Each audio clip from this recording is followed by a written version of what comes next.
Me? I've always loved porters.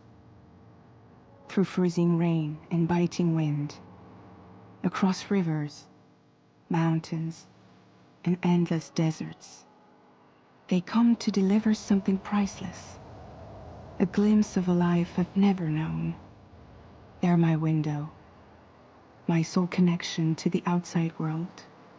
And I know they'll be back again today.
Who's there?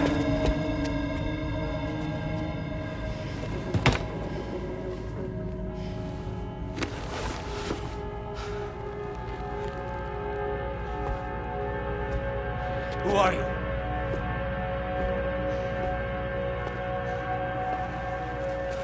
Fragile?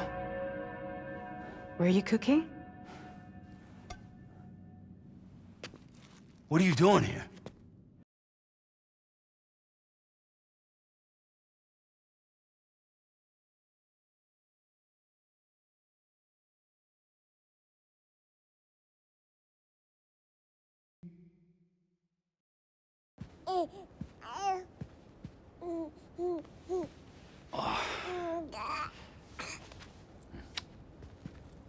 Wow. Lou's growing up fast. You two look good. Like a happy family. Here's a gift. The finest Carol printed diapers. Thank God. How'd you track us down? Your neighbor got hooked up to the Carol network. Service now extends to the whole region. I let myself in with this. You can use Carol printers now, too. Guess it's time we thought about moving. Maybe further south. You know, I'm surprised you used the front door for once. My jumping days are behind me. Overdoing it left me with some kind of syndrome. They call it jump shock. You care for a drink? Thank you, but no. I should get straight to the point. Business, huh? I mean, for a moment there, I thought maybe you wanted to catch up. I have a job for you. Take it, and that whole mess over how you left bridges will be wiped from the record. You won't have to live in hiding anymore. What about Lil? That's a little more complicated. We're talking about a bridges asset. You'll have to work it out. Sam, you brought America together. Helped it be reborn as the UCA.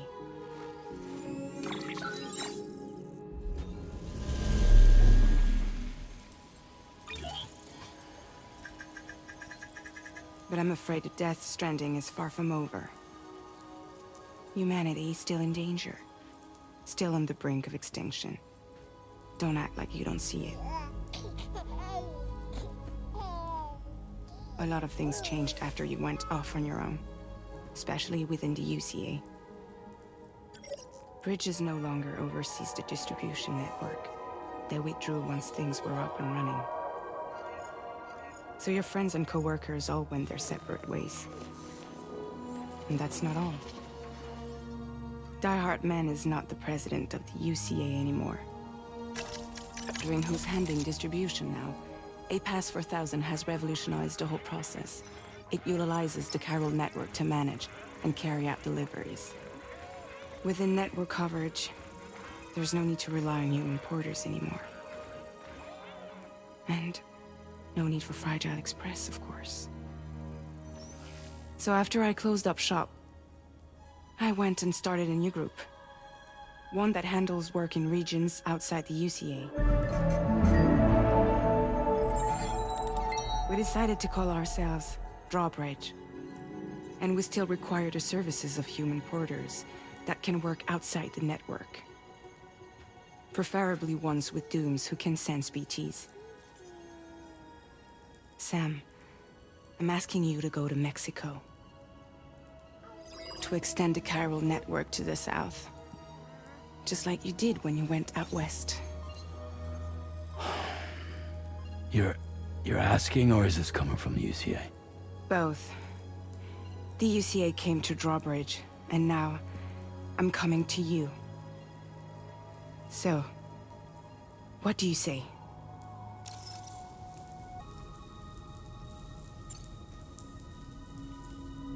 Seriously, why me? There are several reasons I thought of you for this job.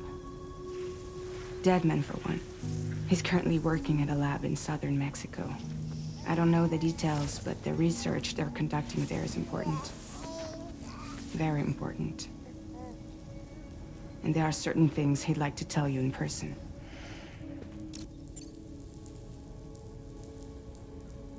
Well, that was one reason. You got more? I do. And this one's serious. There is some BT territory near that lab I mentioned. They monitor the chiralium levels, and recently, they've observed unusual activity. The cause is still unclear, but they seem to think there's a good chance a massive BT is headed their way. And if they're right, then I want you there, ready to kill it before it kills them. Don't forget, Sam. You were the first person in the world to ever take out a BT.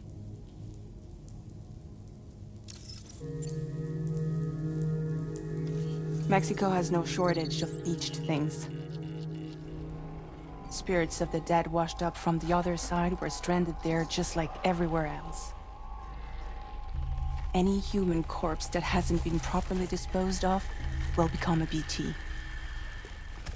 And any living human that comes into contact with a BT will get dragged into the depths of the tar.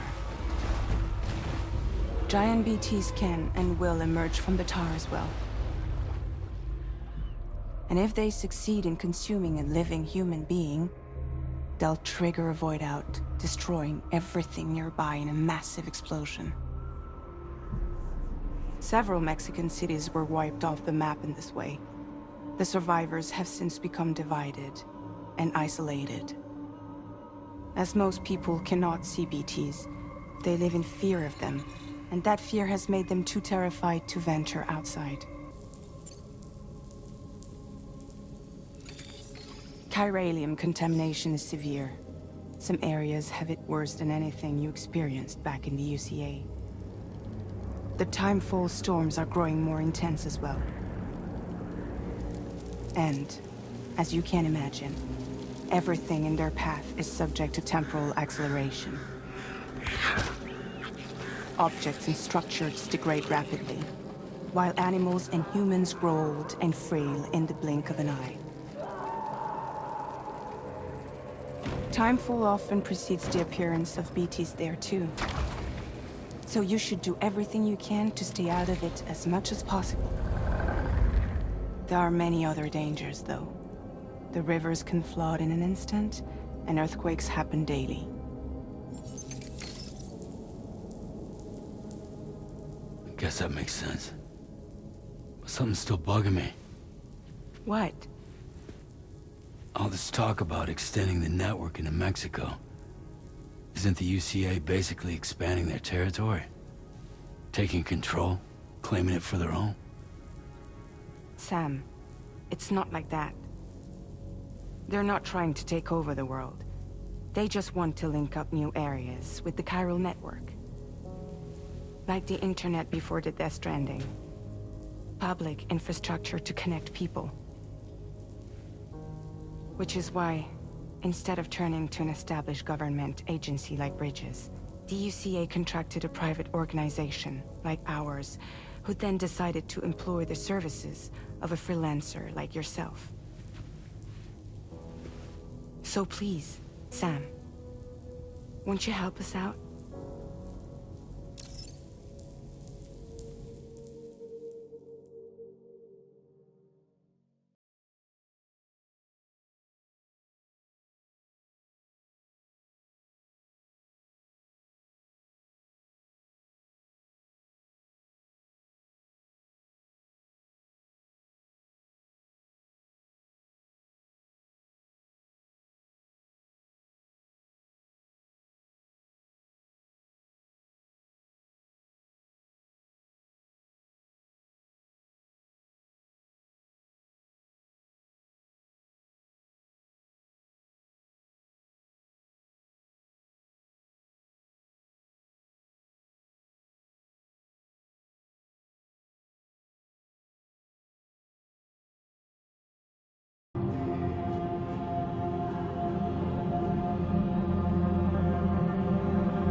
Yeah, all right.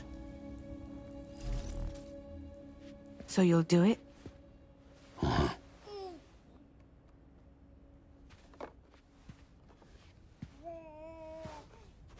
What about Lou, though? It's not like I can take my kid with me. If I do this, can you hold the fort for me while I'm gone? Play babysitter? We're inside the network. There's a child care app I can use.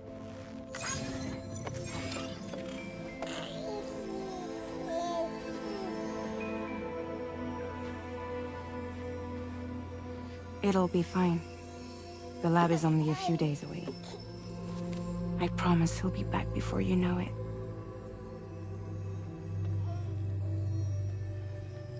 Link up the region as you head south, and come home safe. We'll be waiting. All right.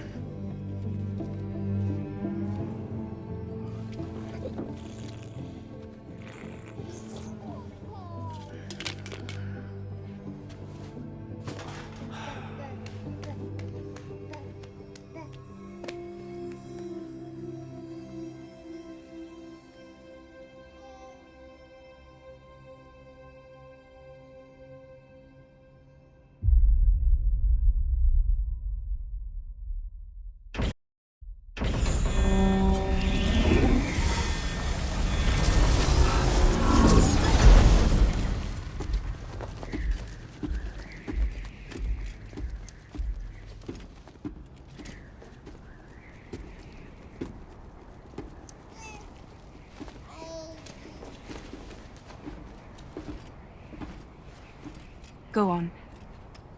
Slide it on your thumb. Like a ring?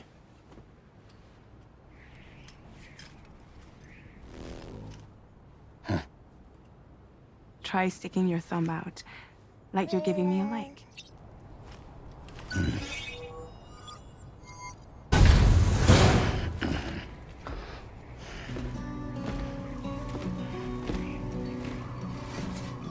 Latest model Cupid. Just completed. We decided to put a hold on network expansion until it was ready to go. Like last time, you'll be using it to welcome people into a whole new world.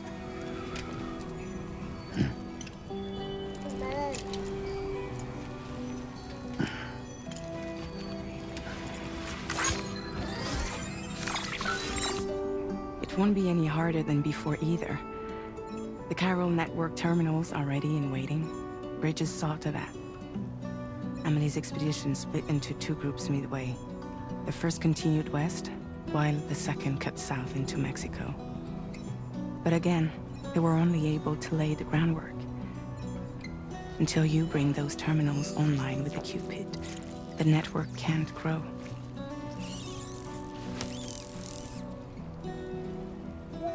Hungry? No. Oh. No more baby food for you.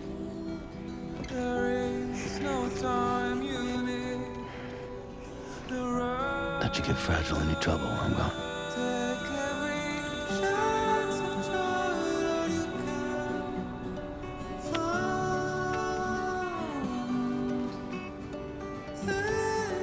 Don't you break my kid.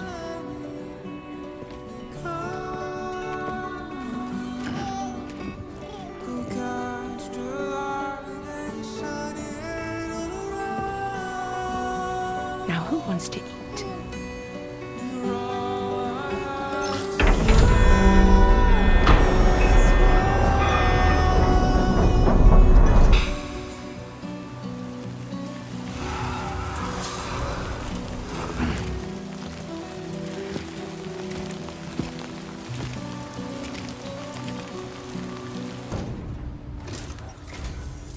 You must be Sam.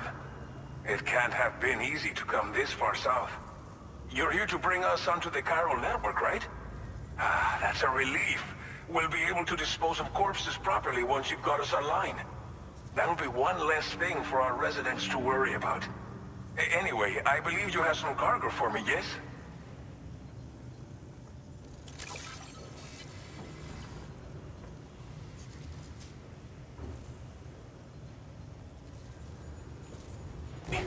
Use your Cupid to bring us online. The Cairo gateway you brought us should allow us to establish a connection between Mexico and the UCA. And with state-of-the-art tech at our disposal, we can finally solve a lot of our problems.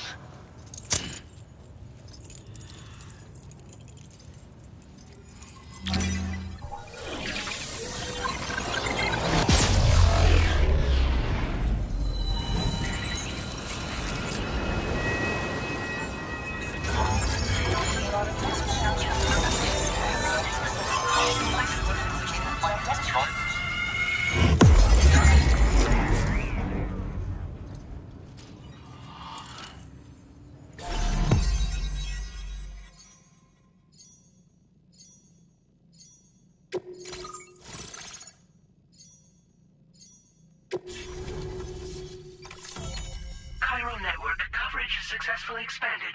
Commencing data collection.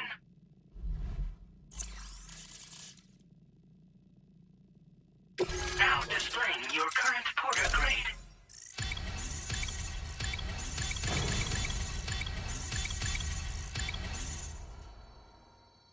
Porter grade increased. Congratulations.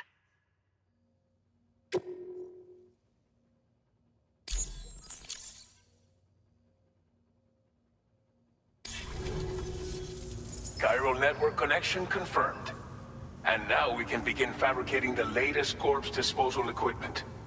Until recently, we've been dealing with our dead by burying them in tar, but that solution was growing untenable. We should be okay moving forward. I really can't thank you enough. You must be exhausted after your long journey. We've prepared a private room for your exclusive use. There are countless dangers in these parts. You should rest until you're fully recovered. Don't push on until you're ready. Please, stay here before you set out again. Well, our corpse disposal problem is no longer an issue thanks to you. But there's nothing we can do to get rid of the BT area we created. Fear of BTs and damage from timefall and chiralium exposure will continue to be a concern. And let's not forget about the bandits willing to attack travelers and facilities. But so long as we remain connected to the network, we'll have access to new tools and technologies to help combat these threats. You brought us more than a connection to the outside. You brought us hope. As I mentioned before, we've been taking them to a nearby tar pit and dropping them in. Unfortunately, we took it too far. And it wasn't long before the whole pit turned into a BT area. In trying to prevent the emergence of BTs, we ended up facilitating their creation. And with the constant timefall in the vicinity, chiral contamination has only grown worse. All these problems have contributed to an increased suicide rate, which in turn has resulted in even more bodies that we've had no way to dispose of properly. But thanks to the chiral network, we can now fabricate the corpse disposal facilities that we lack. Everything's going to be all right. Thank you again for everything. I'll get started right away on preparing your next order for you. By the time you wake up, it should be good to go. You'll just need to access the delivery terminal here. I hope I can count on you.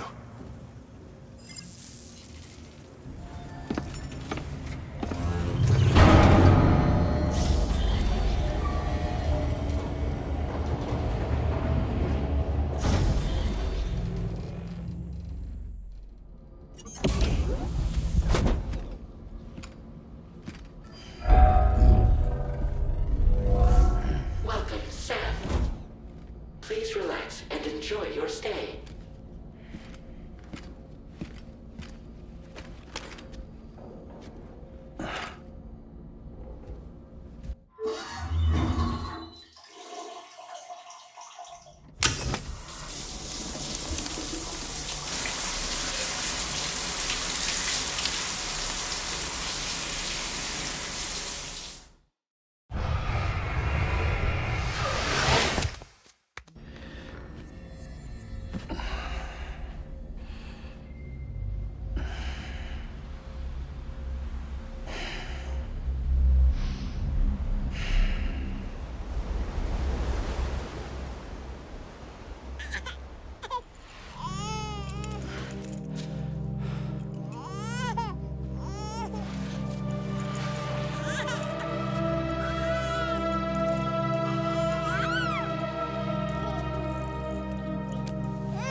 Lou.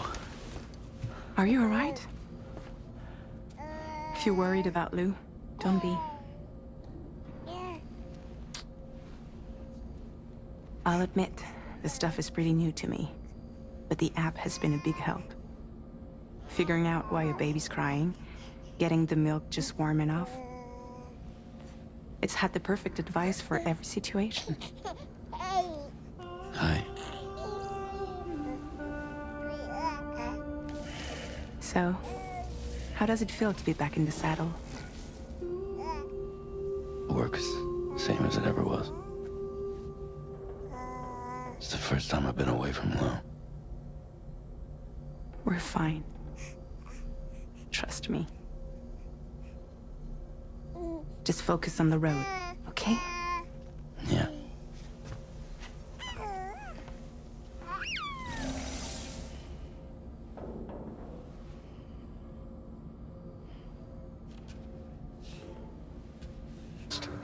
We're already making progress in addressing the corpse disposal situation here. Once again, I've got to thank you for that. If you access the delivery terminal, you'll find that you can fabricate equipment for yourself now too. We have some materials on hand here that you can use to make supplies for your journey. Take as much as you need.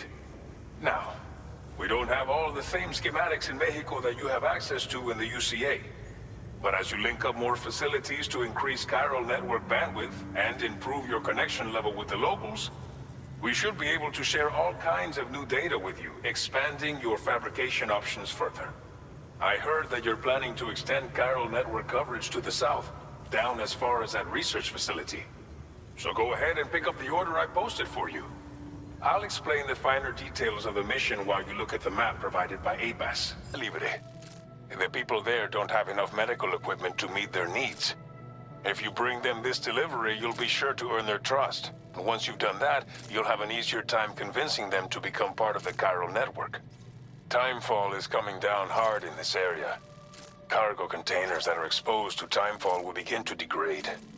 If you carry container repair spray with you, you can use it to mitigate these effects before it becomes a problem.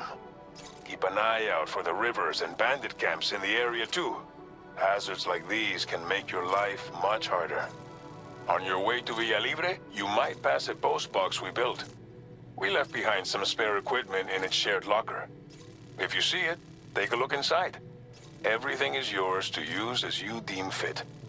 There should be materials in there too, enough to fabricate something if you like. Also, if you have any extra equipment, you can use the box to donate it to other people. With a moment's generosity, you can make another porter's day. Finally, each postbox has a private locker which can be used to store equipment for later use, and a recycle feature that will turn any unneeded items into materials. So what do you think? Have enough information to plan your journey to Villa Libre? Take your time to finalize your route. Analyzed. Commencing route creation. This order calls for some pretty hefty cargo to be sure. But don't forget to take into account all the other extras you'll need to carry to get the job done. Every piece of equipment you take also adds to your overall weight. So think carefully about your loadout. Try to pick critical items that won't weigh you down and wear you out when combined with your cargo. Run out of stamina halfway through a delivery, and you're in for a world of hurt.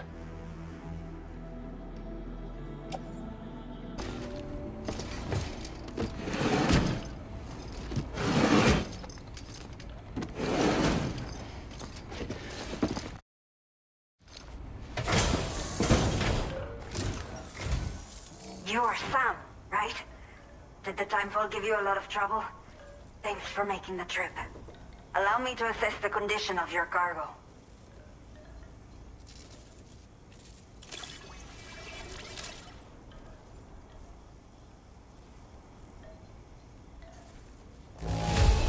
Now I can finally use one of these medical units to assess the condition of the child I'm carrying.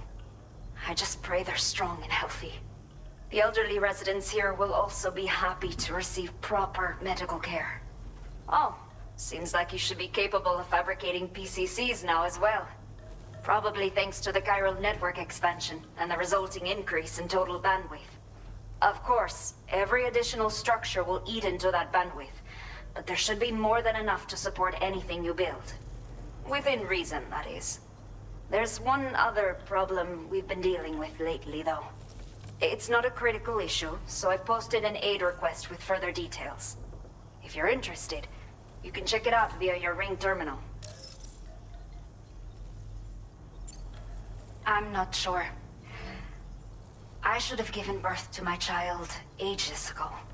But for some reason, the fetus seems to have stopped growing at 7 months.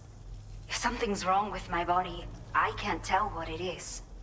And not knowing is driving me insane. But with one of our new medical units, I might finally be able to get answers. I want to believe I can still bring this child into the world someday. The only people that still live here other than myself are elderly. The last of the younger residents decided to risk it all and leave for Ciudad Nudo del Norte a while back. Too many bandits in these parts. Like the one I used to be. We took what we wanted and didn't care about anyone but ourselves. But after I got pregnant, I realized I could not keep living like that. Had to clean up my act. Start living for someone else. My friends didn't understand at all. So they ditched me. Left me to wander on my own. Until the people here agreed to take me in. Even though the poor souls are struggling with all kinds of health issues. That's why we put in the order for these remote medical units. Some of the cargo we had stored here was washed away during a massive flood. The water carried it into bandit territory, so we're in no position to reclaim it ourselves. I know this isn't the sort of thing a porter like you normally does, but if you're willing and able, please, check the aid request. All of the relevant details should be available for review on that ring terminal you're wearing. You can use it to confirm the cargo's location. So, if your travels happen to take you out that way, we'd really appreciate the help.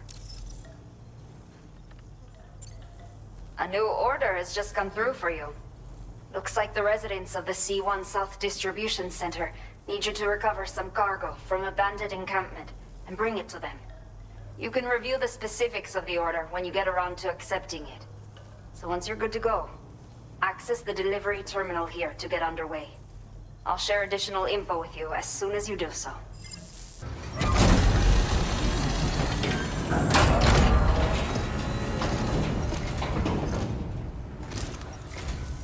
Hola, you're Sam, right? I assume you're here to drop off that stolen cargo of ours?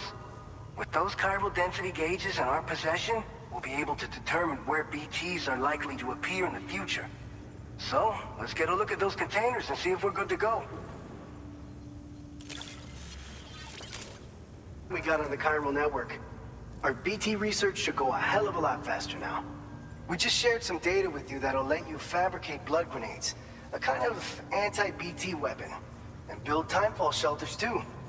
I think you'll find both very useful. The chiral density gauges you brought us have been safely integrated into our systems. We can resume all distribution center operations and get back to business as usual. A lot of lives are gonna be saved thanks to you.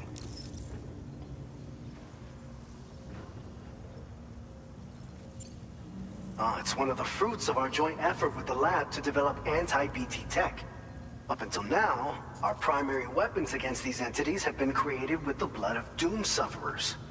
And so, production is wholly reliant upon regular donations from rare individuals like yourself. Securing a stable supply has been difficult. Though you'd know all about that, given your experiences with the UCA. But this weapon utilizes synthetic blood with all the same anti-BT properties. Derived from samples taken from doom sufferers, it can be produced at scale to meet demand. And despite its artificial nature, it's actually proven to be more potent than the genuine article. So you can think of our new weapon as a more full-blooded version of the hematic grenade it replaces. In any case, we won't need to ask you for your blood ever again, so rest easy. If you want to test it out, we have some training facilities here at the distribution center. Feel free to access the delivery terminal and give them a try. This whole area is a chiralium-rich environment, so there's a much higher risk of BTs showing up. We've been coordinating with the research lab nearby, sharing data, etc. All to help develop BT avoidance and elimination solutions. One of the largest void outs ever recorded happened down south, don't forget, giving rise to a massive tar belt. So massive that it completely cut us off from the land beyond. We can't afford to let that kind of tragedy repeat itself here. But between the cargo you've delivered to us and our new connection to the chiral network, I think we got a shot. We're gonna make it through this. So, you probably think timefall shelters are only good for getting out of the rain, right? Wrong. Our timefall shelters are different, you see. After extensive research and development, we were able to outfit them with a system that disperses a BT repellent fluid. So if you've got one on your tail and it's about to grab you, these shelters are the perfect way out. Only downside is that the repellent has a limited supply, so make sure you don't run low. It has other perks too. The shelter can purify timefall and convert it into drinkable water, allowing you to top up your canteen on the go. We've posted an aid request so you can fabricate a shelter to see how it works. Researchers at other facilities are also in the process of looking into how various structures might be improved. As you expand chiral network coverage, we'll be able to share information and coordinate our efforts more effectively. And I'm sure we will all make even faster progress as a result. So keep on doing what you do and linking up places for us. By the way, you're planning to visit the research lab, yeah? You'll have to pass through some dangerous territory then. We'll do a quick survey of the chiral density, so you might not want to leave right away. And let's not forget that you just tackled one of our toughest orders on record. Tell you what, we got a nice private room here that you can use to catch your breath. We'll get started on prepping the cargo for your next run in the meantime.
Fine. You guys? The facility's intact, but the research lab might have taken a hit. The local chiralium levels appear to be rising. Better hurry over there, Sam. Head to the delivery terminal upstairs and check their order. Departing facility.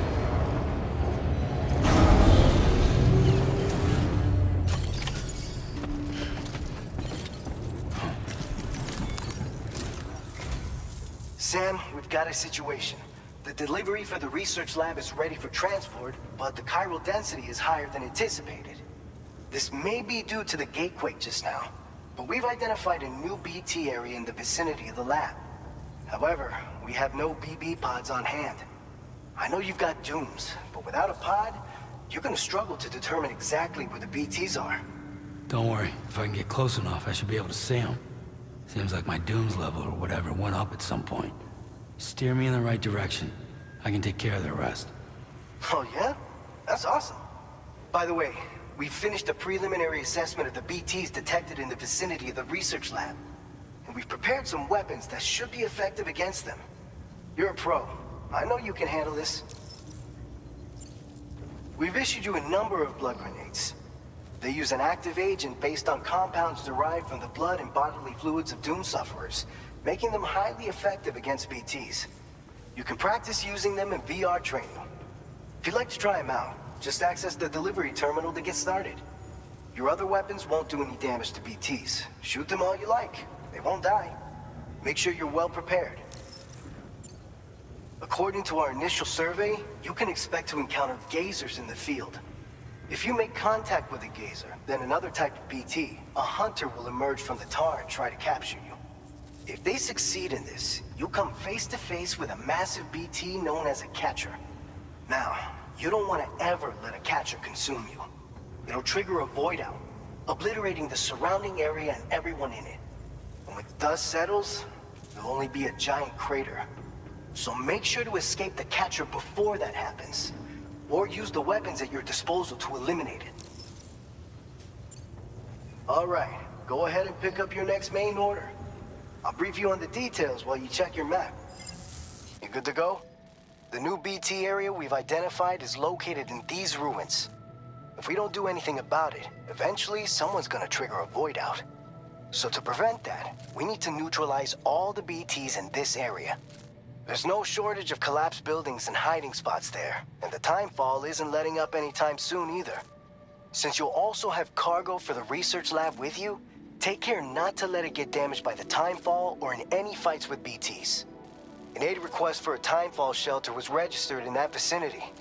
If you build one near that spot, you can use it to escape any BTs that may be pursuing you. And if you stash your backpack in a timefall shelter, you can rest easy knowing your cargo's safe from the rain and devote your full attention to dealing with any threats. So if you got room to carry a little extra, consider requisitioning a PCC and taking it along with you so you can fabricate a shelter for added peace of mind. You're the only one we can count on. Don't let us down.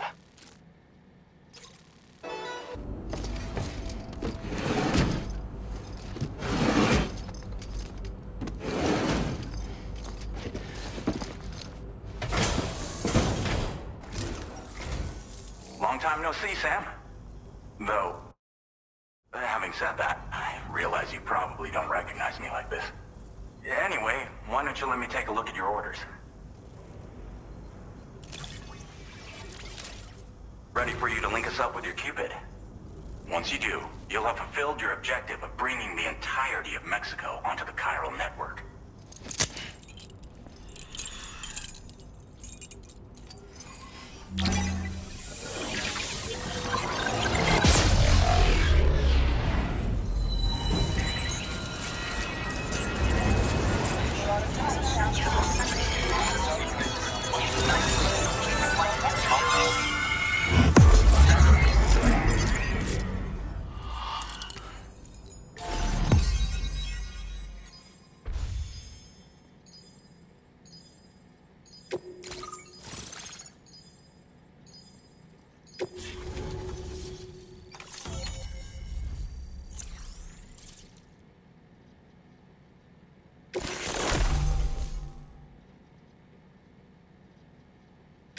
Now displaying your current portal. Sam? Don't suppose you remember who I am? The name's Alex. I used to work at the weather station back in the UCA. I was a Bridges employee, reporting directly to Deadman. So, when I was offered the opportunity to collaborate with him here, studying the Death Stranding and BTs, I jumped at the chance, and here I am. And now, you're here too. You actually couldn't have come at a better time. Shortly before your arrival, chiral density levels started to climb, hitting significantly higher ranges than before. This kind of spike is indicative of an imminent giant BT appearance. I've shared with you some MP bullets that should be very effective against BTs. Because if a giant BT is on the way, then we're gonna need you to put it down. Well, the delivery you were kind enough to bring us contained a shipment of MP bullets that have anti-BT properties. This ammunition will turn your average assault rifle into a BT killing machine. You can also fabricate blood grenades if you want to keep a few on hand. Before you head back out, review your options and requisition any weapons you think you might need. We've set aside a ton of extra materials just for this purpose.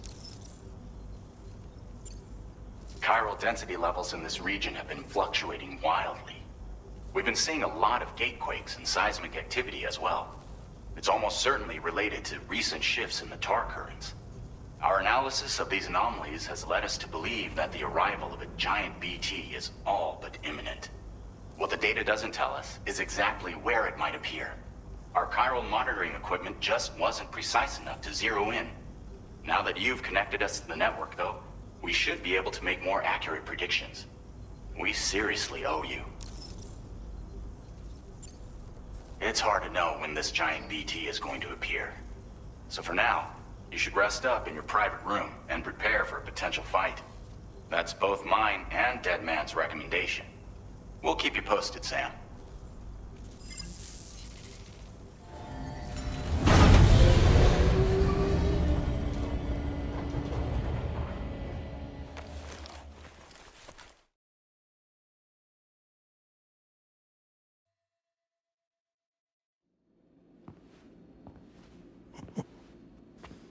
It's been too long, Sam. You were a good friend to me. One I could never forget.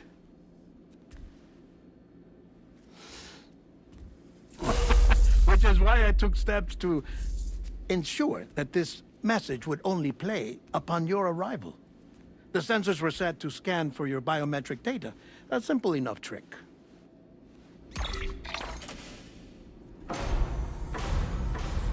Now, this was originally a geophysics laboratory established for the study of earthquakes.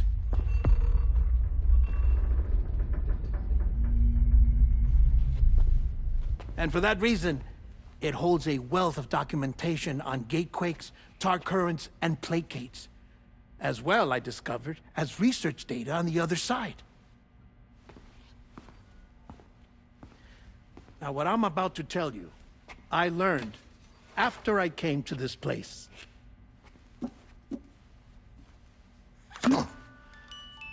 Imagine that this is the lab. Though it's relatively close to the northern tip of South America, the continent is entirely cut off from us by a tar belt. And so we have no idea what's going on down there. Nor do we know the state of any continent other than our own. The researchers here were trying to establish contact with the rest of the world. They were well equipped to do so, as the facility had once been used to launch research satellites.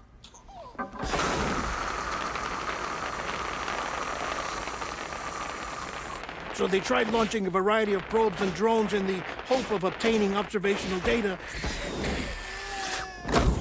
with no success. The Earth, you see, is shrouded in a thick layer of chiralium that renders electronics inoperable at altitude. So they tried sending ships across the ocean. Oh, yes. Oh, but that failed too. The high concentration of chiralium in open water proved too corrosive, invariably causing them to sink. But then the researchers found some rather rare birds on their doorsteps. Birds not native to the region. Nice birdie, nice birdie.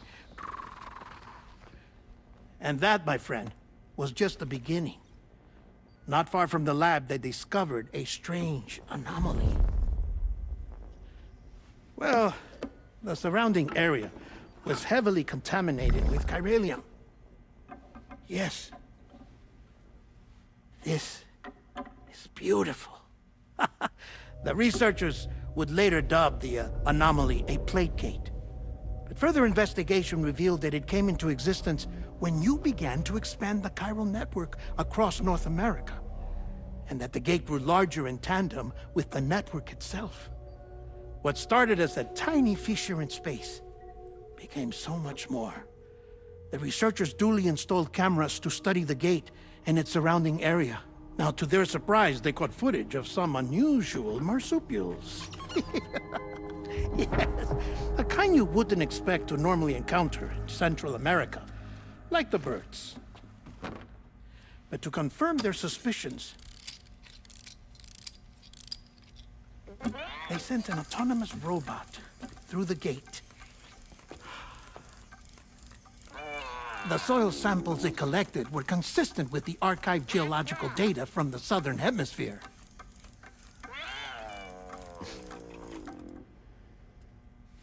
Not long after, several men and women came through the gate. They spoke English, and they confirmed that they had indeed come from faraway Australia. We finally knew the world outside North and Central America had survived. Ours was not the last bastion of humanity, but Australia had suffered the death stranding too. Undeterred, the researchers began working closely with Bridges and conducted a series of tests, paving the way for an expedition to Australia that would lay the groundwork for chiral network expansion. After they had first installed surveillance equipment, that is, so that the gate could be monitored from the Mexican side, a necessity to this day as Australia is not yet connected to the chiral network. The UCA may not have dreams of conquest and control, but they aren't about to let just anyone use the gate. Indeed, that's one of the reasons they were so determined to connect Australia to the network in the first place. Well, I suppose that's all I have to say about the plate gate. There's something else that I need to tell you, though. Something far more important. Mind if I pause it here? I have to go take a shower. Gate quake detected. Sam, a gigantic BT just showed up outside. We're prepping weapons for you now. Access the terminal up top and take whatever you need. We're counting on you.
As I said before, it's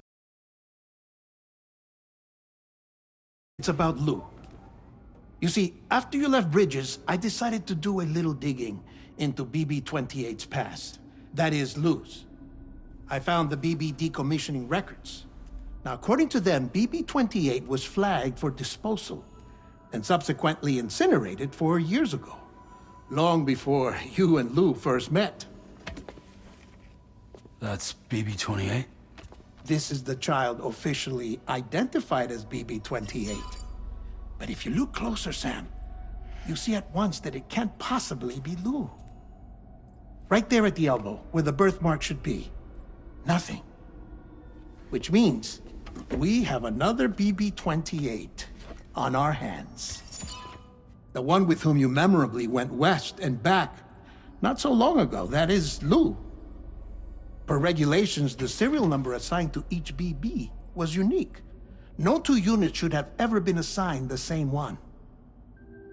I've cross-checked the details with the most up-to-date entries in the UCA database. And indeed, there is no reason to believe BB-28 survived. All of which can only mean, Sam, that the bridge baby you carried with you on your journey across America, Lou, was never recorded in the official database. So, where then did Lou come from? Right now, your guess is as good as mine. But as worrying as that sounds, this could actually be to your advantage. since it's functionally impossible for the UCA or Bridges to track a BB of which they have no record.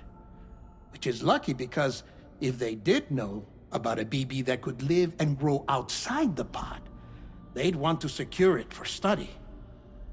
So take comfort in the knowledge that they don't, that you're free, that you can bring up Lou in peace. How is it, by the way? The two of you living as a family. Right. I have gifts for you. A few things to take back home. An assortment of vaccines to be administered as your child grows up. We want Lou to live a long and healthy life. And it's natural for children to be afraid of shots. Maybe this will help put Lou's mind at ease. A token of my affection. You can collect it via the delivery terminal when you leave. I wonder how big Lou will get. Anyway, there's one more thing I wanted to share with you. As you know, everyone is meant to go to their own beach when they die. But unlike most people, I wasn't born from a mother. I was born from an artificial womb. Transplants provided the organs I never had. I was incomplete and had no beach, I believed. But I wasn't about to accept that. I went back home to study the Ha and Ka and the beach. I threw myself into my work, Sam. I tried. But I think I've done all that I can. In the end, I'm still a patchwork Frankenstein's monster. One that's just about worn out. As a doctor, I can tell you, I don't have long left. So I've devoted my remaining time to research. That's why I'm here, Sam. Where I can focus on the beach.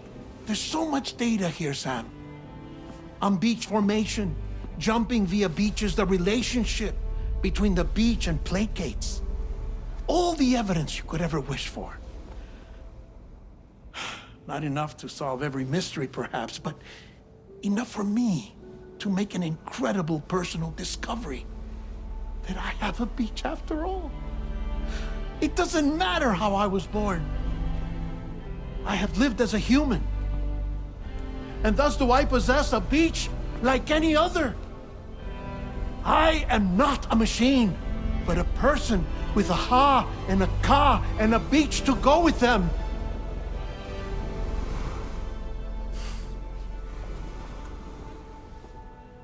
Lastly, I have a confession for you, along with a heartfelt apology.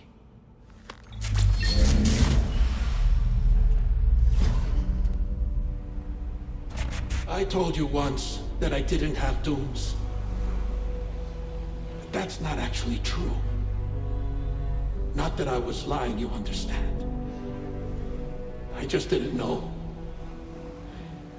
It was only after I found my beach that I realized. Chiral allergic reaction. I can feel it getting closer. I'm off to the beach, Sam. To my beach. Take care of yourself.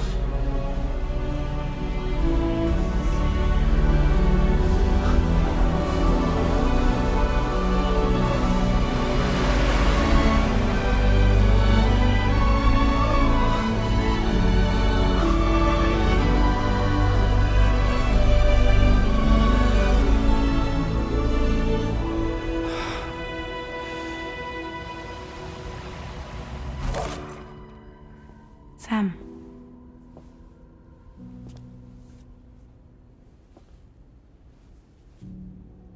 Did you know about this? No. It's news to me, too. I'm sorry that that man is gone. But he would have been pleased that you managed to extend the UCA network all the way to his lab. Thank you, Sam.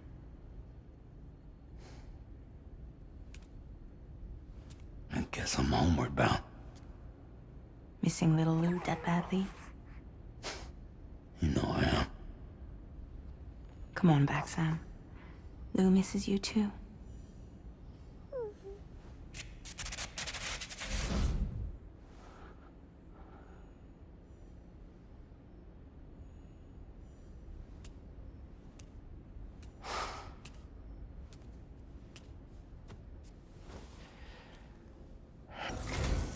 Hey, Sam. About that message Deadman left for you. I hope you understand that he wanted to tell you all that himself. He didn't want it to come from me or anyone else. Naturally, we respected his wishes. We'll also be carrying on his research in his stead. I'm sure you will, but please take care of that last order he left for you. On another note, you can now use your PCC to construct generators and bridges. Build them along your delivery routes, and you're sure to make a ton of other porters very happy. Trust me. Who knows? They might end up returning the favor someday, too. Also, you can now fabricate tri-cruisers, trikes with 2 front wheels. You'll be able to build, charge, or repair tri-cruisers at any facility with a garage. Like this one. It's a battery-powered vehicle, so if you run out of juice in the wild, you can always construct a generator to recharge it. Just be careful not to run out of battery when you're outside network coverage. You can only use your PCC to build generators or any other structures when you've got a network connection. So without coverage, you'll either have to ditch a dead tri-cruiser or wait forever and a day for the solar panels to recharge it. Once again, thank you for linking up all of Mexico, Sam. Be safe out there, and pay us a visit the next time you're close. Sam, I just reviewed the list of UCA associates. You can rest easy. Any data concerning your life on the run has been erased. So once you've taken care of Deadman's final request, you can come straight home. Access the terminal on site for the details. I'll take care of Lou. Just focus on the job.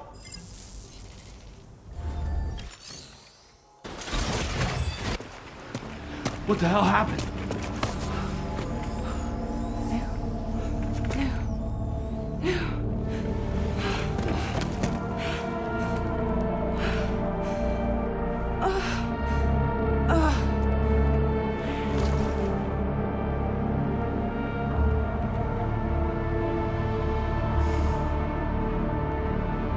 Lou.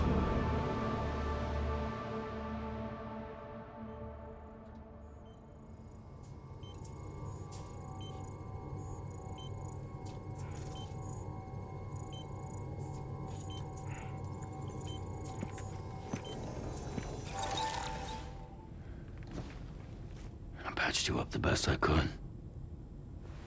What happened to Lou? We were attacked.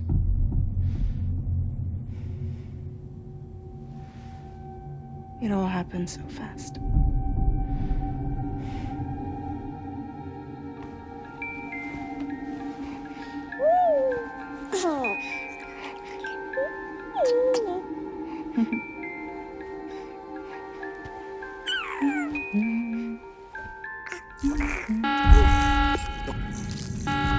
Intrusion detected.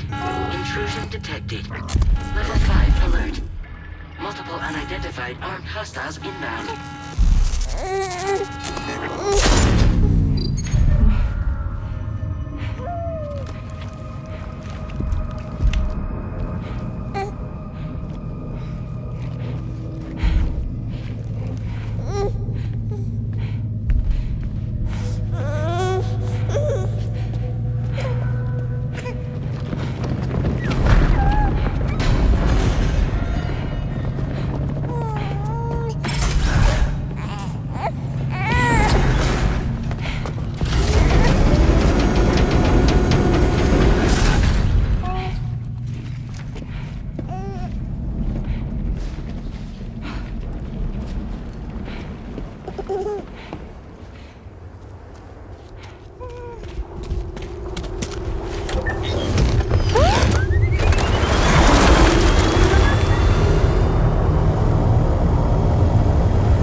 jump us out of there. But I could only take my equipment with me. And I couldn't possibly think of Lou like that. There was no way for the two of us to escape together. The best I could hope for was to jump Lou out. Just Lou.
I couldn't protect Lou.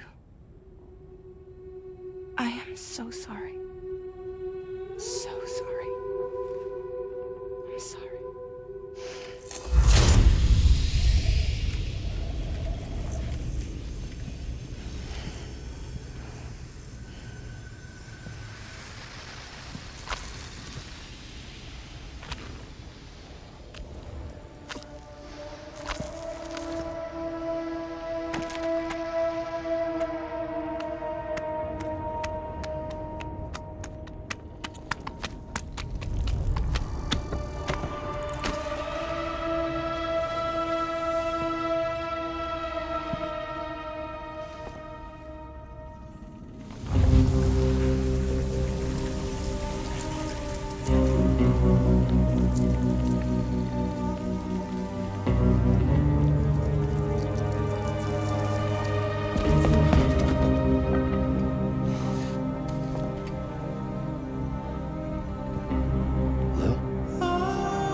Sam, I know there's nothing I can do to make it right.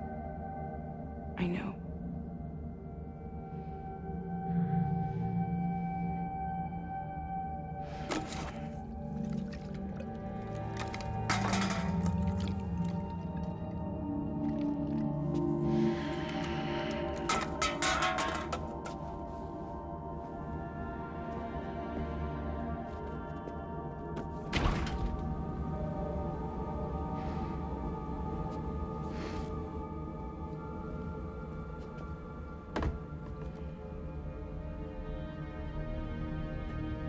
Sam, stop hurting yourself.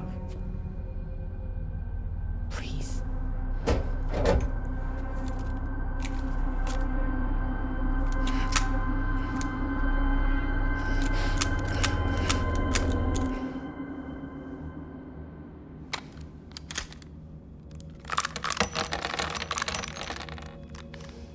Give me the gun.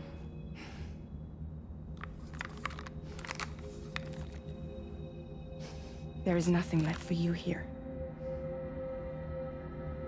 Nothing but sadness and regret. You can't go on like this. Come take a walk with me.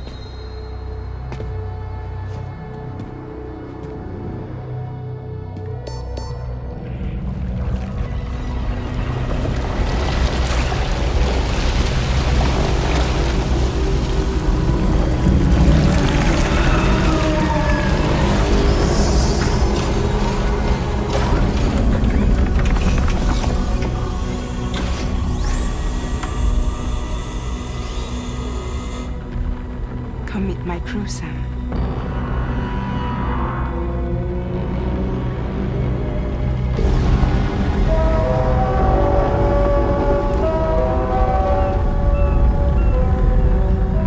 It's time for you to hit the road and start a new journey.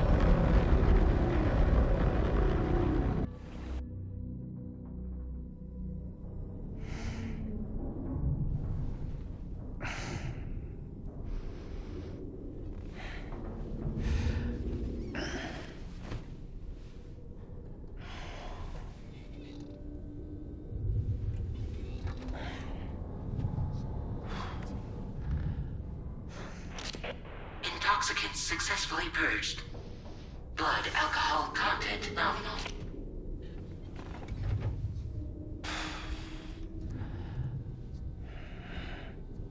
Well, it looks like someone needed a nap. Hope you like your new private room. Feel free to make yourself at home. Wait, hold up.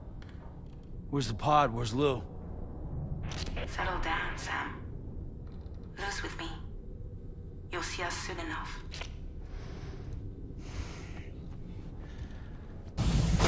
Welcome to Drawbridge, Sam. And to the GHV Magellan, our mobile base of operations. Come on, I'll help you get your bearings. This is the ship's armory. Here you can check your weapons and put them through their paces. These rooms over here belong to other members of the crew. They're pretty much the same as yours.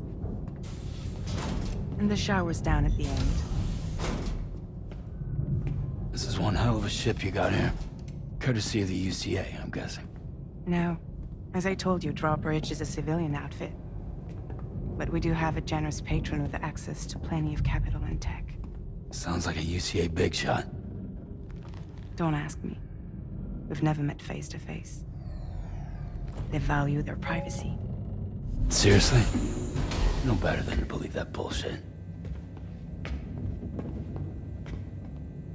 We've both been used and lied to before, it's true.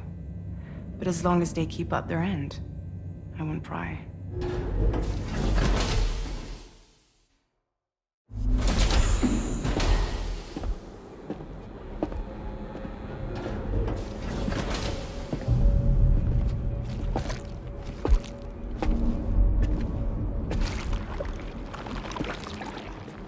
This is the headquarters of our humble operation. The bridge of the DHV Magellan. It's always like this when the DHV Magellan's on the move. Meet Tarman, our resident doctor and geophysicist. He's also the captain and pilot, in case you hadn't noticed. And a fellow Doom sufferer. The nav console offers a direct connection to the Tar currents. The downside being that we all have to bathe in Caralium. Happy to have you aboard, Sam.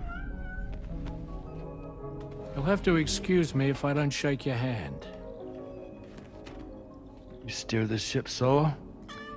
Yeah, though the computer does most of the work. So this is a submarine? Spot on. We dive into the Tar and use it to travel underground. Just beneath the surface of the Earth. There are currents we can ride almost anywhere. So what's your role in all this? Me? I make sure Drawbridge's grand plans go off without a hitch. So you're the commander? That's right. These days I'm fragile in name only.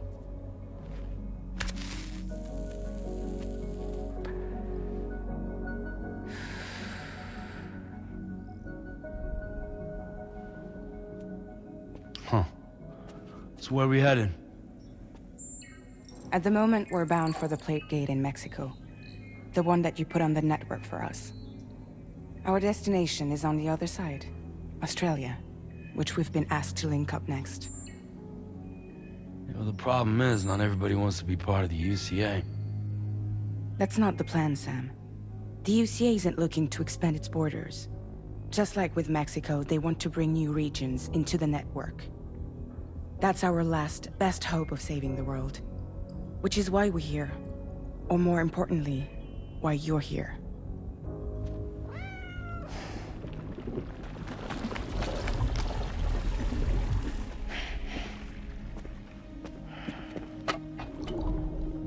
Lou?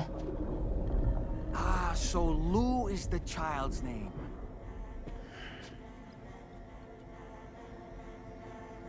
Hello? Excuse you. I too am a member of Drawbridge, believe it or not. It is an honor, Sam. Is that a puppet? What? A puppet? No, no! No, I am alive, and my own master. This is Dolman. A man whose cow wound up stuck inside a... Well, you get it. He used to be a spirit medium. When I was still flesh and bone, of course. Regrettably, my transformation cost me my talents. Lou, where are you? Sam, that pod is empty.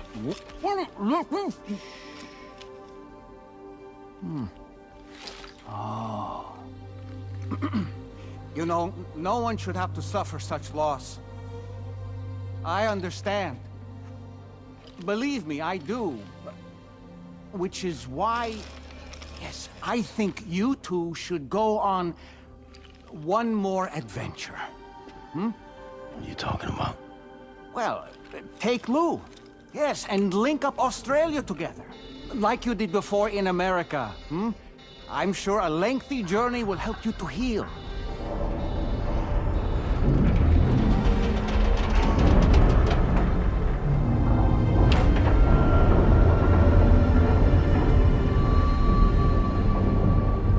Sam, we've arrived.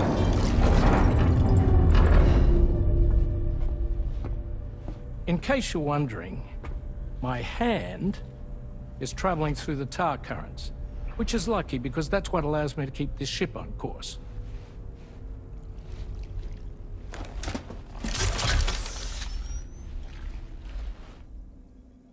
We're by that research lab you linked up last time. The DHV Magellan can travel to and surface anywhere, provided it's within network coverage. A genuine mobile base of operations. Still not fully equipped, though. It doesn't have any proper guns. Need to fix that at some time. Anyway, the DHV Magellan's here to back you up.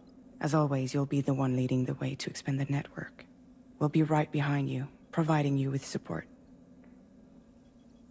Just so we're crystal clear, Sam. Our mission is to connect the whole Australian continent to the existing chiral network here in North America.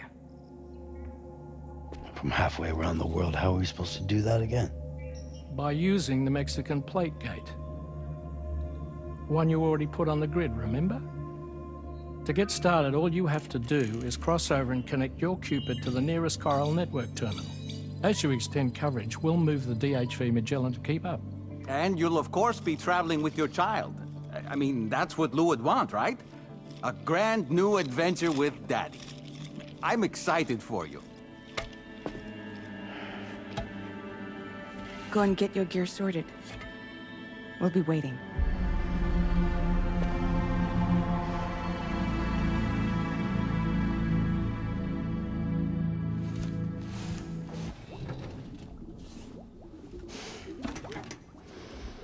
You ready for another trip with Daddy? Okay, kiddo, let's go.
Sam, would you mind if I joined you?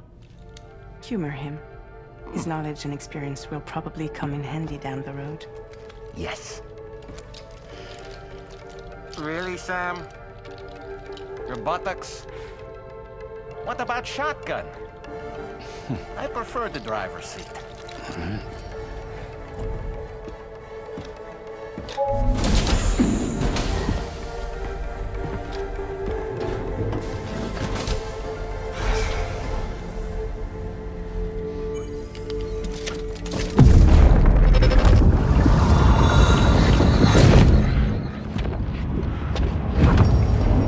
You have a choice!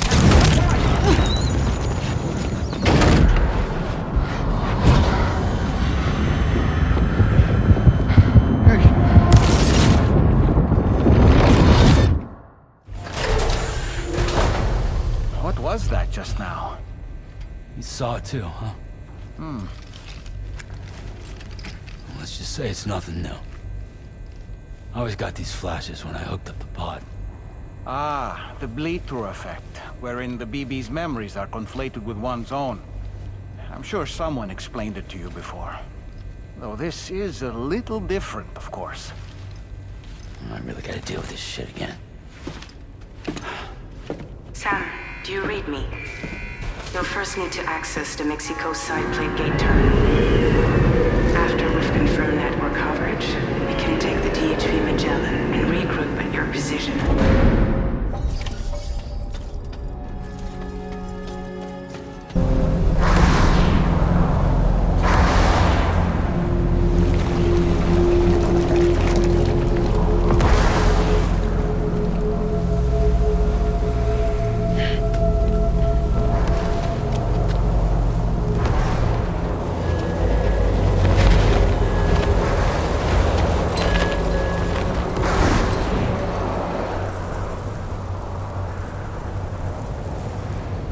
the deal with them?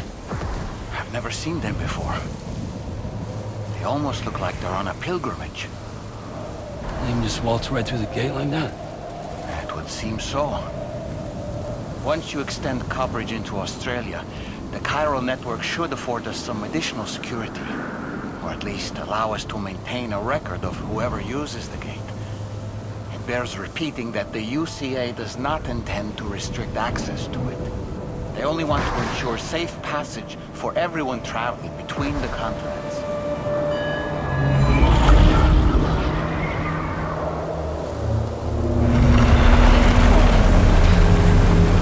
Brace yourself, Sam. It's a gatequake. Oh. And the big one at that.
Strange place, if ever I've seen one.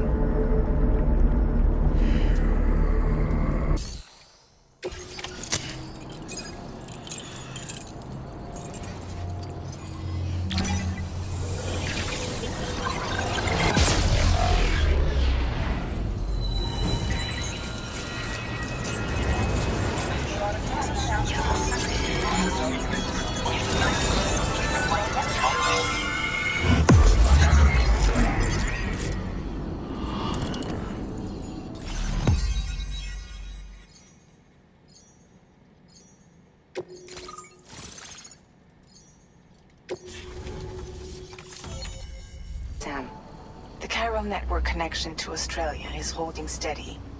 And you'll be happy to hear we made it here in one piece.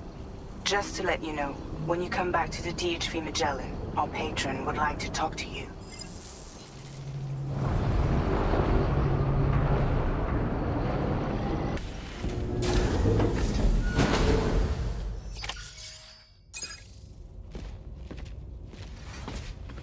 Thank you, Sam. I'd like you to meet someone.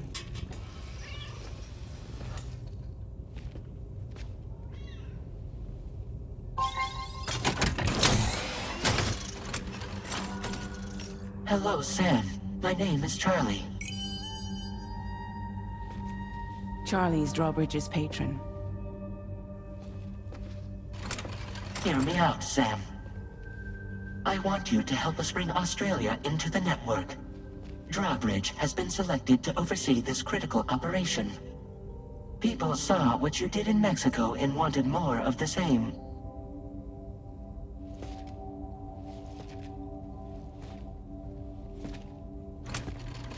What are you trying to pull? There are reasons why I can't tell you who I am, Sam. But to be clear, I'm not APAS, nor am I your enemy. What, you think I'm just gonna trust the words of some faceless mannequin? I need you to trust me. I'm the one paying for the ship, and this whole operation, at considerable personal risk. Nah, I want to see a face, or no deal. A face? Very well. Since you won't take it from me, maybe it should come from someone you know. How's this? Pick one of your old comrades, and I'll speak to you with their voice. Who would you like? Who would you trust? It's been a while, but not really. Mulligan, Locke, no. We're the same.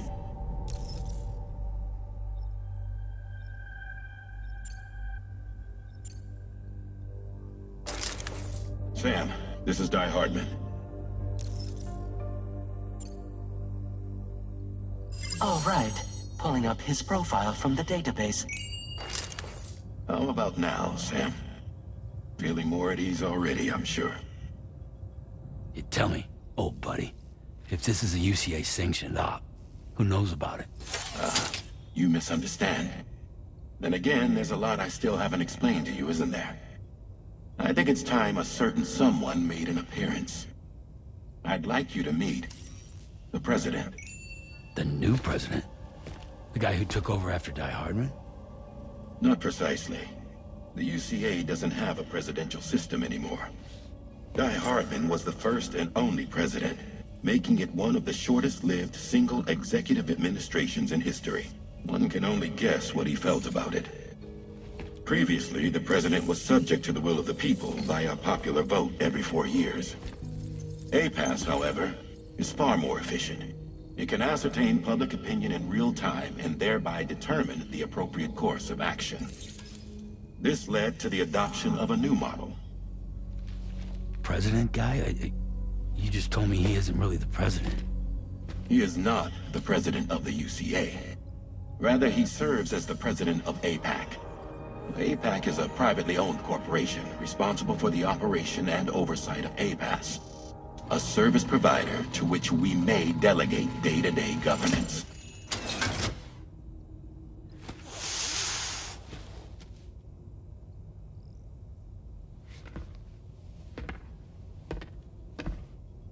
Your performance in Mexico was exemplary. We cannot thank you enough. Well done. Truly. I firmly believe that the only ones capable of expanding the network into Australia are those who helped establish it here at home. That means you, Sam. And you too, Fragile. APAS has determined that you have the highest probability of success in this endeavor. APAS and the chiral network are all built on UCA tech. If you expand their reach beyond our borders, then you're expanding their influence as well, aren't you? A valid concern. But it wasn't the UCA that made the final decision. It was APAC, a private corporation. The UCA has no involvement whatsoever in this matter. Sam, it may interest you to know that linking up Australia will also serve a greater goal. You see, the plate gate that connects North America and Australia only matured after you united America with the chiral network. On that basis, we believe that a new gate will manifest somewhere within Australia once full chiral connectivity is achieved. At that time, APAS should have sufficient data to calculate the location of other points of connection between continents. With this information, APAS can then proceed to extrapolate the positions of these landmasses. In other words, this mission is not just about linking up a single continent. By connecting Australia, we will be one step closer to reclaiming a pre-Death Stranding world where everyone is part of a greater whole. I hope my answer alleviates your concern somewhat. Guess so. Tell me, though, who's Charlie to you? He may speak for me as necessary to ensure the operation proceeds according to plan. Our corporation, however, will calculate what factors are essential for your success and will provide you with direct support. Welcome aboard, Sam. Charlie, we'll take it from here.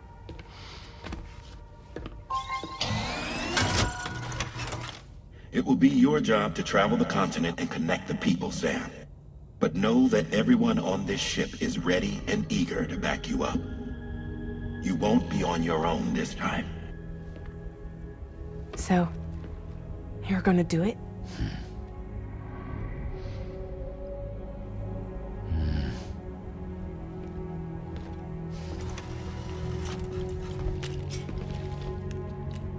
did it before.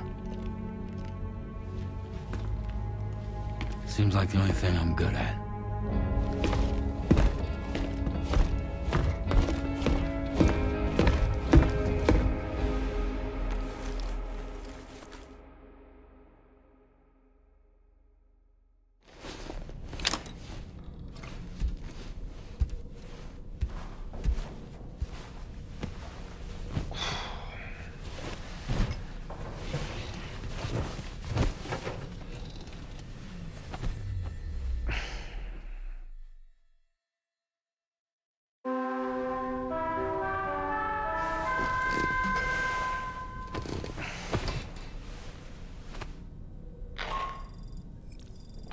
To get some sleep, Sam.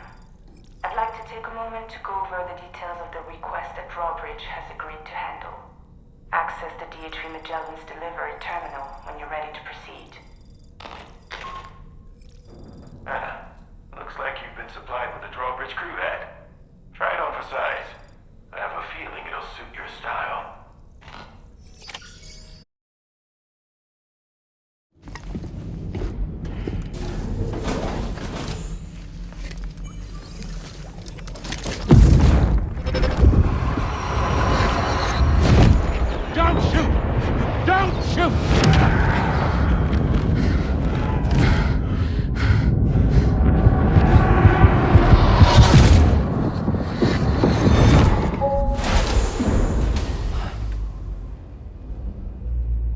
Another curious vision.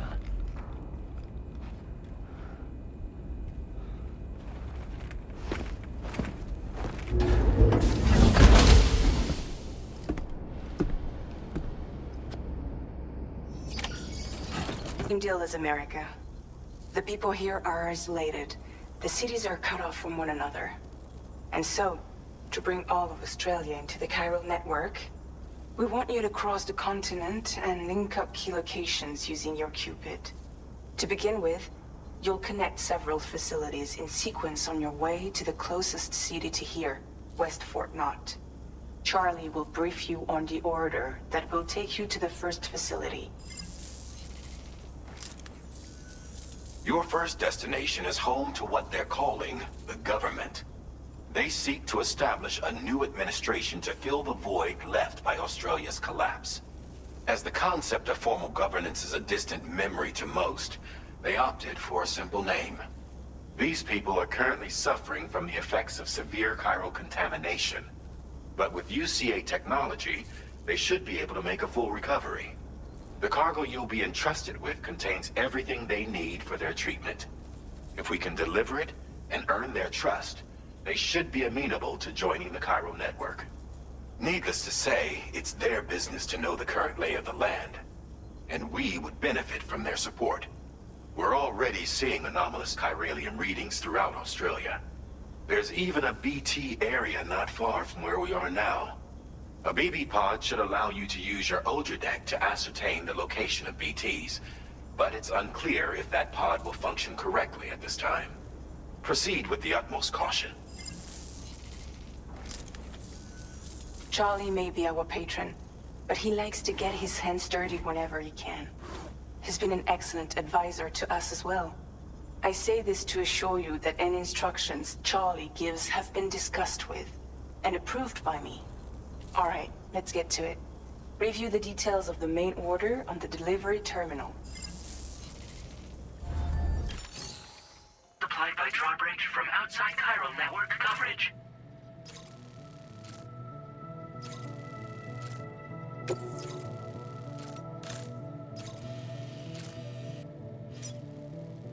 Commencing route creation.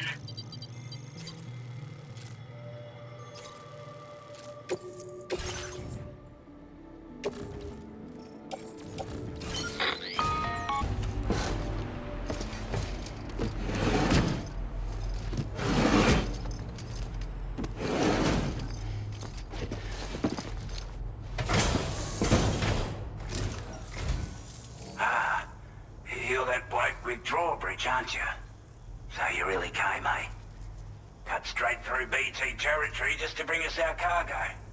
That's quite a feat. Been waiting a long time for someone like you to show up. Let's see how well you were able to handle our delivery.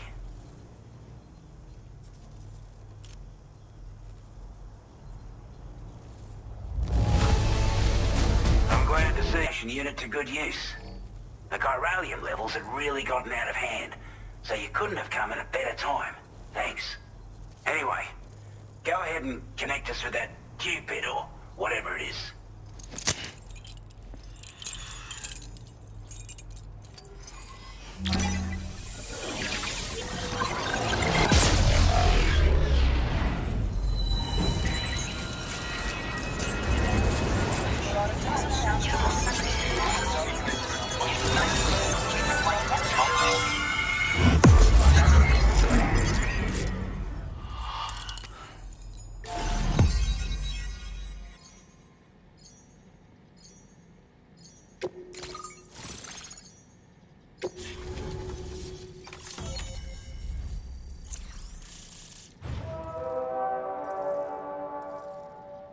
Communications transmission.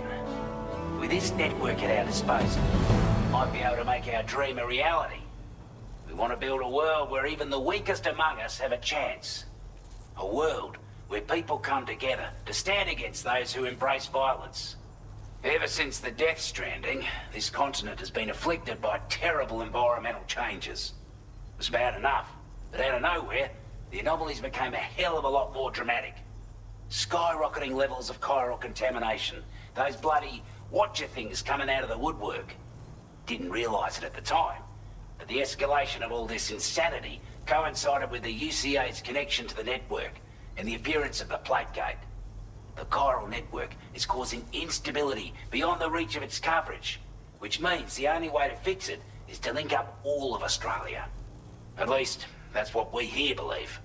To support your efforts, we've shared the data we have about the continent with your people.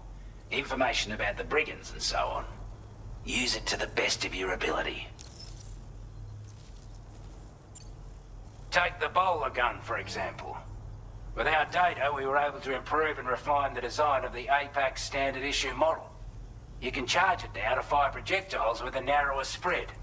Perfect for taking down hard-to-reach targets with precision. And then, there's backpack customization. We've developed a number of unique attachments that can be equipped to the pack you're currently carrying. Stuff I guarantee will give you an edge in a fight. You might consider bringing this gear with you when you're prepping for your next run. Oh, and last but not least, we've patched through an Odradek update that allows its sensor to pick up living beings and other entities. It's an improvement that builds on the sensor's existing functionality. Anything it detects will be visible to you as a silhouette for a brief time. I'm sure it'll come in handy down the road. We're not doing any better than the UCA or Mexico, I'm afraid. Only difference is the presence of armed belligerents we call brigands, as well as a new type of BT we've been seeing all over lately. The brigands have been trying to bring us to heel and are a right pain in the ass. They've got an irrational enmity for new tech like the chiral network, you see. We've also been seeing major earthquakes all over the continent, as well as devastating floods due to heavy timefall. You can have your work cut out for you while you're down under, that's for sure. Due to our proximity to a BT area, this shelter was subject to significant chiral contamination. Said area has also been the source of a new type of BT. Unlike the usual sort, these ones are able to see us. Clear as day. As such, we've taken to calling the buggers Watchers. And they're every bit as dangerous as any other BT. You're gonna want to steer clear at all costs. Before I forget, there's a request I wanted to send your way. I know you're eager to hit the road and make progress, but I promise you, this is more than worth the trouble. It's a delivery for the lone commander, who lives not too far from here. He's an old ally who provided us with support for all matters military. He's also a crack shot with a sniper rifle. But after this and that, we went our separate ways. And he retired to a shelter off to the east. Can be a hard man to please, but if we could enlist his help again, I'm sure he'd provide us with all kinds of useful information. Data and schematics that might prove invaluable for your work. Especially if you're the type who likes to fight first and ask questions later. Should help us all combat the brigands at Dam Site more effectively in any case. I filed this request as a sub-order, so check the terminal if you're interested in taking on extra work. That was excellent work, Sam. With the government now part of the Chiral network, we've successfully completed the first step in our journey to connect all of Australia. I want to thank you for making this possible. Well done. To extend network coverage as far as West Fort Knott, our next order of business will be to link up the Western Environmental Observatory. The associated order is ready for you. This one may well place you in considerable danger, so be sure to take extra care when selecting your equipment. Access the delivery terminal here to pick up this main order and get underway. You a porter? Are those brigands, are they all gone? Wow, this is a relief. I was beginning to think I was done for. Give me a moment to confirm the order details. Took a few line. Quickly now. I'll feel a lot safer once we're all hooked up.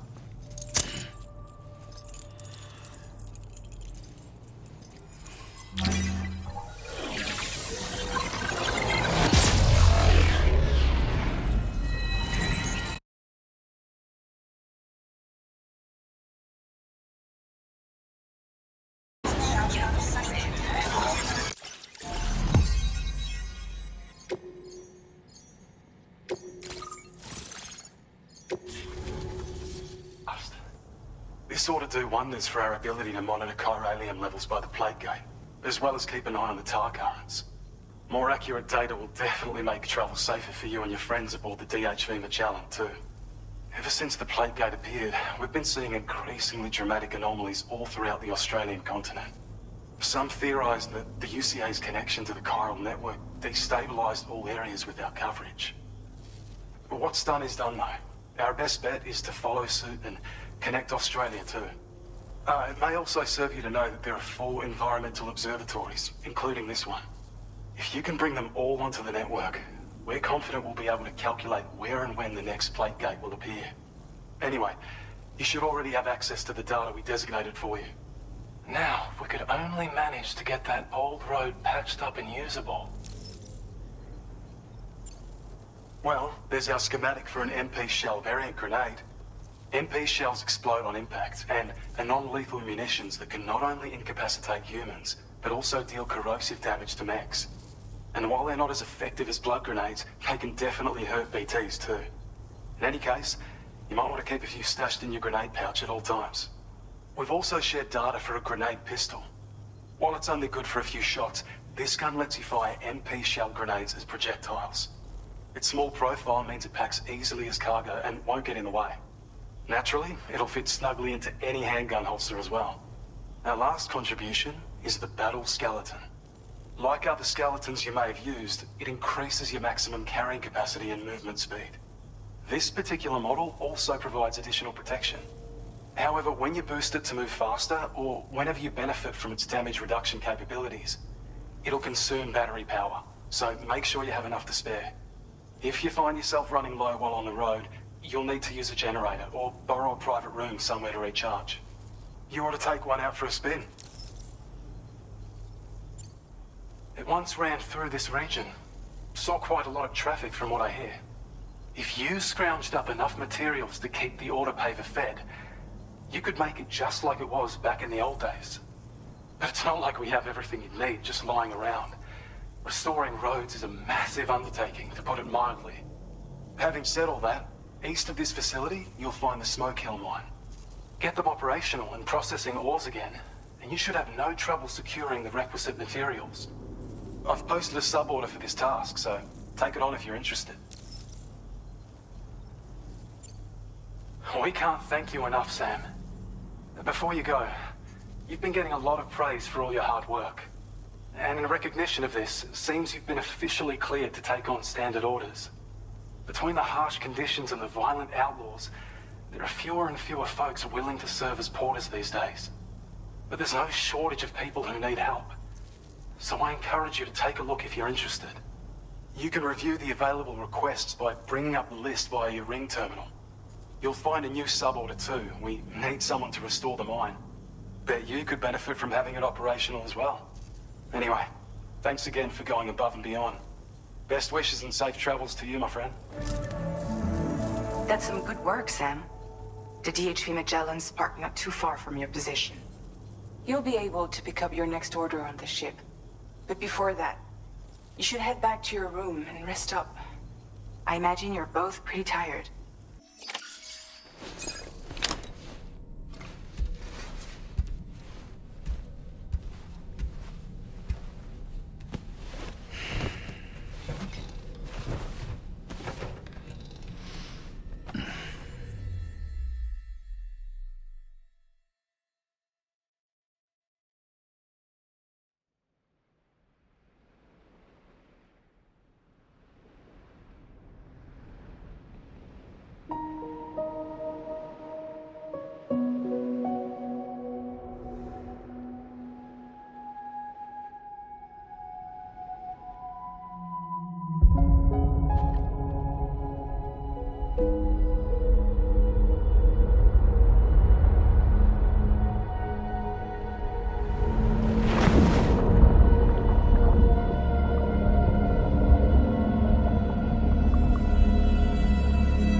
Talking in your sleep. Kept repeating the name Amelie.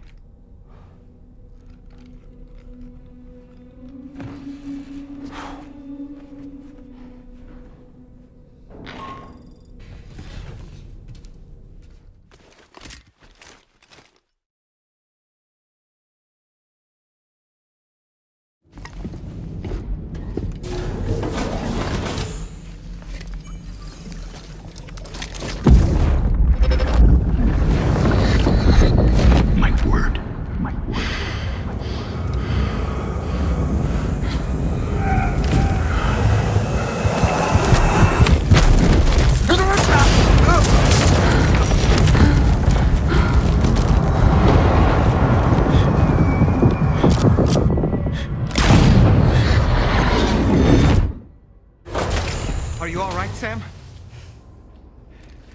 What was that just now? Did something happen?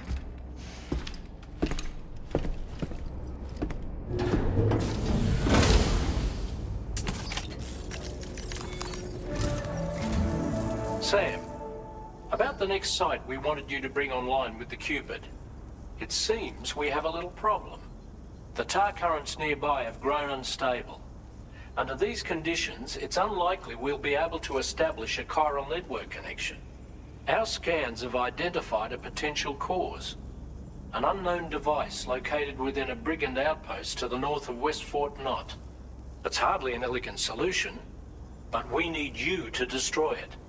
When you're ready, take on this main order to proceed. The client in this case is the musician. I can't wait to hear what he has to share with the network. Don't let us down, Sam. Hold on. You're with Drawbridge, am I right? Hope the brigands weren't too much trouble. Though you look okay. Glad you can make it. Alright, let's take a look at this cargo of yours.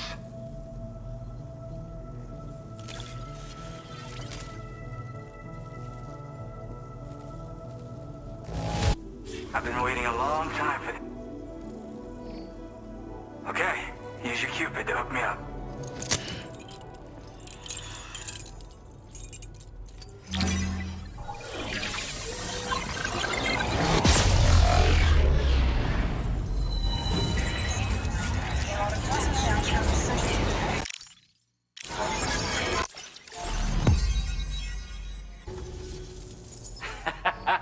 This is really something.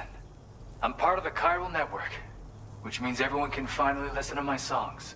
Then with the music player, you'll be able to set the mood for your adventures. And just like that, the world's gotten so much bigger. Yeah, looks like my weapon data has been shared with everyone too. So about the recording you brought me, it almost sounds like a whale song. But there's something off about it. I'll need more time to figure it out. Anyway, I'll send you updates via the SSS. That tar man's the one who recorded it. He said he heard it while he was out tar fishing. Have a listen.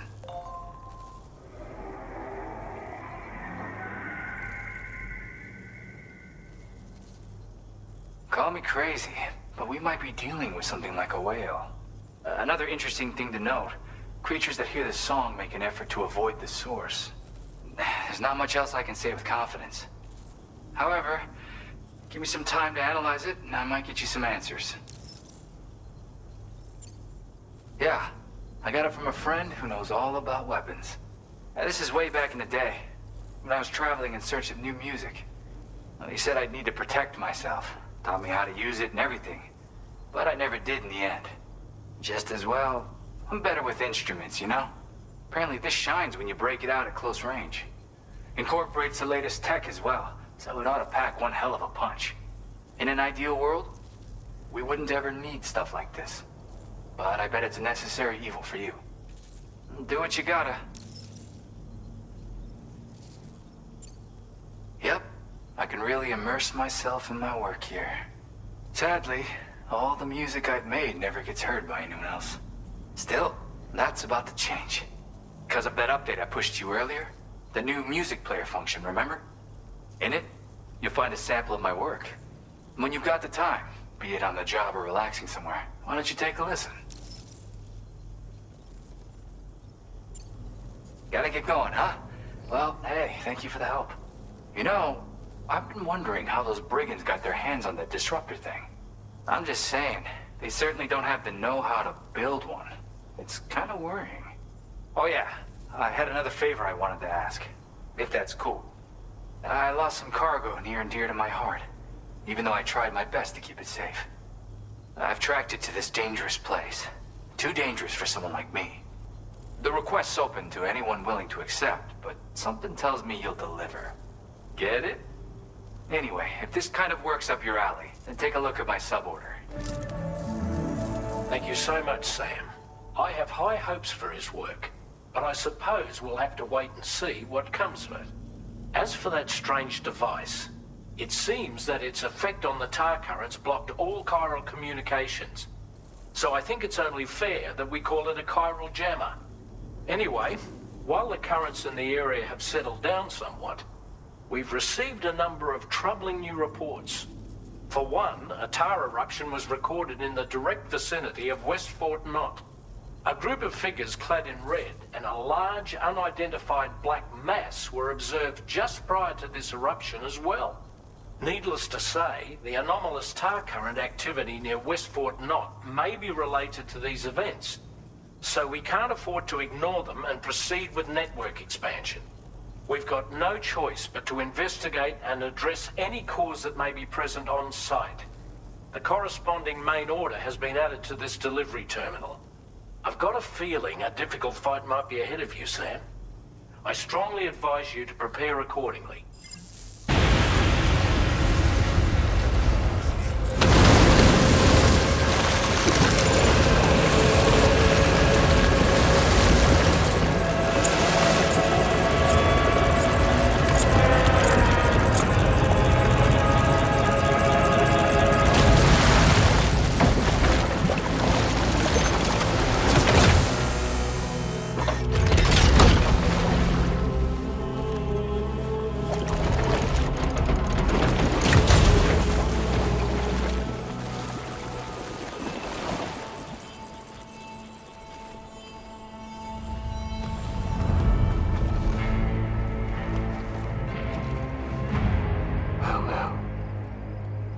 You a sight for sore eyes.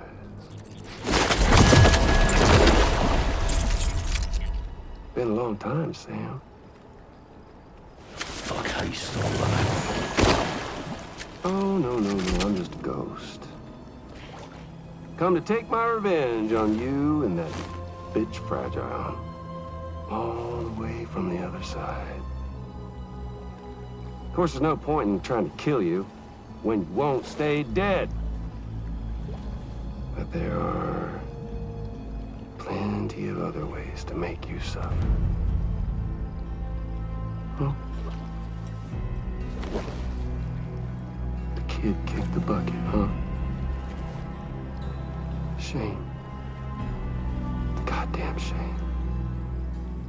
Now what, are you just lugging that coffin or pod? Going on a walkabout? Well, that's touching. Even if you don't know a goddamn thing about Lou. What are you saying? Huh?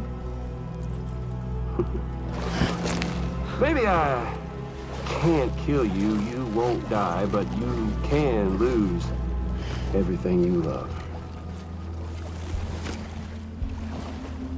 And torture yourself for the rest of time, knowing that death will never come for you. So you go on your little walkabout. Go wherever you want, but I will be damned if I let you link up this continent. Not because extinction's my creed, though, no. No, I want to build a world where fear and violence are king.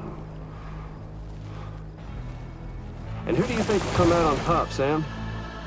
You? With your hippy-dippy network? Or me? With my more rough-and-tumble methods? I can't wait to find out. Just a good old-fashioned boss fight.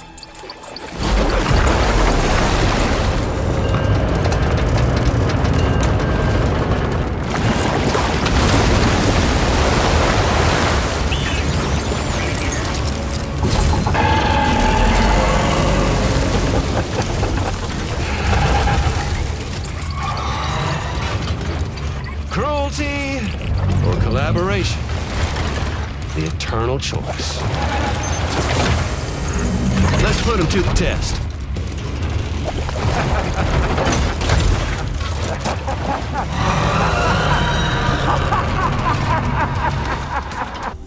Your name is Sam, isn't it? We owe you one. What in the hell was that thing anyway? It looks like a machine, but none I've ever seen before. Right. We need to assess the situation. This moment's been a long time coming. Please use your Cupid to connect us.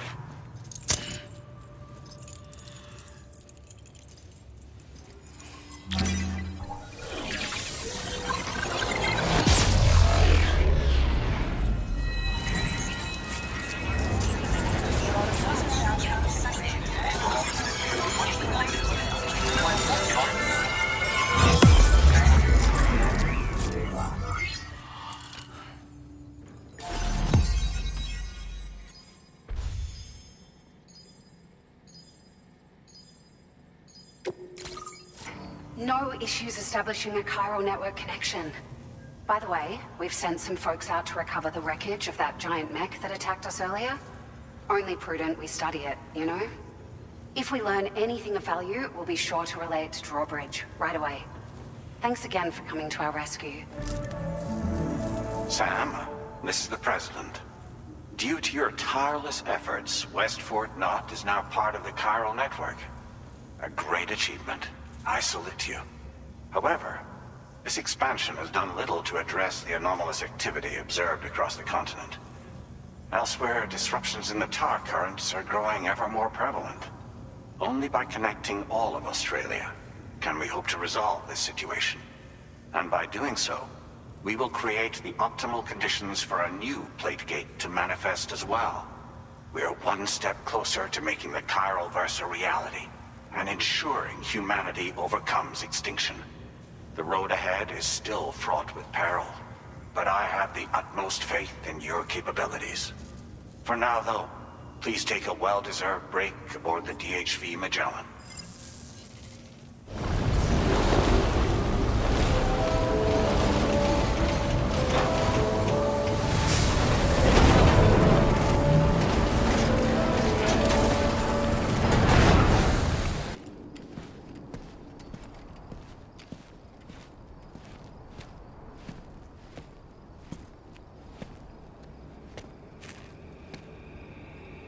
Was it really Higgs? He's alive.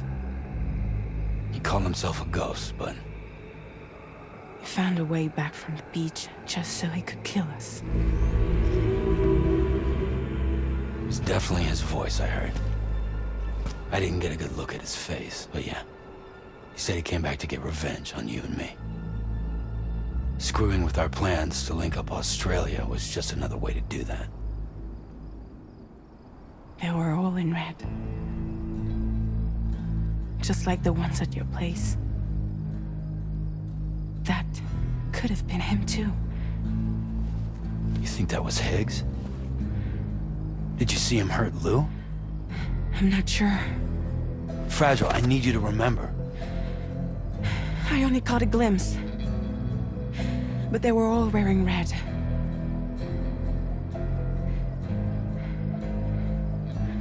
This is all my fault. I had him at my mercy on Amelie's beach. If I'd only finished him off, none of this would have happened.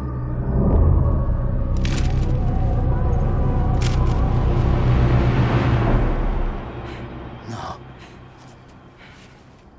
You can't blame yourself.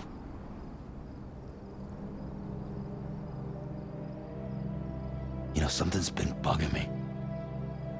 Something he said. You don't know a goddamn thing about Lou. It hit me after. He's absolutely right. I mean, the kid's whole life is a total mystery to me. So I gotta ask. Can you look into Lou's past? Find out what you can? Charlie, you, the ship's crew, you all have connections within the UCA, right? And at least one of you has to have access to the UCA archives that were recovered by the chiral network. All right, Sam. Let's see what we can find on Lou.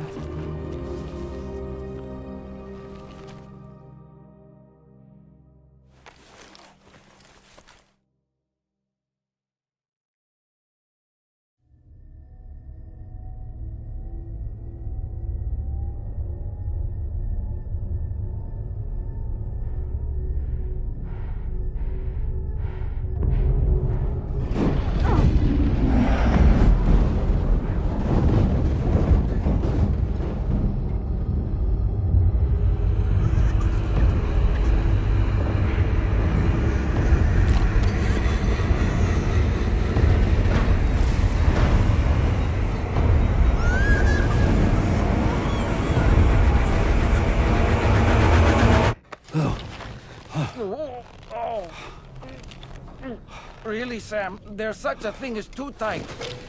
Oh. That must have been quite the nightmare. I can't feel my legs.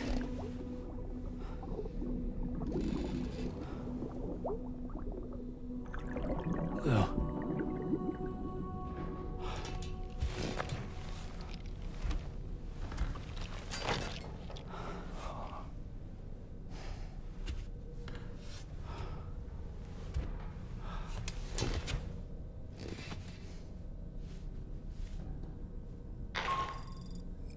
Sam, this is Tarman. Feeling refreshed, I hope.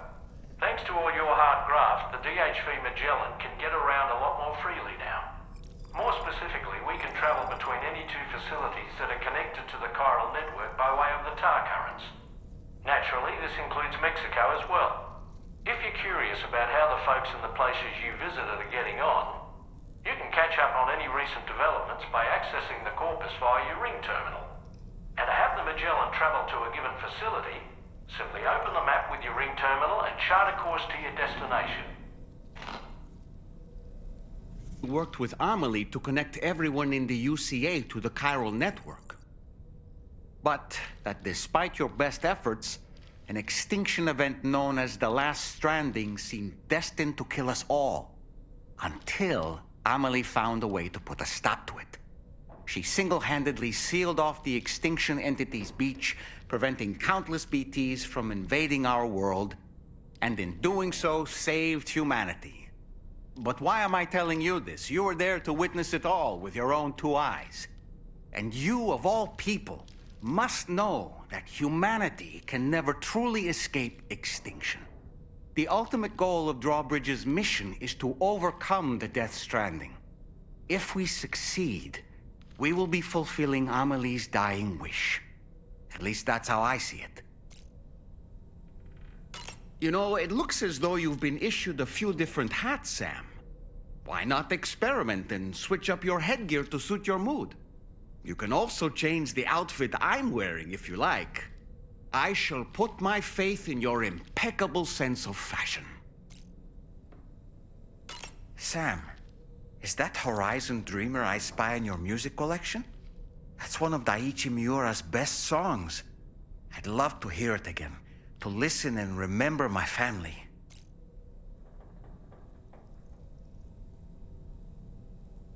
Out of curiosity, Sam, did you notice that the mirror above your sink displays images of the outside world? These images change as we travel and actually show what's waiting for us outside the DHV Magellan when we disembark. Prolonged living inside an enclosed space can be bad for one's mental health due to the unchanging environment. That's why I asked Tarman to implement this particular feature. A digital photo frame, so to speak. An easy-to-understand name, don't you think? Though I'm the only one who calls it that. Anyway, it'll give you a preview of our surroundings. That's sure to have some practical benefits. Showers these days are truly impressive, Sam. They really are.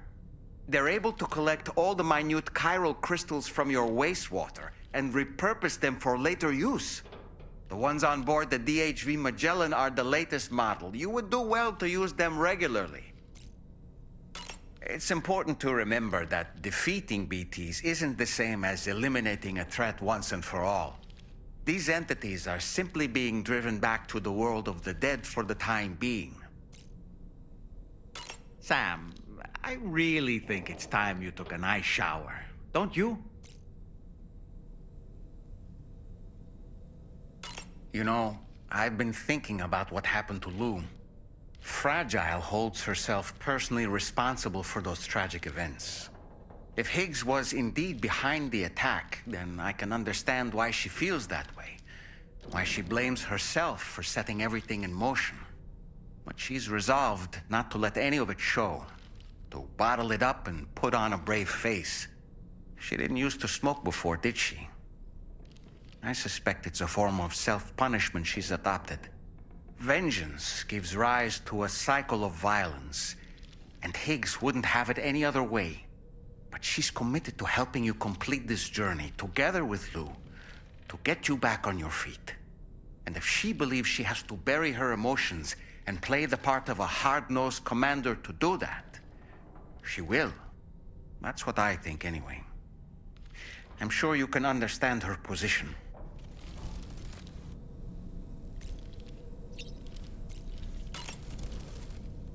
That masked man, that was Higgs, wasn't it? I had no idea he commanded such terrible powers. To summon a giant mech single-handedly. I expect he's behind recent disruptions to the tar currents, too. Well, you don't have to face him alone, Sam. You have me for backup. Sam, the brigands object to virtually all forms of change. Which begs the question of how they managed to get their hands on that disruptor device, or chiral jammer, doesn't it? Sam, apparently you can create your own custom playlist for the mute. If you have... Come to think of it, the weapons they were wielding were impressive, and the brigands themselves were a tough, imposing bunch. You know, Sam, you can have me scout ahead if it just toss me into the middle of their camp, and I can give you a better picture of what... It's not... Sam, when the first APAC, they were unwilling... While their motives differ, I'm reminded of the Ludd... Brigands seem committed to not killing their enemies, at least. If only they had channeled their energies into a constructive dialogue with us. Ah, yes. Those wandering BTs we encountered, I believe people call them Watchers. A fitting name given their behavior. The way they seem to be eyeing us with such disconcerting intensity. They can't see everything, though. No, they've definitely got some blind spots. Meaning, you might be able to avoid combat by evading detection and sneaking past unnoticed. Sam, I hope it's not too much to ask that you continue to take me with you into the field. I know a thing or two about BT. We aren't the only members of Drawbridge. We have a I expect you're... I don't...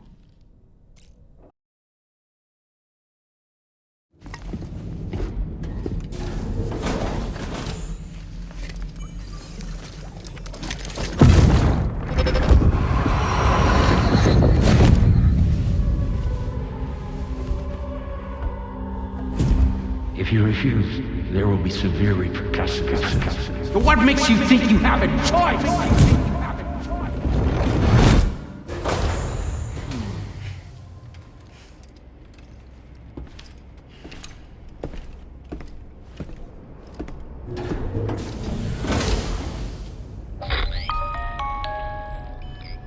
Sam, it's Charlie.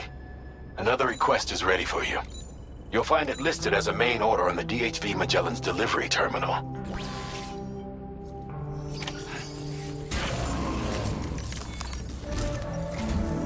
So you know, Sam, Fragile is currently looking into Lou. Meanwhile, Tarman is conducting a separate investigation into the giant mech that attacked you earlier. For now, we would like you to focus on extending the network. That is a task only you can handle. As the network grows in size, we will have much more information at our disposal to further our efforts. That said, you won't be able to proceed until the situation at West Fort Knott has been resolved. It appears that they're in dire need of additional supplies, to the point that they don't even have enough to prepare cargo for your next destination. This next order is intended to alleviate the situation.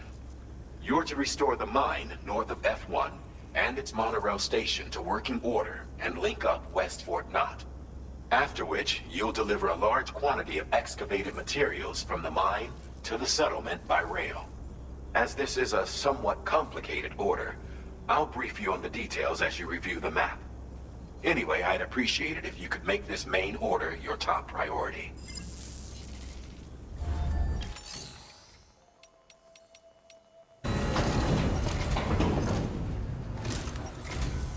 Did you actually manage to restore the monorail? Awesome! With it back up and running, you'll be able to transport materials from the mines. Right. Sorry. Let's take a look at these materials you brought.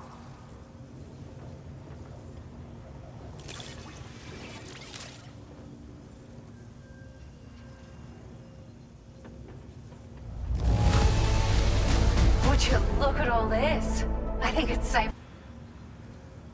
They sure weren't easy to come by. A real collector's item, I hear.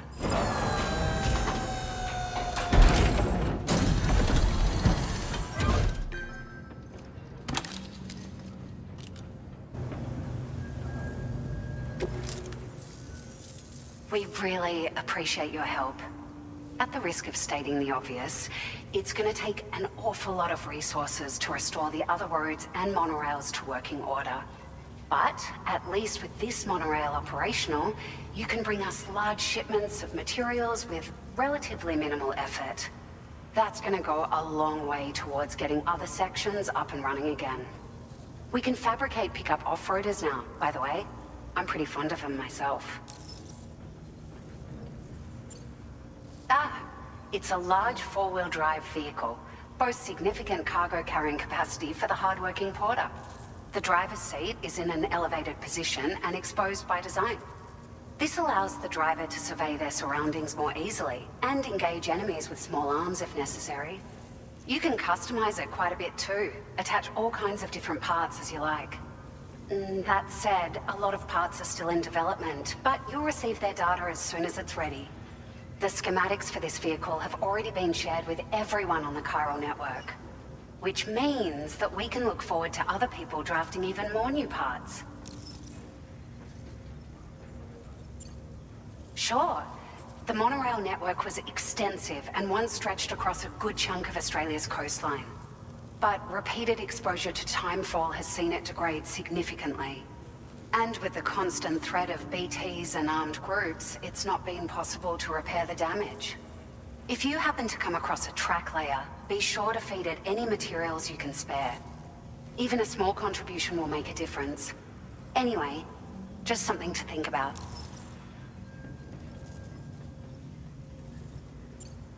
We're so grateful for the assistance, Sam. You've been a ray of sunshine on a cloudy day. You managed to save the day, Sam. The people here now have more than enough supplies for their needs. They should be able to prepare cargo for the next delivery too. But first, I have some information to share with you. About Lou. Return to the DHV Magellan so we can talk.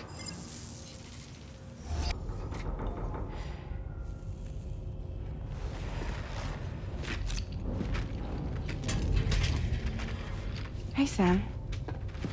How's it going?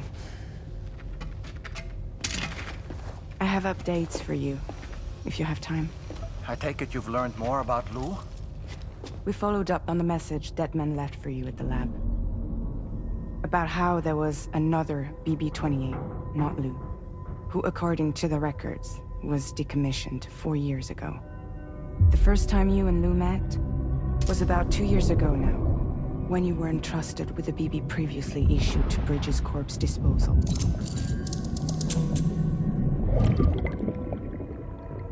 And together, the two of you made it all the way across North America.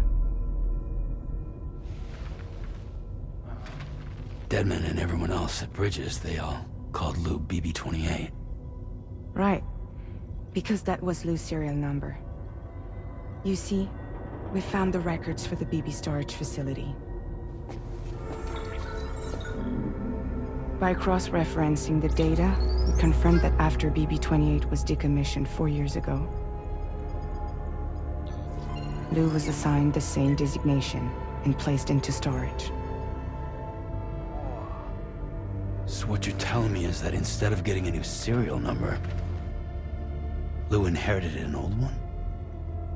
As for Lou's mother, following the C-section, it seems she passed away. And that, pretty much, is the extent of our recent discoveries. Without a still mother to provide support, it makes sense that Lou was kept in reserve. But we still have no idea who approved the serial number reassignment, much less why they did it. Higgs said there were things I didn't know. Maybe this is what he was talking about. I think it could be.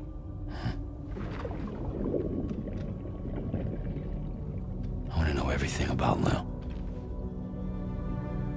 You're playing his game, Sam. Chasing after the past is what Higgs wants you to do.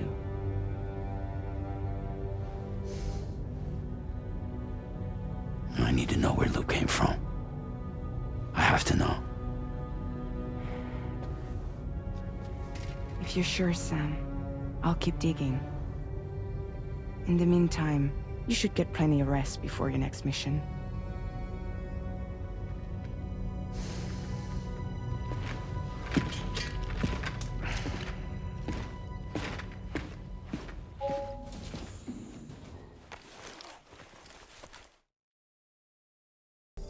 Sam, it's Charlie. A new order is now ready for you. I'd also like to brief you on your next destination. And I believe that Fragile wants to have a word as well. Visit the delivery terminal in West Fort Knott to take on the relevant main order. Sam, it seems Tarman decided to leave a few books for you. Right there, by your bed. Reading is a wonderful way to take your mind off things. Trust me. There are organisms in this area that I don't believe I've ever laid eyes on before. My understanding is that they're called chiral creatures, and they come in all shapes and sizes. Apparently, they will drain your batteries if you come into contact with them. There may be other deleterious effects for all we know. And really, you shouldn't be bothering them anyway. There's nothing to be gained from it. It's not like they drop coins when defeated.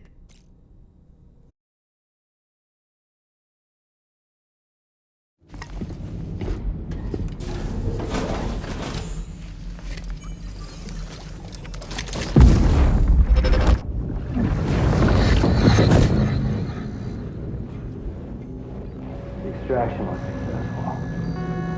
It was transferred to a sterilized pod and sent to a separate facility. Ready to proceed with corpse disposal? 1.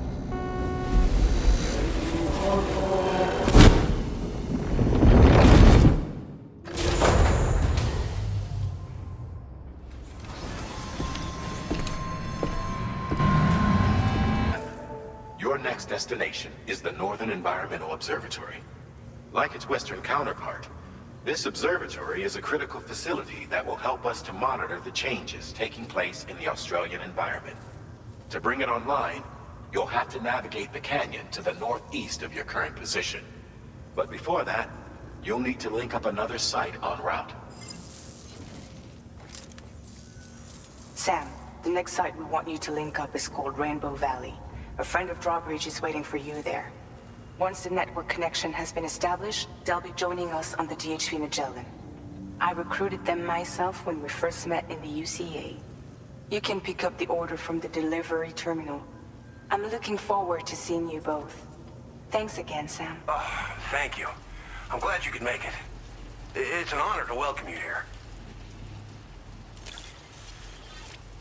The cargo's in fine condition. We'll be hoping to see more of you in the future.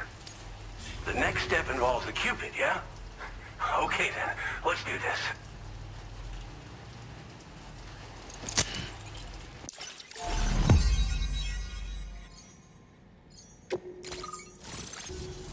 The connection looks strong and steady to me. That cargo you brought along is going to make a world of difference, too. It'll allow us to proceed with our terraforming initiative. Hopefully, no more towns will have to suffer the fate of the one down below us. Oh, we've shared our tar cannon data with everyone, by the way. I suspect you'll find it useful in your own work. Try it out. See if it suits your needs.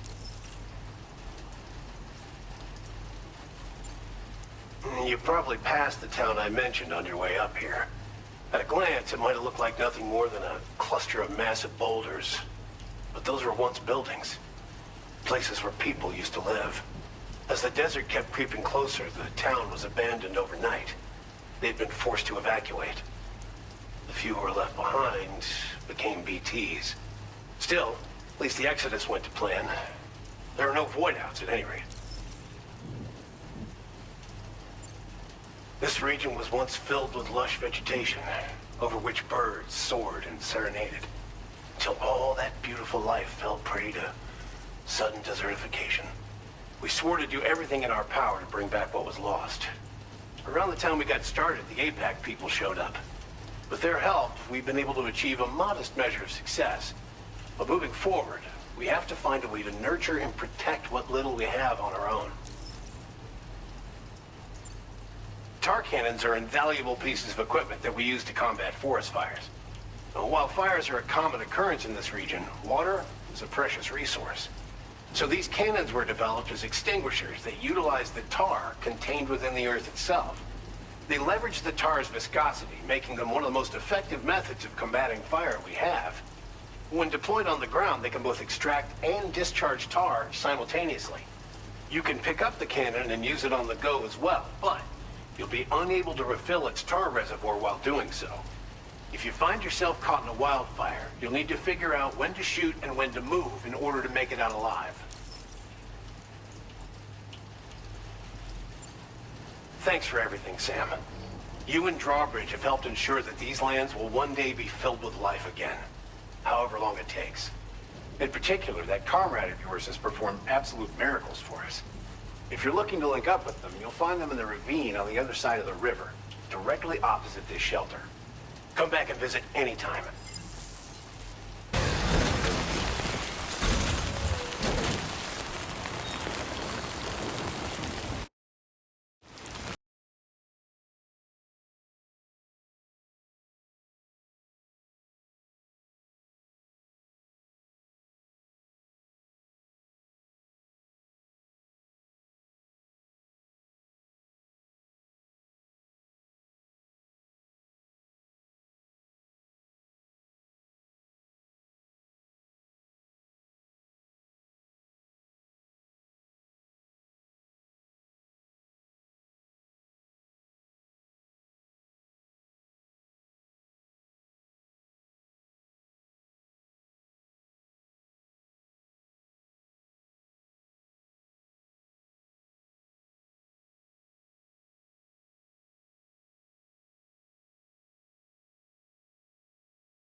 Thanks for coming, Sam.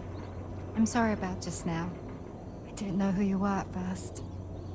You're the picture of health, Rainey. You too, little man. You got some kind of a trick for dealing with time fall? Rainey, it's been too long. Fragile. Can't wait to see you again.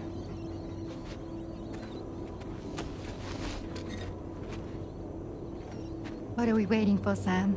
Let's head to the DHV Magellan.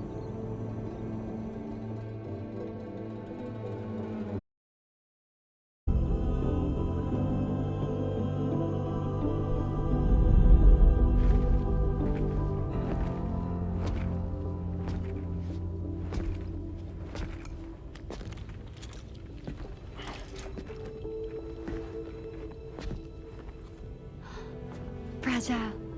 Hi. Hi.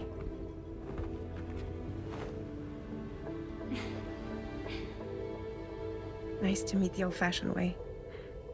Chirograms are great, but nothing beats a hug.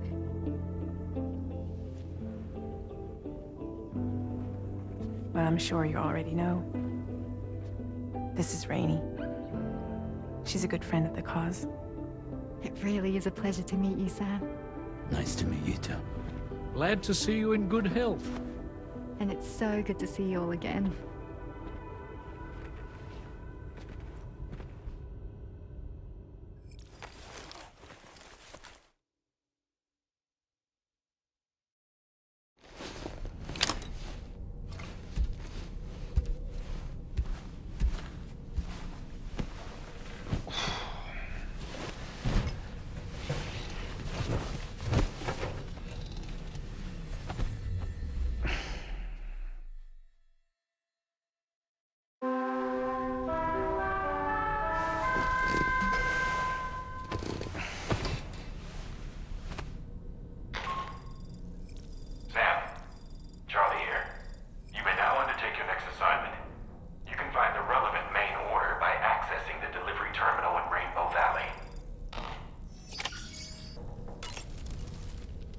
As usual, Drawbridge can't help but run its people ragged.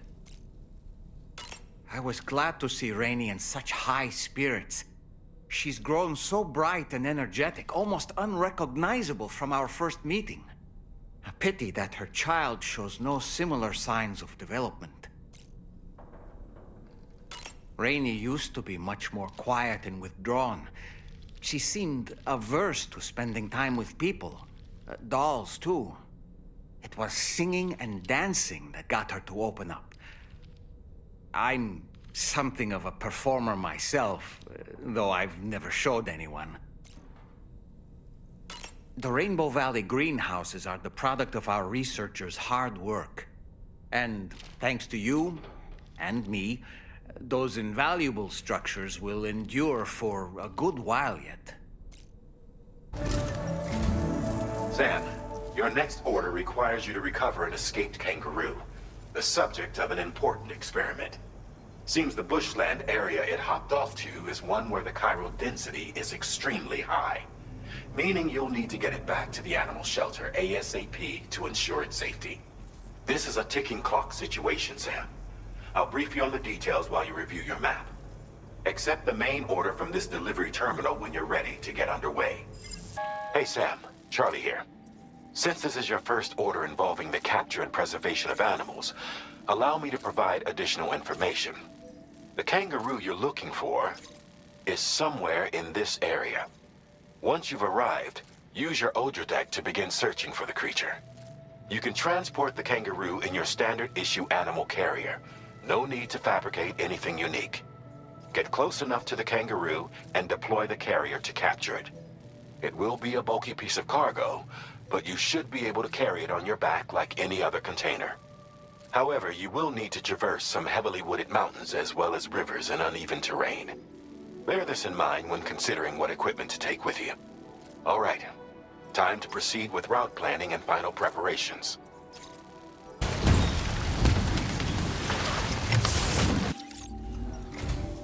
Ah, you must be Sam. We've heard all about you from your friends at Drawbridge. Go ahead and connect us to the chiral network.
Thank you, Sam.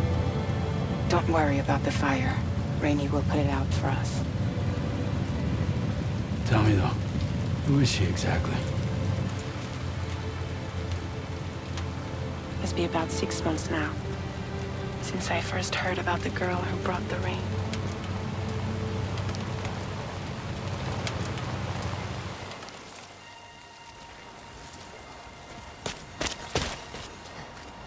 Whenever I stepped outside, the timefall came. There was nothing that I could do to make it stop. And they hated me for it. Including my parents, who told me to leave. I was the witch who brought the timefall. A monster to be locked up in a cage. A few even tried to burn me alive. The most dedicated witch hunters.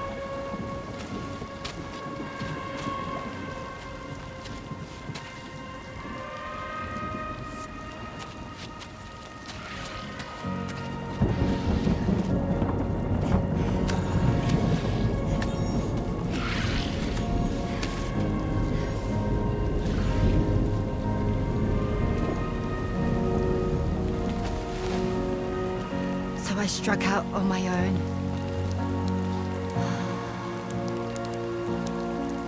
I was alone for so long.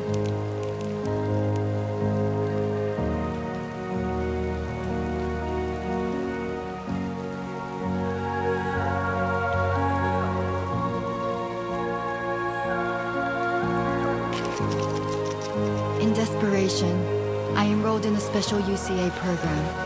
Hoping to find purpose as a mother. Hi there. You're safe.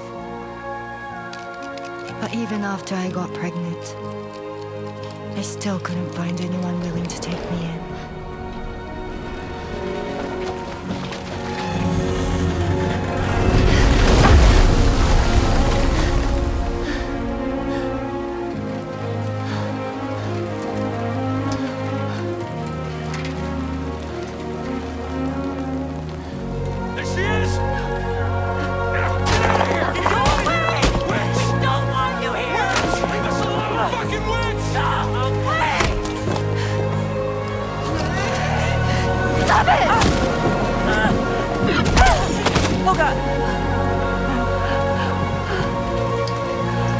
I'm sorry.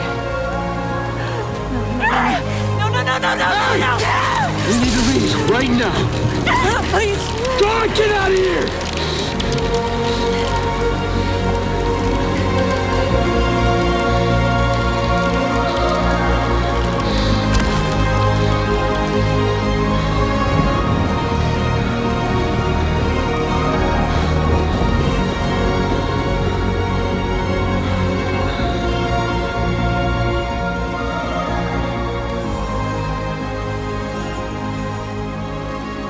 No one wanted anything to do with me. All they saw was a witch, to be hated and feared. Until that day.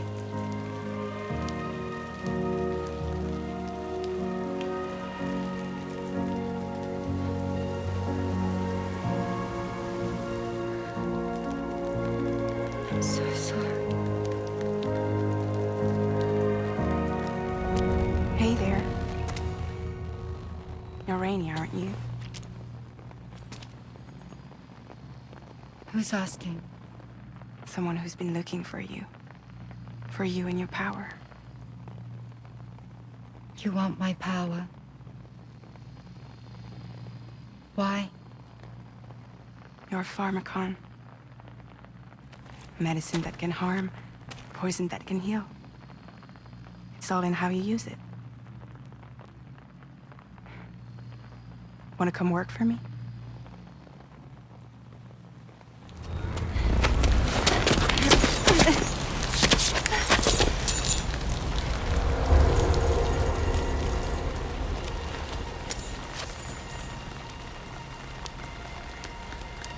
I believe you can save the world. You do? There are things only you can accomplish. Only me. Really? Really.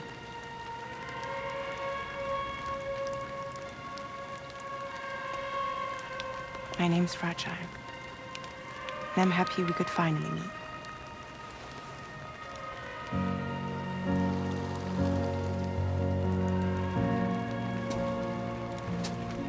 I'm here for you.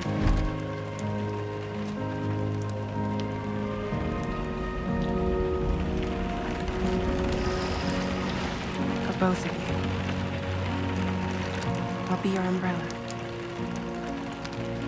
And together we'll show the world the hope in your reign.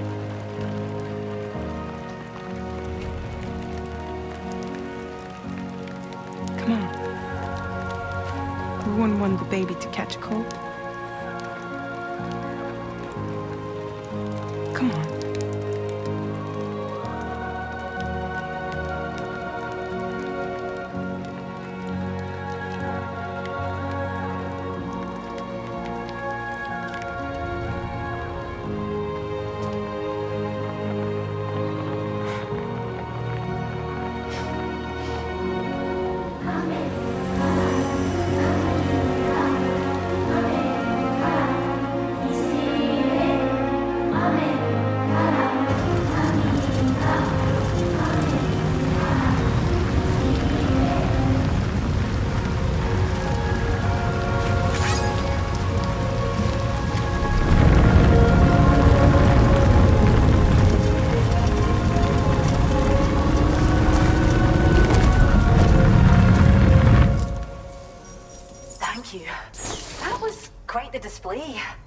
Drawbridge is even more amazing than we'd heard.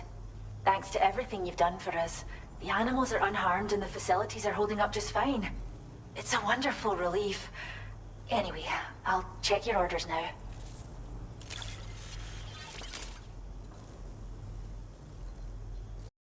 Jude seems to be all right, thank goodness. Oh, she's so very special to us, and we're relieved to have her back in one piece. Once she's had a bit more time to recuperate, we'll move her to the reserve next door where you can visit anytime you like. By the way, we've uploaded our decoy hologrenade data to the network. You can trigger it remotely once thrown, creating a distraction that'll lure enemies away. It might just save your life if you run afoul of any troublemakers. Well, we first found her in an area with high concentrations of chiralium. How wild animals are affected by prolonged exposure is something we still don't understand completely. But it's thought this may be a key factor in how chiral creatures come into existence. So, you can see why our wee girl would be an invaluable research subject. It's where we look after the animals in our care. The vegetation around here didn't die out like elsewhere, and we still have a reliable water supply. After we screen each animal in our underground facilities, we release them into the reserve and monitor their health over time. When that kangaroo you rescued is strong enough, we'll move her up top where she'll be able to stretch her legs. That being said, changes in the environment can have a profound impact on many species, causing never-before-seen creatures to appear, throwing the ecosystem into chaos. Which is why we strive to preserve native animals here for future generations.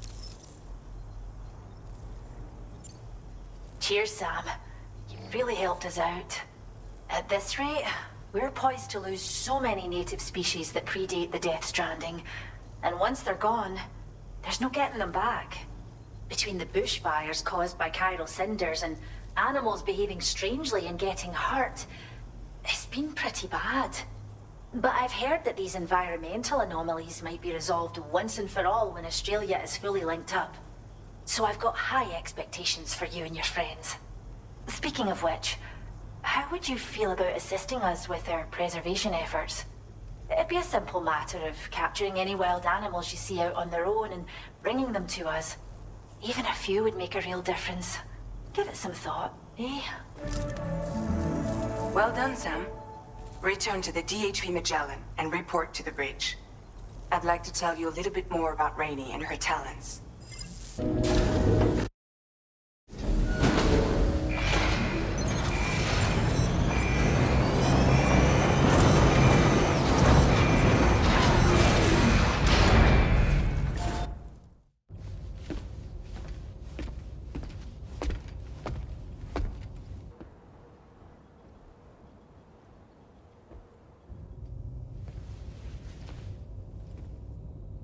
When she's outside, Rainey's constantly surrounded by timefall. But within a 1.5-meter radius of her body, a different kind of precipitation is observed. We call it core fall. Anything it touches is restored to an earlier state. In other words, it has the power to heal and repair, to counteract timefall's effects. Sadly, people only see the timefall, and not the remarkable woman standing in the eye of the storm. Still no signs of growth? I should be due any day now. If things were normal, that is. But the baby's still stuck at 7 months. She has still baby syndrome. Have you ever heard of it? I met a few preppers in Mexico that had something like that. They're not isolated cases. It seems to be happening everywhere. Though who knows if it's a syndrome or a symptom of something else. Simply put, the fetus stops growing at about 7 months. To be clear, it doesn't die, but it no longer moves, as if it's frozen in time. Several treatments, including C-sections, have been attempted. Unfortunately, removal from the womb invariably results in death. And while not all pregnancies are affected, it's yet another contributing factor to the already low birth rate. The Genetic Diversity Conservation Initiative just isn't enough to compensate. You got any idea what's causing it? There's speculation that it's due to an imbalance in the beach itself. I'm sure it's been explained to you before that countless individual beaches exist, a multiverse of beaches, so to speak, and that they are all governed by an upper beach on a higher plane. Expansion of the chiral network to cover the whole UCA may have inadvertently disrupted the link to that beach. Or so they think. BB units were also 7-month-old fetuses. So it's not hard to believe that the beach might very well influence the unborn. While I can offer you no concrete answer, I can state that the plan to extend the chiral network into the Australian continent, to take it worldwide, is also intended to help restore balance to the aforementioned upper beach. And in doing so, it is possible that we may resolve the issue of still baby syndrome.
Another order already?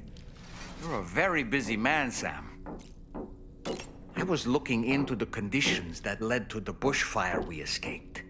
It seemed to have been caused by a phenomenon known as chiral cinders. Unlike other items washed up by the currents, cinders violently erupt from the tar and soar through the sky before crashing to the ground. This phenomenon has been observed across the continent and has led to an increase in bushfires.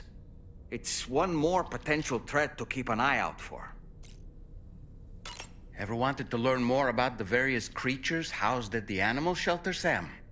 Well, there's a speaker outside the facility that they use to broadcast updates. Might be good to check in on some of the animals we've taken there once in a while. I'm so glad that we were able to save that kangaroo's life. It's easy to forget that humans aren't the only creatures affected by the Death Stranding. Protecting our remaining wildlife isn't just the right thing to do. It can also help us to better understand how the environment has changed. Rainey was a vision to behold. To put out that fire so effortlessly. Her powers are incredible, don't you think? The kangaroo you rescued is currently being cared for and studied at the animal shelter. You know, if you ever want to stop by and see how it's doing, I wouldn't object. Curious how I maintain my youthful appearance? It's because Rainey lets me shower in her core fall from time to time. I don't really...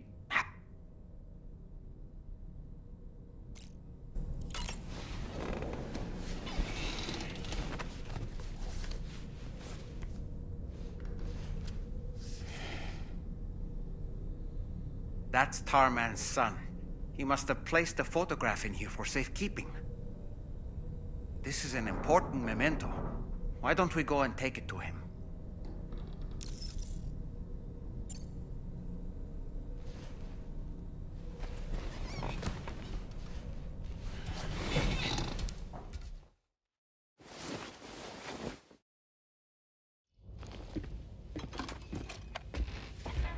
I found this picture in your book. Is this your son?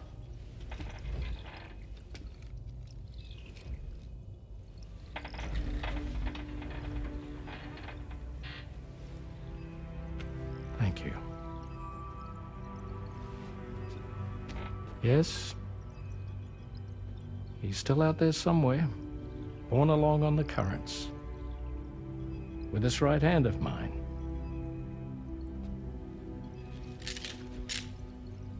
It's due to my connection with said missing piece that I can read the movements of the tar. Something akin to a phantom pain. Do you want to hear the story? Sure. I was both a medical doctor and a geophysics researcher once upon a time. In those days, the tar currents were a key focus of mine. This ship was originally built to facilitate my studies, in fact.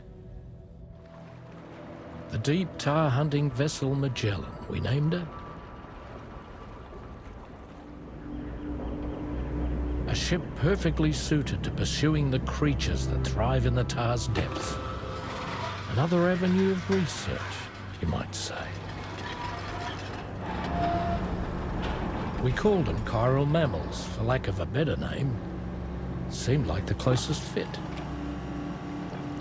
Reckoned if we caught one, we could figure out all the mysteries. The tar, the tides, hell, maybe even the stranding. Whoa, she's a big one. Dip yourself in, son. Tar's looking calm. I'll be fine, Pop.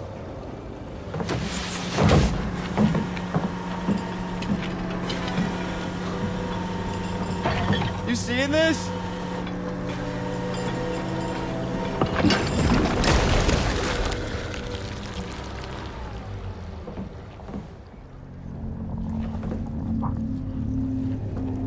I think she's pregnant.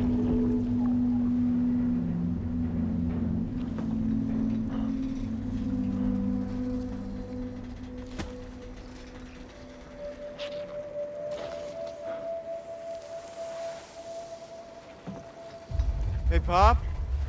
This is weird.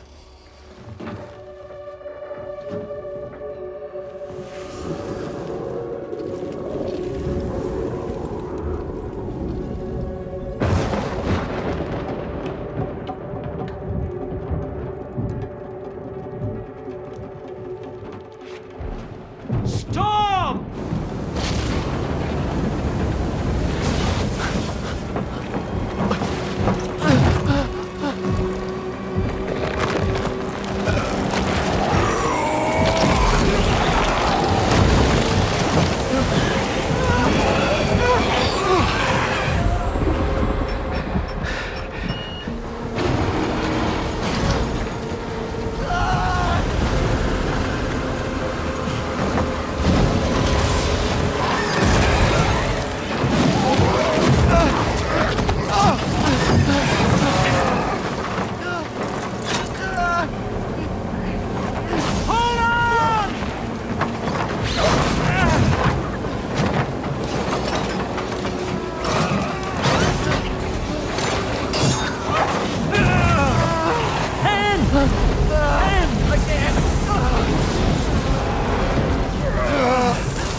And just like that, the tar took my boy, and my hand along with him.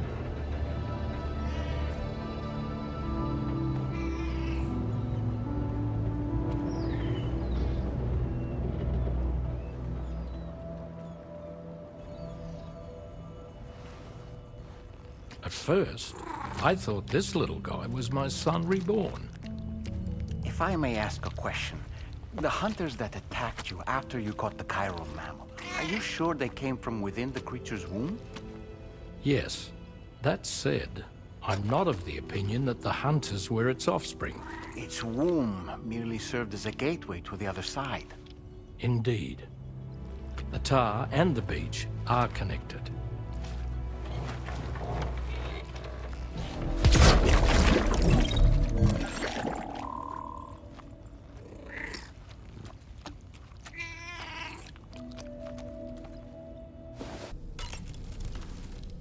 I've known Tarman for quite a while now, but that was the first time I've heard him speak about his son in that fashion.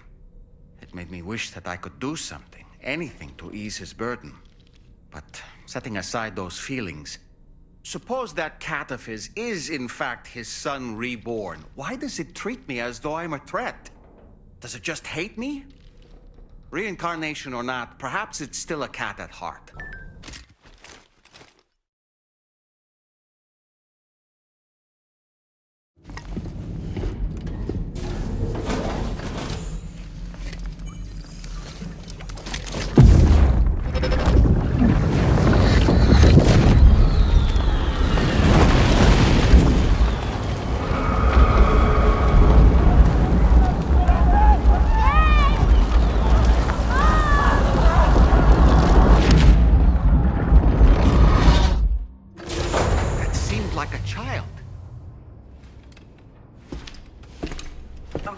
Then does that mean you carried this hefty delivery all the way from West Fort Knott?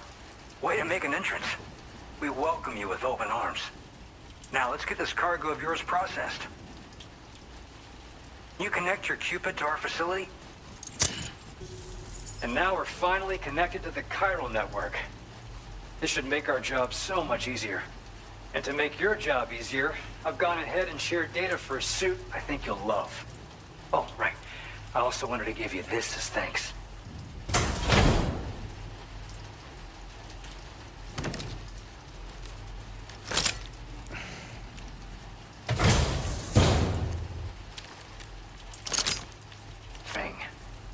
properly, and it'll come right back to your hand. It's a reusable weapon in that regard. Folds up nicely, too, so it's quite easy to carry. You'll find it's especially effective against BTs, so give it a try against the next one you meet. With the aid of your network, we should also be able to develop stronger measures to defend against belligerents, which we need since the brigands out west have rapidly improved their arsenal in recent days. Honestly, you couldn't have gotten here at a better time. Thanks be to you, we'll finally be able to focus on our research. As the chiral network has expanded, we're seeing more and more anomalies outside of the bounds of its coverage. This has led the brigands to conclude that the network itself is responsible for the worsening state of the world, which is why they're opposed to its expansion. But it's not like we can sit back and do nothing. If we don't try to improve things, humanity's doomed to go extinct. One day they started sporting a whole lot more weaponry, including grenade launchers with custom tranquilizing gas rounds. Thing is, the brigands don't have a chiral printer at their base, as far as we know. So, where'd they get all the new hardware all of a sudden? Kind of worrying, don't you think? After I moved to Australia, the locals learned me all the ins and outs of the boomerang. I then designed a new type that's effective against BTs as well.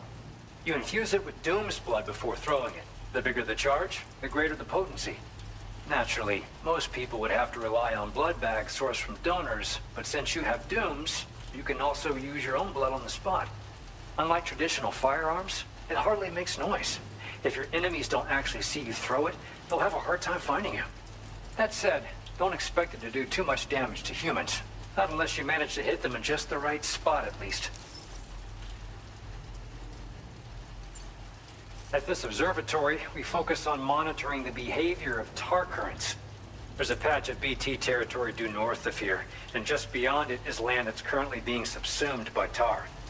There's no telling when the facility will be lost to the tar as well. So it's important that we contribute to the research and development of countermeasures while we can.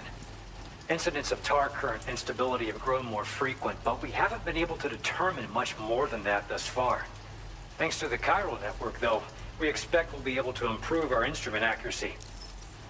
We appreciate the help. Best of luck to you, Sam. The tar currents are acting up again. Guess it's back to work for me. Let's both keep on keeping on. That was excellent work, Sam. Thanks to you, the better part of the Western continent has access to our services. Now it's time for you to head north and continue to expand network coverage. It is imperative that you connect all of Australia, stabilizing the environment and eliminating the remaining anomalies. There will be challenges, of course, but I know you have what it takes to overcome them. I expect more great things from you, in short. Sam, this is Tarman. We believe that we finally determined the location of whatever's thrown the tar currents into chaos. The chiralium levels there are pretty high, though, and BTs are almost certain to be present as well. I hate to ask, but would you mind taking a look for us? It's close to your current position. I've sent you the coordinates. We're counting on you, Sam.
Did he say nirvana?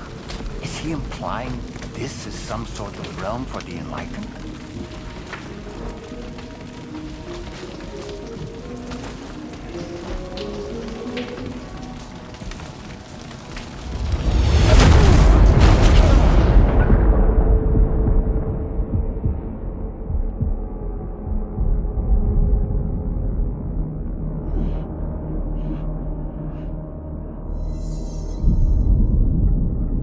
You're right.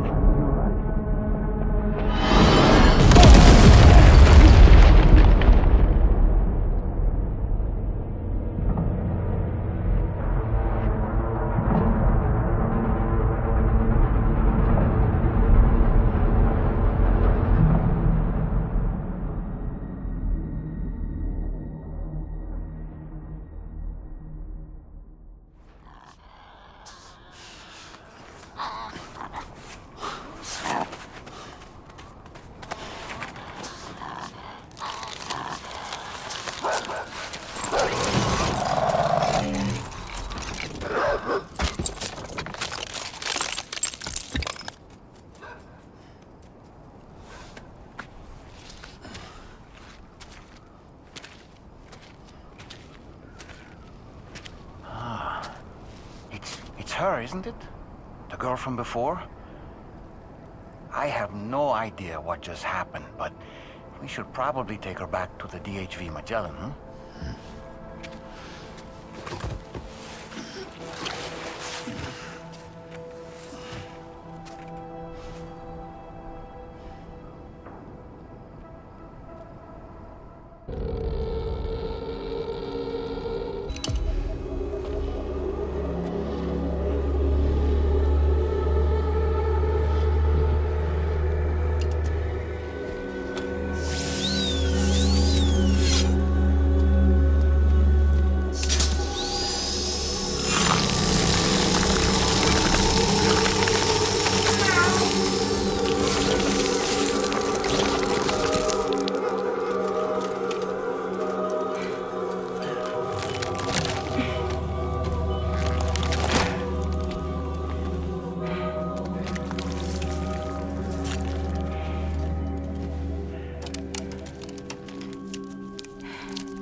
I did notice that you were tossing and turning in your sleep.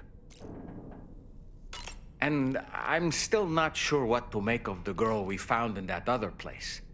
Why don't we do as Fragile suggested and visit her in the next room?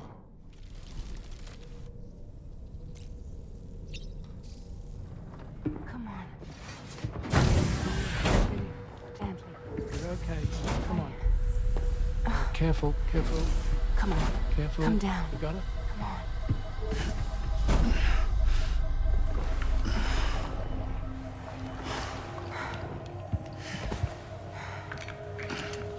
Thanks. This is what happens when she has nightmares, it seems. There are those who connect with the beach during REM sleep, allowing a tremendous amount of chiralium to flow into their bodies.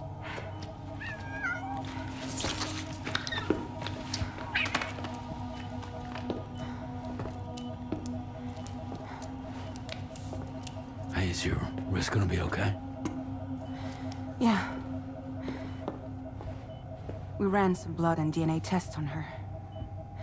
And checked her for signs of injury. As far as we can tell from a medical perspective, her health is in perfect condition. But that doesn't make the chrysaloid shell in which we found her any less troubling. Not to mention the tar-like fluid that came pouring out of it. We're still analyzing both. And there's more. You mean those suckers? Indeed. But that's not what I'd call them. Much closer to a chiral rash, I would say. You know how chiral allergies can sometimes trigger goosebumps? It's like that, except a fair bit worse. The tar-like secretions can accelerate the passage of time on contact, it seems. We suspect she has dooms too. And that when she's levitating, she's experiencing the nightmares common amongst sufferers. That space or realm she left behind to come here.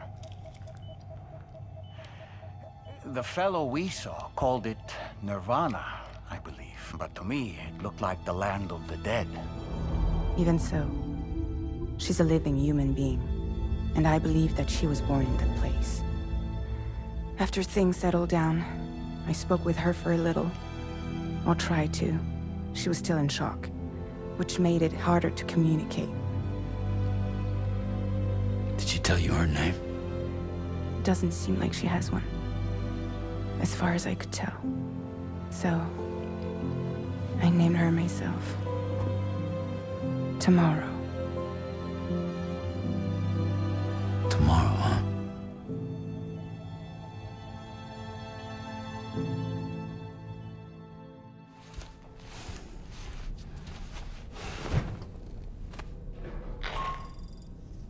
Sam, it's Charlie. We've recently received a report of brigands engaging in suspicious activity to the west. I'm sure you'd like to push on, but I don't think we can afford to ignore this. Please access the DHV Magellan's delivery terminal to undertake this main order. Sam, have you been having distressing dreams again lately? You know, nightmares can be indicative of the brain's internal struggles as we attempt to come to terms with traumatic events.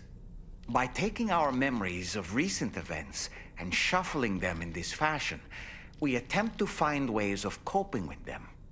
Nevertheless, it can be an unpleasant experience. I hope you can get some restful sleep soon. Tomorrow, a mysterious young woman from the world of the dead. I hope she makes a swift recovery. I just can't stop thinking about that place. It was filled with the spirits of the dead, a vast number, beyond counting. And the man who attacked us without any explanation. I don't have any idea who he is. Do you?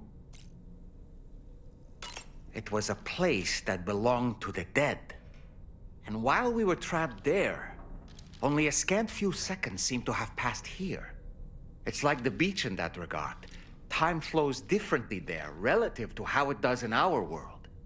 Those battlefields you once journeyed to were also pockets of reality outside of ours. But this was different. Perhaps we'll be able to understand it better if we ever get the chance to go there again. Which isn't to say that I want to go back. DHV Magellan. Sam, we've received an urgent request from the Northern Environmental Observatory. Brigands to the west of the facility have got their hands on a large stockpile of weapons and have taken it back to their base. This happened shortly after the recent Tarthal abated. The surrounding area was littered with a massive quantity of cargo that had been washed up by the tar. The brigands wasted no time gathering up everything they could and hauling it back to their encampment. This included weapons and gear unlike any we've seen before. And now we've begun observing new brigand units in the field. These ones are wearing red, reinforced armor, accented with luminescent light strips. As their unique appearance suggests, they're more resistant to damage. Melee and electrical attacks are especially ineffective against them. These units have clearly been outfitted for close quarters combat, and their sudden deployment is troubling to say the least. Their presence likely indicates that the brigands are gearing up for a raid of some sort. And if we ignore this development, the brigands could use their new toys to attack the observatory, and there's no telling what might happen then. So we need to seize all of them before they have a chance to do so. Moreover, the latest data from the observatory strongly suggests an explosion of some sort occurred just beneath the Earth's surface not long ago. APAS analyzed the shockwave and has concluded that it is consistent with the type produced by ground-penetrating ordnance. This leads us to believe that the cargo the brigands secured may have included powerful explosive material. Directly assaulting the brigands using firearms risks triggering these devices, and we cannot predict how that would affect the region. Any sort of catastrophic explosion may also have an adverse impact on the tar currents. It is therefore critical that you avoid combat and secure the cargo without alerting them if possible. I implore you to take on this main order, Sam. And soon. Whoa, did you really go out and steal all that stuff from the brigands? Way to go, Sam. Let me get started on processing your haul. I can't find a single data we just shared with you is great for making landmarks to prevent people from getting lost, even at night. And when you do place them, you'll find they're useful not only for getting your bearings, but also for creating routes that will facilitate travel for everyone. Aside from that, we've also made it so you can now use your PCC to fabricate bridges up to 80 meters in length. The rivers ahead of you are prone to flooding, so I imagine extra long bridges will be especially handy. Oh, and Sam, there's actually one other thing I wanted to talk about. Call it a little insight into the cargo you recovered on our behalf. It included a device I believe you guys have taken to calling a chiral jammer. These jammers are capable of disrupting the flow of local tar currents. In addition, you also recovered some explosives modded to be able to penetrate the ground and detonate within the tar. This would destabilize the currents over a large area. Needless to say, both these items could have been used to deliver an enormous blow to the chiral network. In other words, we've really dodged a bullet. But what I'd like to know is why this tech wound up in their hands in the first place. Can't chalk it up to pure chance. Honestly, it's almost like those brigands knew in advance that the tar was hiding cargo. We've got to consider the possibility that someone gave them a heads up.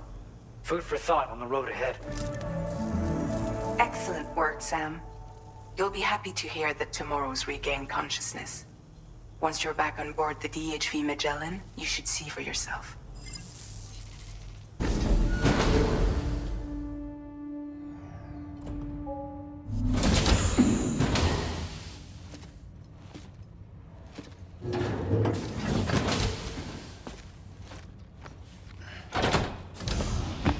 Stop it.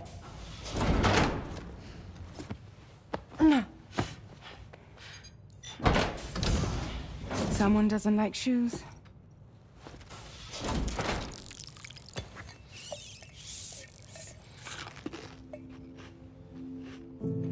She won't even touch any normal food. But at least we managed to convince her to take a shower.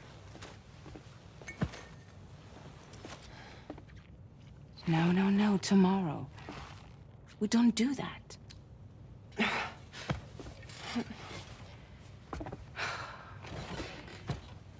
Seems like a real handful. She just needs some time to settle. You must be tired, Sam. Get some rest.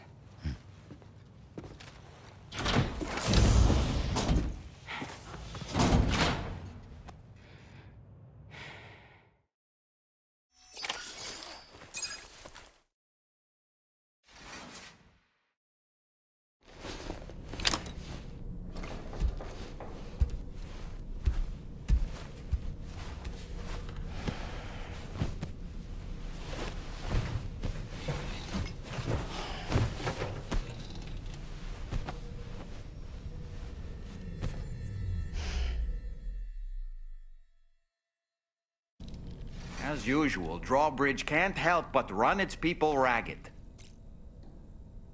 Sam, been a while since you had a proper shower, wouldn't you say? Tomorrow seemed to react negatively to overstimulation. This is likely just a defensive mechanism, so to speak. A way to safeguard her mind from the strange and unfamiliar. At times like these, it's best to limit the number of people attempting to help the distressed individual. So let's trust in Rainey and Fragile to take care of her. You've been receiving more dangerous orders. I respect your willingness to undertake them without any fuss. Please, don't hesitate to rely on me for assistance if you ever find yourself in need of it. While I'm incapable of fighting like you, if you throw me toward your enemies, I can keep them distracted for a short while at least. Sam, the Brigands' vehicles are of a rather antiquated design, significantly different from the standard pickup off-roader. You won't be able to get them repaired at distribution centers or on the DHV Magellan. Can't even store them in a garage. They're enemy property after all. Too risky to bring inside our facilities. Could be booby-trapped. I'd not get into the habit of using them too often if I were you.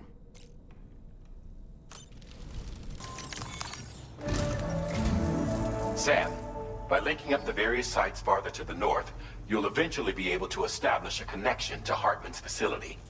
In short, it's time to tackle the northern part of the continent. Start by bringing the F2 South Distribution Center into the network. Some of the staff there are former residents of Cape Fort Knot who managed to escape the city before it was swallowed up by the tar. In addition to overseeing distribution operations, they also protect the facility from would-be assailants. Unfortunately, local chiral contamination levels are extremely high, leading to disturbing reports of paranormal phenomena near the facility. The cargo you're tasked with delivering should aid staff in dealing with this issue. Accept the main order from this delivery terminal to proceed. You're with Drawbridge, I presume? Yeah, you seem like the genuine article. Welcome. Hope it wasn't too hard to track. I'll just need a moment to check your cargo.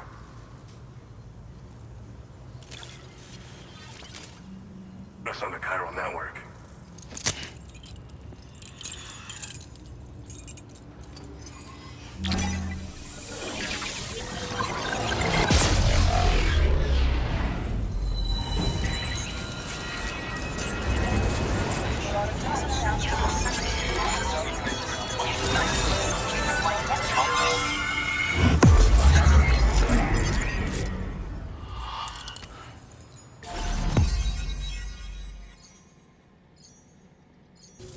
So we've been linked up, at last. There's also the necrobiotes you brought us as well. Feels like we finally turned a corner. For our part, we've shared data for some custom vehicle components, as well as some sturdy combat boots. I'm sure the vehicle parts in particular will come in handy for combat and cargo retrieval. You need all the help you can get, because those armed survivalists waiting for you out east are far more dangerous foes than the brigands. They're a bunch of fools who won't hesitate to kill people, with no shortage of lethal weaponry. Though I'll be damned if I know where they got it. Make sure you're prepared before you head their way. Speaking of which, those combat boots ought to add some serious power to your kicks. You might want to equip a pair if you intend on getting up close and personal. We've uploaded some schematics for pickup off-roader parts. One of them is a heavy machine gun. It automatically acquires and fires at targets in range. It uses MP bullets for added versatility. It's effective not only against human enemies like armed survivalists, but BTs as well. The other part is a sticky cannon. When mounted, it independently scans for cargo in the vehicle's vicinity and collects it. You'll find it makes rounding up dropped cargo easier than ever. And who wouldn't want that? Pickup off-roaders can be equipped with 2 parts like these simultaneously. So choose whatever's best for the situation at hand. They're not something just anyone should be messing with. Their affinity with the dead makes them dangerous. But that's also why we can use them to prevent the dead from attacking us. With that kind of power at our disposal, we can put people's minds at ease. Could solve all kinds of problems, I'm sure. Some people have called me that. A while back, we had a situation with this group that went around looting whatever supplies they felt like. And I was the boxing champ who went up against these guys and sent them all packing with nothing but his bare fists. That's the story they tell, but it sure as hell ain't the truth. I didn't charge gallantly into battle and beat the shit out of them. I approached them in peace so we could work it out. I asked why they were stealing from other people, and they said it was because they didn't have the skills to live any other way. So I taught them other ways to survive, trained them a bit. Nothing more than that, really. In the end, all we had to do was talk to each other. They weren't like the other riffraff you find around here. And they're still here. In fact, working in this facility. If anyone around here deserves to be called a hero, it's you, Sam. I mean, you're the one trekking across Australia trying to bring everyone together. Anyway, right now, we're trying to develop equipment tailored to close combat specialists. If we succeed, anyone will be capable of fighting as well as the so-called Golden Fist. Feel free to lend a hand if our project interests you. Thanks again. We're glad to have you in our corner. With your support, we'll be able to do so much more for others.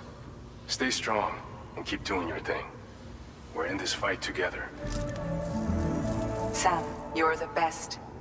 Now get yourself back to the DHV Magellan and take a load off. Just so you know, tomorrow's been doing much better.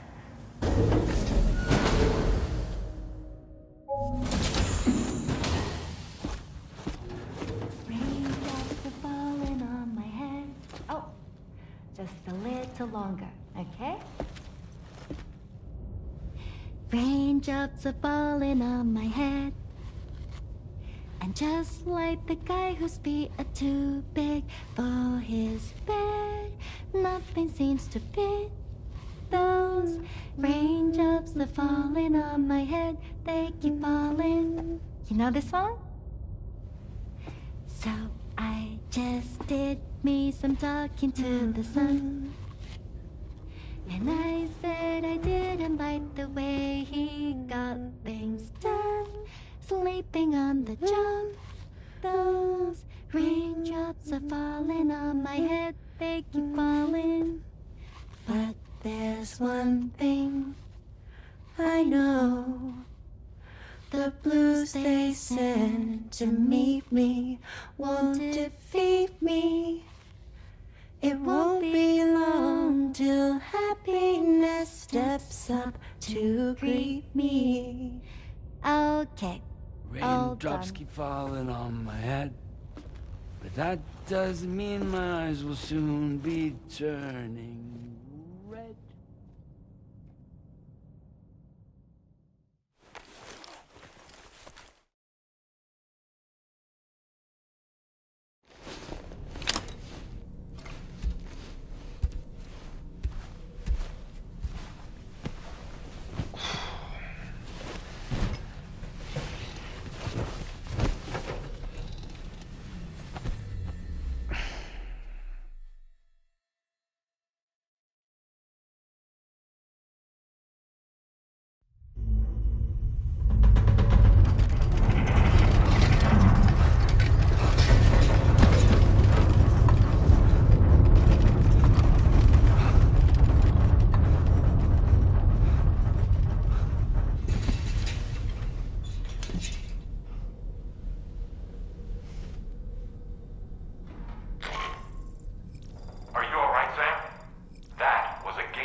So, Samson Hook from the F2 South Distribution Center is not a man to be trifled with, no sir. I did some research, and I found he's a popular local figure, beloved by one and all, it seems. Known as the Golden Fist as well. But don't misunderstand. I'd wager the people's love for him is not rooted solely in his considerable martial prowess.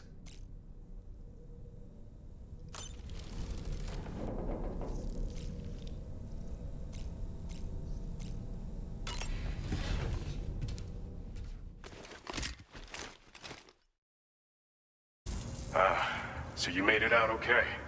Those tremors were intense, but we're doing fine here. I think West Fort Knott got the worst of it, though. Your cargo has already been prepared. If you could deliver it to West Fort Knott as quickly as you can, that'd be great. We need to support each other at times like these, so pick up the priority order from the delivery terminal right away. I'm counting on you, Sam. Sam, I'm so glad to see you again. We just got hit by a massive quake. I was afraid you might have got hurt out there, or worse. Anyway, I'll check your cargo. We should be able to get our chiral printer in working order now. I've never felt tremors like that before, not even when the tar currents were acting up. It makes me pretty concerned about other folks living nearby. But at least the monorail you patched up seems to be none the worse for wear. Hey, out of curiosity, have you restored any of the other large mines? They'd be a great source of materials if you were ever in need.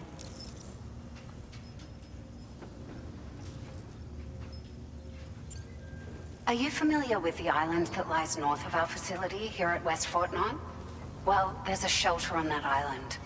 The man who lives there only cares about his research and never talks to anyone. But I can't help worrying that he might have been hurt during the tremors.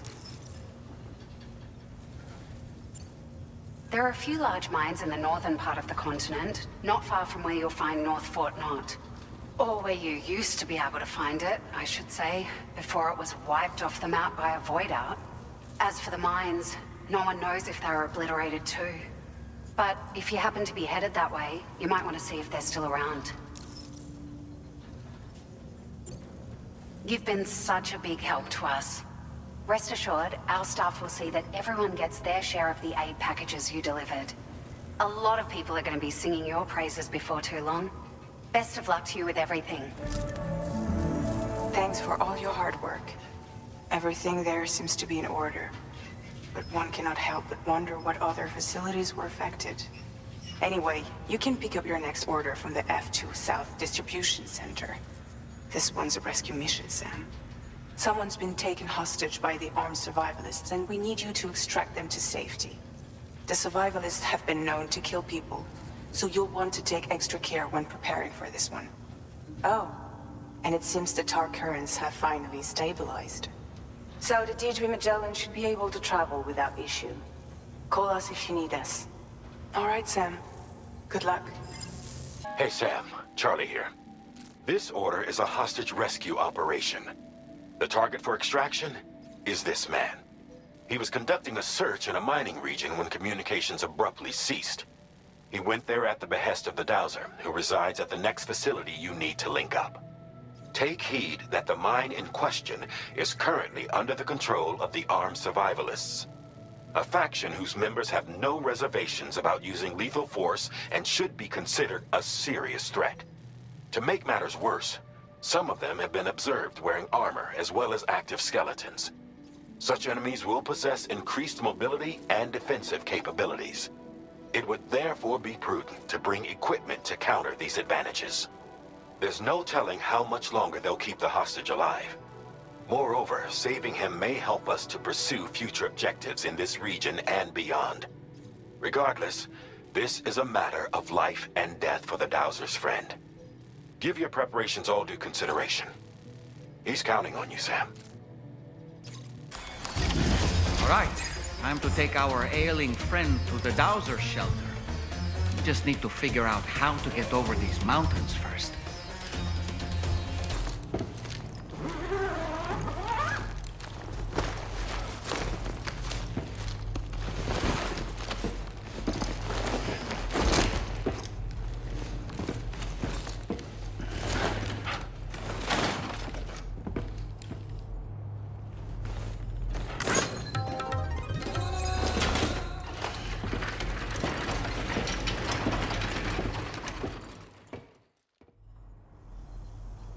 There you are. Thank goodness. And you saved my friend, too. Give me a moment to take stock. I can feel it. Bring me online with your Cupid.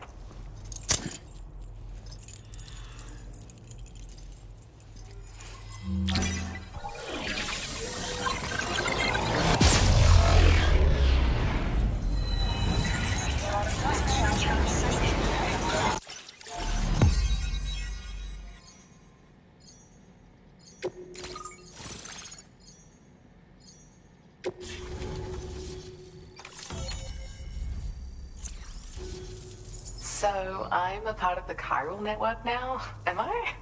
You can't even begin to imagine how much this is going to benefit my work. As thanks, I've shared the schematic for a level 2 PCC. I sense you'll need to build all kinds of structures to deal with the obstacles you're going to encounter from here on out. For instance, this more advanced PCC will allow you to fabricate zip lines. And this zip line's design is even better than the one you used back in the UCA. I also have another gift to share. A schematic for a boost skeleton. Throw it on and it'll allow you to carry heavy cargo with relative ease. And prepare to be amazed when you give it a boost. You'll run faster than ever and jump even farther too. That's a signature feature. It also has shock absorbers that reduce the damage you take from a big drop. But don't forget that boosting consumes battery power, so make sure you've got enough for when you need to rely on these features. Oh, and in case you're wondering, that friend of mine you rescued is doing well. His condition is stable and he's just catching up on some sleep. I can't thank you enough for getting him out.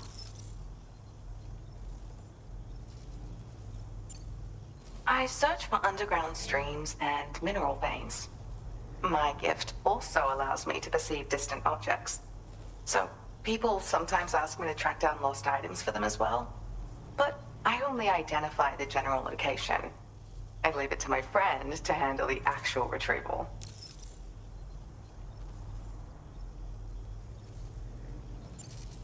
Like the old design, this zipline enables an individual to travel quickly between 2 anchors. However, you'll find it offers greater comfort and freedom of movement to the rider. Also, the lines themselves can now curve ever so slightly if necessary, which makes zipping around more viable in areas with plentiful obstacles. You see, even if I know where the thing I'm searching for is, it doesn't mean I can get there. That's why I've been looking into tools like this to facilitate travel. And with any luck, I'll have more solutions like this to share in the near future.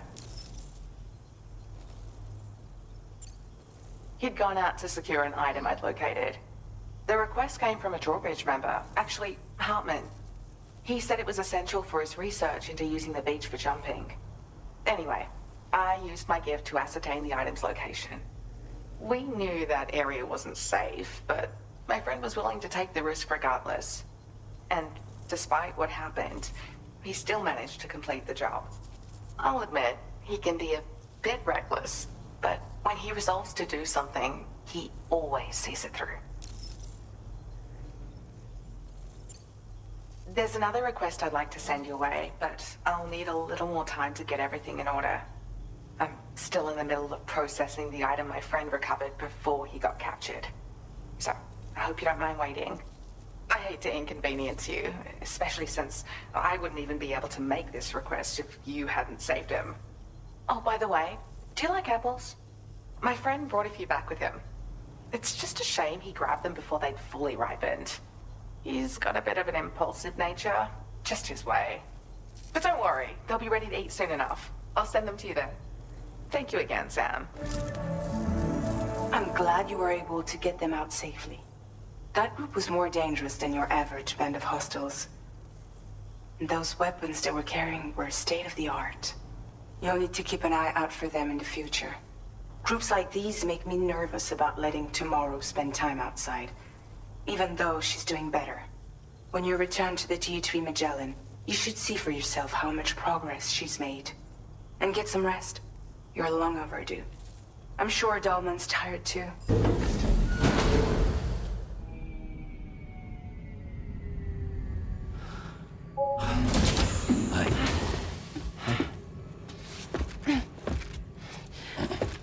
Hey, come on. Tomorrow. I'm sorry, but you have to stay on board. It's too dangerous to go out by yourself. And you'll have to put on your shoes.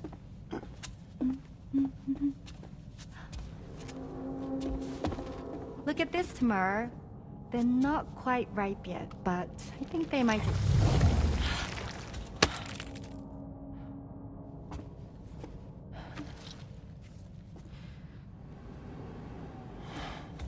It's okay, Tamar, really.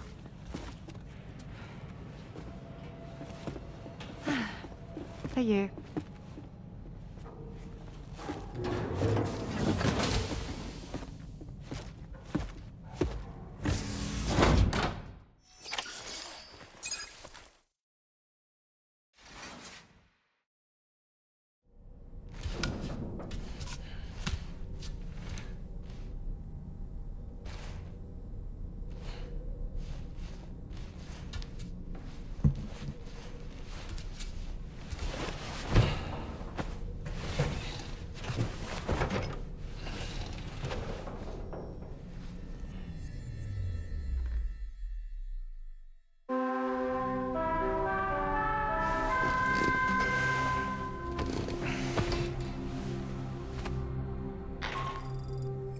Hey Sam, had yourself a good kip?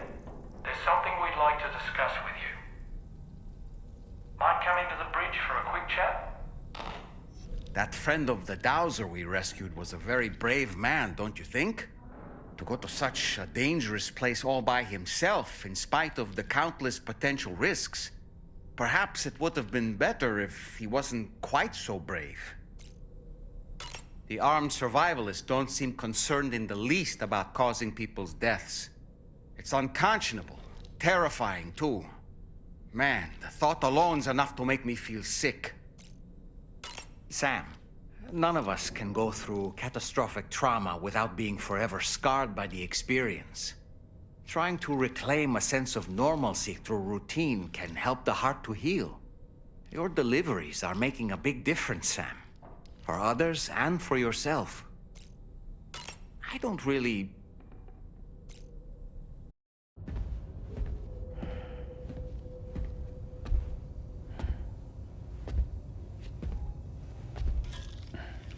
Glad you're here. I thought both of you should have a say in this. Listen, about the girl, tomorrow. This is the spot where we picked her up. We're still reading Tarfall activity there, which means there might still be a passage to the other side. It's possible she could still use it to go back home. You want to send her back to that hellhole? If that's where her family is, it's where she belongs. You've got to be kidding me. This isn't her world. She isn't one of us. That chrysalis, we found her inside. It was filled with a fluid that contained amino acids. One's identical in structure to the kind found in tar. I'm sorry, there are amino acids in tar? As in proteins? Of course. How else did you think that chiral creatures could emerge from it? Or to be more accurate, be born from it? Some have even theorized that the tar is a sort of primordial soup. Wait, are you saying that tomorrow is a chiral creature? No, not at all. Her DNA and cellular structure prove that she's human. Well, the world we found her in was filled with the dead. Almost like some kind of beach. But tomorrow herself is alive. She's a living human being. We should look after her here. Women and children and the weak have always been easy targets. In every conflict and disaster, we're always the first to suffer. But even if her world is as bleak as you suspect, she may still be happier there, surrounded by the friends and family she knows and loves. Friends and family don't guarantee happiness. Not in the least. I understand how you feel, but I believe she should stay with us. Sam. I was there. I saw her home. And it was a hellhole. We can't send her back. All right. I'm pulling rank and making the call. She stays. At least until things have calmed down. Understood?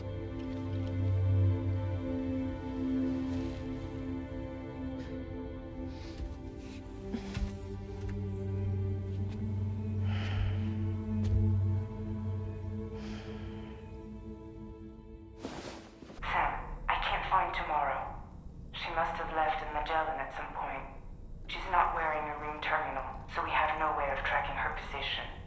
And the continent is full of dangers she's never encountered. I should mention she didn't appear to have received even a single vaccination. So I decided to repurpose the batch Deadman left for Lou and gave her the full gamut. She's been immunized against just about everything, so you've got nothing to worry about on that score. But she's still a stranger in the world that isn't her own. And I don't think she's capable of surviving out there. Not all by herself. Please, Sam. Find tomorrow for us. And be sure to take a weapon with you, just in case. When you're ready, check the main order on the delivery terminal for more information about what to expect. This has certainly taken a turn. Come on, Sam. Let's start looking for her. It can be terribly difficult for children to witness an argument between adults. Now, tomorrow is not exactly a child, of course. But she saw us, the people who took her in, struggling to decide what to do with her. That can't have made her feel good. We should have involved her in the conversation. For now, though, I just want to do my part to help find her. When you're ready to head out, be sure to take me with you. Sam, something worrying came to my attention while I was searching for tomorrow. There have been a few reports of mechanized belligerents in this region. You should consider them hostile if and when you come into contact. So, review your equipment loadout via the delivery terminal and make sure you're prepared for anything. Only then should you pick up the next main order. All of Drawbridge is committed to helping you find tomorrow. Let's bring her back home, Sam.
Thank you.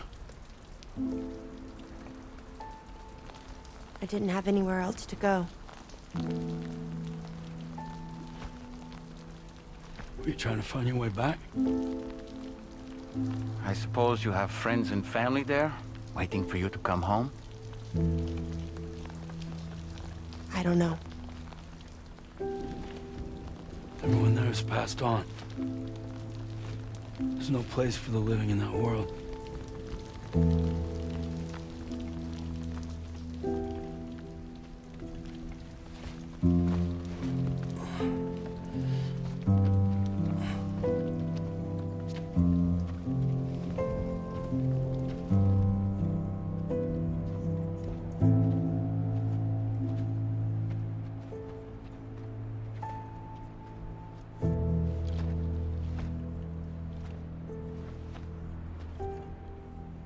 Tell me, am I really alive?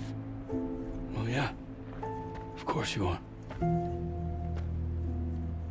you want to stay with us on the DHV Magellan?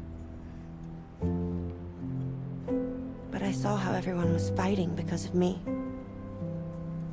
I'm sorry. All that wasn't your fault. We're just worried about you.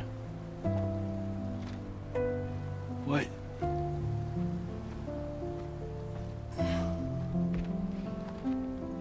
I don't think I ever had a family. Do you have one? No. Not anymore. You miss them? Yeah.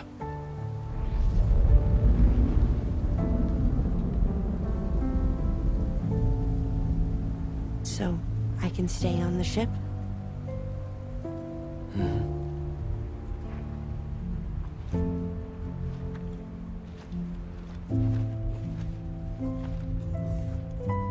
Thank you.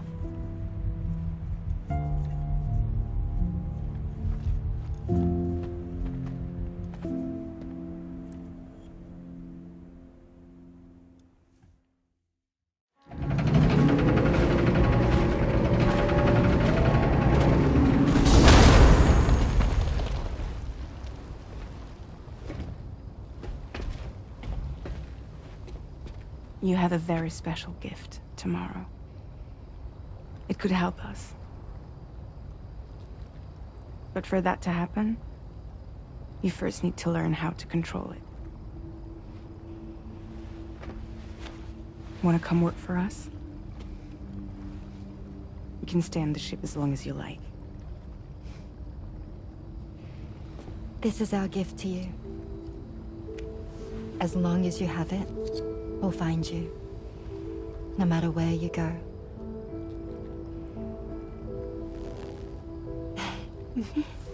Welcome to Drawbridge. To our little family.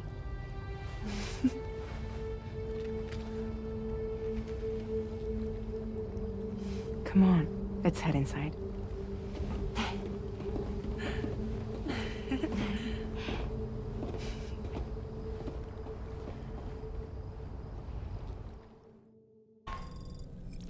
Sam, this is Tom here. We took the liberty of loading the vehicle you left outside onto the DHV Magellan. There's something that's been on my mind lately. You had a run-in with some mysterious mechanized assailants while searching for Tomorrow, right? Well, after comparing their data to that of the gargantuan mech Higgs summoned, I've concluded that all of these contraptions appear to operate on the same underlying technology. None of them have been fitted with remote operation modules, nor are they capable of autonomous function. They're not robots, in other words. The bloody things don't even have drivetrains or core units. They're almost like puppets with no strings. They don't require chiral network coverage to function either. Though I'll be damned if I know how that's possible. It's almost as if they're spirit-driven machines. Ghost mechs, to give them a name. I'd say it's a safe bet that there are more of these things out there. So to ensure that you're prepared to face them, we've added a Ghost Mech archive to the VR weapons and combat training program. Access it to check out the data we've collected regarding these mechs so far. Anyway, next up you'll be disembarking to go and connect Hartman's research facility to the network. He's an old mate of yours, I understand. Once you've made your preparations, access the Dowser's delivery terminal to get underway. Of course, the DHV Magellan can take you directly to the Dowser's shelter if you like. So if that's your preference, go ahead and give us the order to head there. Coming.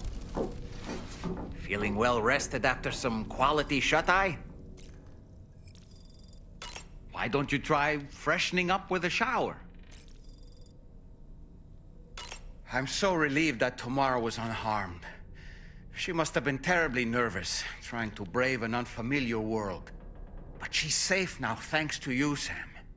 And now we have to show the girl that we're equipped to take care of her. That the DHV Magellan is a place she shouldn't be afraid to return to. A place that she can call home. I was surprised by how effectively Tomorrow was able to fight those mechs. The way she took advantage of the tar and used her unique abilities against them, it demonstrated impressive improvisational skills.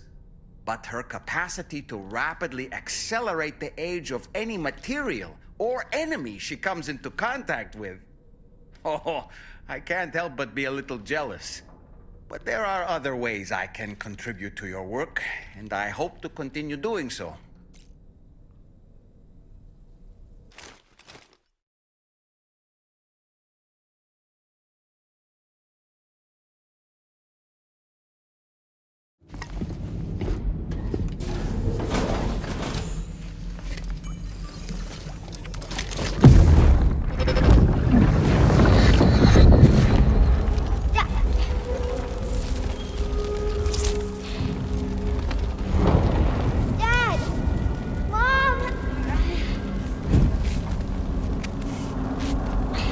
This way.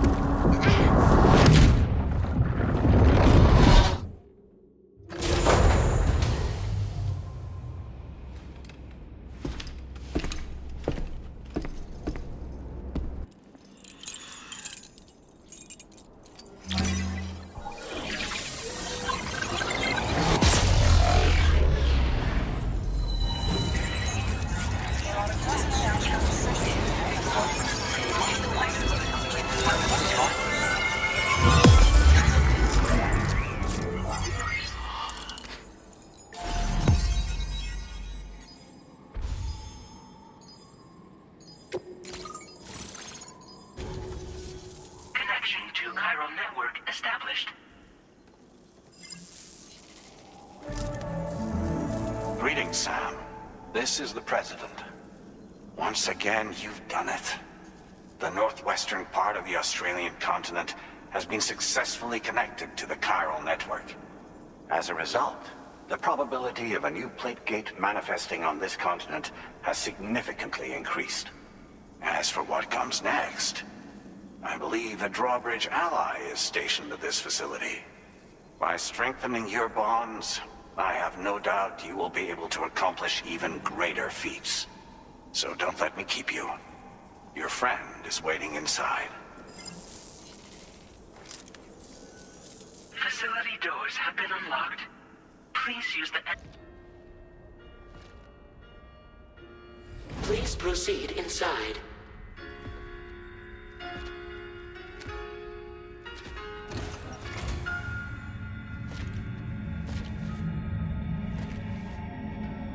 Administering shock. Stand clear.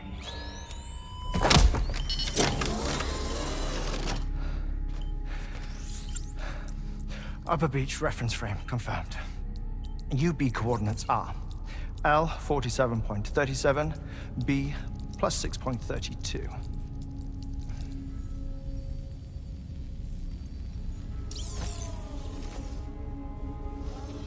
Hartman? Oh.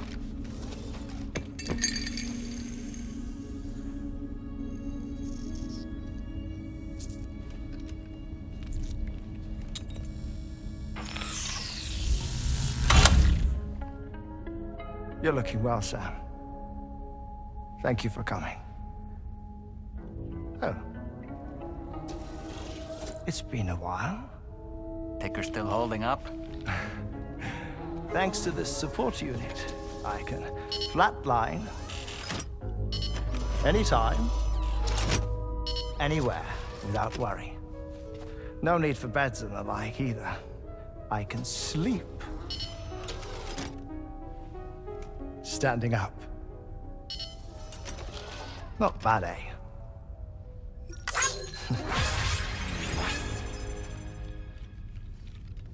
Still looking for him, huh? I am. They're a large part of the reason I came to this place.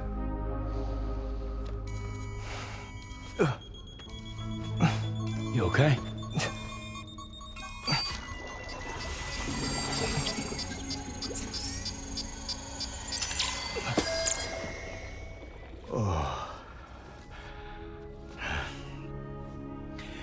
have been rather unkind to my heart. You might say I'm on the verge of heartbreak. Still, it's a small price to pay for mapping the beach. And now that my work here is complete, I can accompany you all on your journey. Oh, we undertook the beach mapping program to help determine the most efficient strategy for linking up Australia. While near death, I traversed the beach and provided location data to APAS, which it used to build a database. Oh, APAS was my partner in this, you see. I also collected water samples from the various beaches I visited, which I duly deposited in the form of my own tears. Apparently, the water somehow circulates between them and the world of the living. The samples were required to study the phenomenon. Huh. This is the first I've heard of it. I didn't think this was your field. Oh, it isn't. Far from it. I collected the samples for the benefit of a collaborator. In the process, I placed a greater strain on my heart. But it's nothing to worry about. Like it or not, they all wear out, sooner or later. You sure you're okay?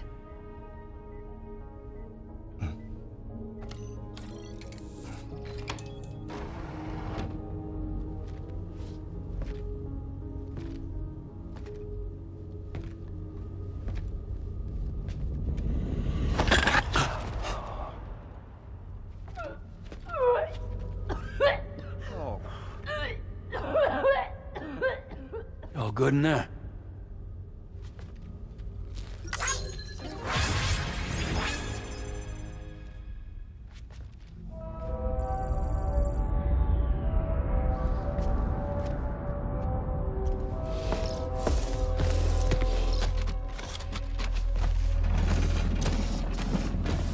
Is that all you're gonna take? Yes. Everything I need is already stowed on the DHV Magellan. This here is my insurance. Well then, shall we go to the DHV Magellan?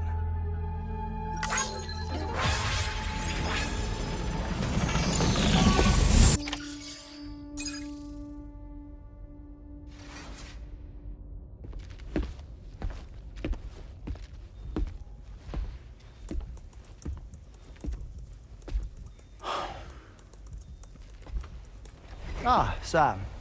You're the last to arrive. But now we're all here. Let's get to it.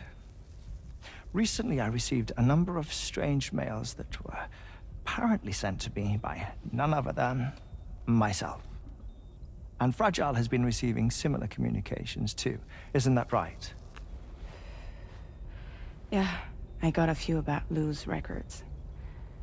It goes without saying, I did not, in fact, send them. It's all very distressing and gave me palpitations. An especially concerning mail reached me not long ago. Attached were some highly sensitive UCA documents on BBs and chiral communications technology, including classified records of the BBs who were sacrificed to build the foundation of the chiral network.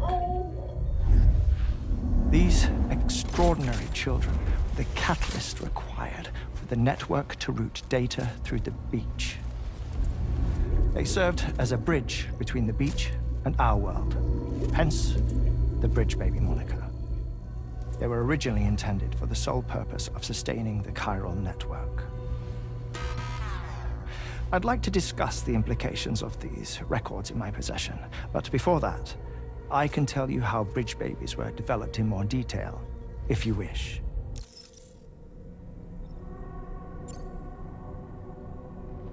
R&D commenced shortly after the Death Stranding was first observed. The inciting incident having occurred during the performance of a cesarean section to save the child of a brain-dead mother.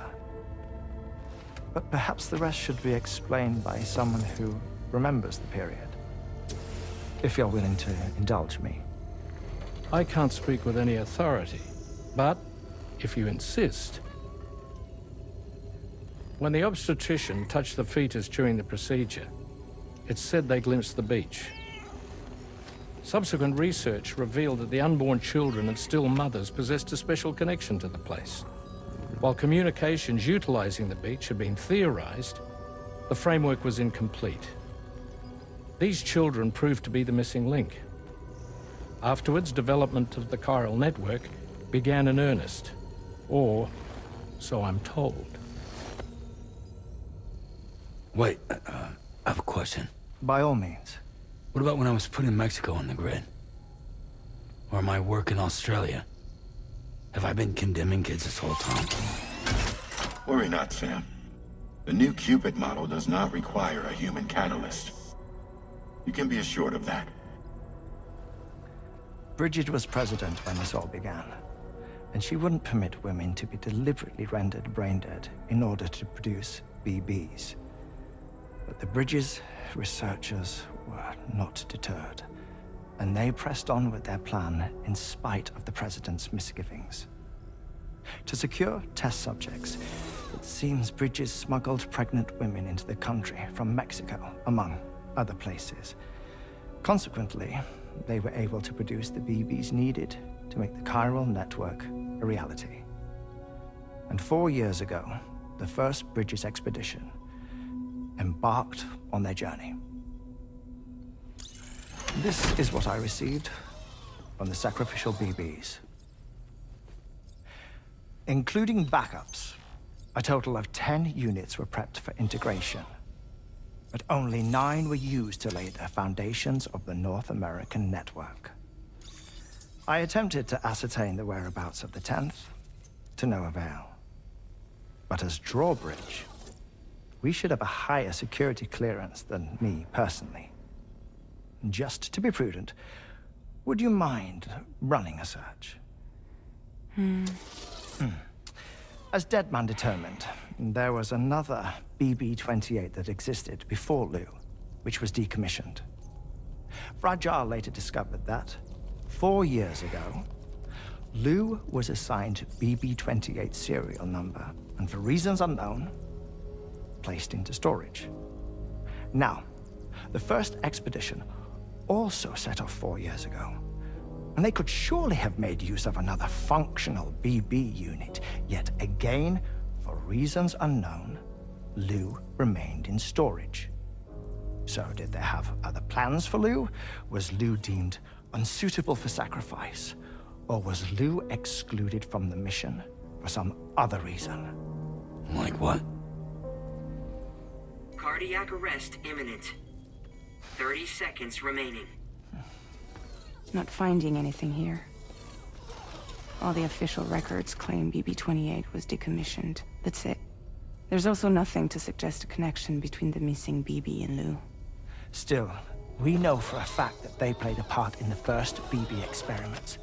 So we have to ask the question, did Lou play one too? 3, 2, 1.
You'll be able to travel between them instantaneously by way of the beach.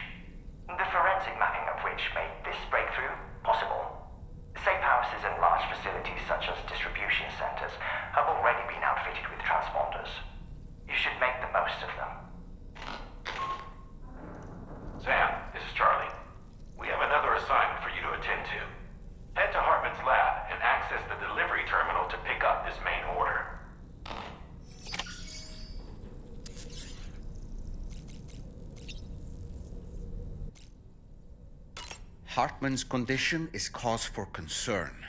There's no sugarcoating the tremendous strain he's putting on his body. His is undeniably one of the hardest 21-minute syndromes to live with.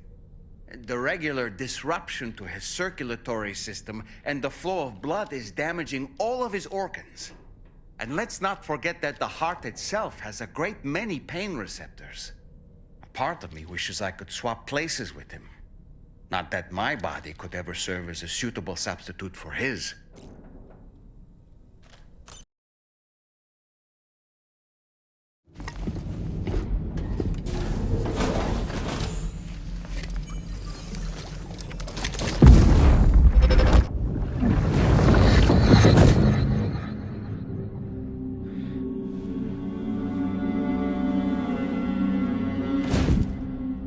What kind of cargo? I have to smuggle them in.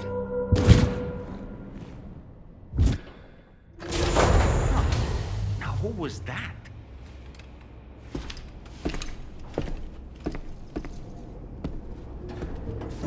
Sam, the next major site to be linked to the chiral network is in the eastern reaches of the continent, East Fort Knott. Our original plan would have had us route a connection through North Fort Knott, allowing for a simple and direct trip. Unfortunately, that city was completely obliterated by a void out. As a result, we have had to devise a new approach, utilizing a series of connections between preppers in the region. Easier said than done, of course. Some of these preppers are currently refusing to join the network. But according to APAS's latest simulations, enlisting the cooperation of the pizza chef should enable us to win over these holdouts. Your first objective is therefore to bring the pizza chef online. And it just so happens that the cargo he's requested is being stored at this very facility. It's been designated a chilled delivery due to its sensitivity to heat, so you should transport it at night or in the rain. Or perhaps take advantage of a pickup off-roader's covered cargo shelf, which should ensure it doesn't get exposed to direct sunlight. Undertake the main order on this delivery terminal when you're ready.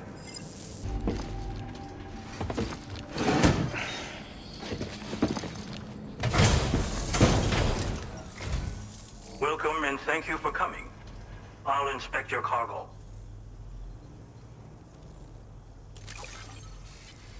Please, connect me to this network of yours. Thank you. This technology is remarkable. I expect I'll receive plenty of new business. And speak of the devil, a new order just came in now. I look forward to seeing you again soon, Sam. Excellent work, Sam. You made a big difference today. According to APAS's analysis, pizza-hungry individuals in the area could prove instrumental in the further expansion of the chiral network. Anyway, let's press on to the next site awaiting you and your Cupid, shall we? It bears mentioning that the denizen located there has a reputation as a very cautious individual. Take care not to give them cause to doubt your intentions. Go ahead and pick up your new main order from the delivery terminal on site, so we can...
不安で寝不足なんだわ。でもあんたの荷物で元気が出たべか。お礼ってわけじゃないけどバンバン使ってほしいべか。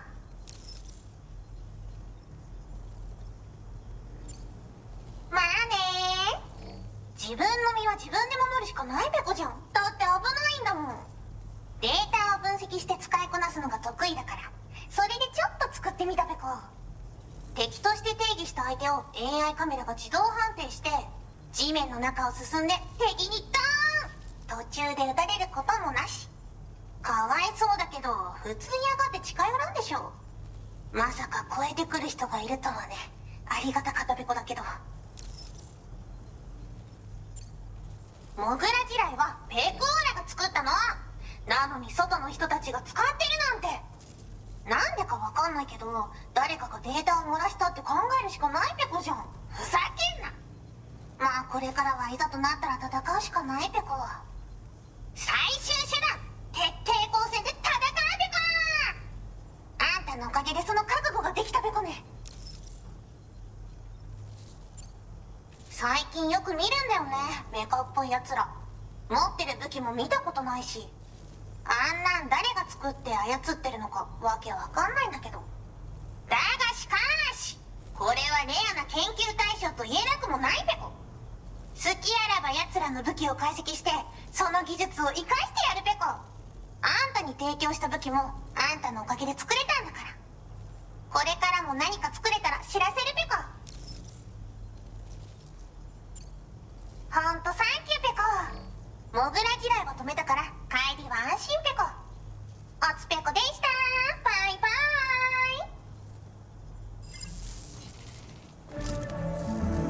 イ。 Great job as always, Sam. I'm guessing you must be pretty tired. Get yourself back to the DHV Magellan and take a break. Oh, and tomorrow seems to be more talkative lately. Maybe the two of you could find time for a chat. Order completed. Well...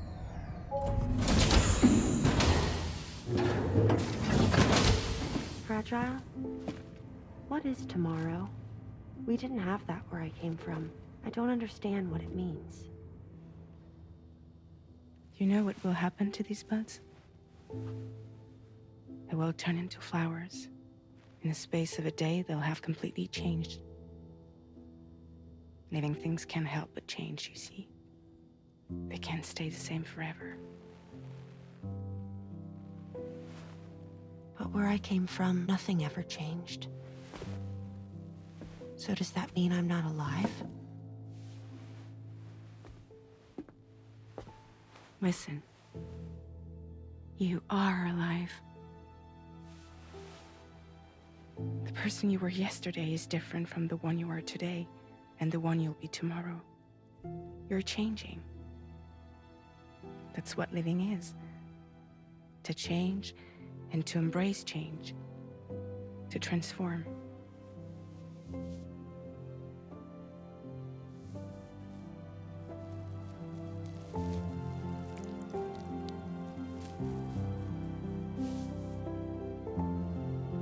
Is this what my tomorrow will be? Yesterday becomes today, which in turn becomes tomorrow. They're all connected, for better or worse. And death is not the end. Death is not the end. Welcome back, Sam. You should get some rest. All right. Good night.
looking clean as a whistle.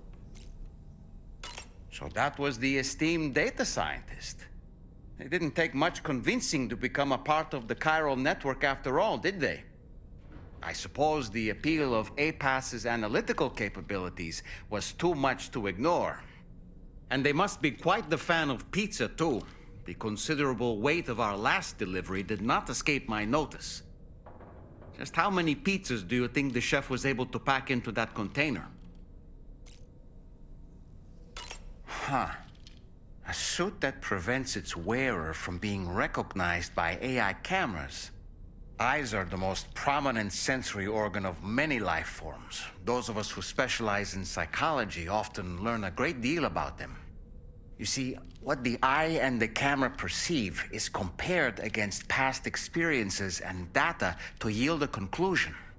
Perhaps this suit exploits a flaw in how AI cameras perform this function. Which is to say, you shouldn't presume you won't show up on these cameras. But I think it may utilize a form of optical jamming to obfuscate your appearance. In this way, it ensures the system doesn't interpret you as an intruder. You know, Sam, I was just thinking. I see that the armed survivalists have gotten their hands on a new assortment of weapons. And our own arsenal has since been expanded, courtesy of the pizza chef. People seem less and less inclined to give others the benefit of the doubt these days. I fear it's going to continue to get harder to earn the trust of strangers in the future. I don't really have anything else to say right now.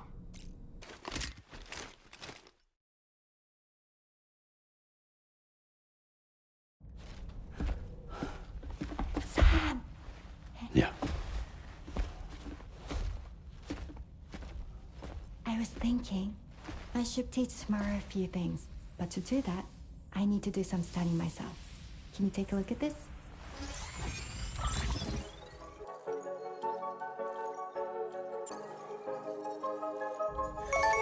I see. Thanks for the input. Have a safe trip, Sam. Later. Okay, tomorrow. Let's continue. I don't wanna.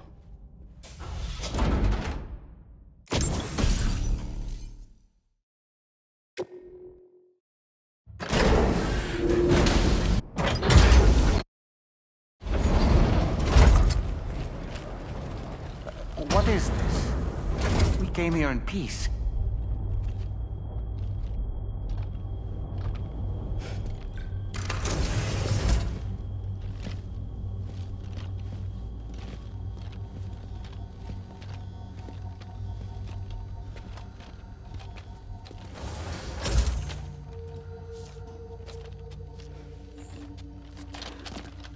It's all right. They don't mean us any harm. You must be Sam. Thank you. Couldn't have been easy getting here. Folks call me the doctor. My sisters and I don't normally allow men inside, but for patients we make an exception. It's clear you've suffered greatly for this child's sake. Haven't you?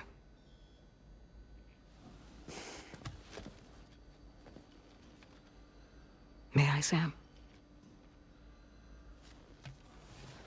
Yeah.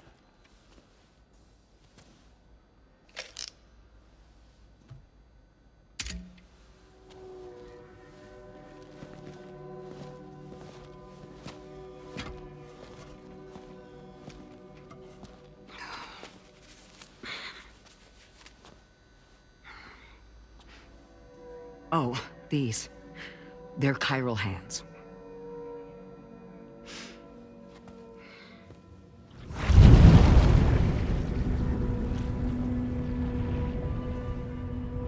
So your BB's passed on. You have dooms then, I take it. I do. And it's given me an unusual gift.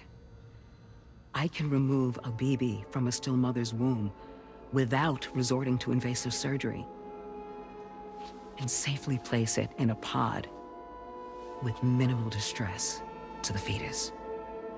Without using any tools whatsoever? So you're a psychic surgeon then? A psychic midwife is what they call me. When I was with Bridges, I used these techniques to remove babies from their mothers. Sam, you may be suffering from persistent, complex bereavement disorder. Is that why you called me here? To tell me I got issues? Sam, we're the motherhood.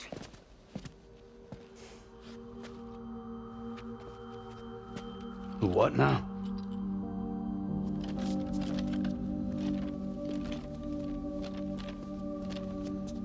This shelter is a safe space for mothers. Women and children would come here seeking peace. They also came because I could examine still babies. I'd move the fetus to a pod and perform what I would call a transposed screening. I guess that's why they call you doctor. So, are you saying your technique allows you to treat still baby syndrome? A BB pod is functionally no different than an incubator. And I was eager to bring our unborn children into the world. So, I thought I would give this little one a chance. Still baby or no, I was convinced I could bring a fetus to term outside the womb. So I placed him in the pod.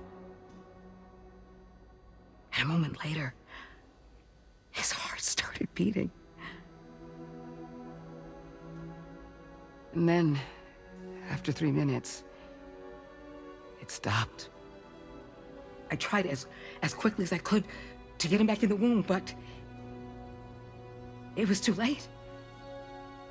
The still baby was no longer viable.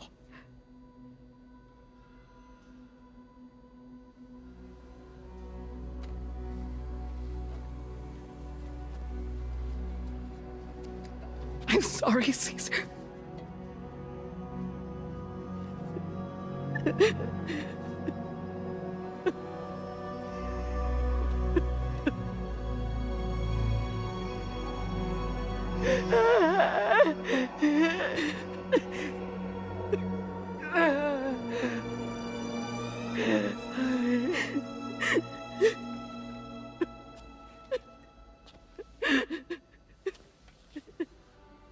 Over time, I tried to refine the pod tech to find a way to help women and their children. But treatment and life extension are impossible. All I could do was look. Even so, word got around and mothers in need of support started coming here. But unfortunately, not long after, men came knocking too. Men who wanted women. What could I do? I was only a doctor who delivered babies. And nothing more. Luckily, I had strong women around me. Mothers who were willing to stand up and fight for the sake of us all. But as soon as we decided to take up arms, our man friends only got bolder. If we don't fight back, they'll enslave us. We can't and won't lay down our arms till our safety is guaranteed.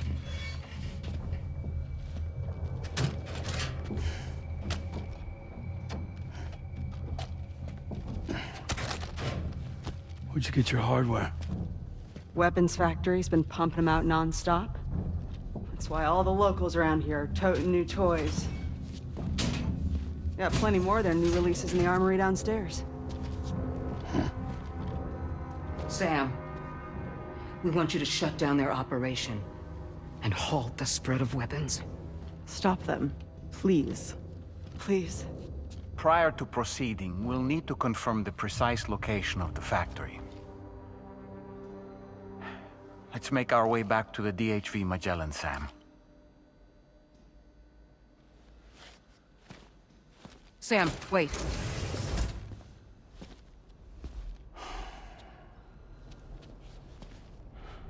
Yeah.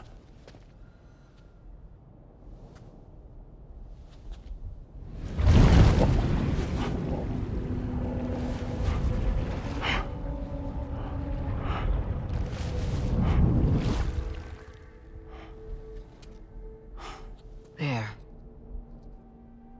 All finished.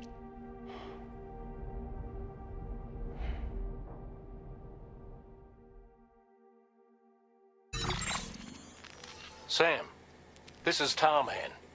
We've got an emergency on our hands here. I'm afraid the DHV Magellan is out of action. We can't move an inch. A cursory inspection confirmed that some critical parts of the propulsion system have become clogged up with tar. Our usual decontamination methods won't cut it. We'll need a special tar dissolvent to clear out the blockage. The F2 South Distribution Center was kind enough to source some for us. I'd like you to pick up the order on site, collect the cargo, and bring it back to the ship. Meanwhile, we'll be doing everything we can to keep ourselves from sinking further into the tar, as well as gathering information on the weapons factory. Don't let us down, Sam.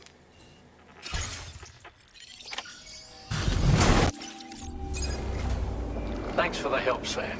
And, apologies for greeting you as a chiral craft, despite all the effort you've put in on our behalf. I'm tied up with ship repairs at the moment. Can't afford to risk contaminating this work site either. Anyway, let me check your cargo. Now displaying your current porter grade. Cheers for that, Sam. This'll take care of that blockage, no worries. We'll get started right away. We can handle the blockage. It's fine. I'd rather you get some sleep so you're ready to tackle your next order. By the time you wake up, we'll probably be finished anyway. Enjoy your rest.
Stopping the supply of these weapons at the source will make it far easier to carry out future missions.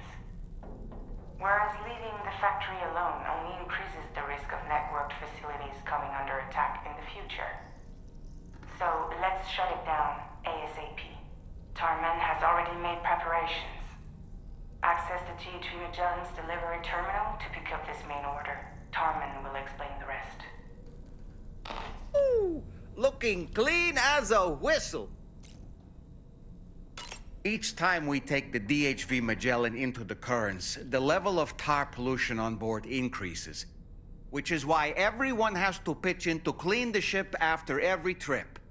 In spite of that, we still find ourselves stymied by nasty blockages like this one. Tarman broke 3 mops attempting to dislodge a particularly stubborn wad before throwing up his hands in despair. Although he failed in that epic struggle, I can only respect his dedication. Come to think of it, the doctor's talents were a sight to behold. A psychic midwife. I've never had the opportunity to watch one at work before. How many children has she held in those hands of hers, I wonder? I expect she knows a great deal about BB units as well. Ah, yes. Those apples Rainey gave us do look tasty, I must say. Such bright, healthy colors. Perfectly ripened in my estimation. How fortunate that we received so many. Sam, your next order is a little complicated, if I'm being honest. I'll brief you on the particulars while you review the relevant information. Go ahead and accept this main order on the terminal.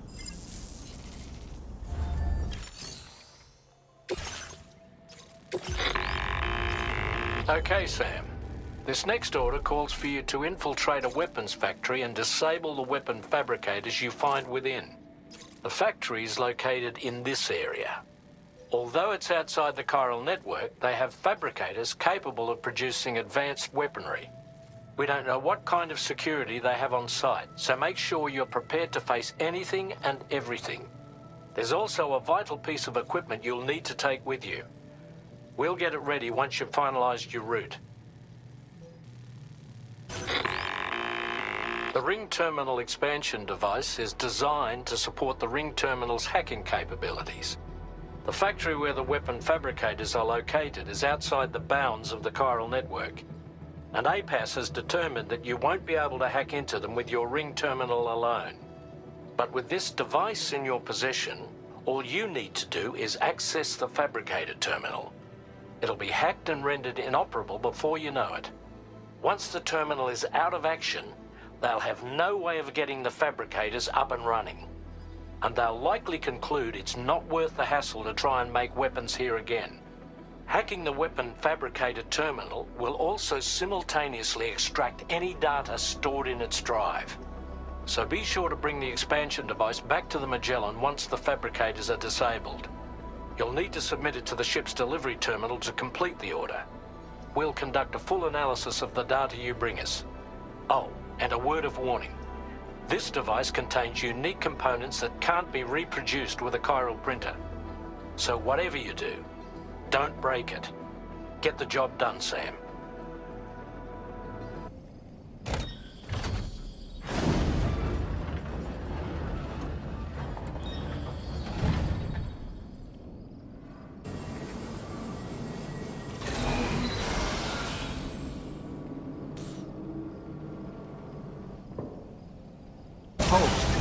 We've extracted the necessary data as well.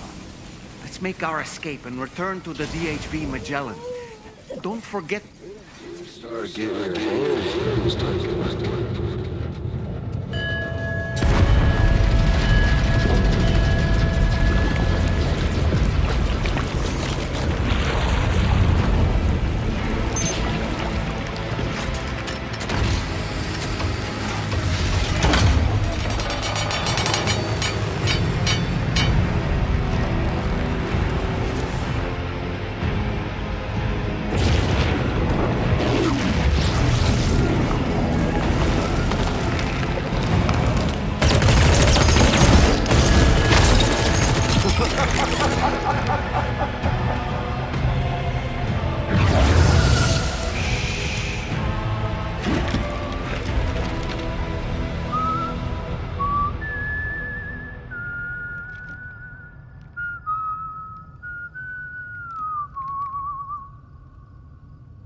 Let that yawn out. There's no pretending. I will hold you and protect you. So let love warm you till the morning.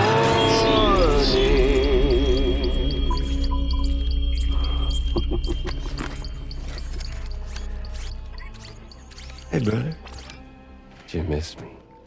Hell no. Yeah, I figured you'd pay this place a visit, seeing as how I've been distributing the fruits of this fine factory all over the continent.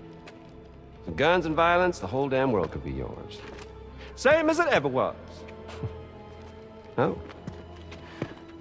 Looks like you decided to trade in that rope for a stick this go-round. Well, I suppose even a porter has to pull the trigger from time to time. Oh, what about you? Hey, buddy. Are you just another soulless little husk, huh? Let go of me! Oh. Pathetic guitarist. Where's the rest of your band?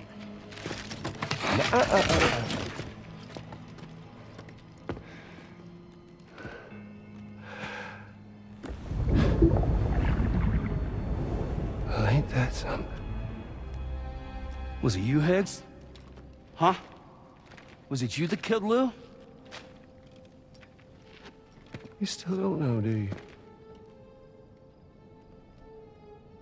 Sam the man. In the dark. About everything. What the fuck do you know about my kid? If you want answers, you're gonna have to find them yourself. But the ones you do find, well, that pain you nurse will only get worse. Now, I gotta say, I'm not a big fan of that fancy boat your friends brought along, so before they show up, how about I get a little taste of that endless agony? Hmm? Something special, just for you. Look at that rope you like so much.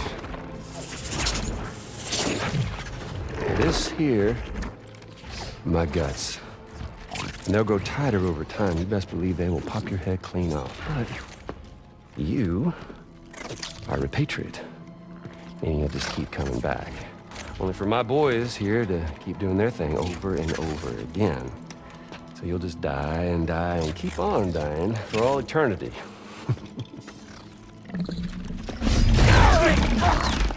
Sam! Sam! Yeah. Really is a shame you won't stay dead. But hey, locking you in a cycle of endless suffering, well, that's good too. So let's let the glorious game over loop begin. The fuck?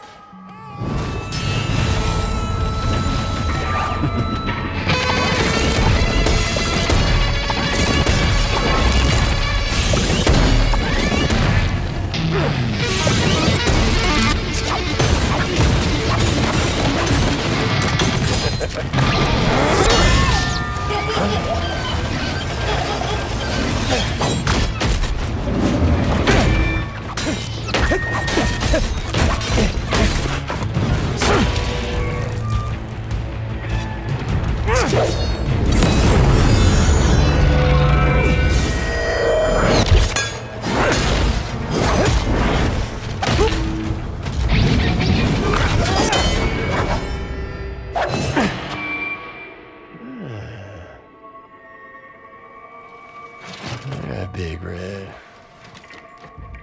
Just you and me dance, huh?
Sorry, Sam. We'll have to have our fun another time.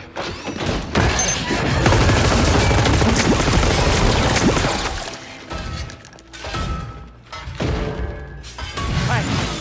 Who the hell are you?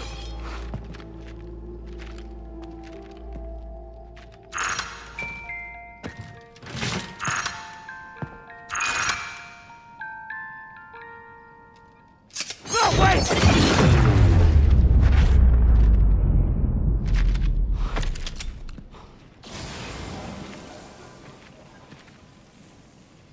What on earth was that red behemoth anyway? The way it wielded that sword was almost reminiscent of a samurai. A friend of yours, perhaps? In any event, I think it's time we left this place. Come on, Sam. Let's get going and return the ring terminal expansion device to the DHV Magellan. Hey, Sam. Glad you're okay. I'll check your order status right away. Involved. Though I still don't understand how he escaped the beach. The Ghost Mech forces are definitely under his control. And Higgs is determined to spread weapons to every corner of Australia. The information we retrieved from the device you brought back to us only serves to confirm this. We now know for a fact that the weapons popping up in this region can all be traced back to that factory. But that's not all we've determined. We've also learned about a new type of fabricator, one that wasn't present at the weapons factory. It's not clear where they're being used or what they're producing, but this likely means there may be another factory out there. We'll look into it. Great work, Sam. That factory won't be capable of producing weapons ever again. The Motherhood should rest a little bit easier with that knowledge. Higgs remains a concern, however. It is indeed possible he has another factory elsewhere in the continent.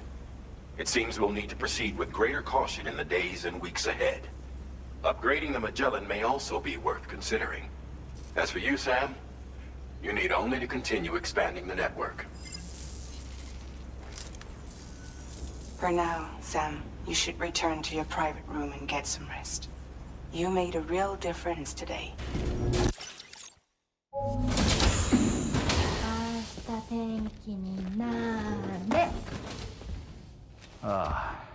She's at it again?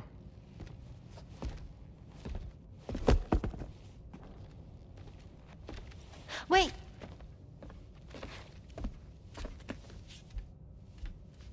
Looks like clear skies. Let the sun shine tomorrow. It's a Japanese game to predict the weather. I learned it as a kid. This is rainy, cloudy, and sunny. A charm to ward off evil spirits. To help keep tomorrow safe.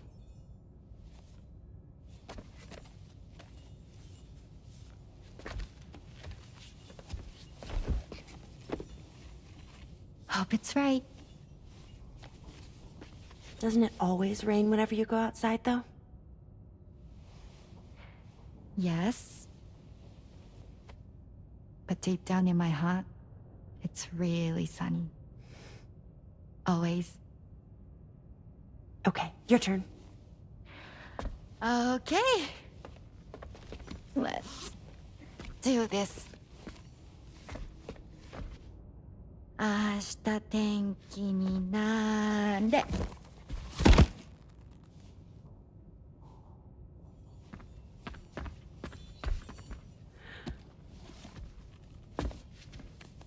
There. Now it'll be sunny.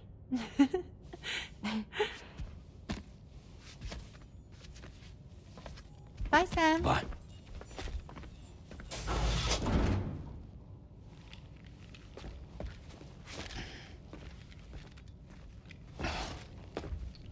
Whatever.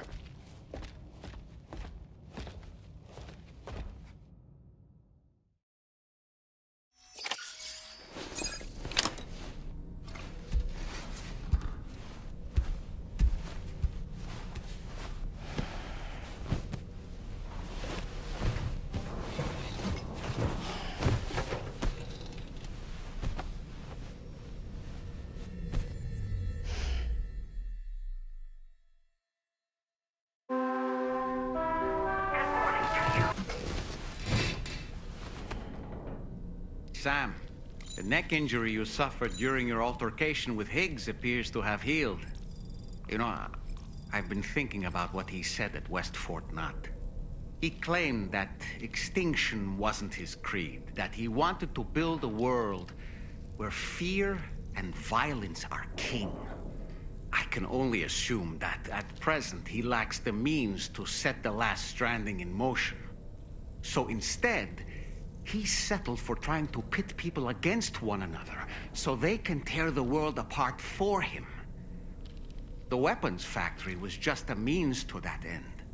All the more reason why we need to rely upon the rope that is the chiral network to bring the whole continent together. But that's not all he said, of course. He wanted to get under your skin with those comments about Loom. To get his revenge by inflicting as much pain and suffering as possible on the undying repatriate. Personally, I think you should try to put it out of your mind. Focus on finishing this journey, and in doing so, finding the closure you need. That's one of the reasons we took to the road, after all. That and finishing the network to bring forth a new plate gate. Let's carry on, Sam. One step at a time. Sam, Charlie here. Another assignment has been registered in the system. You can pick up this main order by accessing the Motherhood's delivery terminal.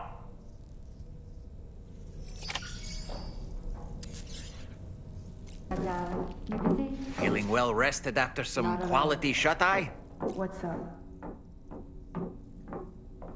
Sam, been a while since you had a proper shower, wouldn't you say? All right. My shoes don't come off.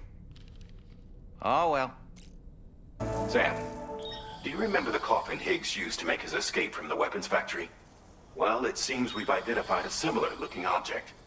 The mechanic, whose shelter you're slated to link up next, reached out to us. He's asked us to go and retrieve this object on his behalf. I'll give you a more detailed briefing as you review the request. Accept the main order on this delivery terminal to proceed.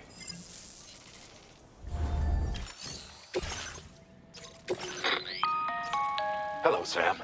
Charlie here. This next order requires you to retrieve a piece of cargo. Said cargo is located somewhere within this armed survivalist's base, and is a distressingly familiar coffin-shaped object. Additional devices of unknown purpose appear to have been delivered to the base as well. While much remains unclear, securing the coffin for study may provide us with intel on Higgs and his movements.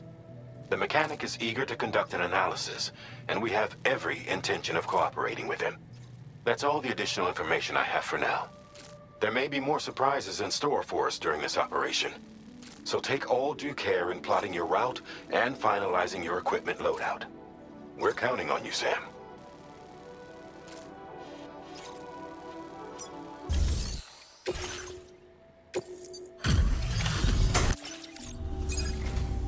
I'm glad you could make it. Did you really manage to retrieve the device? I need to assess its condition.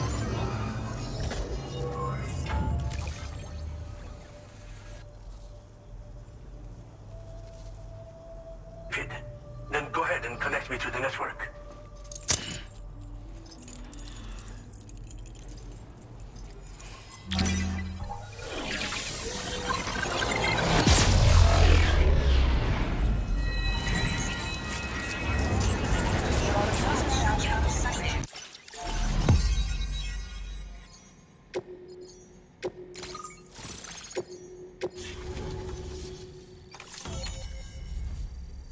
This ocean of information. It's so much more than I imagined. Enough for me to make great strides in multiple avenues of research. I hesitate to call it a reward, but I would like to present you with this. It's a classic collectible, sure to help you make lasting memories.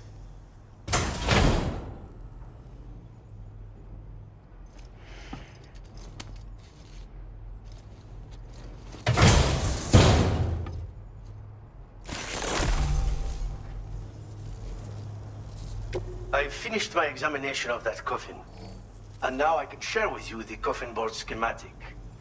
It's essentially a coffin that's been equipped with an electric propulsion unit. Who made it and for what purpose is anyone's guess. I just happened to stumble across the associated data while I was studying the one you recovered. I'm also curious how such a bizarre device came into the possession of the armed survivalists. Even though the weapons factory has been destroyed, this and other dangerous tech has been popping up everywhere. We need to use all methods at our disposal to protect ourselves. The armed survivalists have been making use of some new equipment lately. You've seen them yourself, no doubt. Devices that utilize chirograms. Weapons are flowing freely again, too. There must be another supplier out there somewhere. Perhaps if you ventured into the survivalists' territory, you could find some clues as to the source of the problem. Though I wouldn't risk going in there unprepared.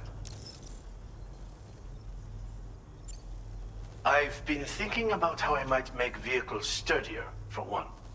Much of the surrounding area is flat and level terrain that's well suited to them. A reinforced ride would be a good ally when facing survivalists, I believe. But I still lack the materials and knowledge to complete my designs. Which is why I could really use your assistance, if you're willing.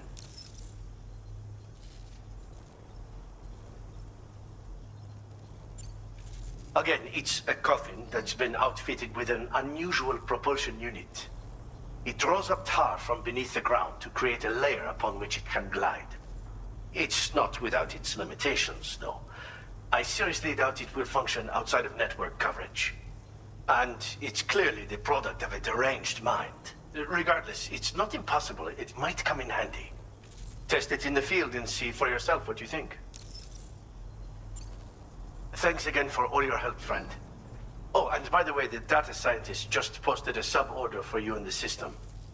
Sounds like she's got her hands on something intriguing. You should at least take a look at the request. But I won't keep you. We both have work to do. Sam, the coffin you recovered for us is being examined by the mechanic as we speak. APAS's own analysis has concluded that while there is no evidence that Higgs was ever inside it, the technology it utilizes is undeniably related to that of the Ghost Mechs. Meaning it's possible that Higgs is still fabricating all new kinds of weapons. Now, as for the coffin board that the mechanic was kind enough to share with you, it's much more than just a mode of transport. If you're within network coverage, you can hide inside one and retreat into the tar currents. This provides an opportunity to catch your breath, or to attack the enemy with a stun bomb. The board you brought back had the very same functionality, so we're very lucky you stole it from the survivalists before they could learn how to use it. It would be terrible indeed if we had to contend with enemies attacking from the tar beneath our feet.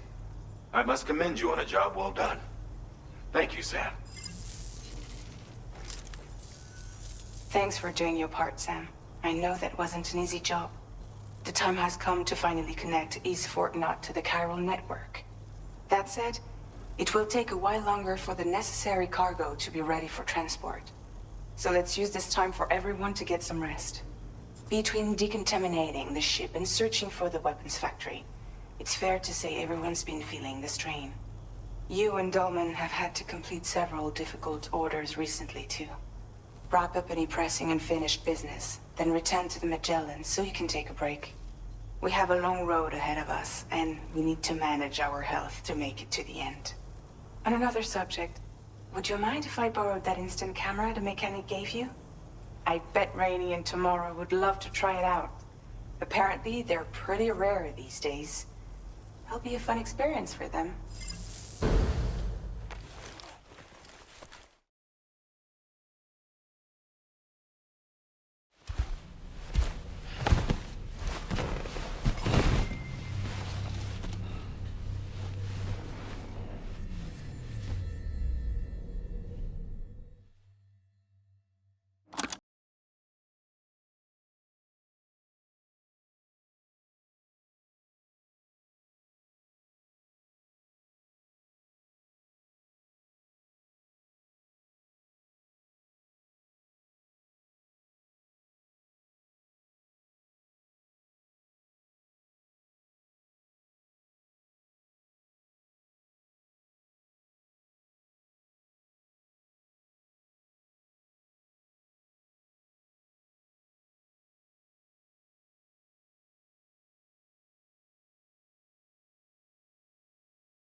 I certainly don't recall putting them there. Unless you know something about them? Maybe they belong to Tomorrow? She's taken an interest in all kinds of things. Yes, that could well explain it. Right. Sorry for bothering you. Did you manage to get some rest, Sam? I hope so.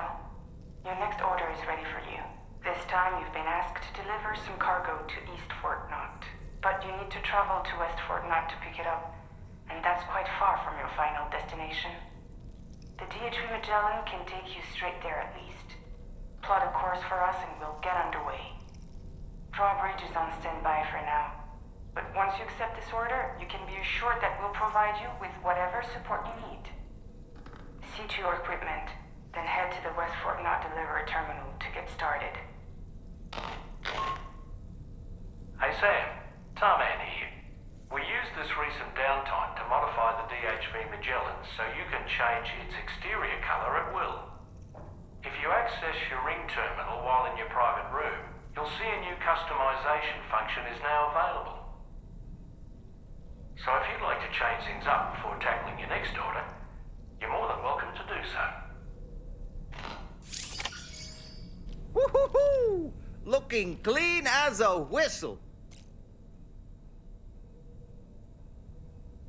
When I saw that coffin, I was reminded of a rather unorthodox type of psychotherapy. The patient lies down inside a coffin, which is then closed, plunging them into darkness. In being subjected to this simulated experience of being laid to rest, they may find a measure of peace and comfort. If you spot a coffin that seems suitable for this, why not climb inside and see what happens?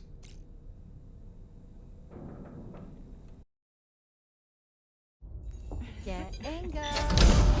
Cheese. Woo. Are we all in this? Hey, Sam. Hi. What are you guys doing? Nothing important. Can you take a picture of us? Sure. If we want to do it right, we could choose somewhere else. All right. Why don't you choose?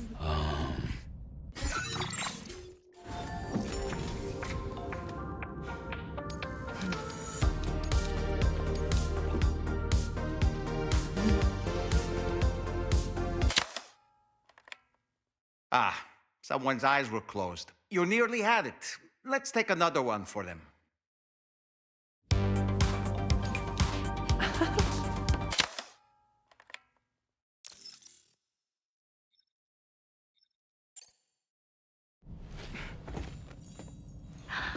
That's a nice photo. Thanks. They'll make for a great memento. I love it. You take care, Sam. All right, later.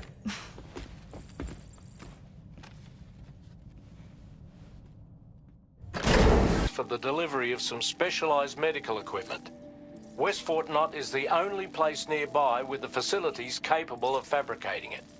Unfortunately, the DHV Magellan can't assist with transport.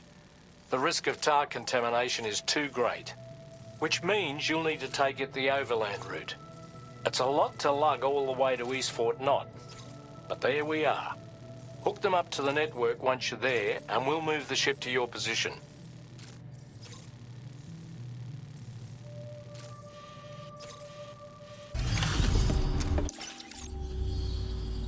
I appreciate you coming all this way. You're a lifesaver. I'm not just saying that either. I mean it. Seriously, we owe you. Right. Let's get this cargo processed ASAP.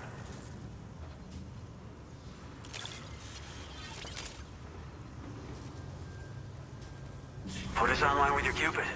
We're ready.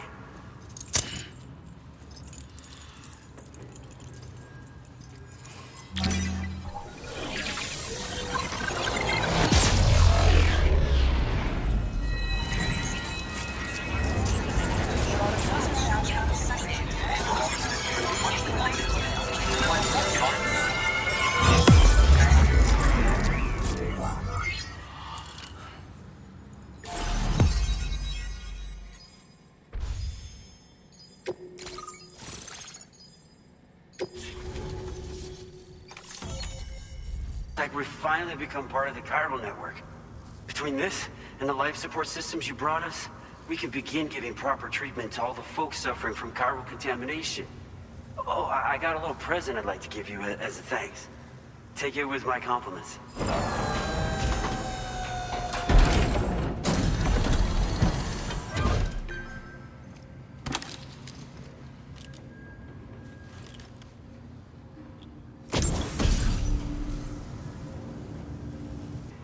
And I just know they'll look great on you. Oh, in addition to that, I've shared the data for a Boca skeleton. It's a piece of equipment specially tailored to porter work, allowing you to carry lots of cargo without difficulty. Ideal for keeping your balance while making your deliveries. Steep slopes and rivers are no match for this baby. It's bound to make your next runs much easier, and it'll help you expand the network too. You know, before you came along, we lost a lot of people to chiralium exposure. For a while there, it felt like we were counting the days until the inevitable void out. But it seems like we'll be able to avoid that terrible fate after all. We won't fall victim to the same tragedy that befell North Fort Knott. Our facility here at F4 isn't just a network connection point. It's also a key distribution hub for the eastern part of the continent. Without it, lots of folks would lose access to deliveries, and you'd have no chance of extending the network any further. And without a fully linked up continent, we'll never get to see a new plate game manifest. No need to worry though. You've guaranteed we'll be around for a good while yet. Rest assured that we will keep working to improve our skeleton tech. We'll be continuing our research into road development as well. All to bring this continent into the fold. Personally, I've always admired the Boca. They're traditional porters that used to work in the Japanese wilderness. No matter how dangerous the mountain trail, they'd always power through with heavy loads on their backs. I've never met any of them myself, of course. But when I came out here with APAC's first expedition, I heard some interesting stories about a local prepper as we were traveling through Mexico. This guy was apparently the genuine article, a real working Boca. You could always head back to Mexico and try to track him down if you're interested. We actually developed the Boca skeleton while referencing stories and official records of their activities. You might say it's a skeleton tailored to the needs of modern-day porters, like yourself. Simply wearing it will vastly increase your maximum carrying capacity. Oh, it offers superior gripping capabilities too, and helps you keep your balance while hauling tons of cargo on your back. When traversing snowy mountains, rivers, and other places with poor footing, this skeleton is an excellent choice. Now that you've brought us onto the chiral network, I feel as though we can finally see the light at the end of the proverbial tunnel. Our equipment still isn't as good as we want it to be at the moment, but we hope it'll be of use to you. As a major distribution hub, we conduct research and development into all manner of delivery-related technologies. The Boca skeleton is one such product of our work. And lately, we've been thinking of ways to create next-generation roads. Something allowing for faster and safer deliveries. There's plenty of room for improvement in the conventional designs. Since you brought us onto the chiral network, we've started gathering all kinds of useful data on the subject. But we're gonna need more before we're finished, I think. We'd be grateful if you could help us out on that front. Thanks for everything, Sam. North Fort Knott was deemed critical for the expansion of the chiral network in northern Australia. But due to chiral contamination, a lot of folks began dying, and one day, a void out wiped the city right off the map. We've actually been observing similar conditions here at East Fort Knott. Dramatic changes in the tar currents and rising chiralium levels have had everybody fearing for the future recently. But thankfully, you came. You put us on the chiral network. Me and all the staff here are committed to sustaining this pillar of the chiral and distribution networks. And doing everything in our power for you and Australia.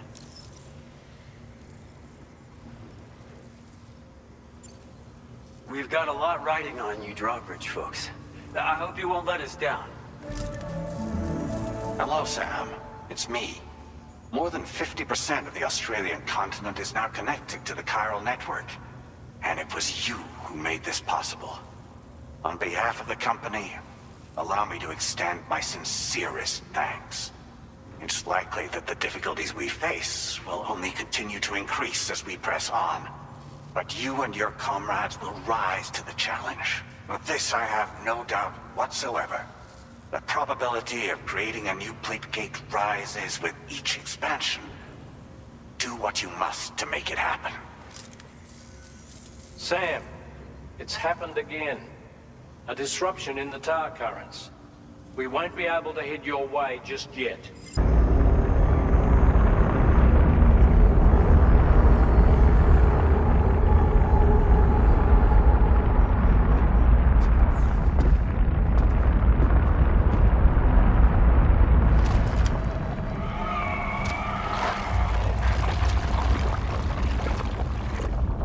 I believe we've seen this before, Sam.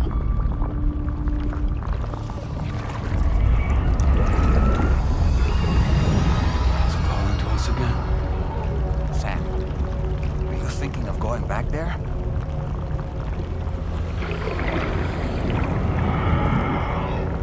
Well, if that's not an invitation.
Whatever you care to call this riddle of a place.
recognize his face?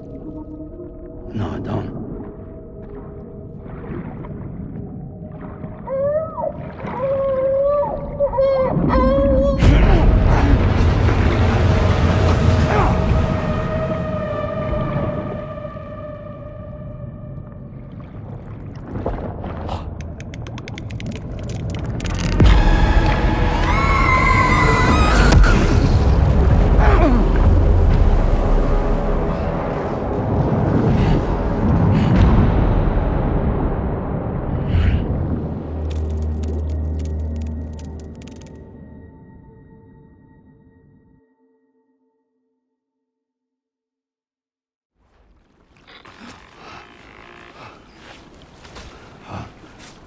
Sam, do you read me? Come in, Sam. Come in. We were whisked away to that strange place again. What? We only lost you for a few seconds. And time must flow differently over there, like on the beach. Well, glad you're all right. The tar currents seem to have settled down, so we'll be able to surface there shortly. Just sit tight, okay?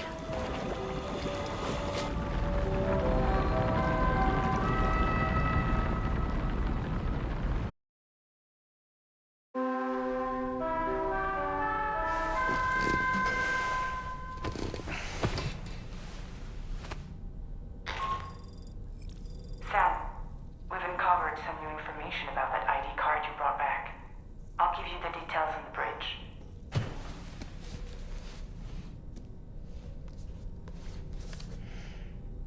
Moby Dick, or The Whale, seems to be one of Tarman's favorite novels.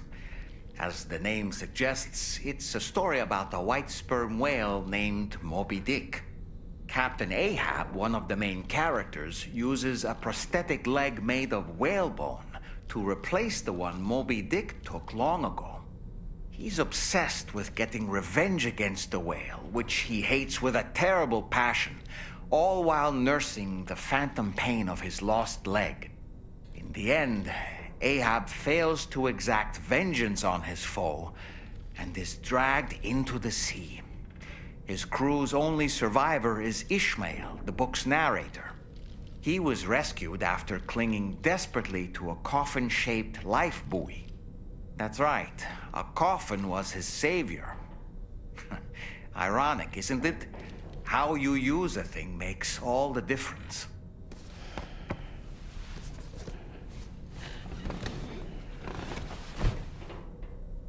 That place we were sent to, the land of the dead, it strikes me as odd that it was submerged underwater.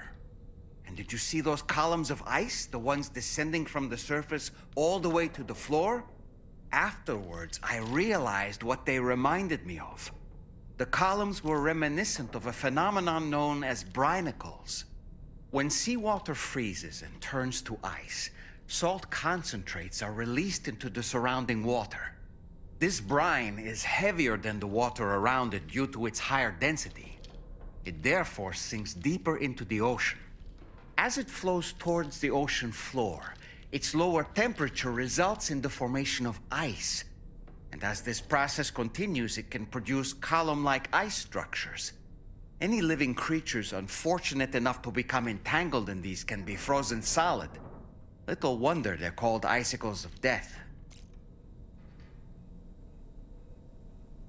I don't really have any...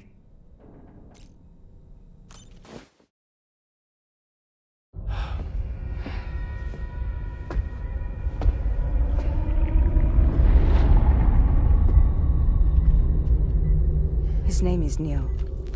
Neil Vanna. Neil Vanna? Oh, here I thought he said Nirvana. There must still be tar in my ears. It seems that the ID card you brought back belonged to the man himself. Charlie helped me dig up the details. The card was issued by Bridges years ago, when the chiral network was still being developed. Records confirm that Vanna has been dead for some time. So he was a member of Bridges? No, it doesn't look like he was. Vanna was a porter contracted by Bridges to handle jobs with special requirements. Like all of you, He was a doom sufferer who leveraged his abilities.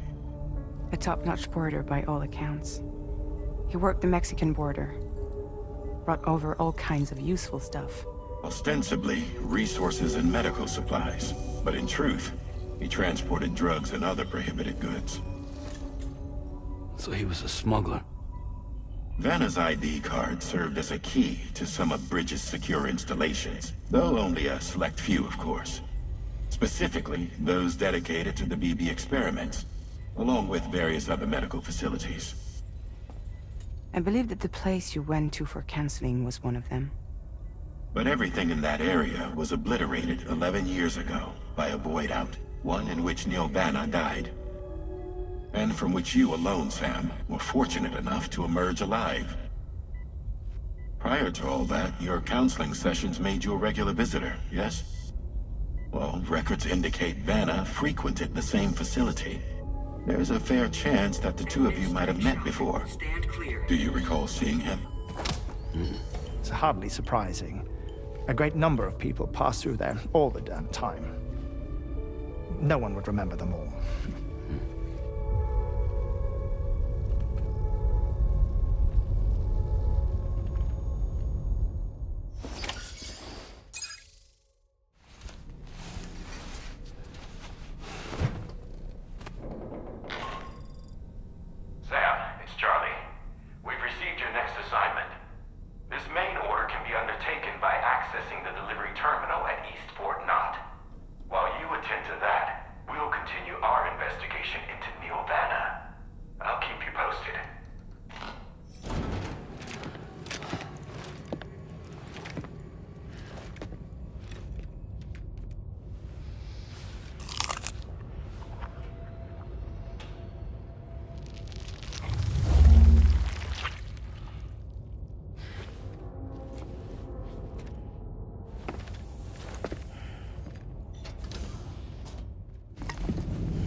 From this location, you should be able to see some snow-capped mountains, Sam.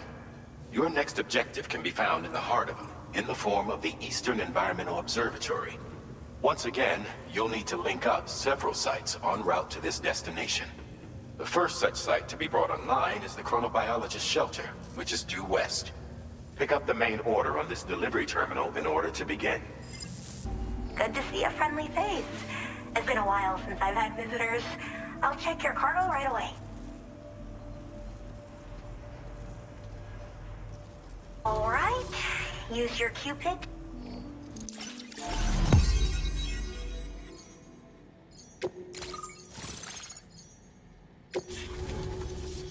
I'm finally part of the chiral network. I've been looking forward to this moment. I should be able to conduct research at a faster pace than ever. Please accept this by way of thanks.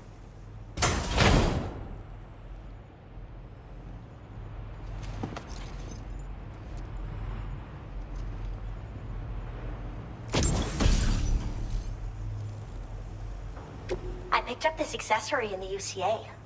You should try attaching it to your backpack. Who knows? It might bring you good luck. Oh, and in case you're curious, the cargo you brought me contained a stock of cryptobiote variants. I've taken to calling them chronobiotes. They appear to alter your body's internal clock for a brief period when consumed. Just another example of the many ways the Death Stranding is wreaking havoc on our perception of time. It's introduced us to Timefall and the beach, as well as the EEs that brought about previous mass extinctions. You know, I can't help but wonder if extinction entities are related to chronobiotes. Anyway, I'm glad you're here. Especially with the strange incidents we've been hearing about lately. Well, the porter who used to come through here was attacked by something.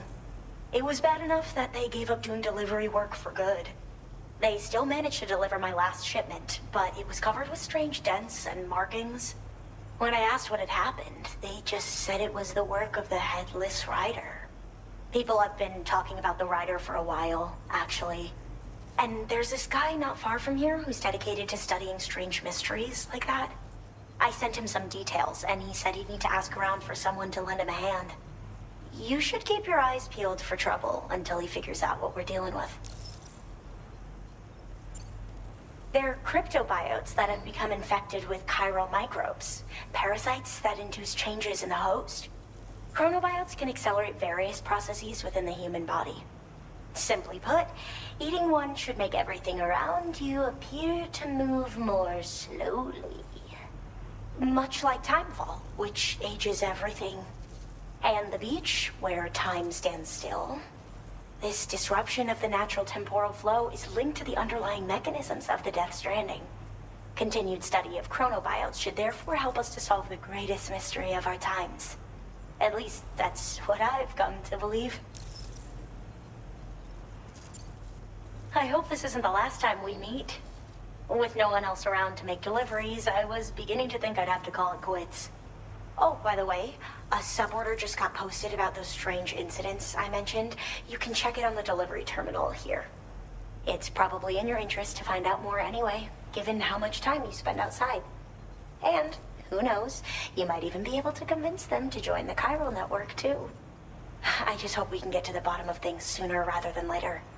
Thanks again, and take care. Well then, Sam. By the way, we have info on Nilvana to share. Could you join me on the bridge?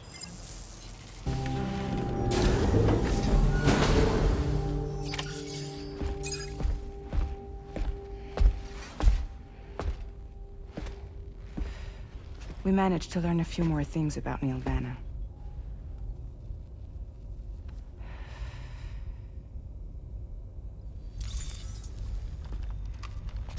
You may remember that he was a porter contracted by Bridges.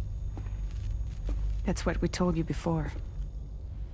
Since then, I received a mail. Another one from our very own Hartman, I'm guessing. Look, we sure we can trust them? Whoever they are? They are almost certainly someone on the inside. Someone with access to the UCA's administrative systems. It seems Neil Vanna was attending therapy sessions. But the real revelation is who Vanna's therapist was. Charlie, can you please explain? A specialist who worked with other doomed sufferers, including one Sam Bridges. She was your therapist and your partner. Lucy? Neil Vanna's name was on our client list. Right there in black and white. That's crazy. We also uncovered a photo you should see.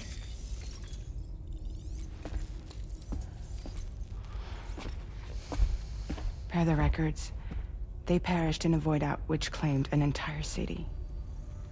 A void out only you survived, Sam. Lucy was pregnant at the time. It wasn't mine. The child she was carrying. She straight up told me to my face.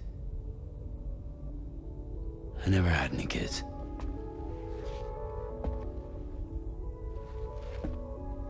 She was just my shrink, helping me to work through my phobia.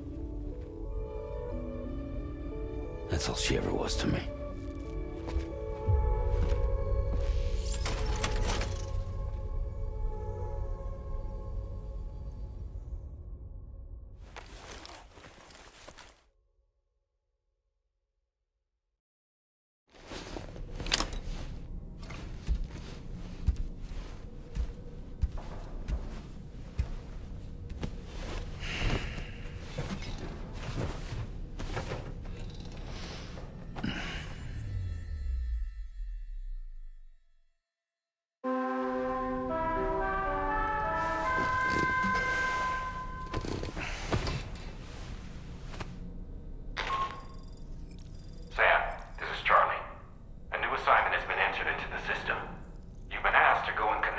metagenomesis to the network. Access the chronobiologist's delivery terminal to find and undertake this main order. Did you manage to take a good photo? Why don't you try freshening up with a shower? Did you notice, Sam? You have a new pair of glasses. I'm not sure who left them here, but I'd say they belong to you now. You and Neil Vana have a stronger connection than I realized.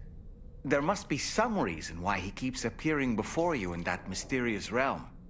Admittedly, while we've only seen a few pieces of the larger puzzle, it may lead to discoveries you might struggle to accept. Nevertheless, I commend you for your courage in facing your past head-on thus far. I say this with the utmost sincerity.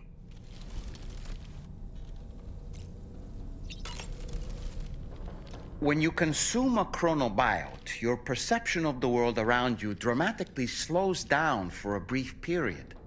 It's not hard to imagine why that'd be beneficial in the middle of a fight. You'd have a much easier time lining up your shots, and you'd see enemy attacks coming long before they had a chance to hit you. I'm reminded of the difference in the passage of time experienced when we're on the beach. It stands to reason that both phenomena might be caused by microbes from the beach and their effects on our bodies when ingested. Neil Vana, a porter employed by Bridges. A man not unlike yourself, it would seem. But why did he appear in that so-called nirvana, or rather, that realm of the dead? And then there's the fact that he clearly spoke Lu's name. If we have another opportunity to visit that mysterious realm, then perhaps we can get some answers. Sam, the times we've encountered Neil Vana, the first was amidst flames, and the second was in what seemed to be flood-ravaged ruins. Now, I believe that you were previously transported to a realm not unlike a battlefield. The places we found ourselves in are similar in that they were the sites of disasters. This is just a theory, but it could be the case that what we've seen is a reflection of Neil's mental state. He may have been a first-hand witness to a terrible tragedy which left a lasting mark on him.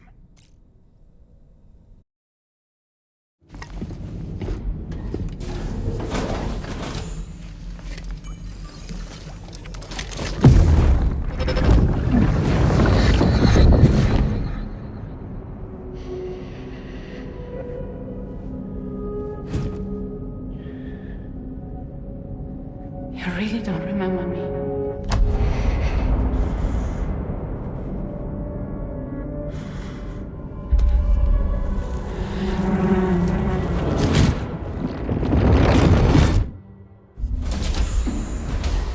That woman just now, was that... Lucy. That was Lucy. Ah, yes. She was your therapist, wasn't she?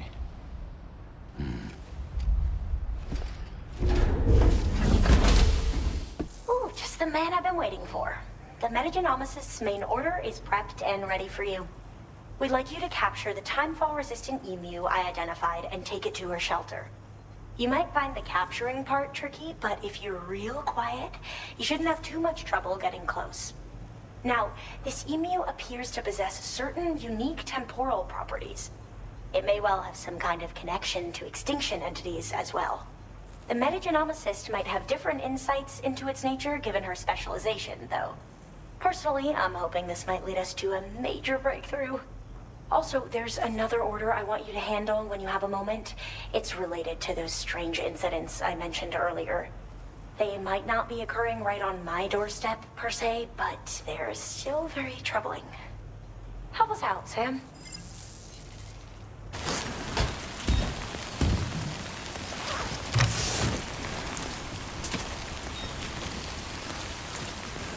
Wonderful. We've secured the animal. Let's deliver it to the metagenomicist.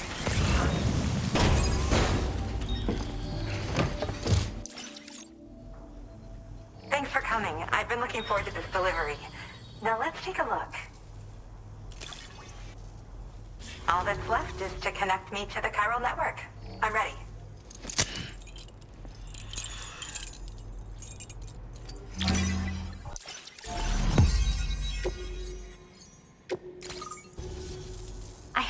something I'd like to give you. I hope it's to your liking.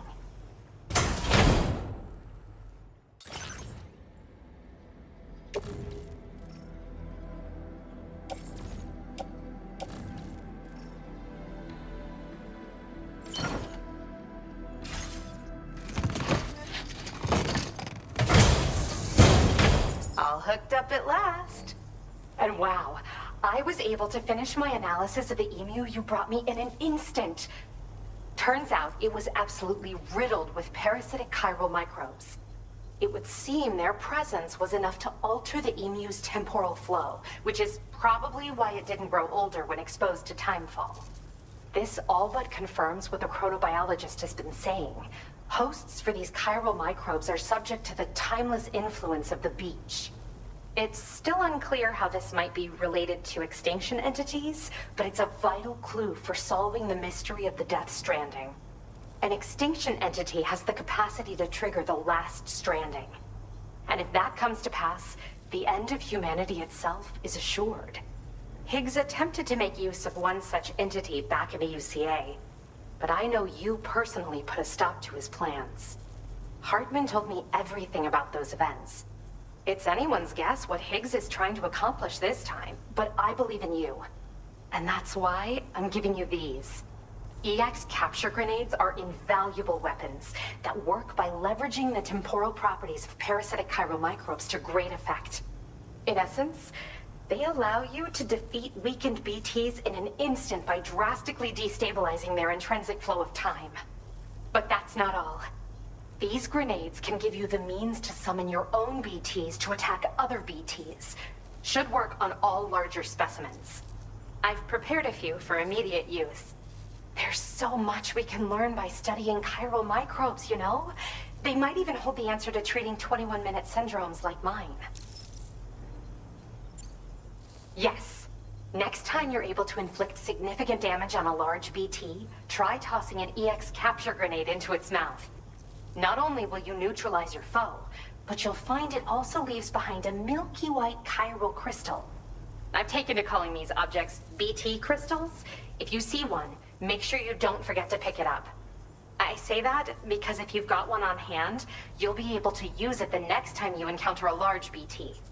The BT crystal will react with the tar and transform into a variant of the BT you captured. When activated, the crystal will summon a variant of the BT that spawned it, which will emerge from the depths of the tar. Ordinary large BTs will perceive this variant as a critical threat and proceed to attack on sight.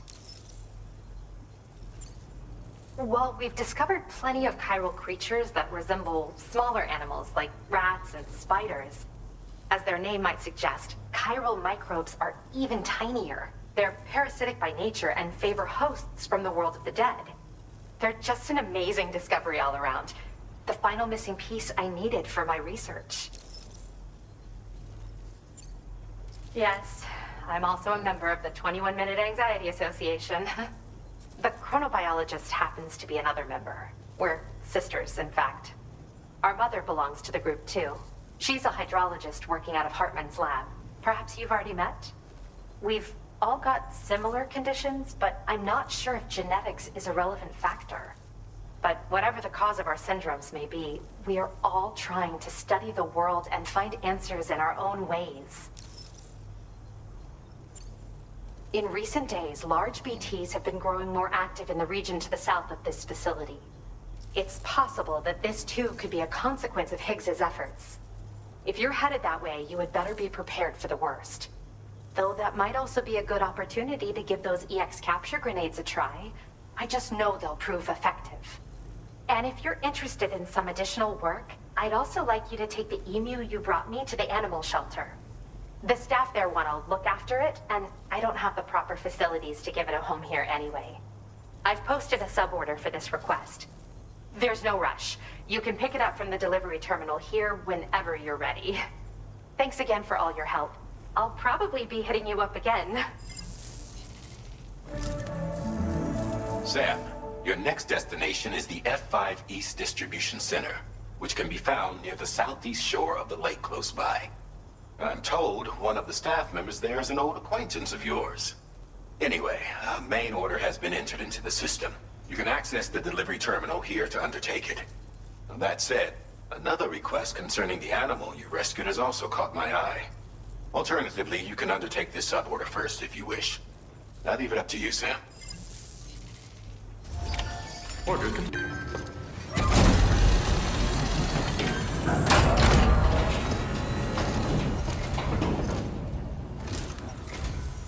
Sam, hey there, buddy. Was hoping I'd get to see you. It's me. Don't act like you've forgotten. Well, you didn't think it was Igor, did you? Anyway, guess I better process that cargo of yours.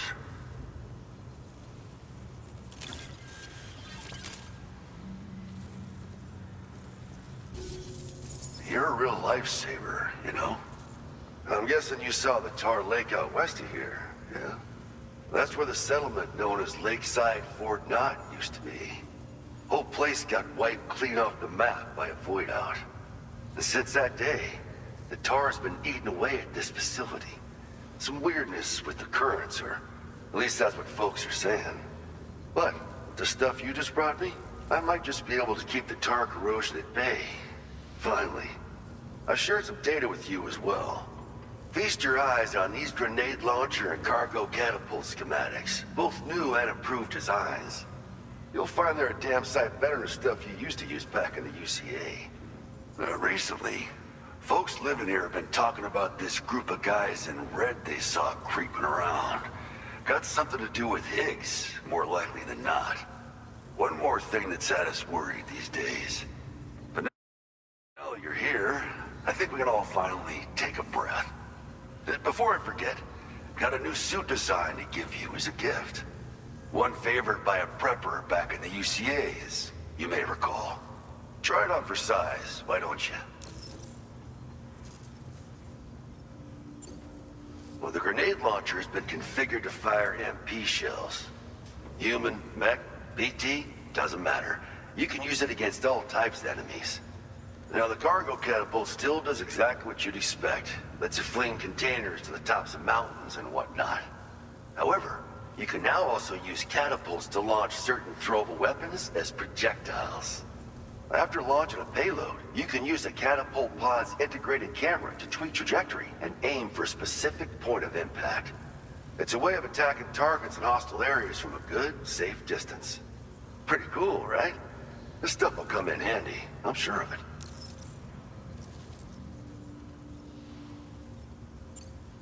It happened sometime after I arrived with one of the early expeditions. A giant BT showed up, made contact with residents, and boom, void out. Same old story. Massive void outs happen in the UCA too, remember? Or maybe you don't. Chiral network coverage was somehow unaffected, but unfortunately, thousands of people were caught in the explosion. And you know, every time this happens, I can't help but think about Igor. Something like that. I suspect it was a squad of ghost mechs myself.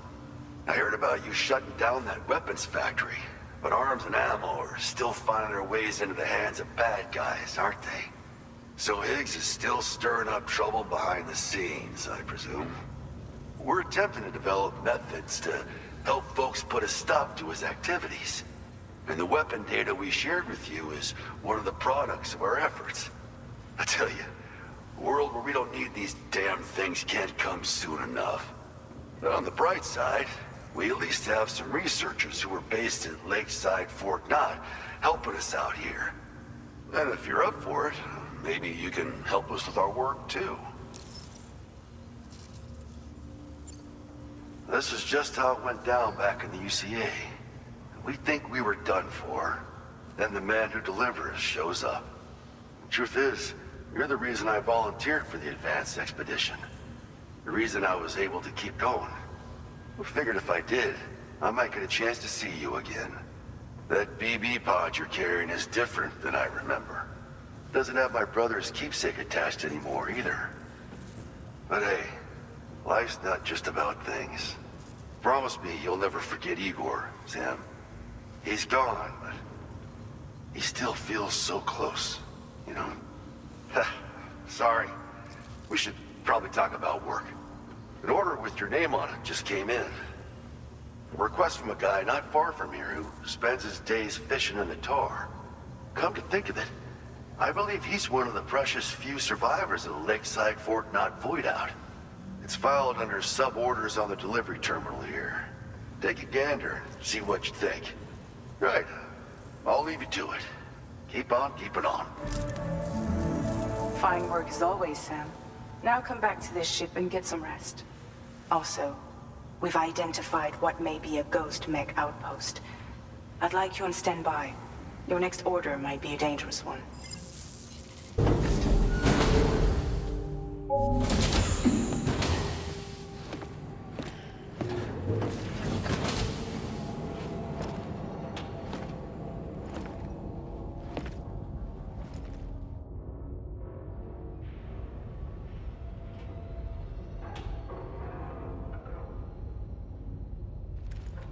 Sam. Yeah. Nice.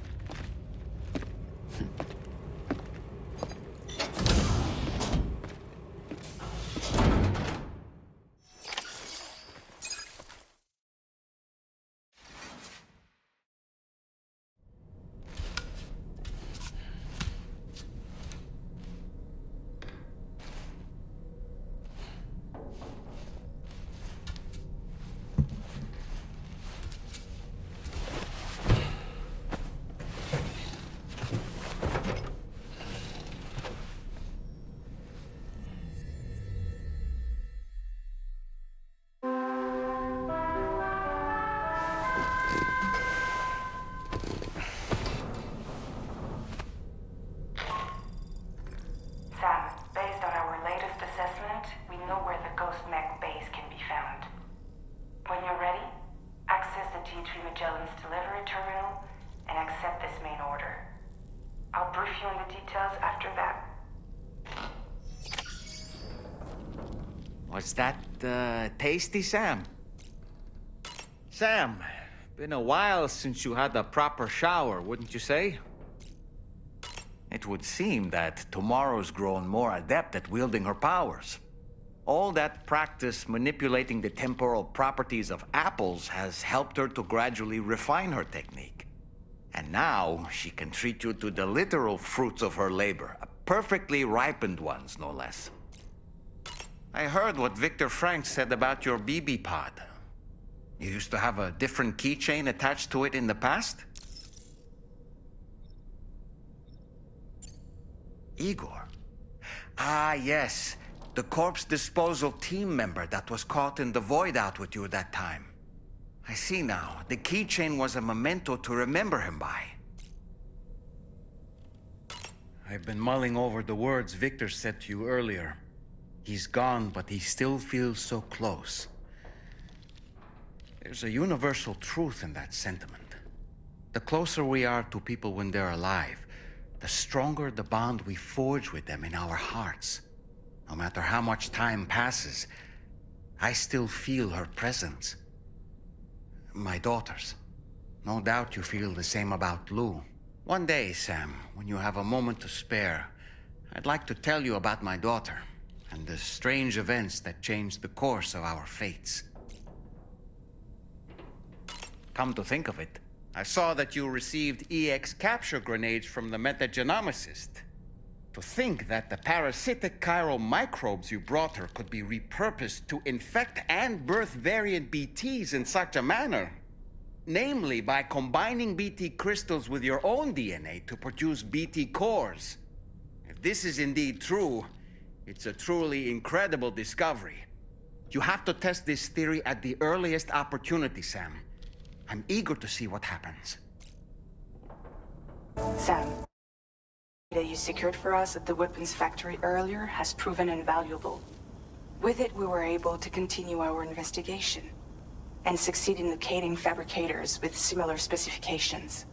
I'll brief you in depth as you review them, ma'am. Accept this main order from the delivery terminal in order to proceed. Okay, Sam. The facility we've identified is here. An abandoned factory south of the F5 East Distribution Center. There are operational fabricators inside. More than you had to deal with for the previous order, in fact. And to make matters worse, it seems these ones are configured to produce ghost mechs. Higgs is likely pulling the strings at this factory too. So with that in mind, your main objective is as follows. Eliminate both the ghost mech fabricators and any hostiles you encounter on site. In addition, each fabricator contains vital data that we need you to retrieve and deliver to the Magellan. By analyzing it, we hope to gain insight into Higgs's activities and future plans. Tarman will give you the device you'll need to extract the data before you head out. For now, consider the route you wish to take. You'll need to take this ring terminal expansion device with you again. Make sure it's in your possession whenever you attempt to access a ghost mech fabricator on site. If you have it with you, it'll automatically extract data from the fabricator terminal while simultaneously destroying it. Once you've disabled all fabricators, return to the Magellan with the device and submit it for processing. We'll handle the analysis on our end like last time. Remember that it contains special components that can't be reproduced by printers. Take every precaution to ensure you don't break it.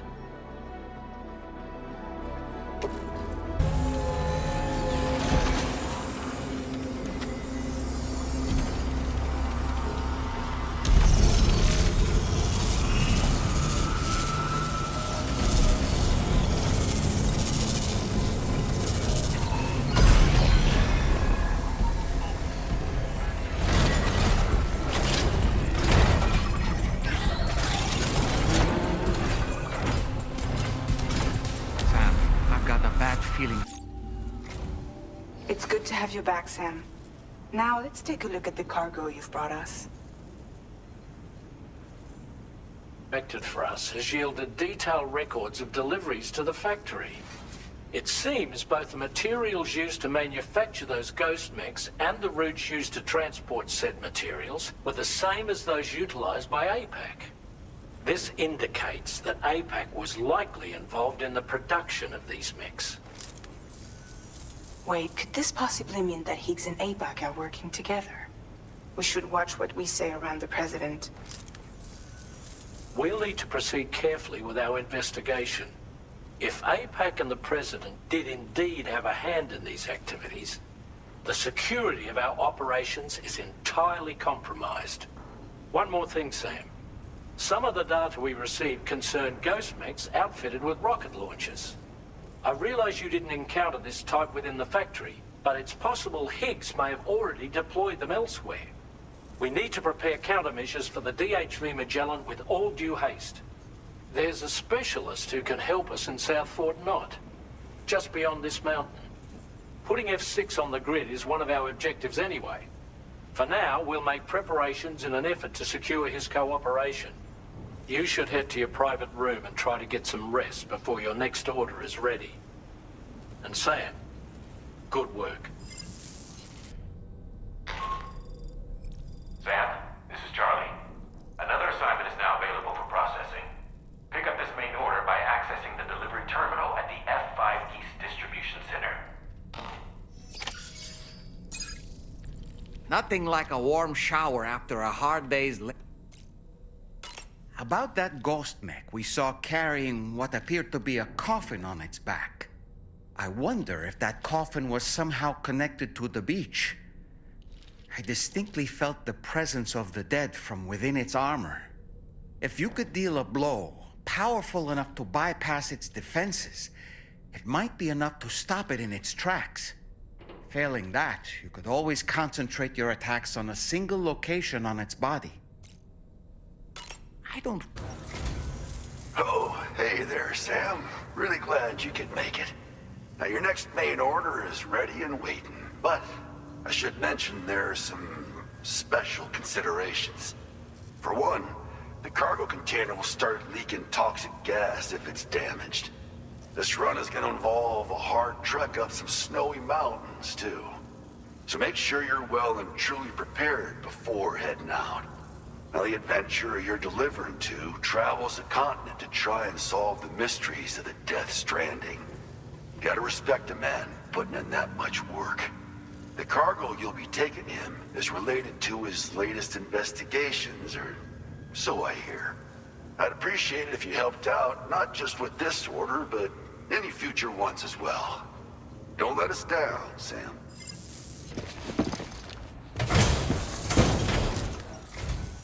Hello, and thank you for stopping by. You've brought something for my father, right? Sorry, I'm afraid he's not here at the moment. Can't say I know what value this cargo has, but I can assess its condition in his absence.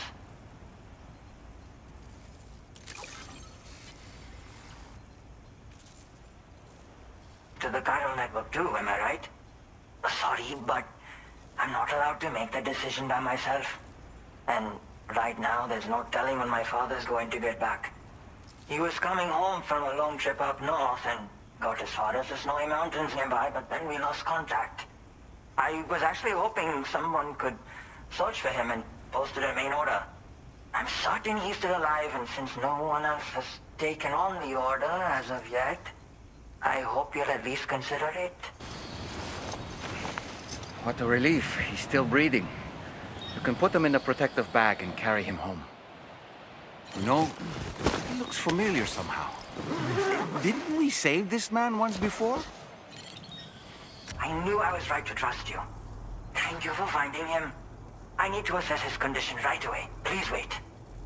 Okay, so you can go ahead and connect us to the chiral network.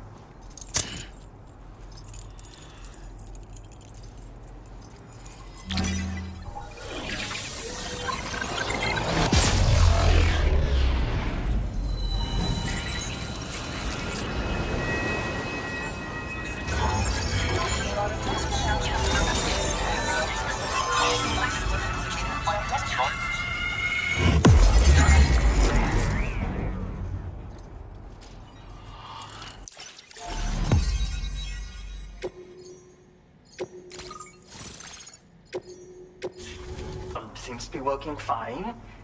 Thanks for that. I'll have my father take a look at the cargo you brought me a little while back. But knowing him, he might vanish the moment I turn around. People have given him a nickname, the Adventurer. He takes it a bit too far sometimes, but it's not like he would stop if I asked him to. Anyway, as my way of saying thanks for tracking him down, I've shared a schematic for climbing power gloves with you. They can help you climb steep slopes and grab cargo more easily. But don't take my word for it. Try them on for size and you'll see. Yeah, he disappears without warning and comes back with just as little fanfare. And there are times like this where he doesn't come back at all. That's why I have to impose on people like you to go and rescue him.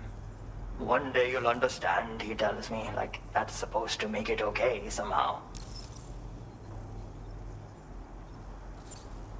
They strengthen and enhance all movements you perform with your arms when worn. They make climbing steep hills less taxing. Even the simple act of picking up cargo is faster and smoother. You can also use them to draw cargo towards you from a short distance away, so you can grab it. They help you punch harder as well and keep your balance more easily. My father told me that he came up with the whole concept with the help of some people he met on one of his journeys. Said it was based on some stranded cargo or something, I think. I'm afraid I don't know much more than that, but I do know my father absolutely swears by them. Thank you again for bringing him home. Good luck and safe travels. Much appreciated, Sam. You should get plenty of rest. Frostbite can be serious. We have to make sure you're not showing signs. Another thing, we need to talk about Hartman's situation. Come and see me when you get back to the DHV Magellan.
Sorry.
Hey, Sam.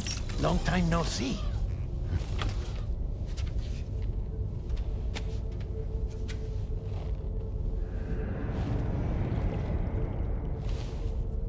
It's me, your old pal, Dead Man. Dead Man? Sorry if I gave you a scare. While Hartman is off conducting his near-death excursions, I am borrowing his body. My soul is normally confined to the beach, but for 3 minutes, I get to be here. How's that possible? Because he has my heart. You're telling me that's... My parting gift to Hartman, yes. Per his request, I bequeathed it before departing on my one-way trip to the beach. He put so much stress on his own that it had grown quite weak. If and when it failed, mine was meant to serve as insurance. But as you can see, he appears to have become rather attached to my heart. His finger never far from the proverbial on switch, which is why I've been able to assume control of his body. Come here. It's good to see you, Sam. I told you in Mexico that someone had falsified BB-28's records. But in truth, it was yours truly. My intention was to leave no trace of a second BB-28 or of Lou. I wanted you to be free to live your lives, unburdened by the past. But then, well, everything changed, didn't it? You lost Lou, and needed answers to make sense of it all. 30 seconds remaining. So, I decided to access the network servers from within the beach. Security isn't as strict over there as it is here, you see. So that was you? That's right. I am the one who dug up the information about Lou's past. Your very own Hartman was me all along.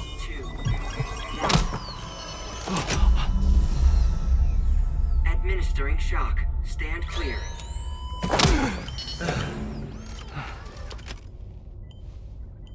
Sam? What's going on? And where are we? Sam. Poor Hartman here is understandably confused. If you give us a moment alone, I'll explain things to him. Oh, okay.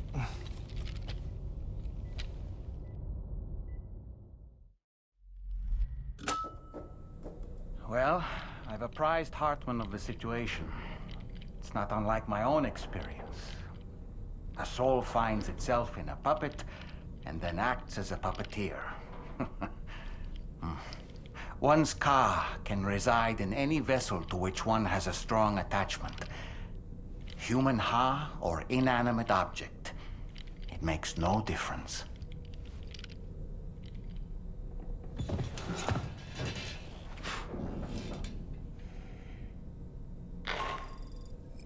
Sam, it's Charlie.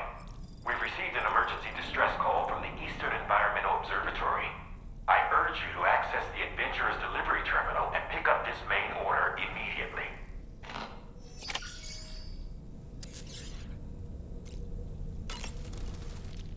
It goes without saying, but I was not born into this world with this doll as my ha. Would you like to hear how I came to be in this condition?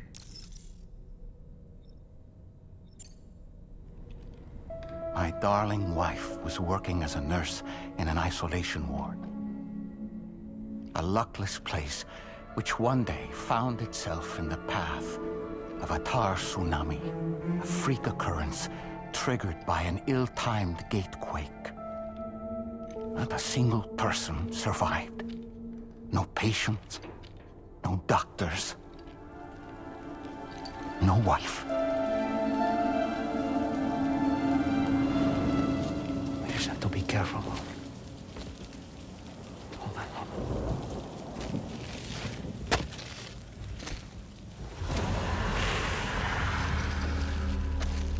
Access to the site had been restricted, but we weren't about to let that stop us.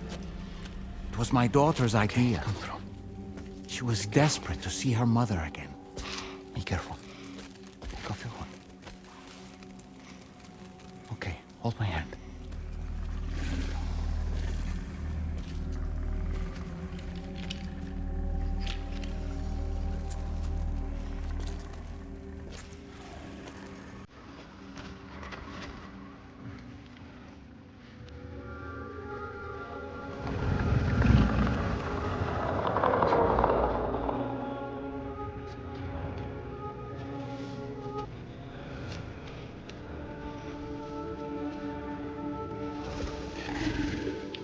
Mommy?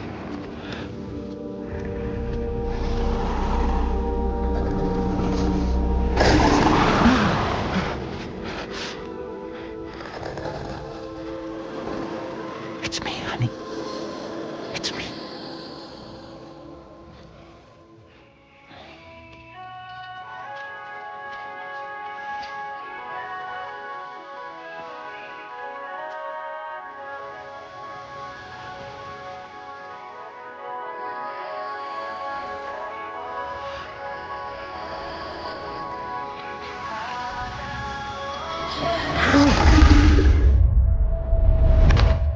In the end, it wasn't even her daughter that she remembered.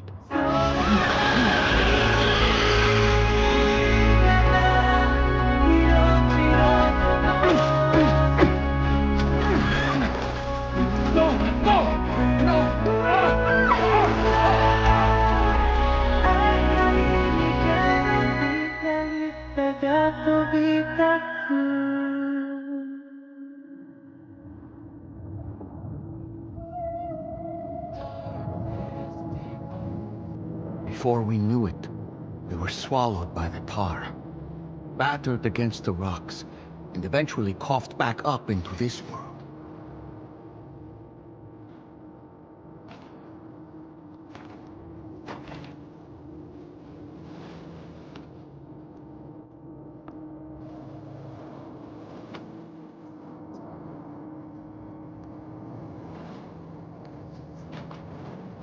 Wait! Don't go! Down here, please!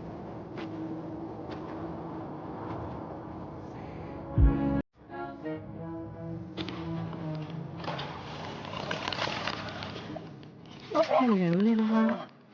You cold? Let me guess. The car of that poor girl over there? Oh, my daughter's car is long gone. I'm afraid it's just me now. She died, but for whatever reason, her soul was unable to move on because it ended up here in her doll, stuck somehow. my baby girl would have been left here all on her own. So I liberated her, forced her Ka out with one solid push. And she was free at last. Free to leave this world and go to where the dead belong. Just as I would have done, had I not gotten stuck myself.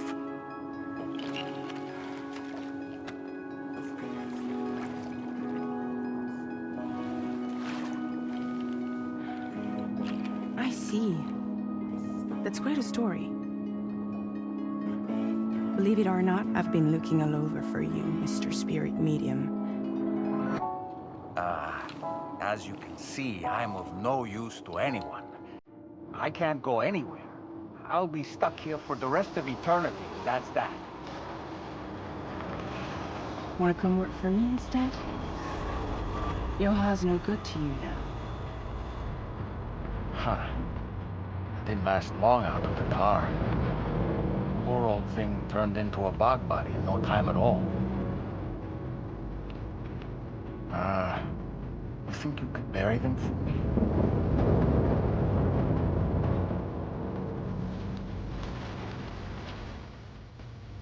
They call me fragile. What do they call you?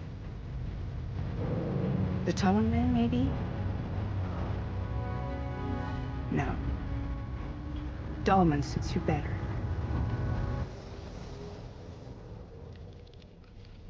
If Fragile hadn't come looking for me, I'd almost certainly still be lying in that dreadful tar bog.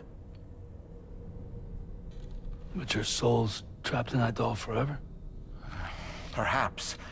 But if I could break free from this thing, maybe then I can be reunited with my daughter. When that happy day might come, I cannot say.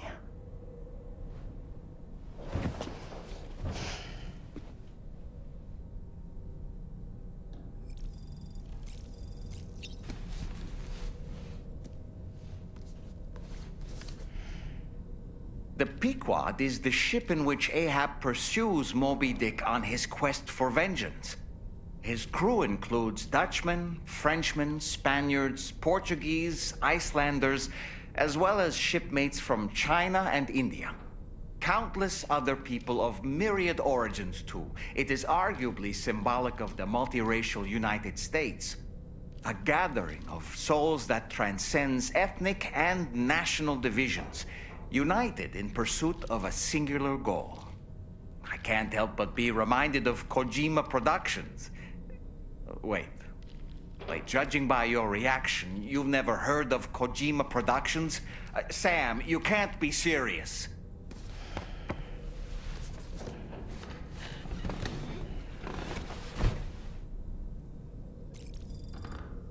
Any father would do.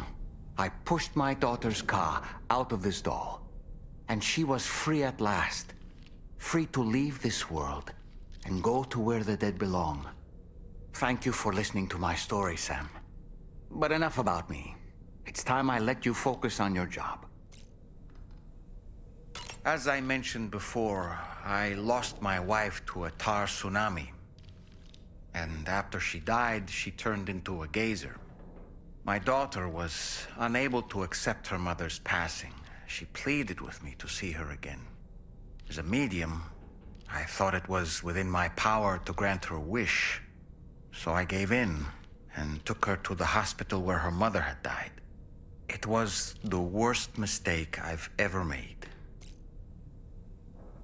I thought it was the right thing to do, taking my daughter to be reunited with her mother. And when we arrived, we played her favorite song, hoping for a reaction. But it was too late. She had no memories of our time together as a family. She was no different from any other gazer. To be honest, I already knew that deep down. My daughter's Ha was swallowed up by the tar soon after, as was mine. And eventually, my Ka became stuck inside my daughter's doll. A prison very much of my own making. I couldn't tell you how long I lay there, until finally, Someone came. Fragile. Looking for fellow doomed sufferers to recruit to her cause. I wouldn't be here if it weren't for her.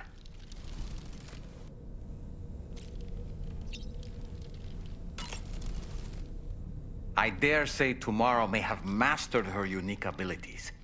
She can complete the apple aging exercise flawlessly and with remarkable consistency. It's been a boon for her confidence, and I am ever so happy for her, as I'm sure you are as well. Oh boy, I really miss the taste of food. Why don't you try freshening up with a shower? No matter what misfortune may befall him, that adventurer is going to keep exploring the continent. I just know it. Is it the primal calling that compels him to make these journeys? Or perhaps he's become addicted to the thrills that come with experiencing the unknown. Regardless of his motivation, when I see how distressed his son is, I want to do what I can to get him home safe.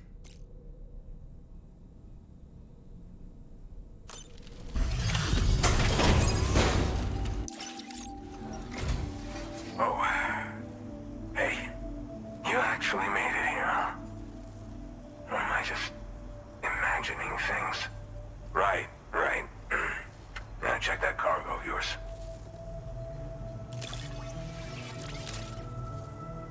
Go ahead and use your Cupid.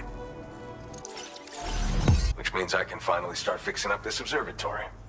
In case you haven't heard, we've been seeing an increase in chiral density in every region as the network has expanded.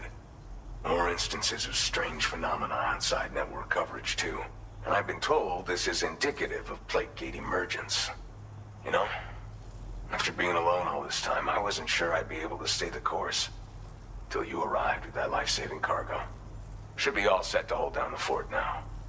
Not exactly a one-man job, but I'll do my team proud. Oh, I've shared schematics for an oxygen mask with you. I'll help you stay active in areas where the air's thin. Personally, I'd recommend you wear one at all times when you're in my neck of the woods. Tar current fluctuations and whatnot. Mostly in the eastern part of the continent and elevated regions. Going forward, I'll also be paying very close attention to signs of plate gate emergence. Unfortunately, the chiral cloud layer has been gradually descending ever since I got here. Everyone was suffering from exposure, and I'm the only one who stuck around. You're the first friendly face that I've seen in a minute.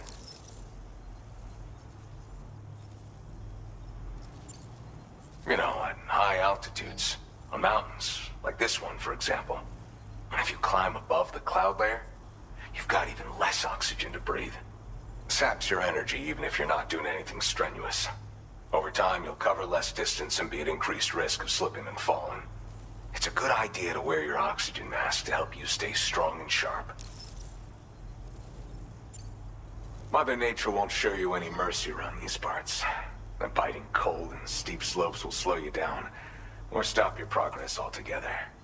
Now would be a good time to make sure that you're fully prepared for the journey ahead. By the way, the aeronautical engineer who lives northwest of here just posted a sub-order for you. Seems something at the Ghost Mech factory's got him all hot and bothered. Help him out and he might hook you up with some useful gear. In any case, I hope you'll come visit me here again sometime. I understand it's a lot to ask folks to make the trip on a regular basis. But that's why I'm hoping I can offer you stuff that'll be of use in hazardous conditions like these. Keep on keeping on, man. And thanks again for all your help. This is the President, Sam. Chiral network coverage has just passed the 75% milestone here in Australia. The next leg of your journey will take you to the southern part of the continent. Once the remaining regions have been integrated into the network, the manifestation of a new plate gate is all but guaranteed. Marshal your strength to overcome the final hurdles and make this continent whole again. We're all counting on you. Sam, Rainey's not doing so great. It might be more of a mental than a physical issue, but I'm honestly not sure. Do you remember the doctor from the Motherhood? We think she should be able to help ease Rainey's anxieties. It was Tommen's idea.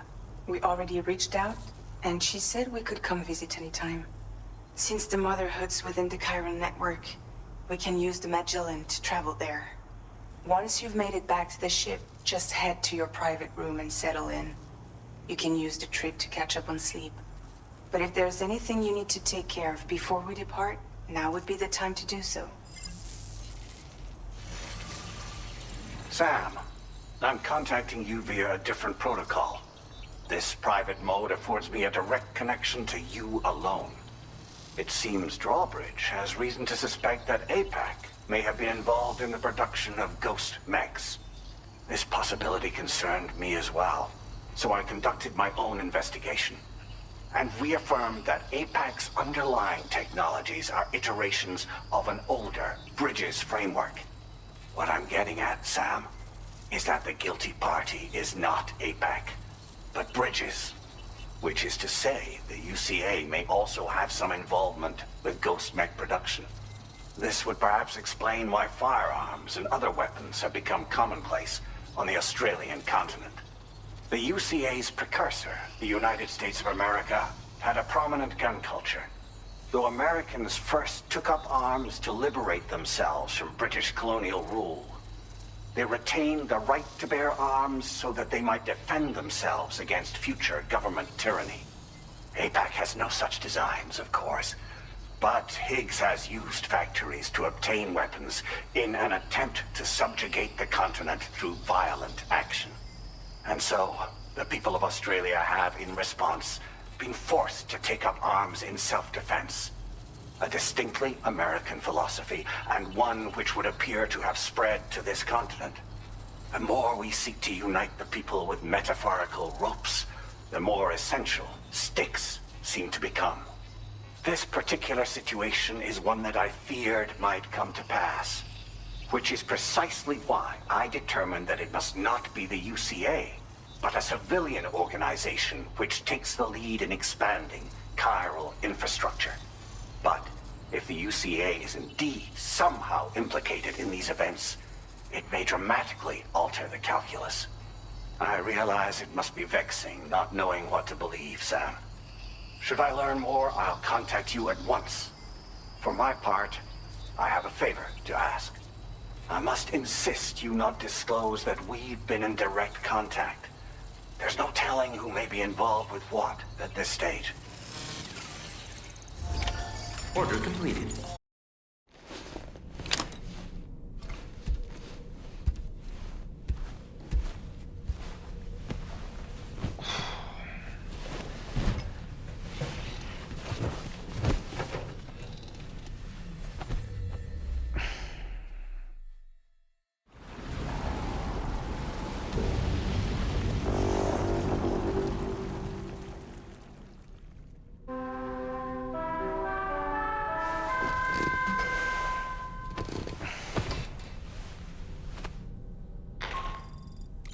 Good morning, Sam.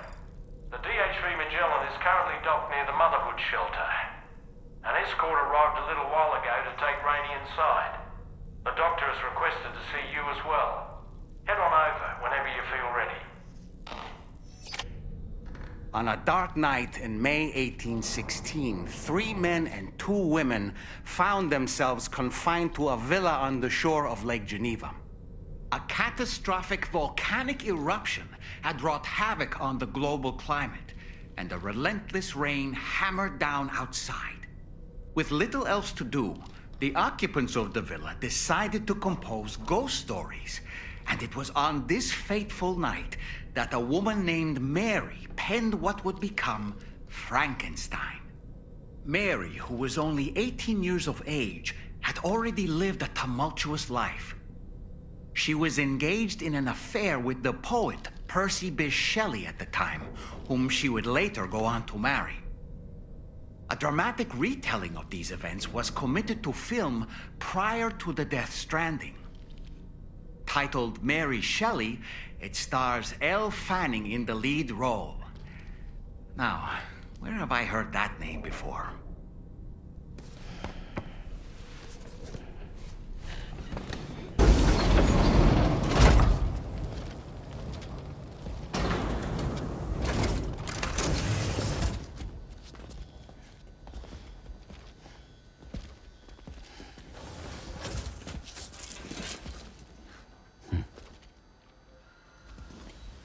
Close your eyes.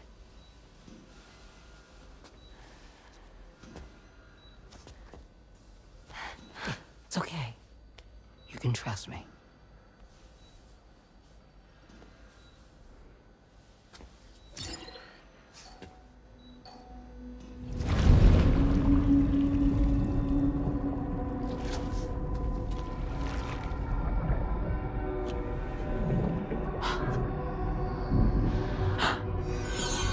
It's a healthy baby girl.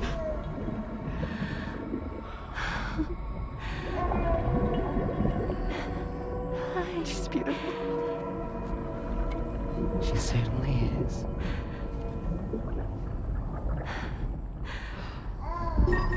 Okay, coming up on 3 minutes. Someone needs to go home.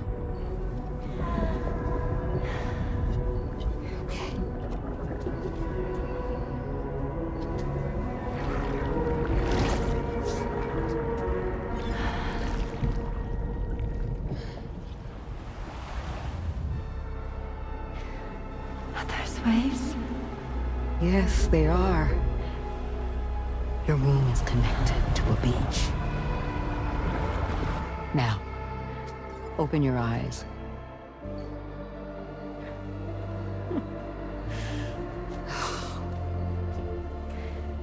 Rainey, the child you're carrying is not dead.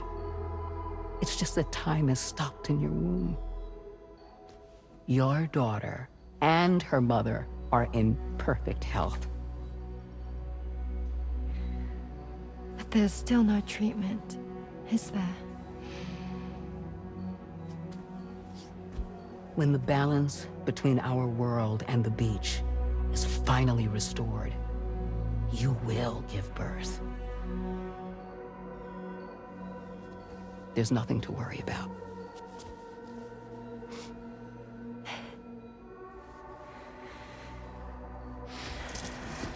Come on. All in due time. So wait and have faith that you and your child will be fine. Thank you. You're welcome. What about you? Someday I'll have a son. But until then, I get to see him once a month. It'll all work out. Yeah. For all.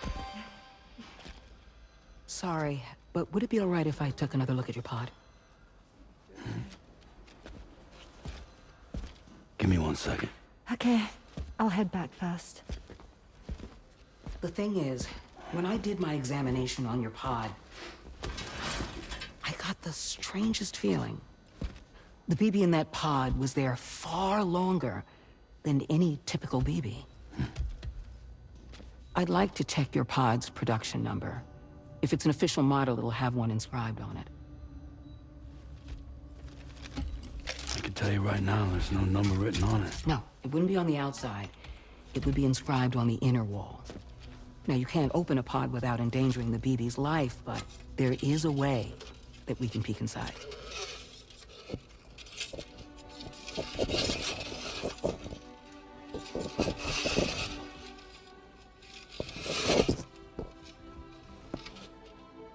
See?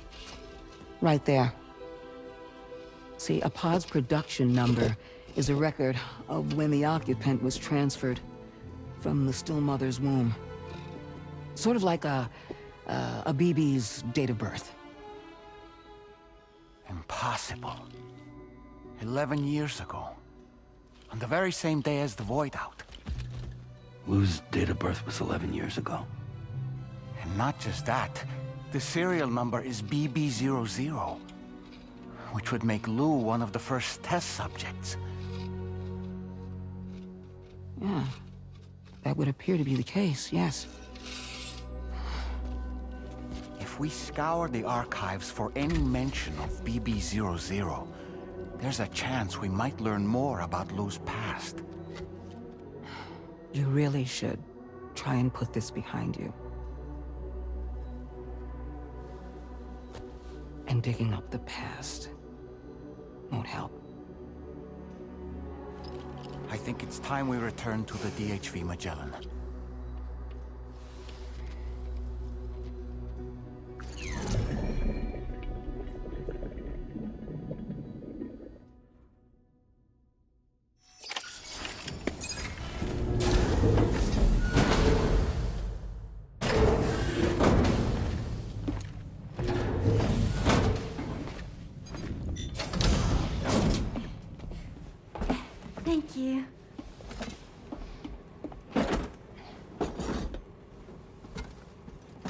In the place where I came from, no one gave birth to babies. They just stayed inside their mothers' bellies. Well, in our world, babies are born and grow up to be adults. Or at least they're supposed to. It's only natural that Tamara wouldn't understand. After all, she was living in a realm of the dead. I wouldn't expect children to be born into such a place. But Rainey's baby will be born, right? In due time, of course. Isn't that so? I'm sorry. It's okay.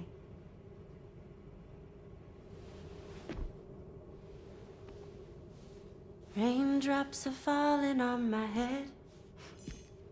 And just like the guy whose feet are too big for his bed, nothing seems to fit. Those raindrops are falling on my head, they keep falling. So I just did me some talking to the sun. Oh, that was terrible. I thought it was pretty good, actually. So you'll be a mother who gives birth to her baby. Mm-hmm. And I just can't wait.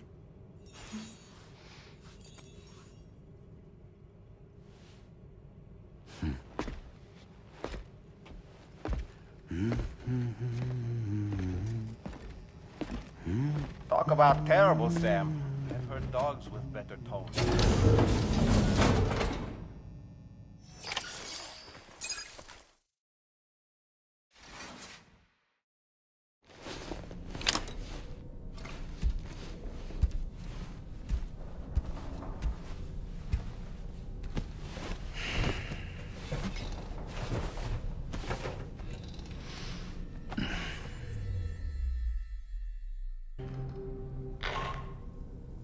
Hi, Sam.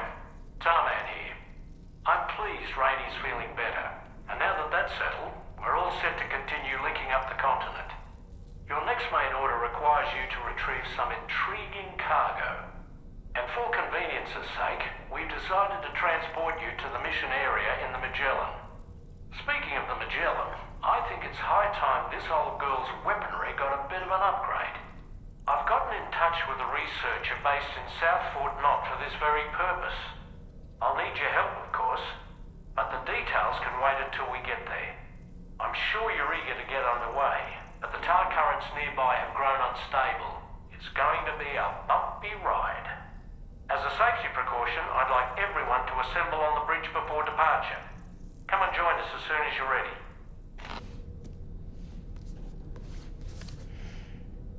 The Voyage of the Beagle, written, of course, by one Charles Darwin. Speaking of which, before the Death Stranding, there was a city in the northern part of Australia called Darwin, named as such after the Beagle made a brief stop there. Darwin was able to devote so much time and effort to his research of evolution because he enjoyed the support of the elite, specifically the Wedgwood family, pottery makers to the royal household.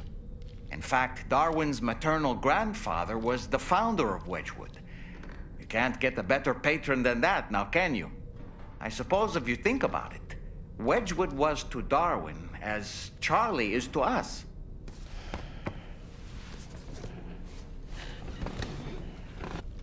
So, operations at the Eastern Environmental Observatory are managed by just one man, all alone in the mountains. Must be terribly stressful. To survive in such extreme conditions, you cannot afford to let despair take root in your heart. Hope is an indispensable asset. Not to downplay the benefits of the cargo you brought, but the truth of the matter is that it won't make a difference for him that quickly. But what no doubt served to give him immediate comfort was the presence of a helpful soul. You, Sam. Porters can be bearers of light for those struggling in darkness. He'll not soon forget what you've done, nor the warmth that filled his heart when you arrived.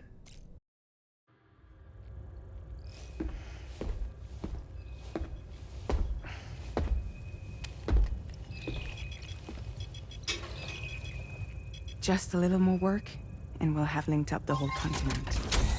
Allow me to reestablish our connection with the network.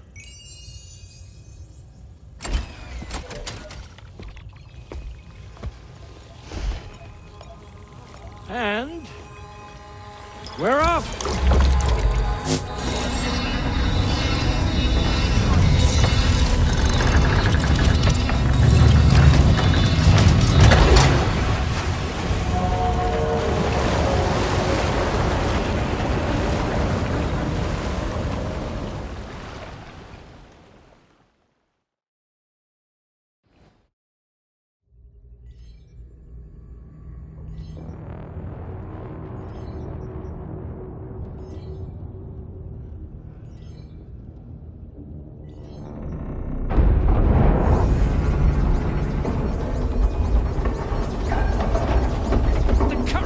Went crazy.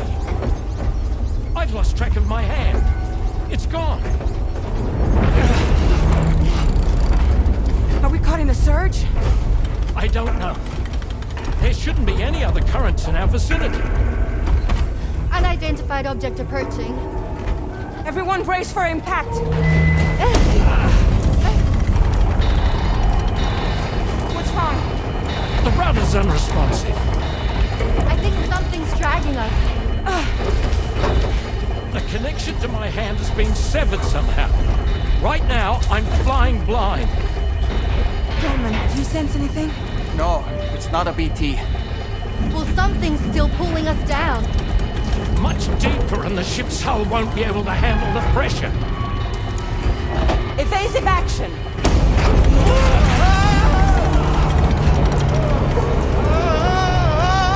Out of the way, Kitty!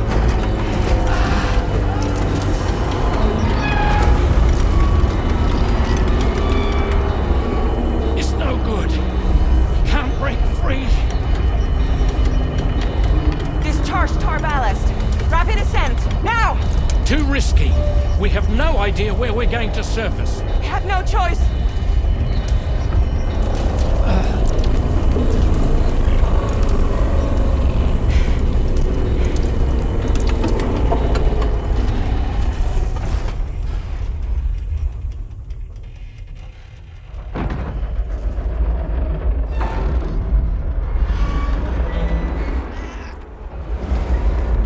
Open blast shields.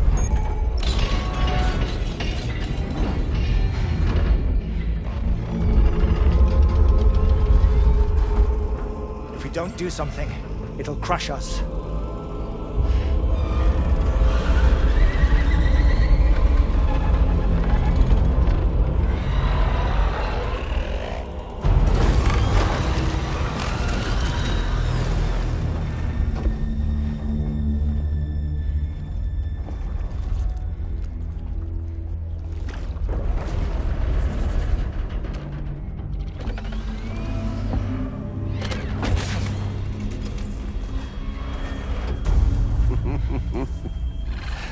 Hold it! Yeah, I'm hardly a repatriate, but I'm immortal enough. Damn. When'd you start rolling with such a big crew, Sam?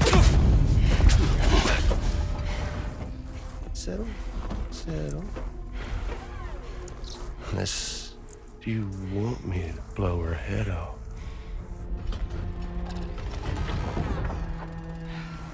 Oh, well. You roll back the clock and that old time fall soaked hide of yours, huh?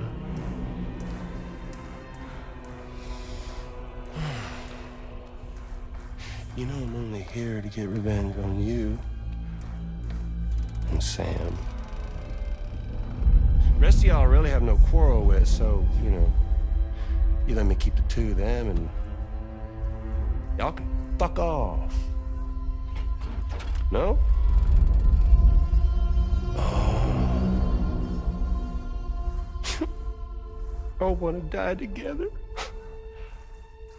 Except for the fact that Sam's a repatriate, so can't really share in your sad fate. But before I pop him, he gets to watch me kill all y'all.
Rebecca Higgs? Sorry to disappoint. But I don't break that easy. Alright. So be it. It's gonna be that way. Y'all could all go down with the ship.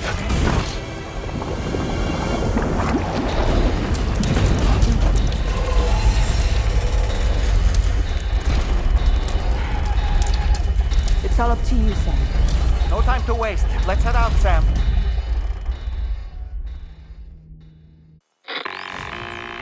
Sam, it looks like that thing coiled around the Magellan is some sort of giant ghost mech. You're our only hope of freeing the ship from its grasp. Gear up and get ready to head out. If you can get it to let go and draw it away from us, we should be able to provide fire support. We're counting on you, Sam.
Unfortunately, the rest of the DHV Magellan wasn't so lucky.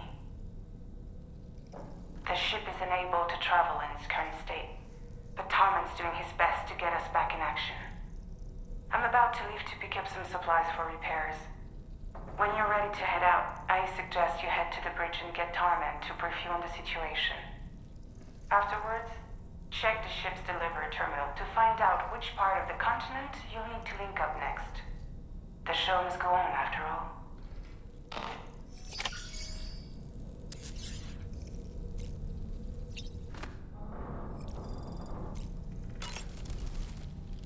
The entire crew is working hard to get the ship in working order. So let's follow their lead and do what we have to do.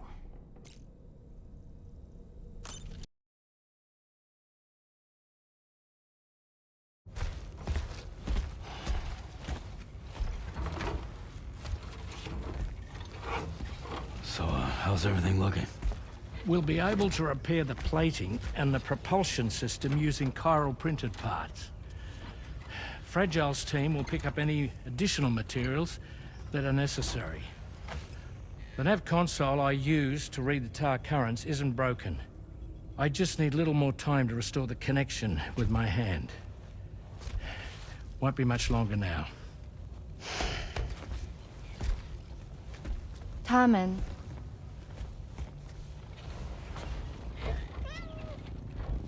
He came to visit me in my room. Thank you.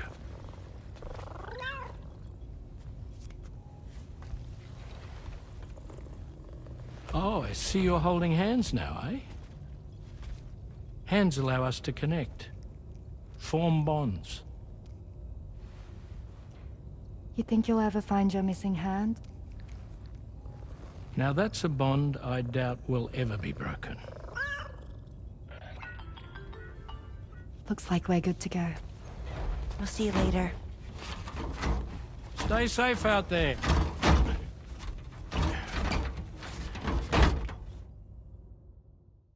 I you excited to head out? So excited. She's here. Oh, there's Fragile.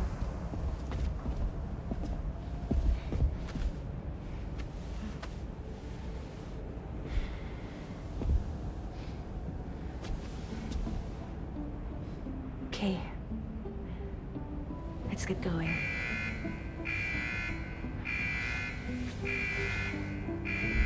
Hi, be safe out there.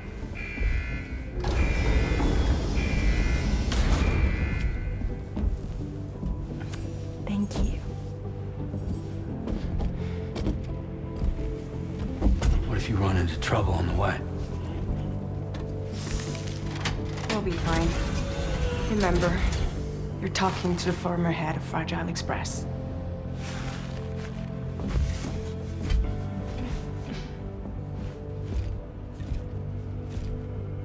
You two be all right?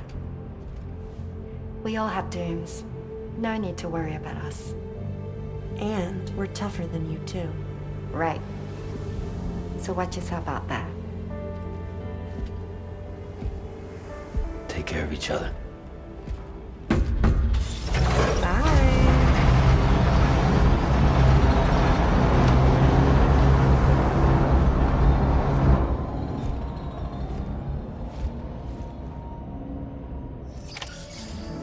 Sam, although everyone's hard at work repairing the DHV Magellan, it will unfortunately be some time before we can travel again. But nevertheless, putting our plans on hold is out of the question. We must continue to press on. Extending the chiral network remains our priority. Your next objective is to link up South Fort Knot. Though you'll need to get another site online before that will be possible. And unlike before, the DHV Magellan will be unable to advance to your position after you've expanded coverage. And during this period, you'll need to operate without our support. Fragile, Rainey, and Tomorrow are gone procuring materials for repairs. And Tarman has his hands full tending to the ship. He'd also like to improve the ship's arsenal, as a precautionary measure. And bringing South Fort Knot into the chiral network will be necessary to do that. I say this to reassure you that the whole team is committed to getting the ship back up and running, and that we mean to join you as soon as we can.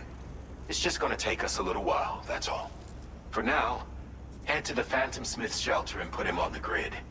The associated main order can be accessed via this delivery terminal.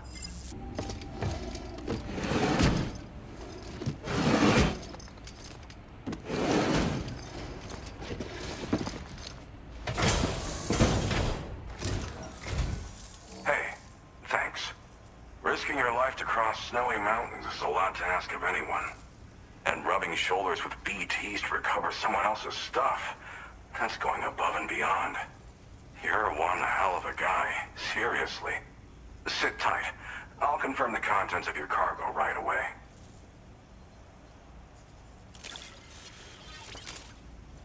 I'd like you to put this shelter on the chiral network.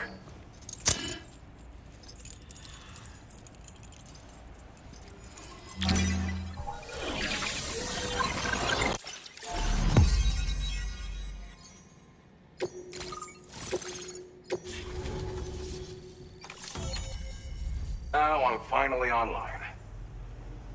Accordingly, I was able to analyze the cargo you just dropped off. Seems it was developed with the aid of an unknown technology, which I've taken to calling ghost tech. From what I can tell, it reacts to chiral radiation on a specific wavelength. The reason I mention it is because the chiral shock cannon data I shared with you is the product of research that leverages this principle. The chiral radiation it generates can pass through objects without destroying them. Practically speaking, this means you can incapacitate enemies hiding behind walls and such. It should also deal damage to BTs and mechs as well. It's pretty powerful as far as ranged weapons go. You can't use it without anchoring it to the ground first, though. Makes a lot of noise, too. Gotta think before you fire. You know, even I've heard stories about Higgs and his plans. So if the chiral shock cannon helps you stop him, that'll make my day. And if you can deliver my research data to South Fort Knot, you should be able to get some new and improved tech to help you out. There's a lot of other folks on this mountain doing specialized research. If you bring them onto the chiral network too, I'm sure they'll hook you up with all kinds of goodies. Well, I'm familiar with the tar therapist, at least. He's researching potential applications of the stuff as a healing agent. While his specialty is medicine, he's also well-versed in various tar phenomena. If all that sounds interesting, it might be worth seeking him out. However, it doesn't seem like he's posted any urgent orders recently. So I'd say your best bet is to find cargo that didn't make it to him and try to deliver it to his shelter yourself. It's entirely possible he might be able to offer you things neither one of us can possibly imagine.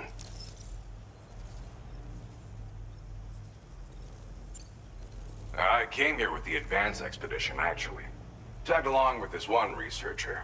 I guess you could say we were like mentor and student. Can't go anywhere without tripping over stranded cargo in these parts, you see. The stuff we found was like nothing we'd ever seen before. Invaluable materials for our scientific pursuits. So, when my mentor was about to leave for South Fort Knot, I realized that I wanted to stay put. I thought that if I got this place on the chiral network, I'd be able to share future discoveries made here much more easily. Moving forward, I expect that my efficiency will increase substantially, allowing me to be of greater use to you and others. It fires a focused bolt of chiral radiation generated on a very specific wavelength. Packs a powerful punch, and is perfect for incapacitating distant enemies. It's also great against mechs. Even the ones with thick armor should take significant damage from it. Hell, this spectrum of chiral radiation is also proven to be effective against BTs.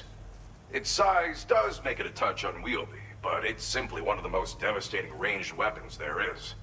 If you can get South Fort Knot onto the chiral network, I should be able to share the data for this invaluable technology with them. They've got some quality facilities of their own, you know. Bet they could use them to make you something even more impressive. Thanks again. You've been a big help. Definitely couldn't have managed this on my own. I'm still concerned about the armed survivalists to the south of here, not to mention Higgs and his future plans. So I'll be rooting for you to keep on doing what you can to make things better for us all.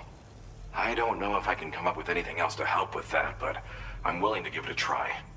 Your support would be appreciated too. Anyway, I'm prepping some cargo I'd like taken to South Fort Knot. You're headed that way, right? Be warned that this cargo can explode if handled improperly, and should be considered extremely dangerous. So if and when you take this main order, handle it with the utmost care. Good luck with everything. I'll see you around. Sam, apologies for the sudden call. Once again, I'm contacting you via our dedicated private line. No one else will be able to listen in on our conversation. I'll get to the point. Has Charlie ever behaved in a manner you felt was suspicious? I ask because his credibility, as routinely calculated by APAS, appears to have dropped sharply. Despite attempting to confirm his credentials via the UCA's National ID Registry, it does not appear anyone has ever actually met the man. It may well be the case that he does not even exist. A ghost, so to speak. I can only hope that my suspicions are unfounded. For now, Sam, proceed to South Fort Knot and put it on the chiral network as planned. It is imperative that we improve the DHV Magellan's capabilities to better contend with Higgs and his forces. And the sooner we connect all of Australia to the network, the better. When you are ready to proceed, you can pick up your next main order from the delivery terminal at this facility. Order complete. Well, hazardous materials notwithstanding, I see you got here in a timely fashion. At one moment, while I confirm the cargo's condition.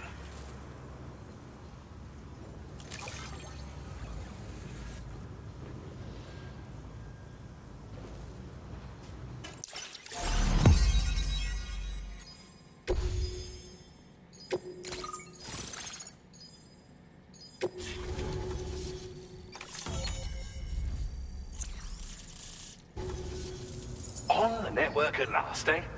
I've been waiting for this moment for so very long. This should enable me to increase the pace of my research into new defensive solutions. As for the cargo you brought me, it's the culmination of the Phantom Smith's recent efforts. I applied a few finishing touches, and voila! I can now share with you the data for a chiral cannon.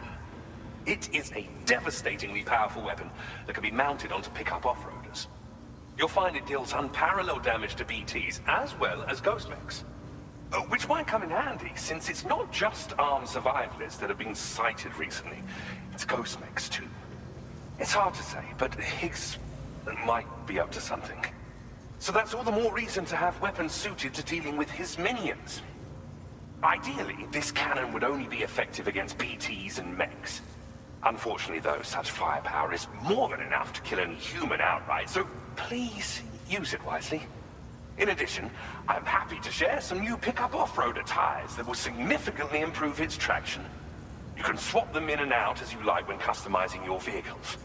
I highly recommend using these if you're planning to tackle a snow-covered mountain. In the wake of the Death Stranding, we've been witness to all manner of new and unknown phenomena. The research team to which I belong has worked to classify said phenomena, that we might determine which can be leveraged for practical applications. The Phantom Smith is also one of our number.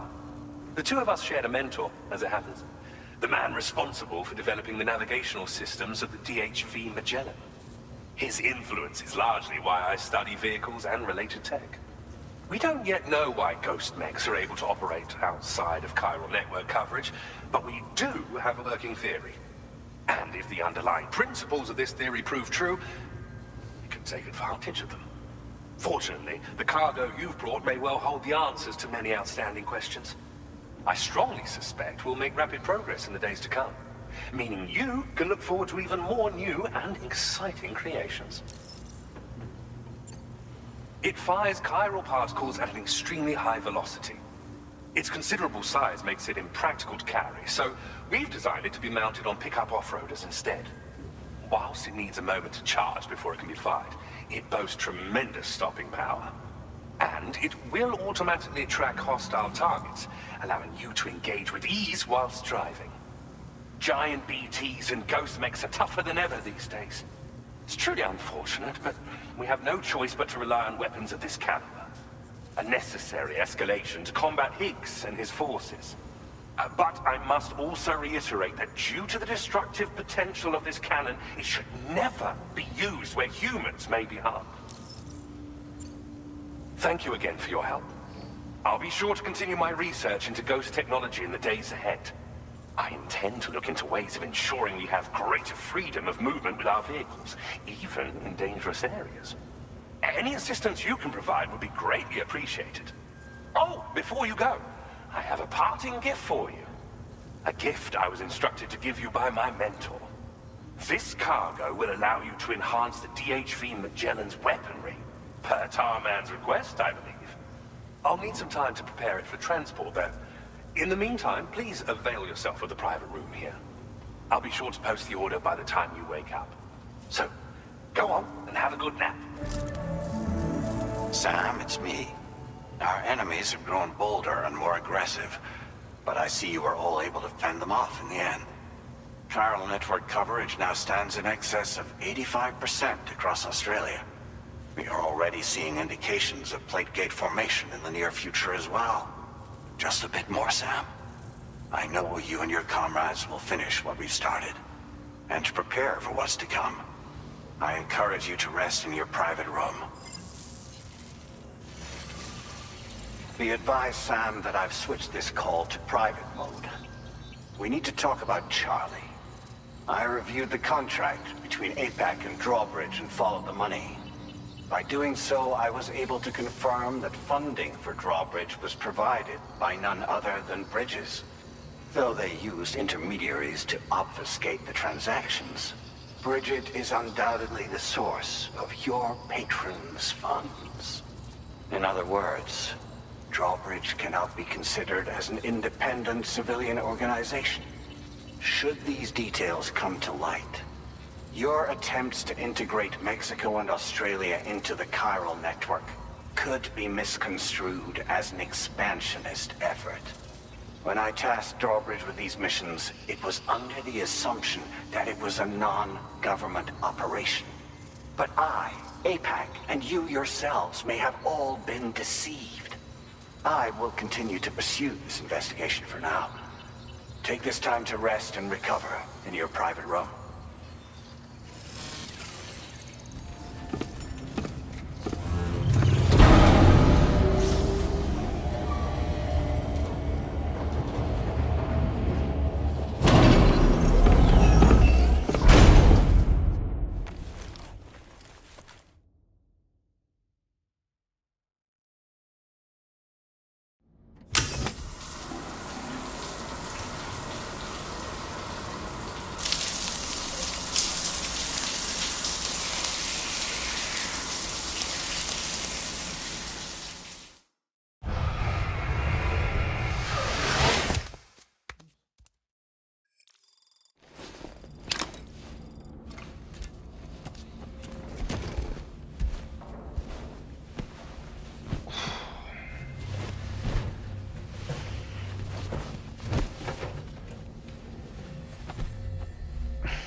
Administering shock. Stand clear.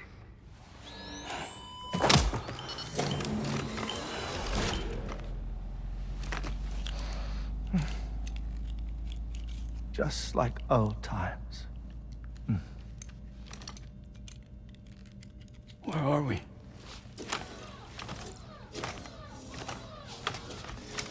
This place does wonders for my mood. The repairs to the DHV Magellan are still ongoing, so I thought to return here and see if I couldn't make progress with our Lou investigation. Learn anything new? Well, at the Motherhood's facility, we managed to confirm that Lou's original serial number was none other than BB00. And this is what I found when I attempted to search for associated records.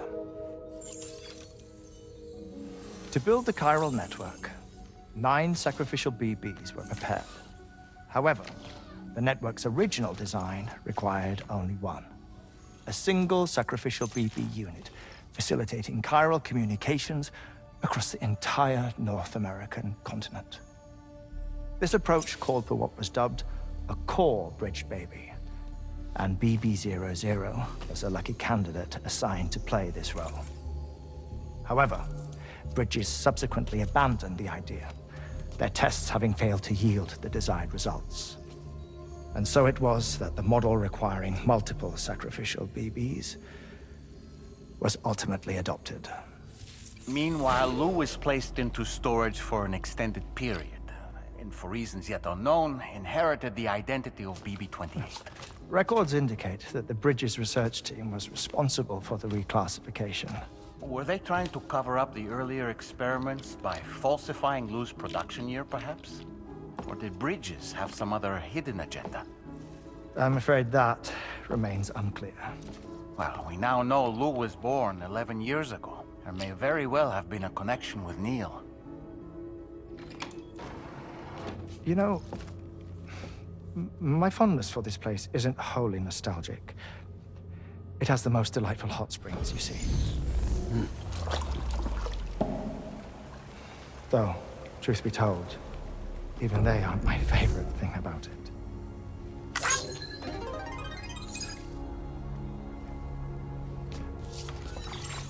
If you can find the time, you should come visit. Give the old bones a soak. Oh, a warm bath does sound good. Perfect treat for a weary traveler. Anyway, I'll see you aboard the Magellan.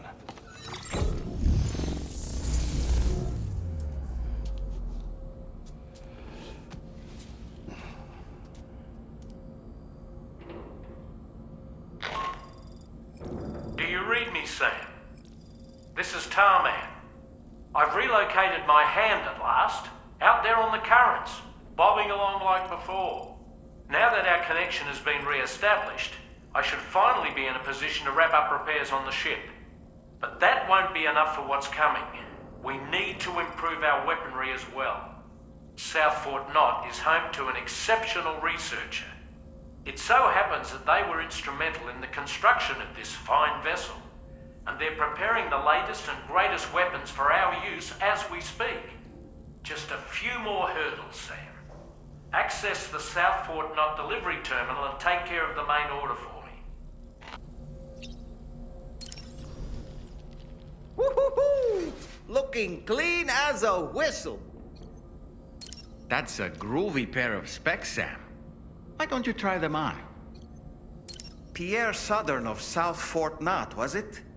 To think his mentor was instrumental to the development of the DHV Magellan's propulsion systems. One could go so far as to say that he's one of our vessel's many fathers. I don't really...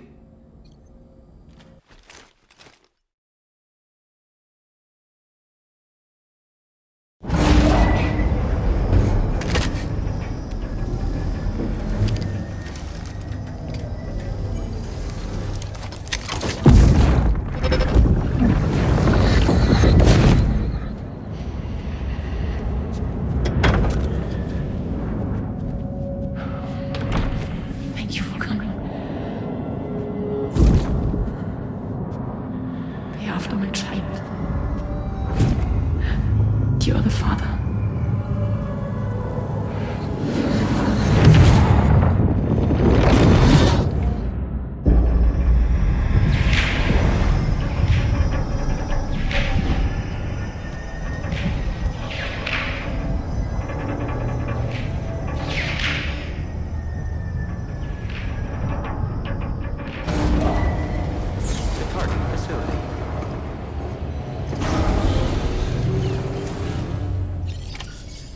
Sam? Feeling rested and refreshed? I finished preparing your next delivery for you. The equipment to enhance the DHV Magellan's weaponry. You'll find it utilizes cutting-edge technology, the fruits of our recent research. Oh, and my mentor also asked that you deliver a hearty good day to Tarman. Anyway, take on the main order and pick up the cargo. Sam, you'll forgive me for using our private line again. I did a deep dive into the DHV Magellan's provenance. While it is indeed a civilian vessel that has been retrofitted for this mission, the financing for that work appears to have come from Bridget's own accounts, just like the funding for Drawbridge itself. It would be fair to say that this would make it a government vessel, in effect. Charlie was involved in all of the relevant transactions as well. This only increases the likelihood that Charlie has connections to the UCA. Of course, it now seems likely that Charlie does not exist. In which case, these actions may have actually been the work of APAC. If everything, including the extension of network infrastructure, was simply a pretext for territorial expansion, then it's plain our company has made a grave error. Further investigation is warranted, but that will require a little more time, as will the DHV Magellan's repairs, for that matter. This is a delicate situation that requires caution, and we cannot afford to ignore the threat that Higgs poses either. As such, your best course of action is to continue to undertake main orders and prioritize linking up the remainder of the continent. As always, I will contact you if and when I learn more. Don't let us down, Sam. Sam, it's Deadman. Hartman is away on the beach, so I've taken the liberty of borrowing his Ha again in his absence. I've also been making use of my own time on the beach to scour the UCA database for answers about BB-00. As I told you before, it's much easier to get around their security from here. We previously thought that BB-00 was placed into storage and reclassified as BB-28, and that this was done by Bridges to conceal the existence of the Corbridge Baby program from the public. However, it turns out that information was falsified. And now we know what really happened. Bridges intended to decommission and dispose of BB-00, but someone intervened behind the scenes. They ensured that BB-00 was spared and sent to a storage facility where it received the BB-28 serial number. Per the official records, however, BB-00 was decommissioned, and Bridges had no reason to believe otherwise. So, who do you think was behind this deception? Well, I determined which account was used to manipulate the BB records. It was registered to a Bridges member with the highest level access permissions. As you may have guessed, Sam, it was the leader of the first expedition, Amelie. And she did it all just to protect Lou.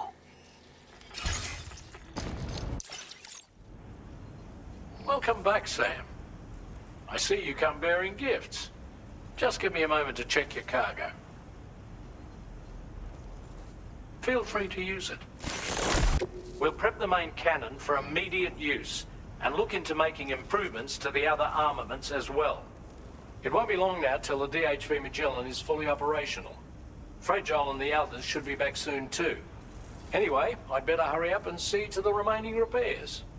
Thanks again, Sam.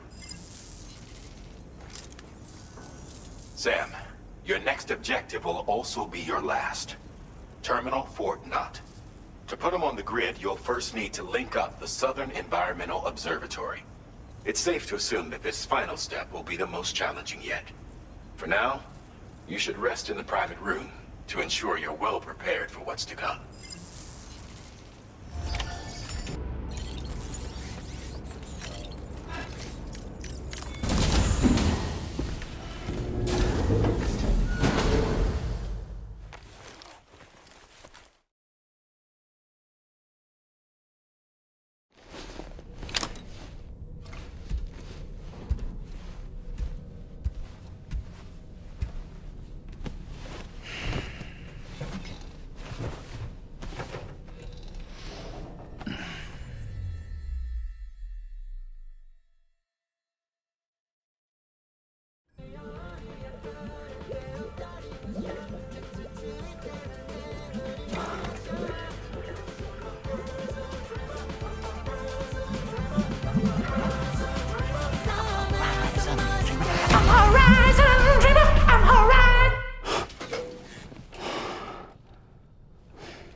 Certain parallels can be drawn between Captain Ahab's pursuit and the Prometheus myth.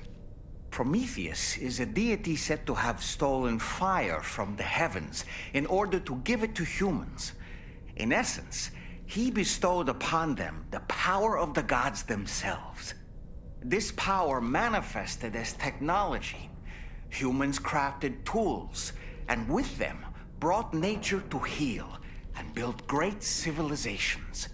Perhaps the author intended to frame Ahab's pursuit of the white whale as one akin to mankind's struggle against the forces of nature.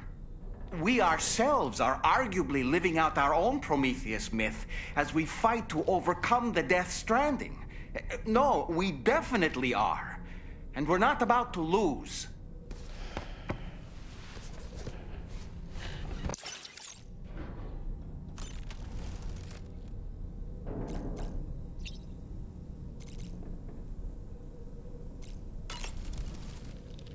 While you were resting, Fragile and the others made it back to the ship safe and sound. They were able to procure all the materials we needed without any issue. Tarman has just finished installing our new main cannon. He said it will be some time before it's fully operational, though. Even so, the DHV Magellan has been restored, thanks to our combined efforts. Now, it's time for us to do what we can, and to finish what we've started.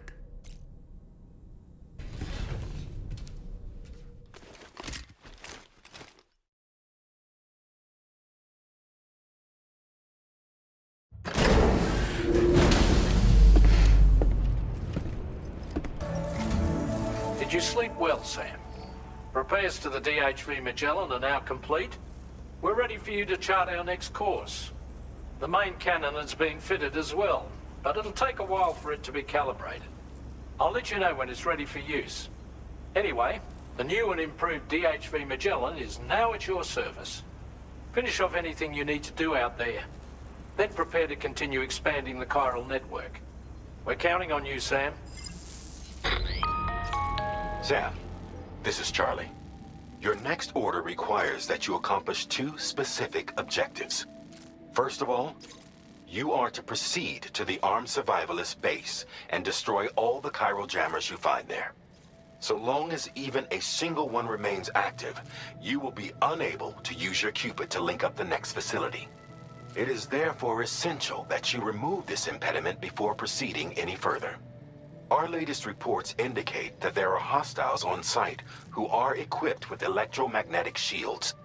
This would give them a significant defensive advantage, so engaging them head-on in a firefight may lead to a prolonged and difficult struggle. If you intend to go on the offensive, consider the properties of your weapons carefully before deciding which ones to bring with you.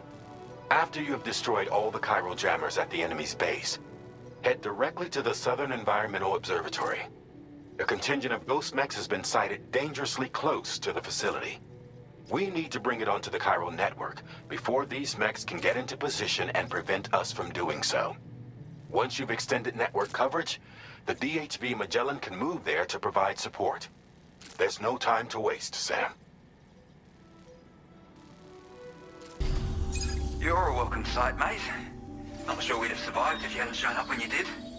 Let me check your order info. And now we can finally get on the chiral network. Connect that Cupid of yours. Connection established without issue. Well, that's a relief. Our staff have all been taking shelter underground on account of the emergency situation. But now I think we can relax a little bit. More accurate observations ought to help too. Speaking of which, we've detected abrupt chiral field disruptions in several locations. Indicative of plate gate emergence, I reckon. Keep expanding network coverage and we'll find out soon enough. Unfortunately though, the tar currents near our facility are still looking awfully rough, so we can't declare our emergency resolved just yet. The DHV Magellan won't be able to join you here either. It's gonna take some work to get to the bottom of this mess. I'm afraid I can't do much for you given the circumstances, but I'll be sure to thank you properly later. Just know that we're all really grateful. Take care, mate.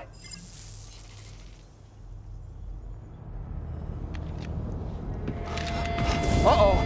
Guitar goblin!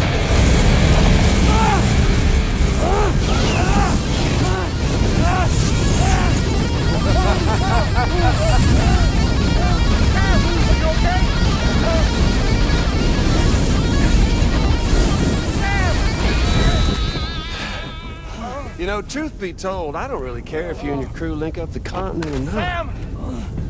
Because I'm here just for one reason. Sam, get up! And that's to make you suffer. Can't kill a repatriate for good. But boy, you're about to learn. There's far worse things than dying. So,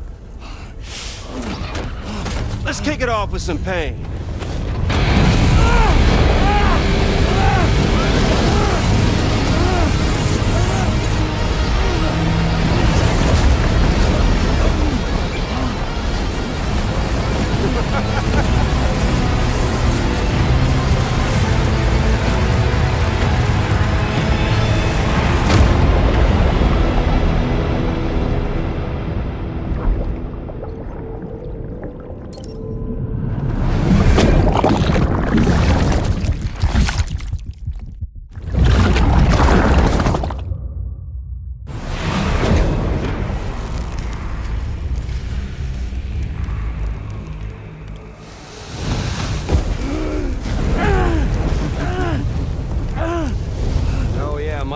long-lasting flamethrower here has a little bit of an appetite for Kyrie. So, the moment you come back from the scene all covered in the stuff, flames roar to life, the body starts to burn once more. You will writhe in agony. And then you will die. And you'll return once more. Nothing you can do to get you out of it. And it won't be long before the pain becomes more than physical.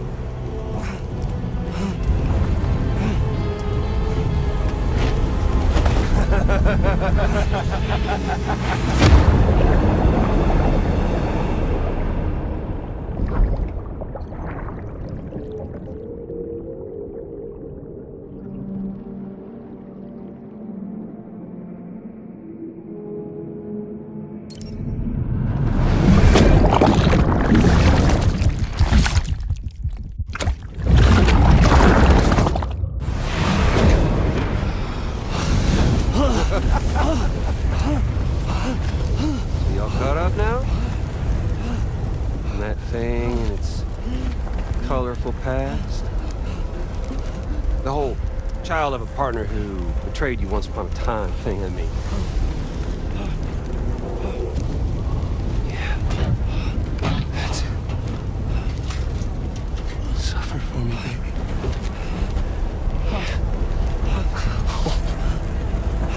There ain't no turning gazer for you, Sam. No crossing over to the other side.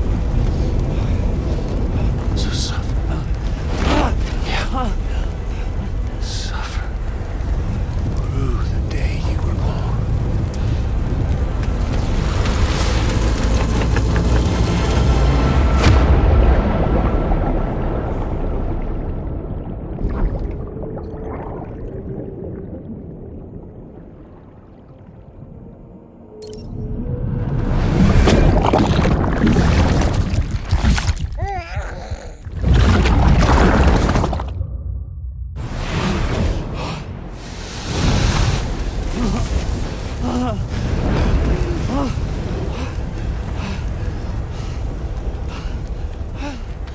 I'll stay with you by your side. Close your tired eyes and I'll wait. And soon I'll see your smile in our dream. And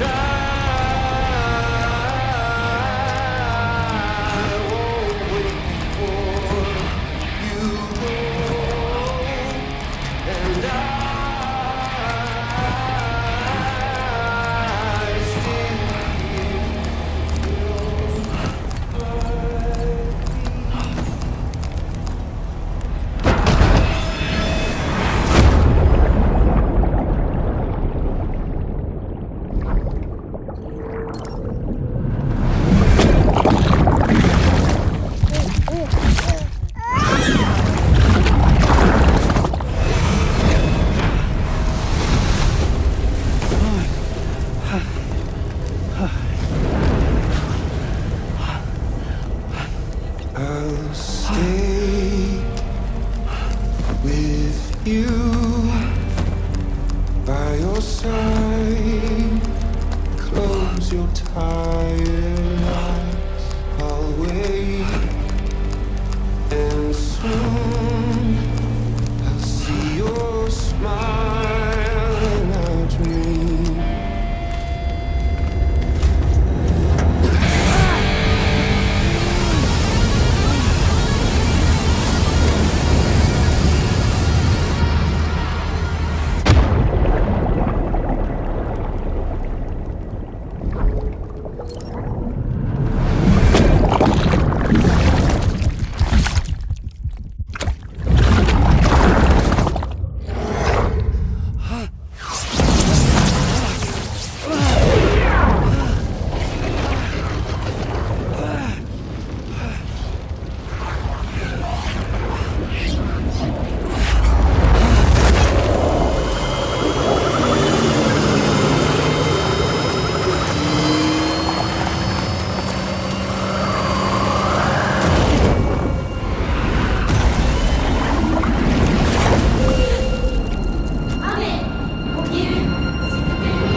Oops.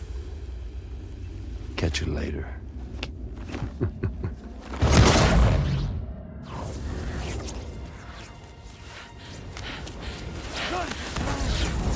Stuck in a loop of death and resurrection. Before his high is completely incinerated, he returns to us. His body is restored, only to be burned again. Don't! Even if you speed up time, the flames won't die. Come on, Sam, come on!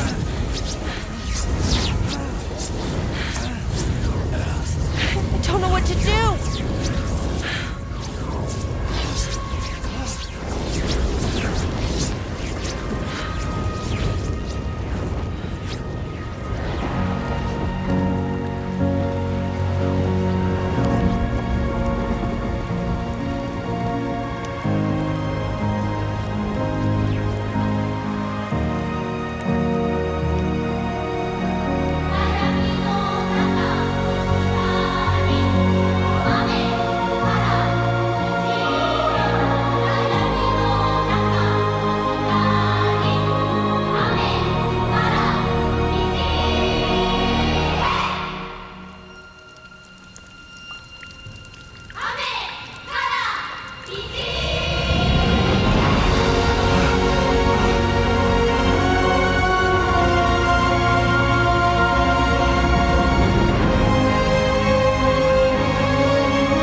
We've extended chiral network coverage all the way to the Southern Environmental Observatory, and it's all thanks to Sam.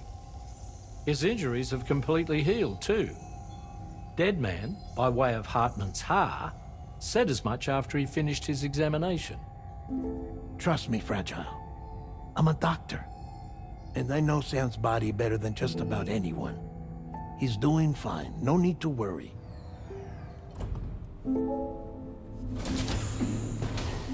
Thanks to a healthy dose of Rainey's Corfol, he's as good as new. Or right as rain, as you might say. Even for a repatriate, to die and be resurrected so many times in quick succession. I feared the worst. It's a miracle he made it through. I'm sorry to say that the tar currents near the Southern Environmental Observatory are still unstable. Consequently, we'll need to keep the DHV Magellan here to defend the facility for the time being. All things considered, paving the way to Terminal Fort Knott is a Herculean task, and Sam's going to have to dig deep to see it done. Don't worry, Sam's up for the challenge. Thanks to Tarman and Deadman's efforts, His Ha may have made a full recovery, but the same can't be said of his Ka. And this journey was also meant to give Sam's mind an opportunity to heal. Isn't that right, Fragile?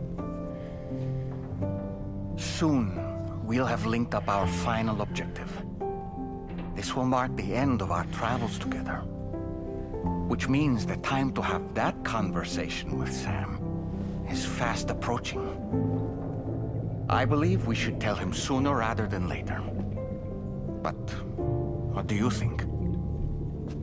Well, perhaps I should broach the subject first.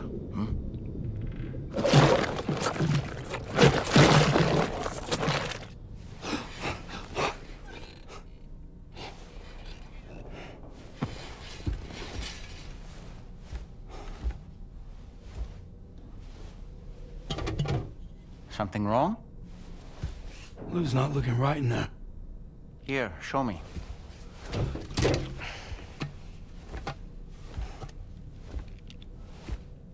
What do you think? It's almost like Lou's fading away. Is that so? And I'd say we're making progress. I don't understand. She asked me to help. What? Before we set out on our journey together, Fragile, she asked me to help you.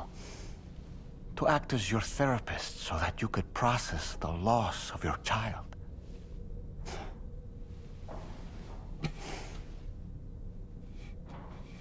Sam, hear me out. Lou's been gone for a long, long time now. No. Lou's right here. We just traveled across Australia together. I'll show you.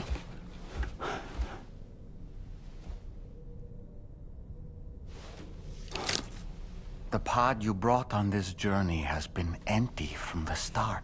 The truth is, I'm the one who's been operating your Odra deck. And it's because of that connection that I was able to share your flashbacks.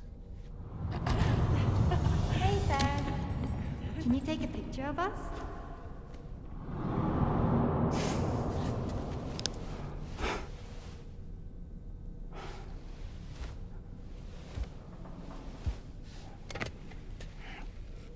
Do you see? Nothing has changed. The pod has always been empty. We decided not to dispute what you said you saw, but to give you the support you needed instead. In this way, we believed we could help you come to terms with Lou's death. Wait, what do you mean Lou's death? What are you talking about?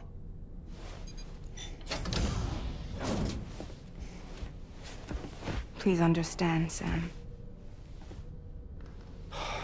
We never meant to string you along. Fragile was only worried about you.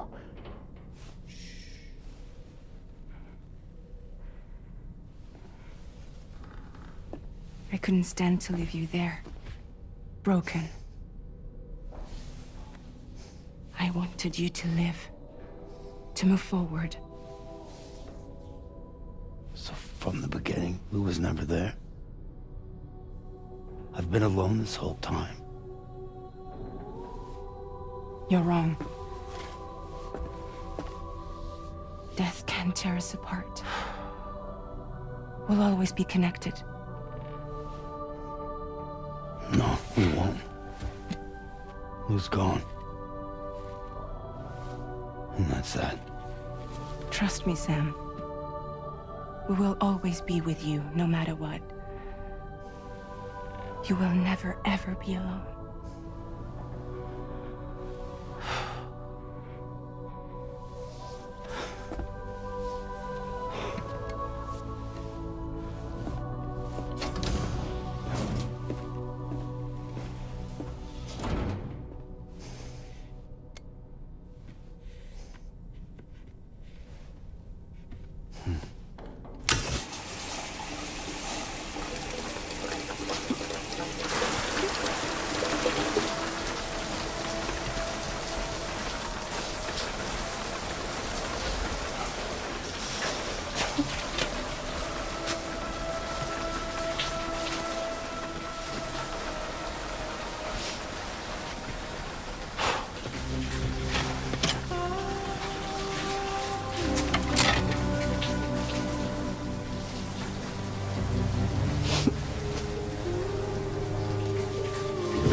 stationed at the Southern Environmental Observatory to defend it from potential threats, meaning we cannot provide you with transport. You've helped us come this far. Too far to give up when we're so close. Sam, you're the only one who can handle this job. Take as long as you need, but whenever you're ready, access the terminal at Hartman's lab and review the brief for this main order. I sincerely hope you understand, Sam. Fragile never stopped thinking about how all of this was affecting you. Whenever you weren't around or were asleep, Fragile approached me to see how you were holding up under the strain. She wanted to know how often you talked to Lou in the pod, how much everything weighed on your mind, if you ever thought about what happened. She had faith that you would one day come to accept the reality of your situation. It wasn't just for your sake. Fragile needed you too. There are people out there who need help, Sam. Whenever you're ready to face what's next, summon your strength and get to it. Ah, I see you came here by way of the transponder, Sam. That's good thinking. It's a rather quick and efficient way to get from point A to point B, isn't it? For my part, I'll have a crack at assessing several potential routes for your next main order. We can discuss them when we take a look at the map later on. As for the cargo, I'll let Charlie tell you all about it. Sam, this is Charlie. Network infrastructure between the Southern Environmental Observatory and Terminal Fort Knott has been disabled for reasons unknown, though we strongly suspect Ghostneck's sabotage is to blame. To address this, we've decided to reroute network traffic through the S7 North Distribution Center. However, the distance is too great for us to establish a direct connection at this time. That being the case, we'll need to utilize the way stations situated between the two sites. The device required to activate them is stored at this facility. Collect it before embarking on your journey to the distribution center. You know what to do, Sam. We'll rendezvous on site later. The shortest, most you might find, but without those if you're still keen. Alternatively, though if they're still in so take a moment.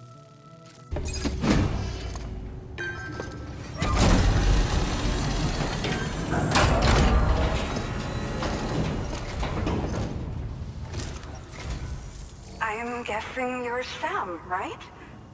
You've come a very long way just to make this delivery. I should only need a moment to inspect the cargo.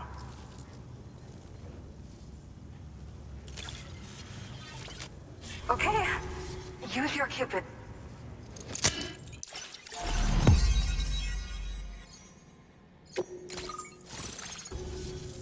Well, looks like we're finally on the chiral network. I really respect what you drawbridge folks have been doing. Being a part of it all is such a great honor. The situation here was pretty dire, but deep down, I just knew that with your help, we'd get through it. It broke my heart when the Earth opened up and swallowed Cardinal Fort Knott. Ever since that day, the tar currents and chiral fields have only grown more unstable.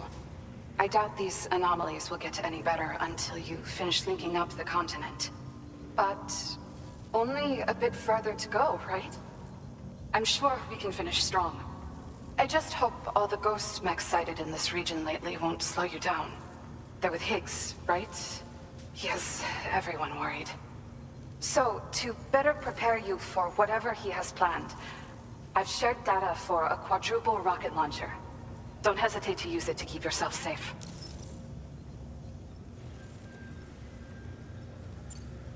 Yeah. The ground beneath it became incredibly unstable. Possibly due to the craziness with the tar currents. With the city gone, an alternate route for chiral network expansion had to be devised. The plan was to extend the network from the Southern Environmental Observatory to Terminal Fort Knott, though that's no longer an option either. But I'm confident that the network stabilizer you brought is just the thing we need to deal with this latest complication. We'll do what we can to provide support. Looking forward to working with you.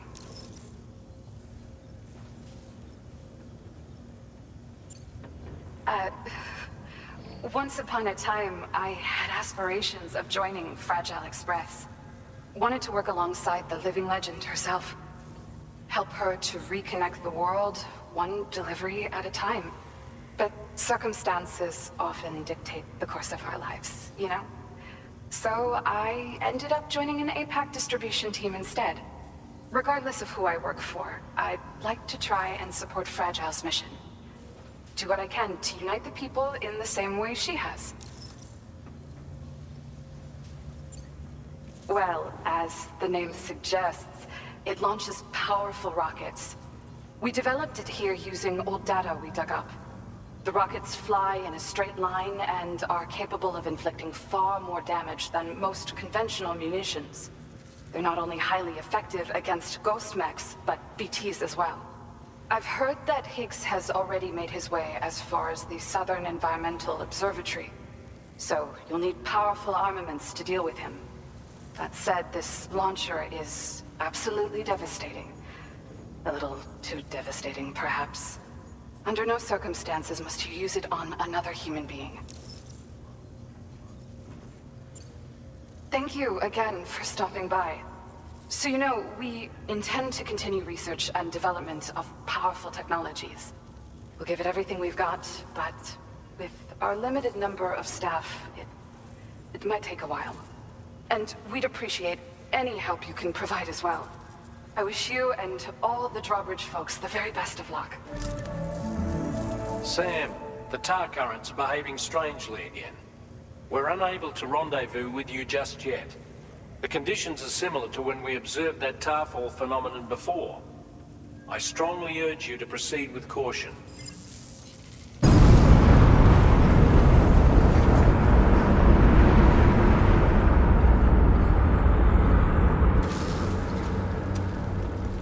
Is it coming?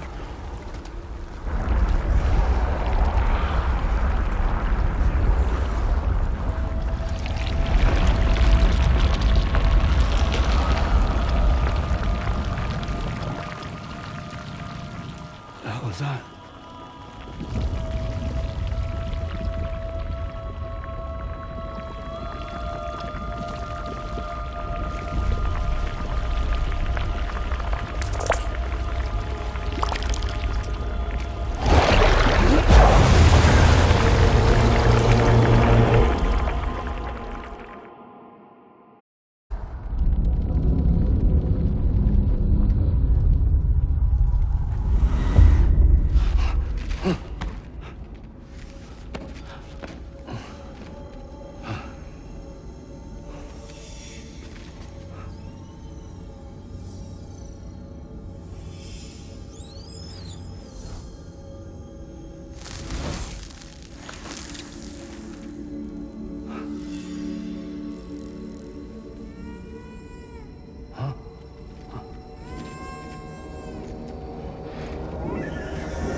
go.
Did you see that, Sam?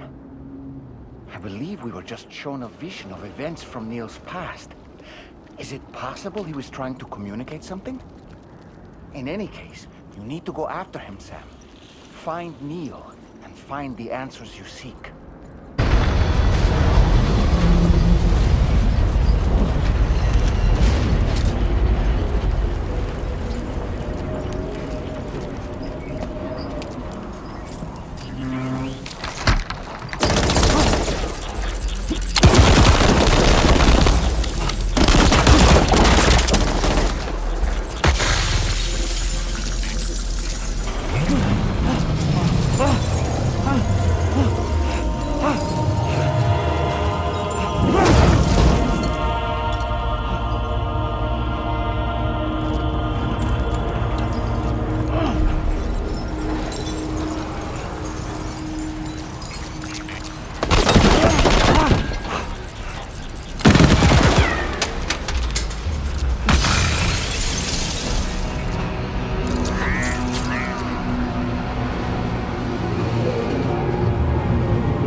Lucy.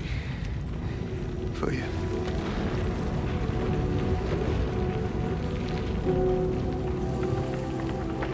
What is this? Keep Lou safe.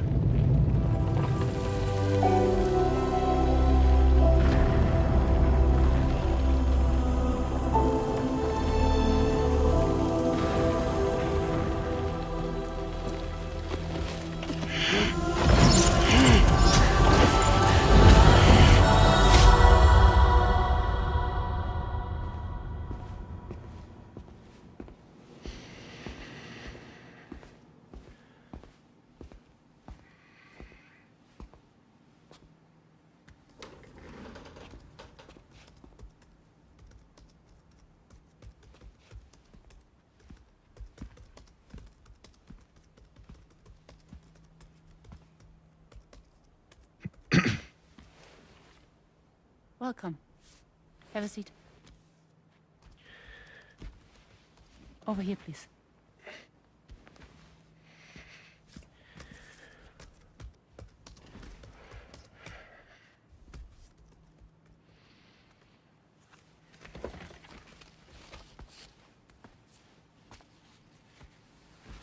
No smoking, please.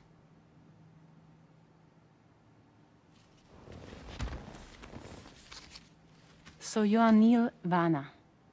Mm-hmm. What do you do? For a living? I'm a porter.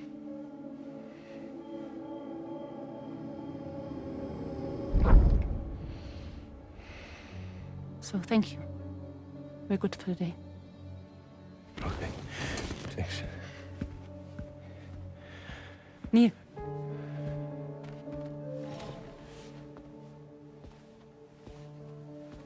What?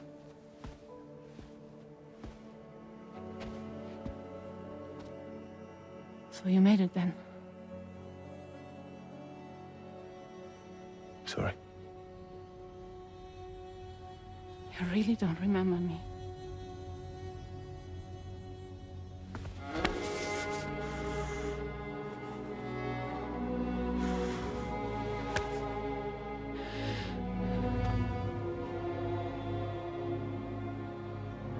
The girl. You're alive.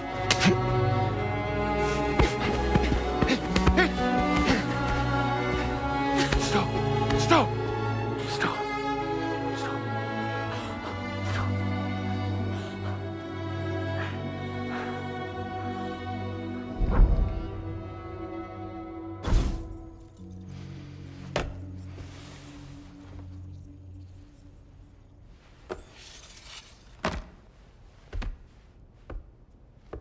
They're off.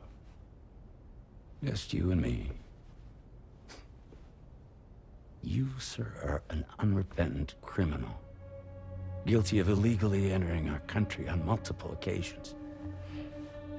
The only thing that I'm guilty of is doing your dirty work. And by way of compensation, we have overlooked your crimes. Thank you. If you refuse, there will be severe repercussions.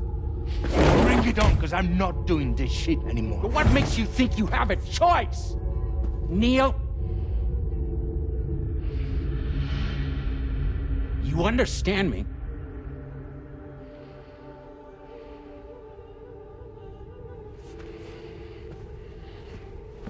Neil? Neil! You're going to do this job, Neil.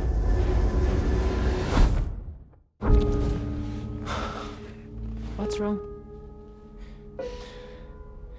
I need to get out. This porter work is killing me. It's fucking killing me. What I've done is so wrong.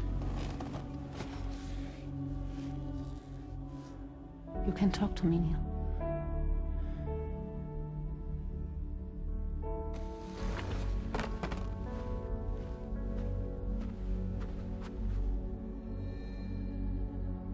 What kind of cargo have they got you carrying?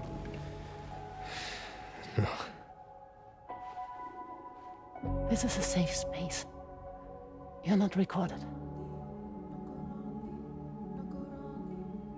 What kind of cargo? Cargo like brain dead, pregnant women. No one would possibly allow that.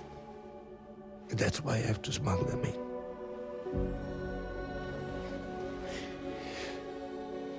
They make me bring them over from Mexico. Raw material for human sacrifice. Okay. Neil, take a deep breath. Neil, listen, breathe. Try to count. I can't do this anymore. Breathe. With me. 1.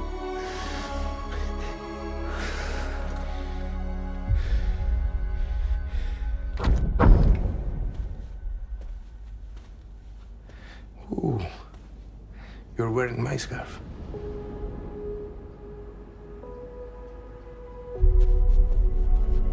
What? There's this car. I think someone's been watching me.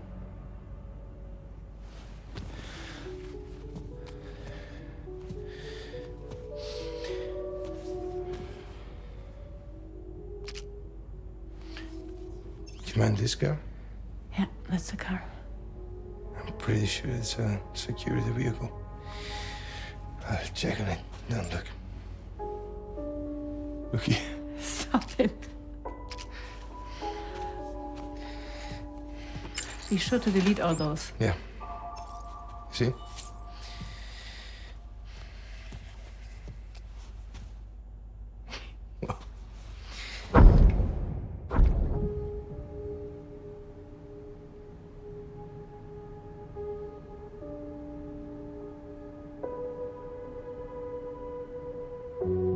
So it seems that he's the father. The baby's zodiac sign will be Cancer. Assuming that your date's correct. How sure are you?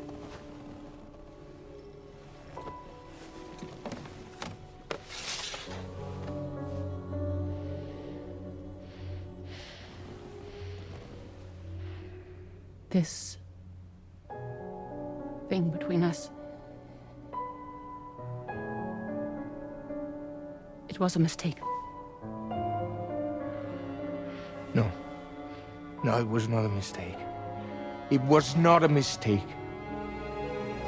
We just got... Look at me. We got caught up in our emotions. We weren't thinking straight, that's all. It was not a mistake.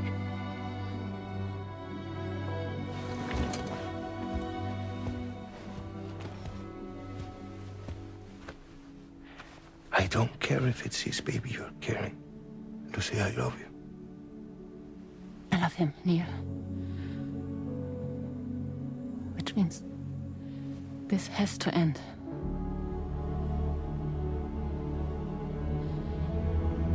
I'm sorry.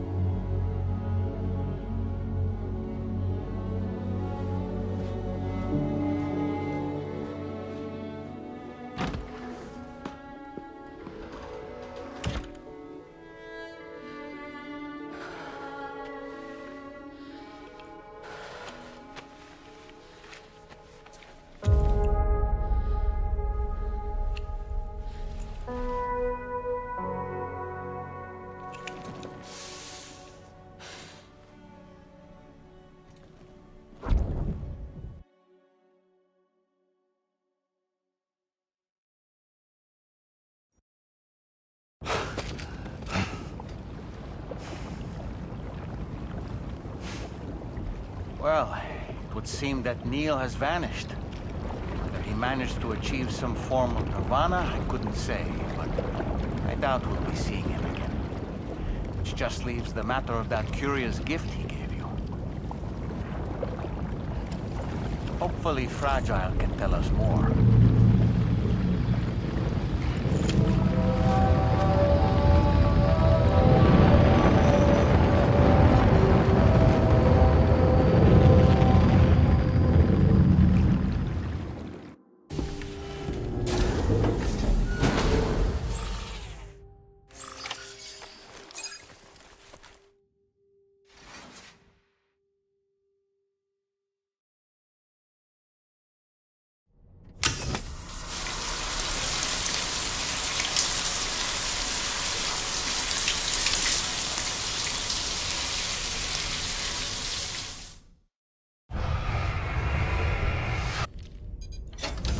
Hey, Sam. Can I come in? I need to talk to you about your child. I don't want to hear it. Yes, you do, Sam. This is a memory drive. On it was a record of Lucy unveiling some dark secrets on what the Bridges researchers had planned. Details of women brought over from Mexico for the BB experiments. The ones that Neil Vanna trafficked for Bridges. It was through his therapy that Lucy found out about it all, when he confessed to everything he'd done.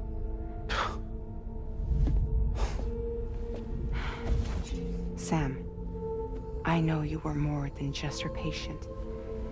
You were her partner. I didn't stop her from cheating on me. Wait.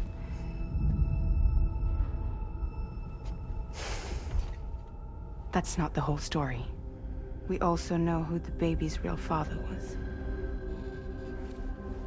It was you, Sam. The record leaves no room for doubt. The child that Lucy was carrying wasn't Neil's. It was yours. Lucy left you a heartfelt apology, along with an explanation. Your child was extraordinary. The offspring of the repatriate who was the world's first BB. Lucy knew that if the Bridges researchers found out, they would use the baby as a test subject. So she lied. She pretended the child was Vanna's to mislead them. But she always intended for you to discover the truth one day. That's why she gave this necklace to him.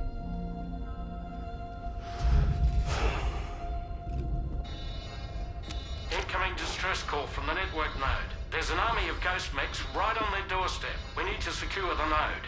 Lose it, and it could cripple the entire network. I'm headed to the bridge, Sam. You better get ready. All right. If I could, Sam, I would give you all the time you need to process everything that's happened. But the fact of the matter is that we need you now, more than ever. For what it's worth, I'm here for you. So let's get out there and do what needs to be done.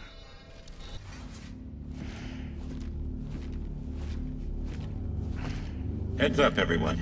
He's here. Sam, we're in the endgame now. No matter what it takes, we have to link up this final network node. I called this mission briefing to ensure that we're all on the same page. Our objective and its surroundings are defended by a sizable contingent of ghost mechs. Clearly, they're not going to make it easy for us. So, here's the plan. Tarman, you'll helm the DHV Magellan, as always. Rainey, I want you on the radar. Leave it to me. Depending on how things go, I may ask you to use your powers too. I was hoping you could provide fire support for Sam, with the ship's cannons. That shouldn't be a problem. If necessary, I can use this to stay in the action. As for you, tomorrow. You know, she's arguably the best marksman on the ship, which would make her an ideal candidate for the miniguns. Miniguns? The DHV Magellan happens to have 2 of them mounted up top. The operator can control them remotely from the bridge. So you wouldn't be in any more danger than the rest of us. And if she's even half as good as she's been in VR, those mechs won't stand a chance, right? It's like VR? I can do that.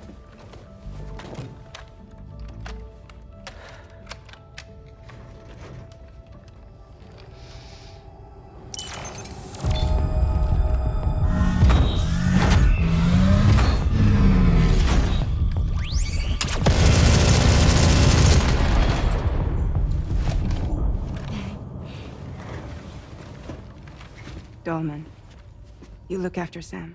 But of course. And Sam, you'll be handling the delivery. Plot your route as you see fit. All right. Be advised that we will only be able to provide fire support within the chiral network. Outside of it, the cannons become inaccurate. meaning too great a risk of collateral damage. The advanced party set up a number of Chiral Network way stations. We should be able to make use of them.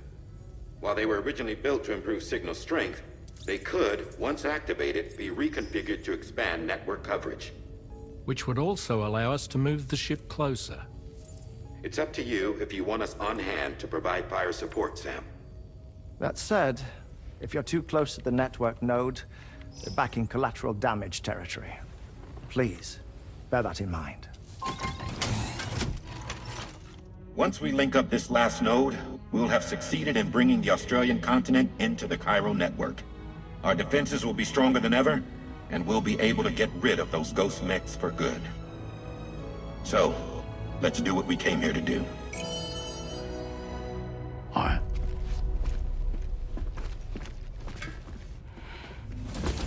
Wait. Yeah. Don't forget. Coming on this expedition was meant to help you find the strength to carry on. And you have. We all know you've got this. Fragile. Now it's time to finish the journey, Sam.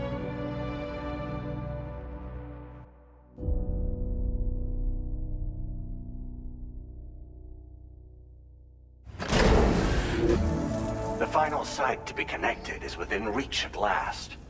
Per APAS's calculations, establishing a connection here could potentially lead to the manifestation of 3 gates.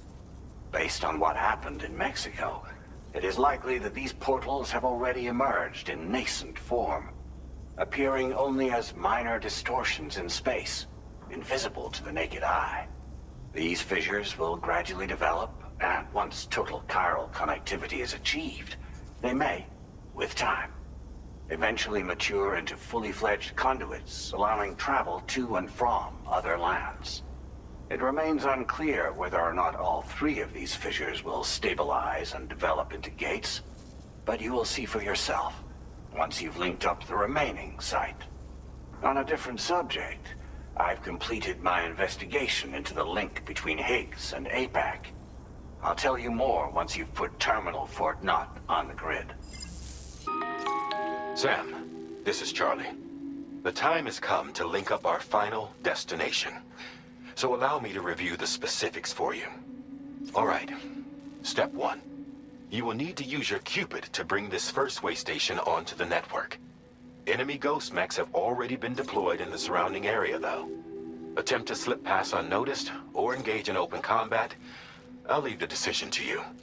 The DHV Magellan will provide support with its miniguns should any mechs come within range. Naturally, we will also keep the ship's main cannon at the ready to fire upon viable targets when necessary. Should you require our assistance, give the order, and we will be happy to oblige. Be sure to keep these various factors in mind when devising your plan of attack, Sam. Once the first way station's on the grid, it's time to move on to the next one. You will find it at this location.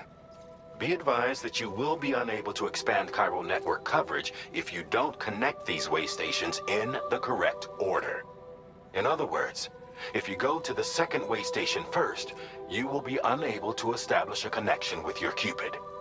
Now, once the second way station is online, you will need to cross the bridge and deliver the drawbridge terminal unit to Terminal Fort Knott. Then, use the Cupid to bring the city onto the network and complete the order. You will receive the necessary cargo after this briefing.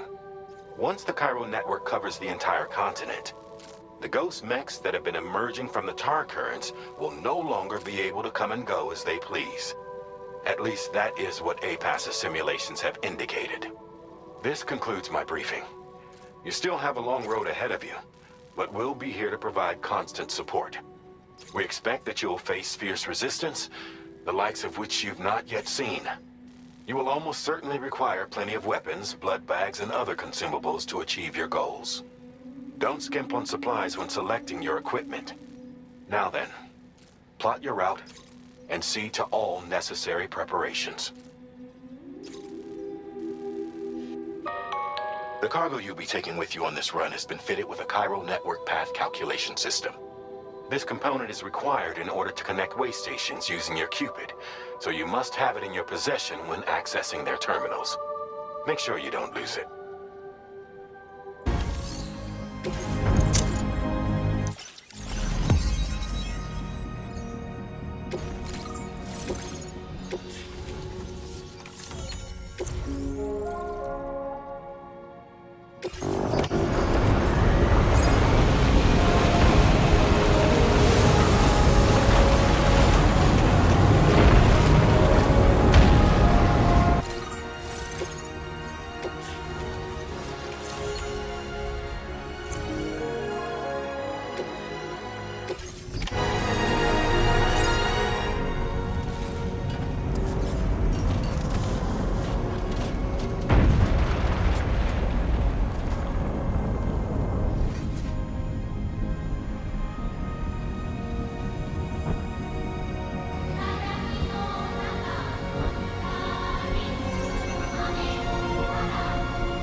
Again. Good man. Is that really you? You need to keep moving. I'm going to take out the bridge. Why? For a friend in need.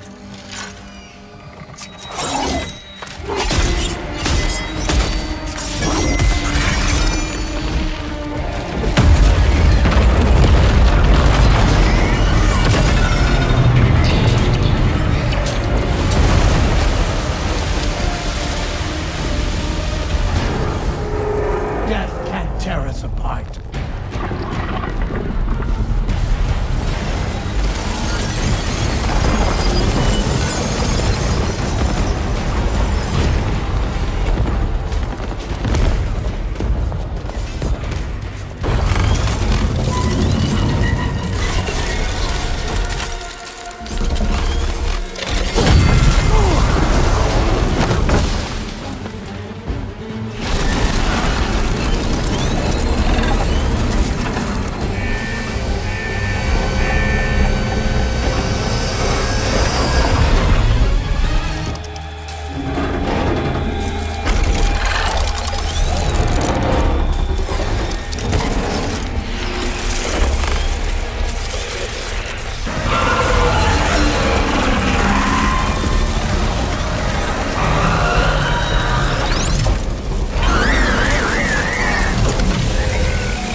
circumstances, I will confirm the status of your orders. You may now connect this facility to the chiral network.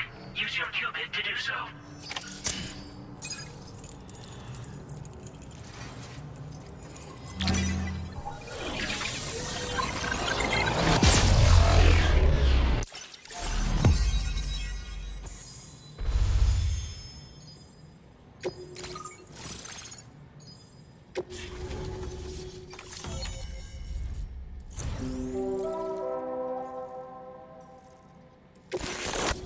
Connection to chiral network established.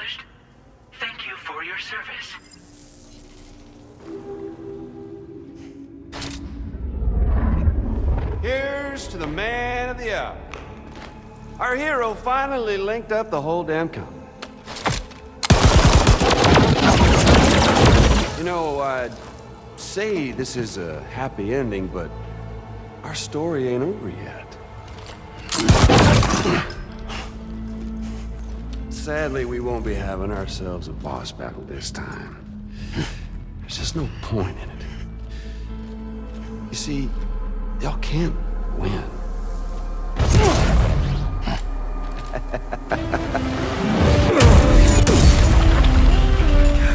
Damn it.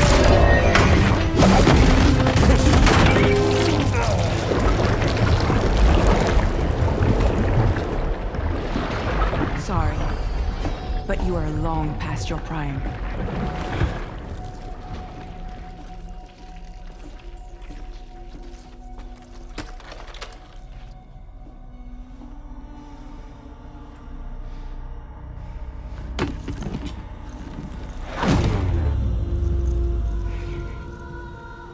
Hello, beautiful. Your damaged goods. Tell me, does it still hurt?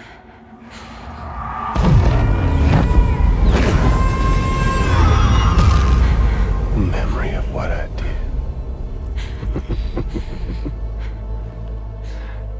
It does, doesn't it?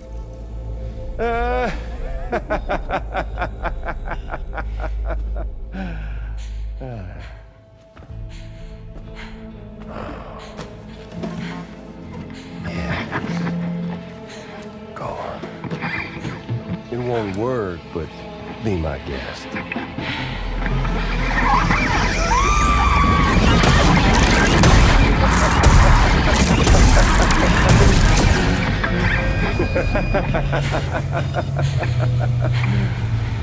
Still as stubborn as ever.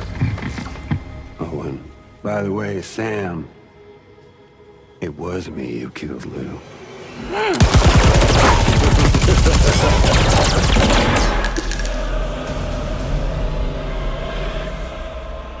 Kinda tickles.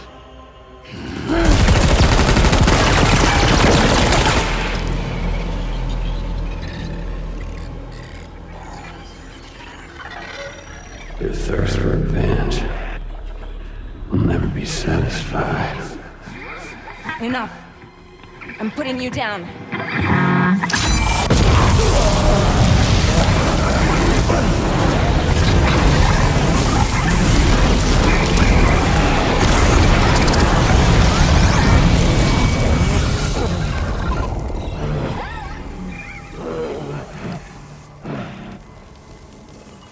I'll take the damage and the goods. I don't break that easy. What? I'll take the damage and the goods. I don't break that easy. I'll take the damage and the goods. I don't break that easy.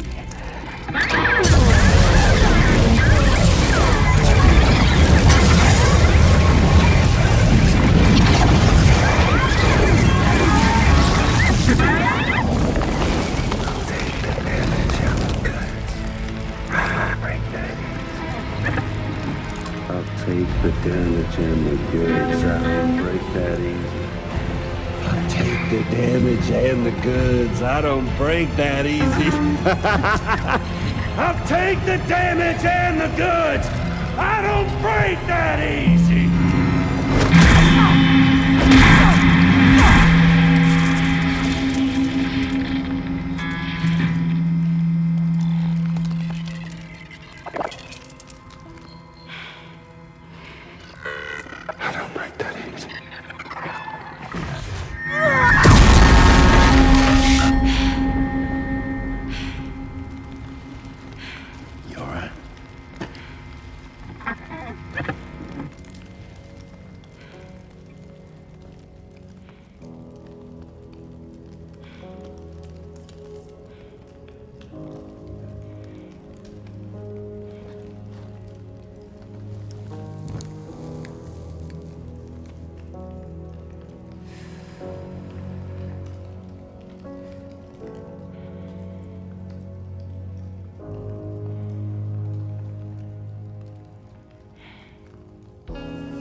done it, Sam. The entire continent is now part of the chiral network. Our mission is complete. And you've defeated Higgs as well. I'd like to think Fragile would be pleased with this outcome. Sam, everyone on the SSS seems to be in high spirits. People are chiming in to congratulate you on finally bringing all of Australia onto the chiral network.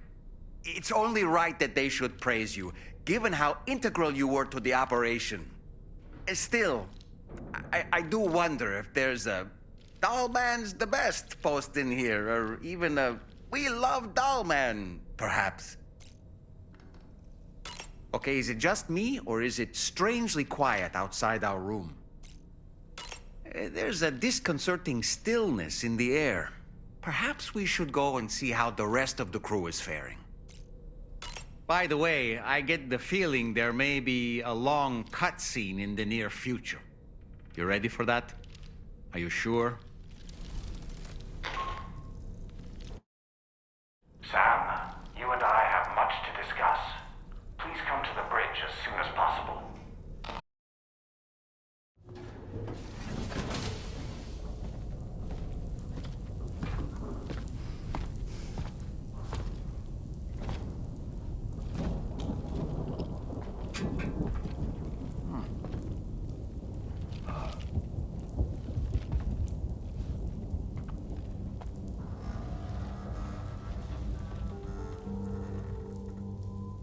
Glad you could make it, Sam.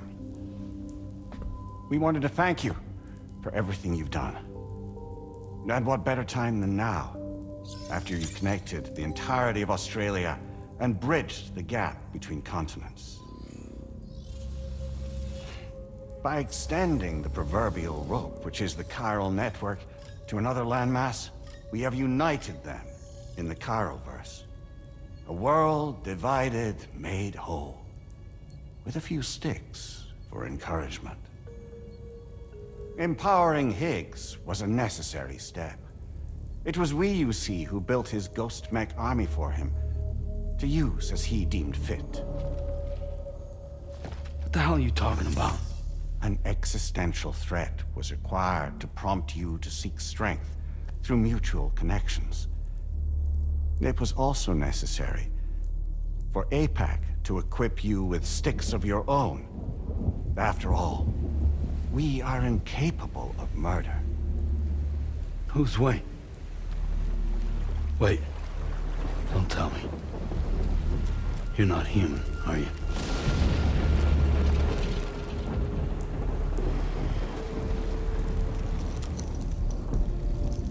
Higgs served as a complement to an all-encompassing algorithm.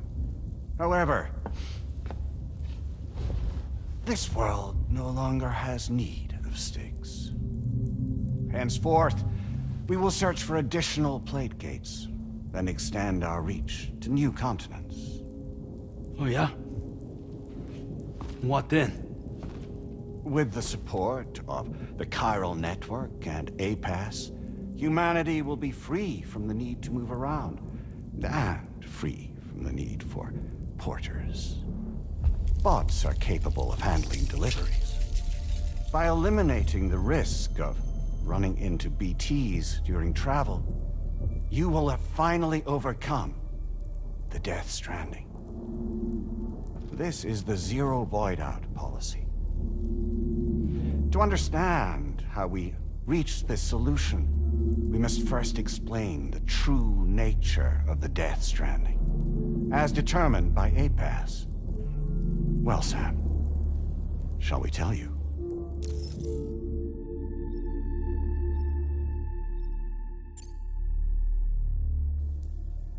As a result of connecting the continents, we recovered a massive amount of data on the Death Stranding.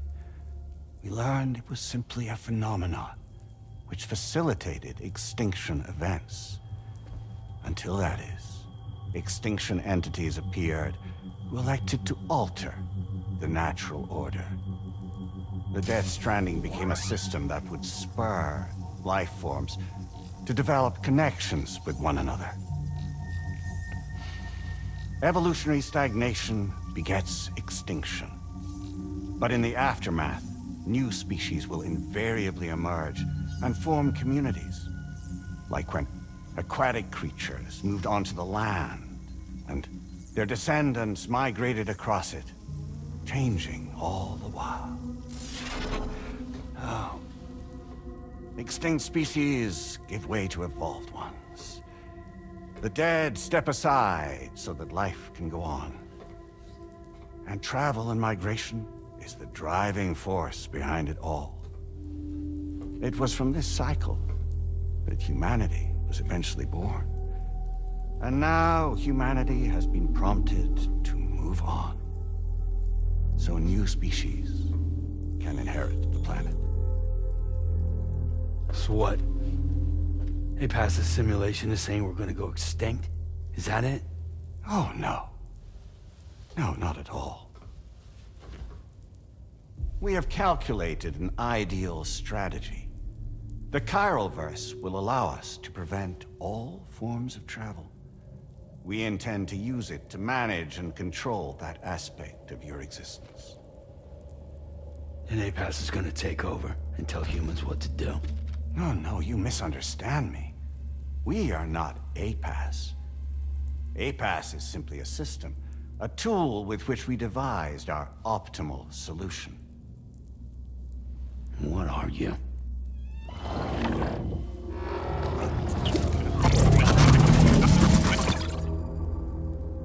Hello there, Sam. Surprised to see me, son? In answer to your question, we began after you completed the North American network. There was a massive void out in UCA territory, and the APAS data center happened to be within the affected area. I was too. I'd given up my shelter and moved to start a new life there. Between residents and staff, a total of 4,000 people were caught in the blast. There was no escape for them. Or me.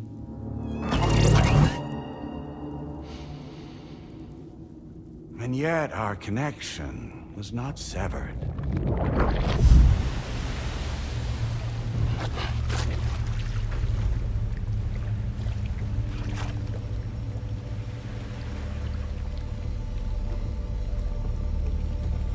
In that instant, the souls of those humans and the APAS servers found themselves stranded on the same beach.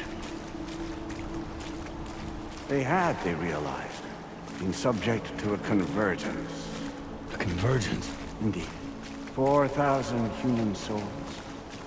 And APAS merged into an altogether new entity. Singular and indivisible. You could call this multitude the company which APAS keeps.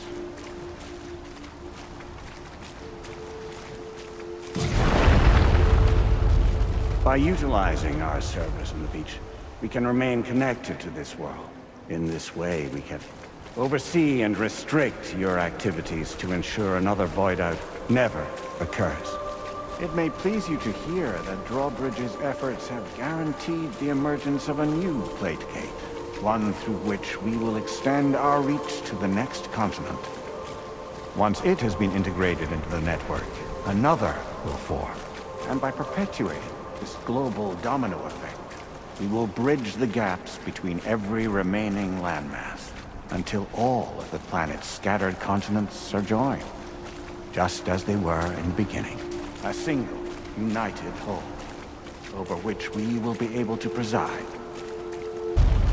Rest assured, we are capable not only of managing your movements, but every aspect of your existence. APAS is also connected to the gazers, and knows where they are at all times. By using this connection, we can exert control over each and every one of them.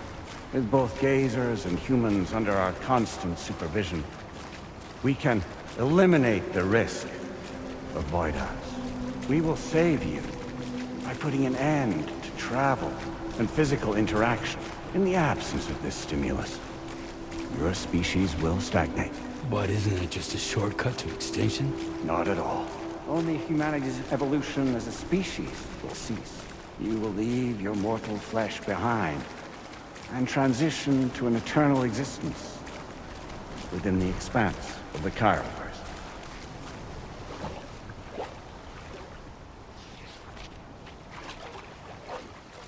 So we'll live forever as a bunch of dead people. You will be neither alive nor dead, but endure as a soul. What's gonna happen to this world? We will continue to keep watch over all remaining life on Earth until the end of time. As caretakers, we will regulate the activity of other species to ensure that none claim your mantle of apex predator. Humanity will be free to thrive in perpetuity, having evolved into a form that allows you to escape extinction, as is your desire. No! I'm not about to let that happen.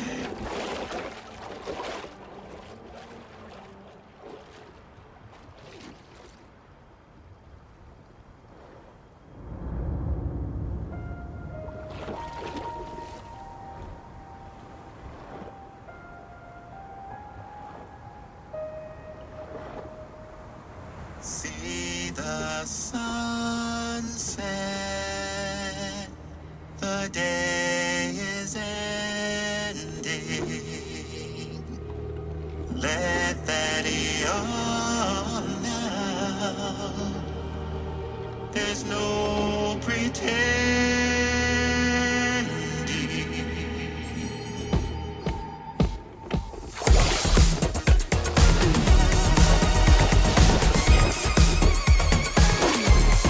I will hold you and protect you. So let love warm you till the morning.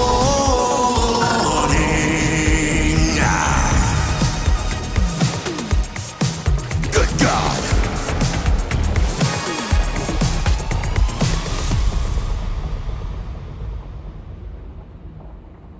I'll stay with you by your side. Close your tired eyes. I'll wait, and soon I'll see your smile in our dream.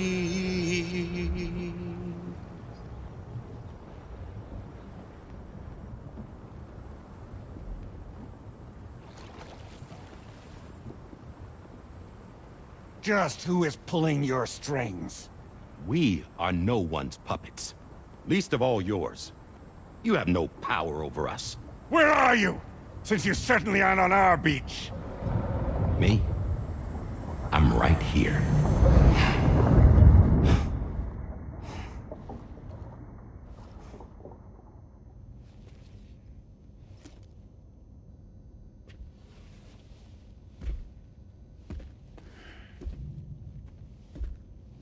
It's me, Sam. Alive and kicking. You know, I'm not called Die Hardman for nothing.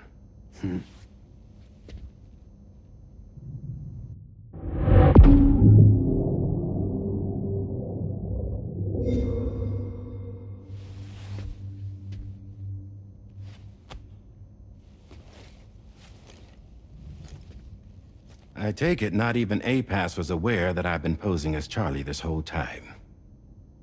It's funny, don't you think?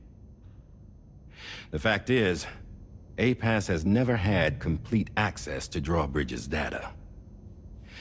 Our new Cupid design allows us to restrict connection and limit the flow of information. I oversaw the creation of the Drawbridge prototype during my time as Director of Bridges. And that's when I contacted my old friend, Tarman. And together, we worked to convert this deep tar hunting vessel into a mobile base of operations. I dare say there are some among you who already deduced the name's double meaning. That's right. The DHV Magellan.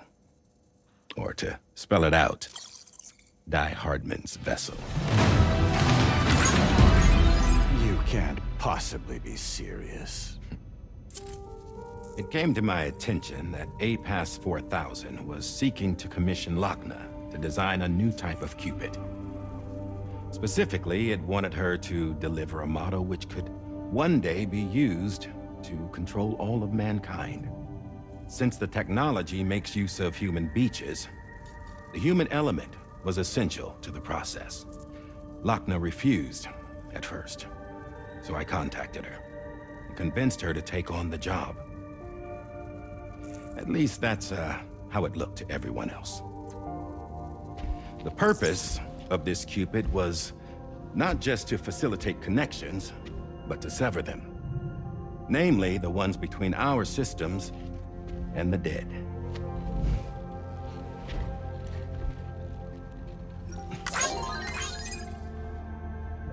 And without their influence, APAS will go back to being a tool. Do this, and you will never escape the death stranding. To forsake our flesh and our freedom is out of the question.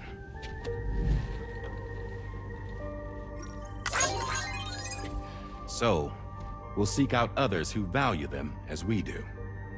Build communities, raise children, live, and love.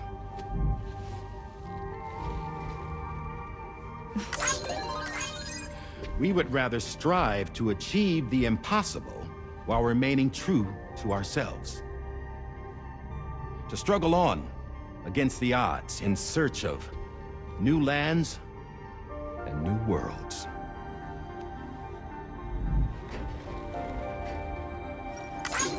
You can't. Can't we? The chiral network enables us to travel like never before.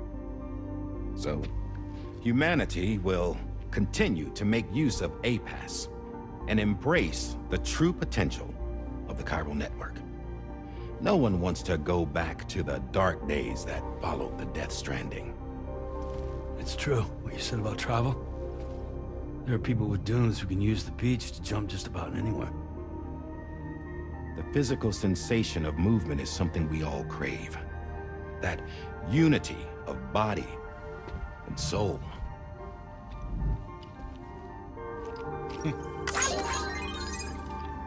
Dunes may still wind up being an evolutionary dead end. But even in that possibility, I see hope.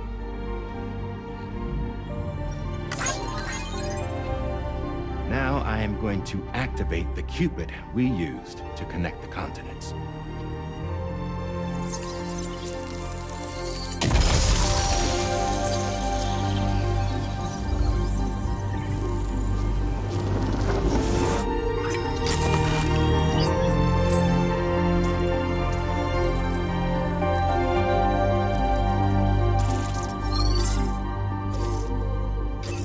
Build a bridge to the future we want to see, to choose our own path forward.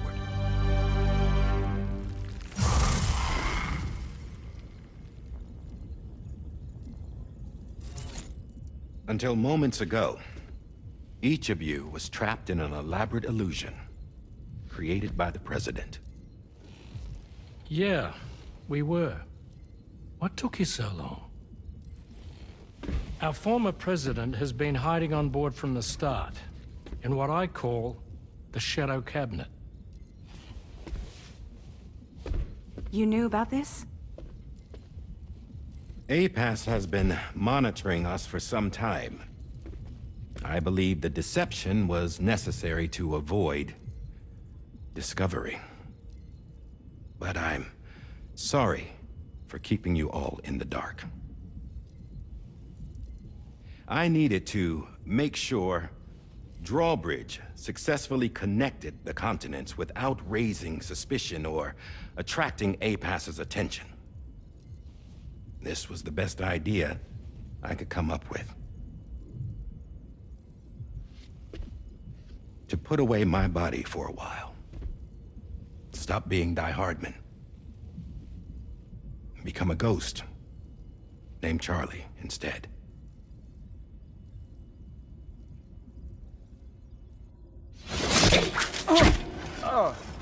What are you doing?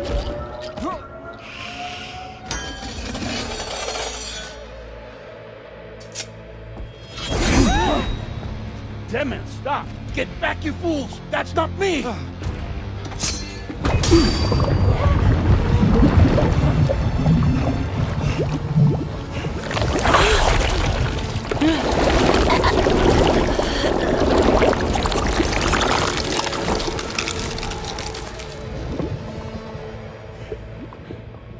What the fuck?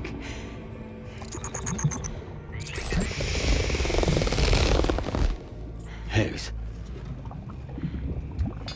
Broadcasting live from the beach. Same as it ever was. I've been puppeteering this whole thing the whole time. Yeah. All to pay back dear old Amelie for what she did to me. This is about Amelie? Yeah. See, I'm gonna crack open that beach she sealed away and kick off the last stranding. The perfect ending humanity deserves. And the sweetest revenge I could hope for to take out on that old bitch. And all y'all. Good to see you again, by the way. What makes you think you can pull it off? Well, I'm so glad that you asked. You see, during my lengthy imprisonment, I had time to figure it out. All I needed was a catalyst with a connection to Amelie, and I could break through to her beach. That connection is long gone. Oh, Sam. Sweetheart, I'm not talking about you.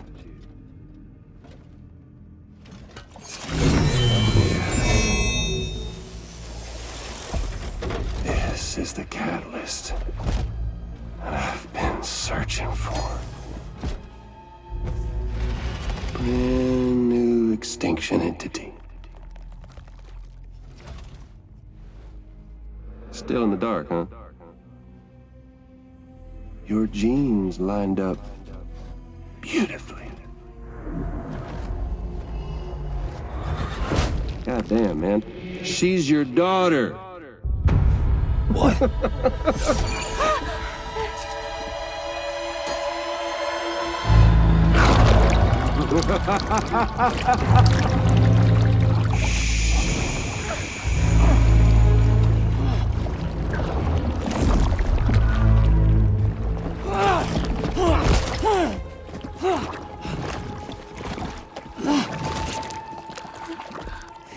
Y'all want to come after us, be my guest. We'll be waiting on the beach.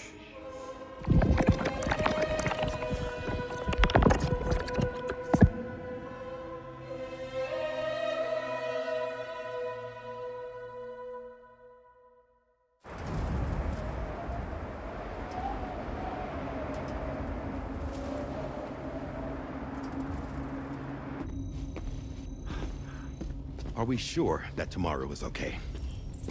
Hartman is searching for her. That chrysalis that formed around her should be enough to keep her safe in even the harshest conditions. Pure cryptobiosis. She'll be right, Rainey. Sam. There's no mistake. Your genetic profiles are a match. Tomorrow really is your daughter. I'm sorry, but what in the world is going on? Nothing that makes any sense. Actually, it's not impossible. As a member of Bridges with Dooms, you were obligated to provide sperm samples. Which means tomorrow could be Sam's child, conceived via artificial insemination. If what you say is true, Higgs may well be able to trigger the last stranding. We have to get tomorrow back. Which means we need to go to the beach where Higgs went. And how are we supposed to do that? She can't. She was diagnosed with jump shock. I know you haven't forgotten. Nevertheless, what other choice do we have? I've got to at least try. Fragile.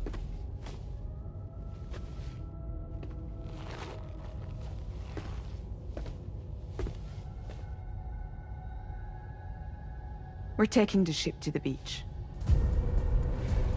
With the combined support of every single Doom sufferer here, it's possible Fragile might be able to jump us where we need to go.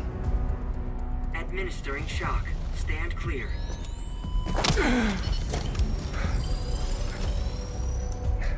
I'm sorry. Wherever Higgs went, I can't follow.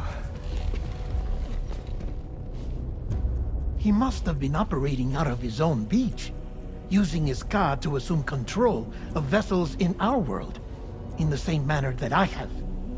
But I know exactly where his beach is. I mapped it already, and there was nobody there. I checked. So how do we find the right beach? No. Doesn't matter where Higgs is. All we have to do is connect to the Dreamcatcher and the Kipu. Amelie. Higgs was wearing her Kipu, wasn't he? If we had something connected to her, we could follow the Kipu and Higgs.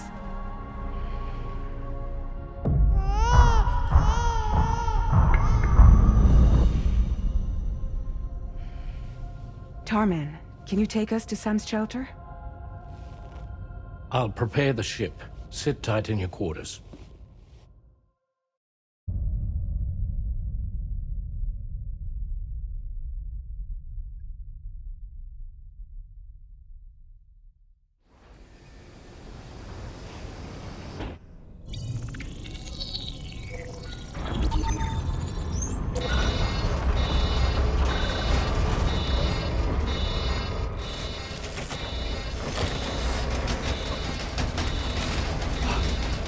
Could we have arrived already?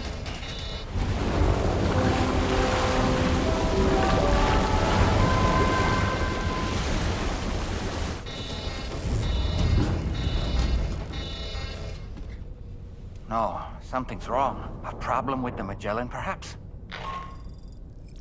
Sam, this is Tarman. We've been monitoring the state of the tar currents, but they're showing no sign of calming down. The Mexican side is especially bad at the moment, and that instability seems to be having an effect on Australia as well. I'm afraid it's much too dangerous to try moving the DHV Magellan. Time is of the essence, however, and we can ill afford to wait until the currents are calm enough for us to travel. So, we're going to need you to go on ahead without us, Sam. Back to Mexico. We have no idea what's waiting for you there. But we've modified Higgs's guitar for your use, if that's any consolation. Practice with it on the ship's range if you like. I don't need to tell you it packs a punch. Just remember to take it with you when you go. You can even bring it to the beach, on account of its rather unique properties. We'll keep you apprised on the tar current situation as soon as we can. We're rooting for you, Sam. The last stranding. An attempt to use chiral communications to link everyone's beaches and flood the world of the living with BTs. The final mass extinction event that would extinguish all life on the planet. If tomorrow is indeed your daughter, then it stands to reason she's inherited your unique abilities, though she may also be a new extinction entity as well.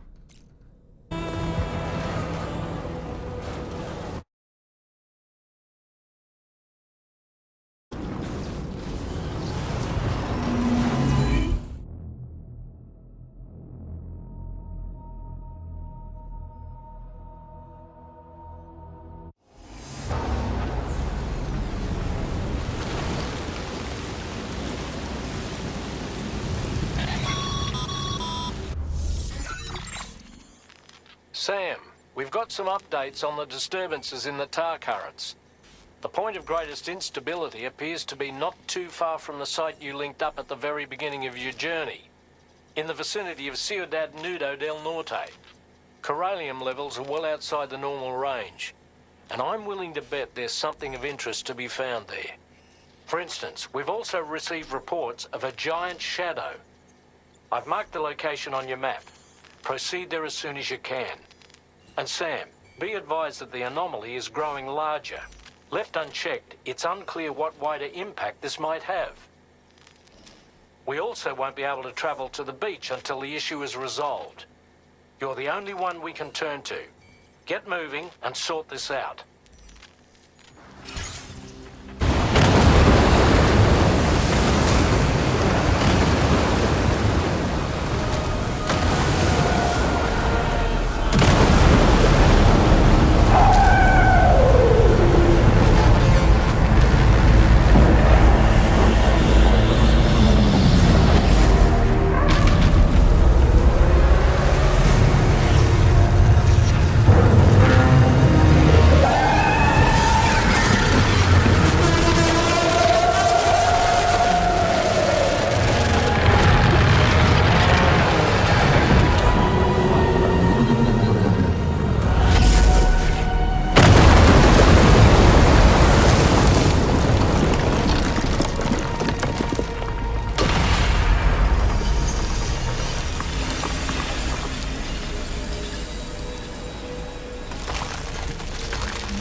Brilliant work, Sam.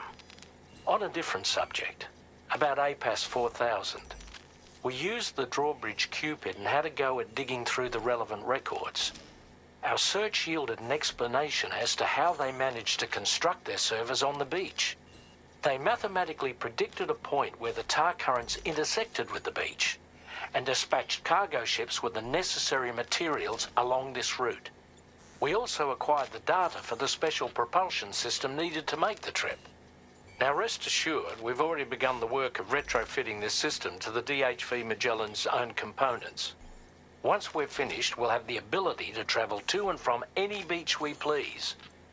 Wherever Higgs goes, we should be able to follow. That said, to reach a beach of your choosing, you need an item with a strong connection to the place. Higgs has Amelie's Kipu and Dreamcatcher in his possession, as I recall. Either would have served as a sufficient connection to both you and her. Higgs is single-minded in his obsession. He only cares about you and Amelie. That's not enough, though, as you know only too well. Emotions alone don't amount to a powerful connection. Just like how communicating with someone via hologram is no substitute for being able to reach out and touch their actual heart. What I'm trying to say is, you need something physical, a tangible object that binds you to Amelie. There must be something suitable in your shelter, and that's exactly what we need you to find. With it, we'll be able to follow Higgs to the beach. Higgs is hell-bent on triggering the last stranding, and we don't have much time until he does. We're working as quickly as we can to get the ship's engines ready. But you, Sam, you need to get us the key to unlock the beach the bastards fled to, before it's too late. At the very least, the tar currents appear to have calmed down somewhat. The DHV Magellan can travel to your position without issue. We'll link up with you at your shelter. Sam, this is Tarman. Fragile is still suffering from the effects of jump shock. Nevertheless, we can't do this without her assistance. She'll lead the way by identifying the specific beach we need to reach. All doom sufferers aboard the ship will then harness their powers to help perform the jump and reduce the strain on her as much as possible. Now, while it's true that Fragile and Higgs are no strangers to one another, the success of this jump ultimately hinges on the strength of the connection between her and you. It needs to be unbreakable. You and Fragile must ensure your Ka and Ha are linked by a connection that will withstand any and all strain.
Hey.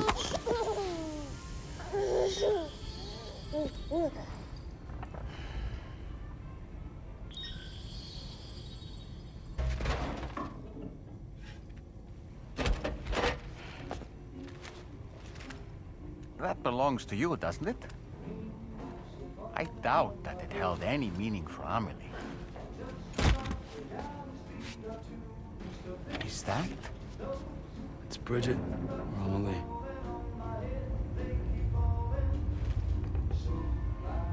Yes, this photo of Amelie, or Bridget, should serve as a tie to the quipu she wore, meaning we should be able to use it to connect to the quipu in Higgs's possession as well. Yes, this is exactly what we need, Sam.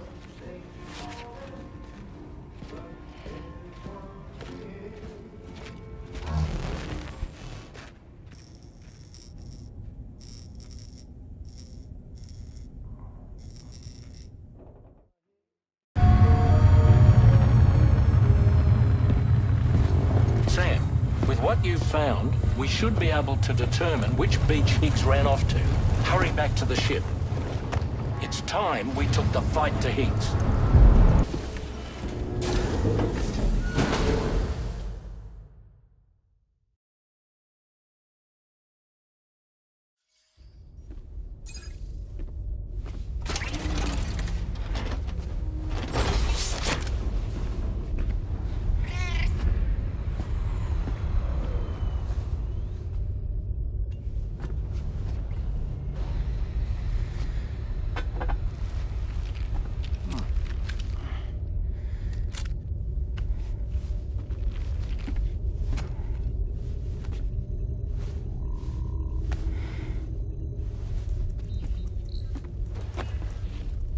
Everybody ready? Concentrate. And focus your powers. For the sake of the future, we must all come together. As a barrier to the bad, and a gateway to the good. All hands, brace for launch. Engaging tar ballast pumps. DHV Magellan, ready to dive.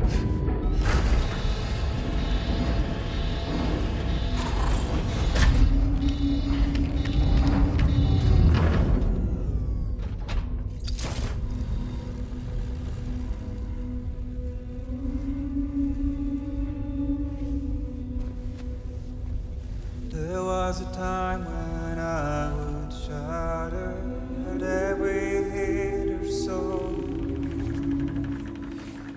but now I barely feel the pain when I fall. This violence is turning madness, forgetting what was sold.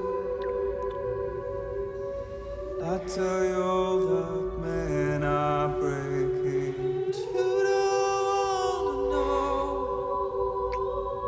Don't waste your life observing the slaughter. There is no time to grieve the sun. Take every chance of trying on you.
Fragile. Fragile.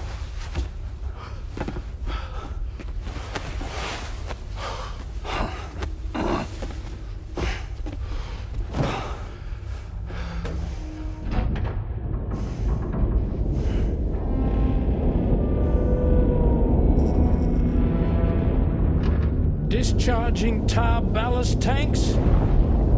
DHV Magellan surfacing.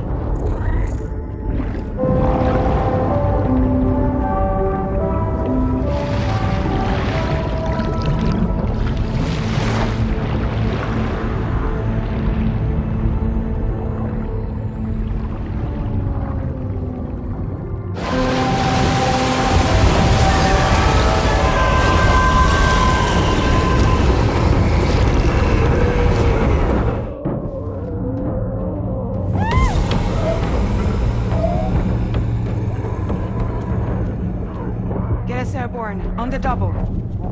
Attention all hands. Prepare for flight mode. Brace yourselves.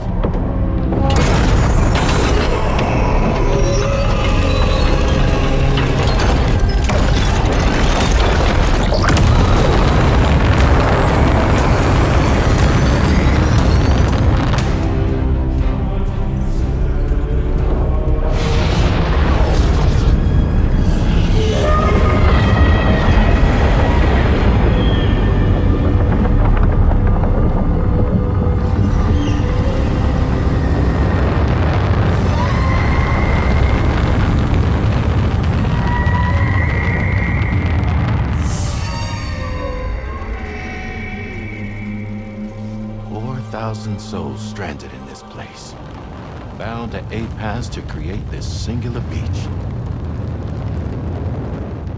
So this is where Higgs is. I'm activating the hologram. Look!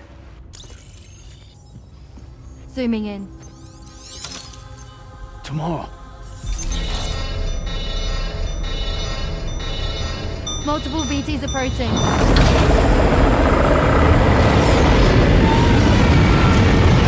By and prepare for battle. Please, Sam. It has to be you. You have to be the one to finish it. Take the guitar with you. It's the perfect weapon for a place like this. It draws in corallium from the surrounding air and converts it into energy. Here on the beach, it should pretty much work indefinitely. Sam, take me as well. I can serve as a communicator.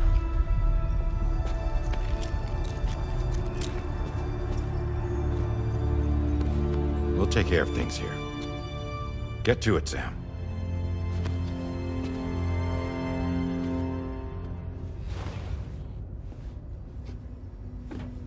Be careful. And remember, I'll always be with you. Fragile.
Battle stations. Charlie, activate battle mode. Release strand cords.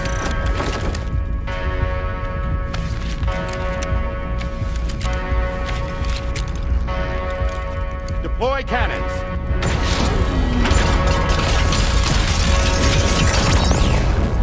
Screens, activate.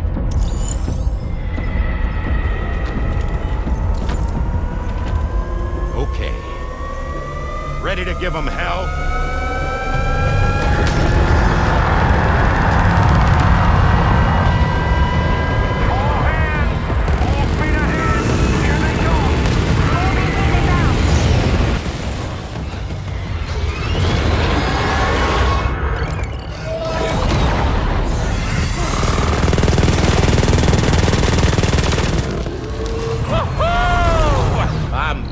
Baby. We have more BTs closing in. There's so many of them.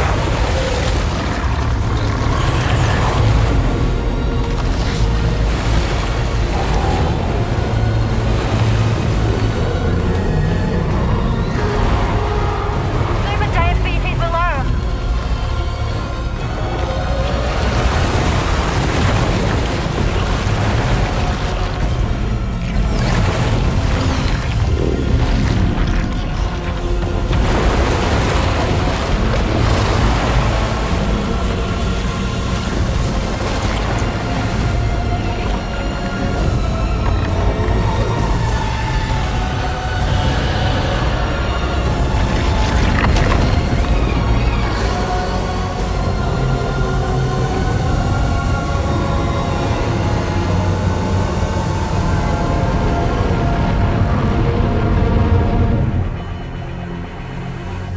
They're closing in fast.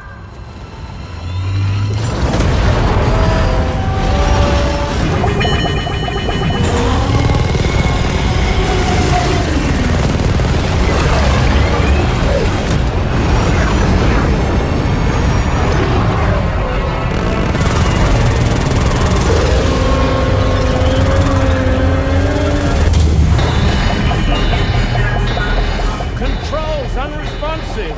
Damn it. It's got us. Leave it to us.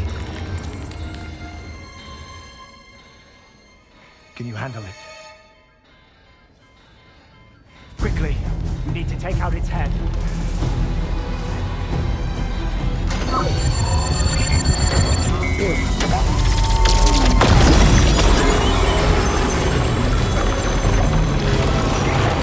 I think it stopped. Wait. Is that?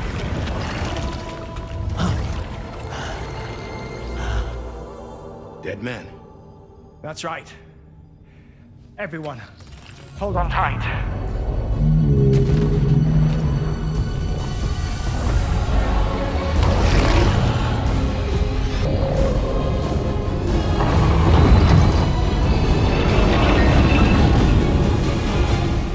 DHB Magellan, integrate!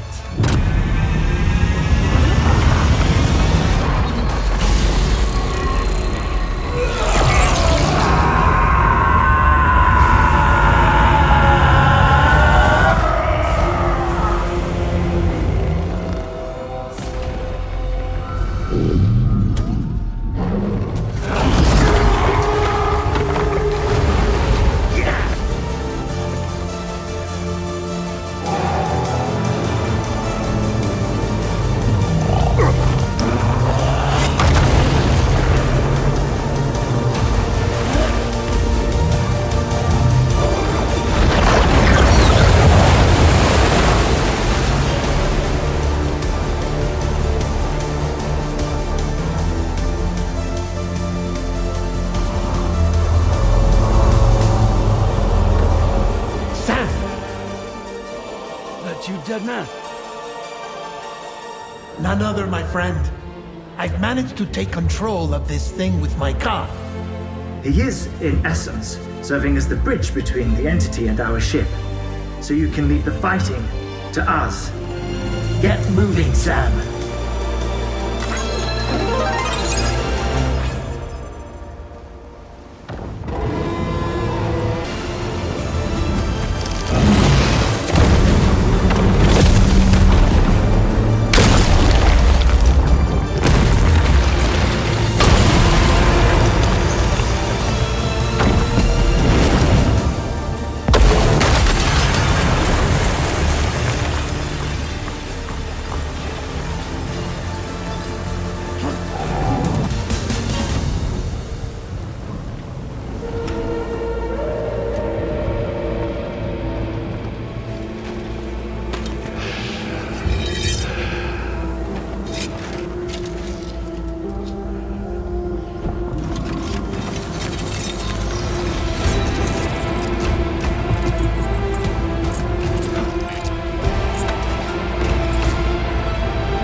Not long now.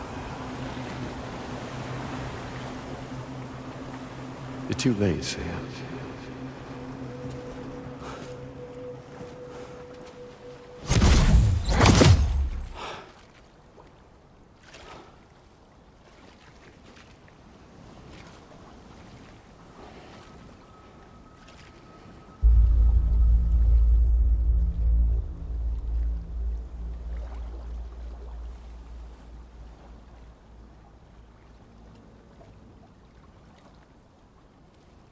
Well, let's just say I've died on the beach before.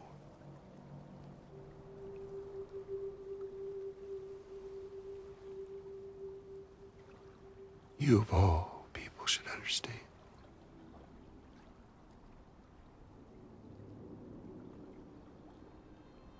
The loneliness.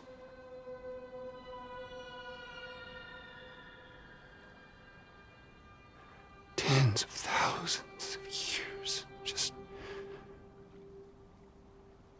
wandering.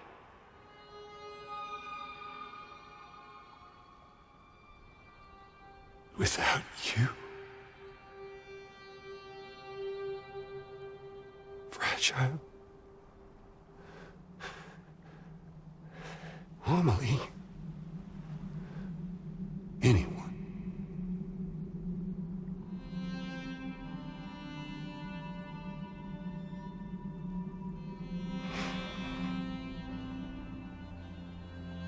Fucking take it.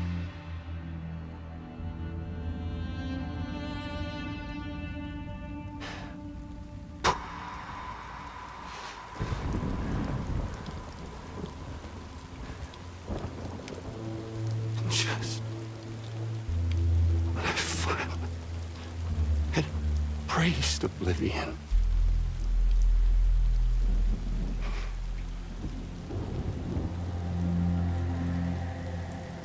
these dead folks right here.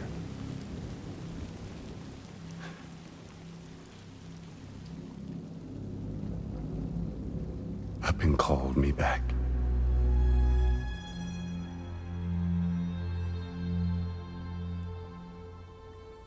4,000 poor bastards who joined with APAS in a convergence.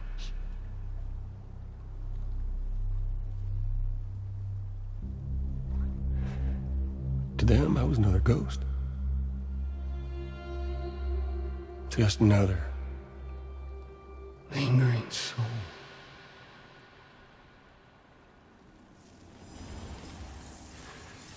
Well, with so much in common, they thought I should team up with their little company.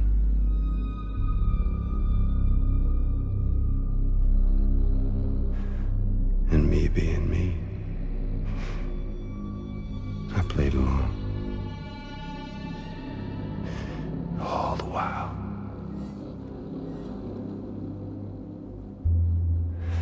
I was working towards my own personal goal.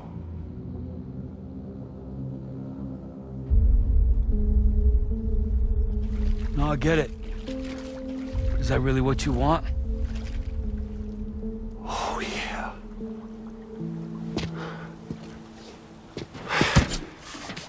To bring about the last stranding?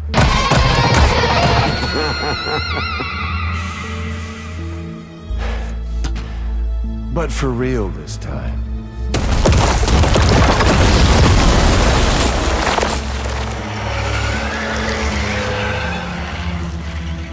I mean, honest! What is the point of this graveyard, huh? Humans deserve to go extinct.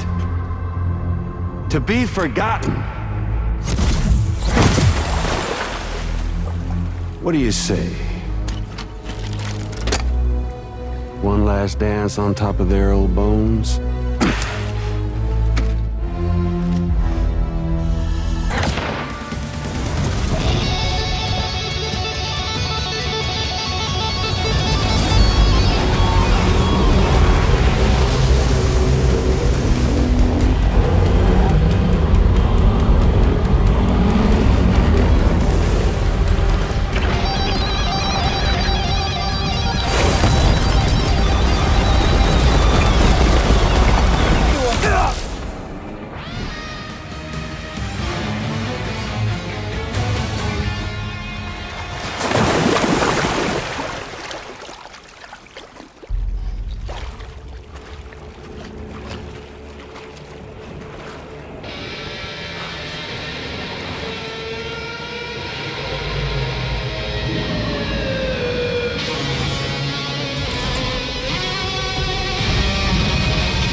remember that day on the beach?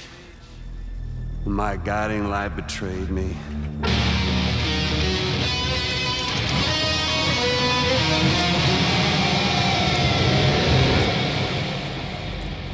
Chose not yours truly, but Sam the man.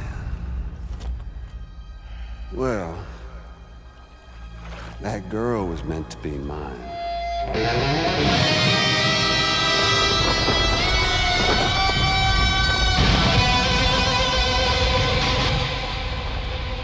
Luckily, I found someone new. Your very own baby girl, the extinction entity.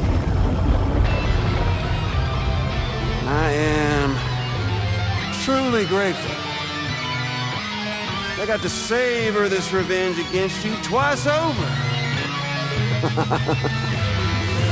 There's just a beautiful poetry in our fates.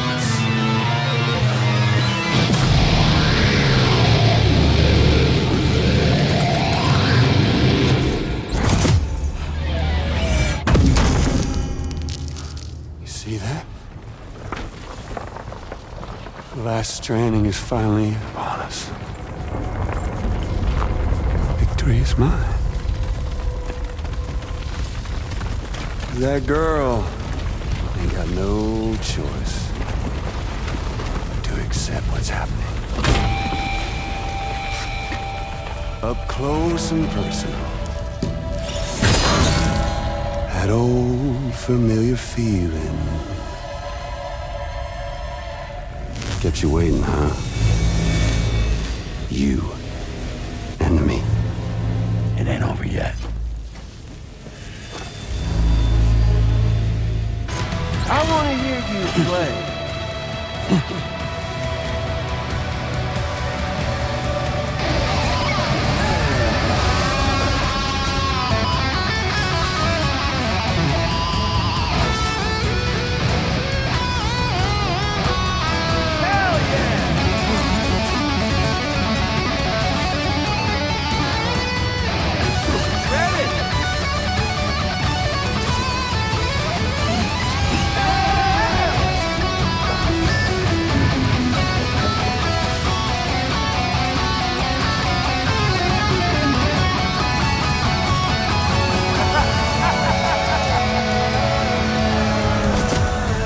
That's more like it, Daddy.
sunset. The day is ending. Let that yawn out. There's no pretending. I will hold you and protect you. So let love warm you till the morning.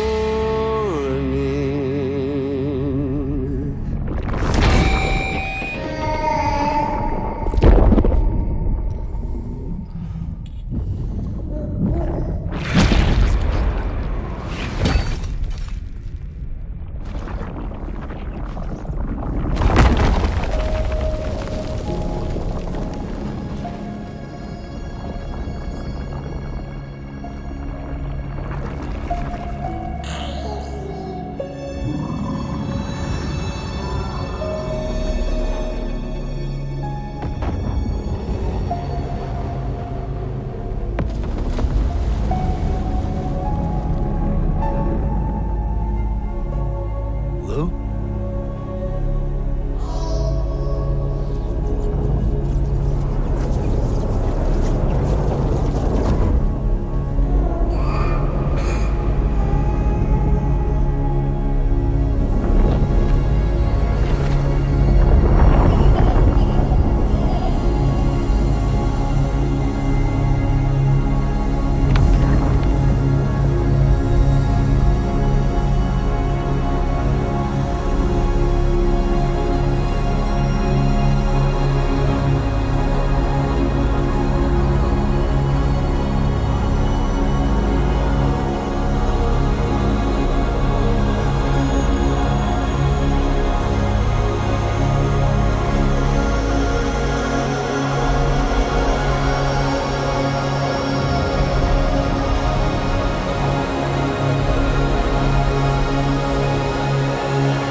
Lou?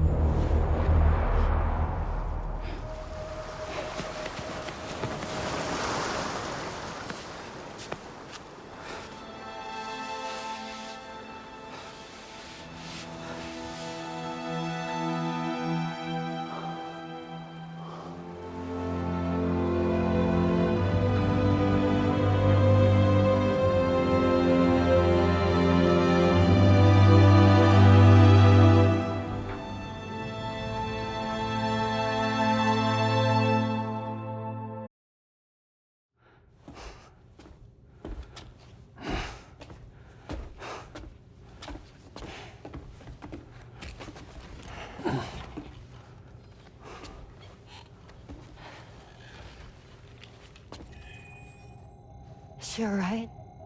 Unconscious, but unharmed. Sam. Listen.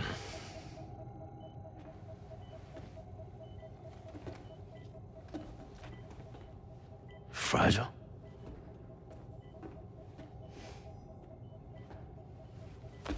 Fragile's dead, Sam.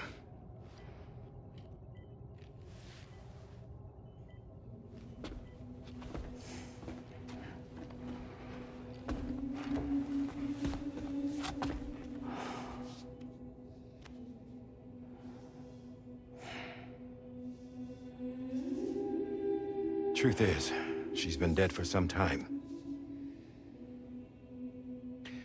While you were away, searching for that photo, Fragile contacted me. Came clean about the whole thing. It happened back when she tried to jump Lou to safety. And she was in that space between the world of the living and the dead. And Higgs shot her. As you know, the flow of time is different in our two worlds. On the other side, Fragile's death was a tragedy that had already come to pass. On this side, however, her physical form still endured, if only for a while. Its end yet to arrive. Fragile knew what the future had in store for her, and what she wanted to do with the time she had left. You were the one person she asked me not to tell, Sam. The only one. And I trust that you understand why.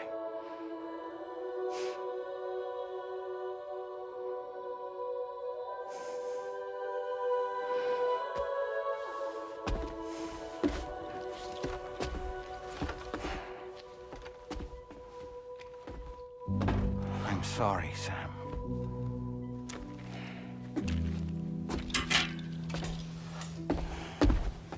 Let him go.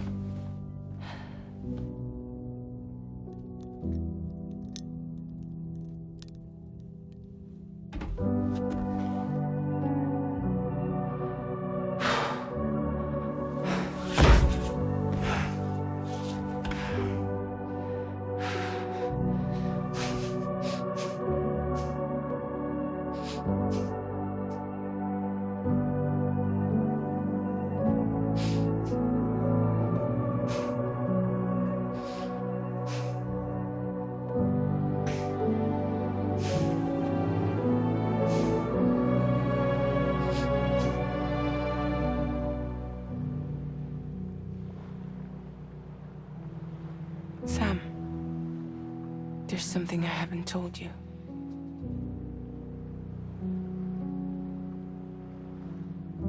When Higgs shot me, in that instant, my Ka and my Ha were separated from one another. And the fact that Lou and I were even able to make the jump had nothing to do with me.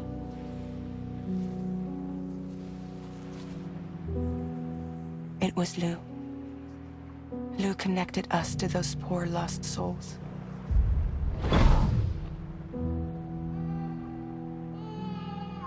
And at the time, being with them seemed safer than with me. So I decided to leave Lou in their care.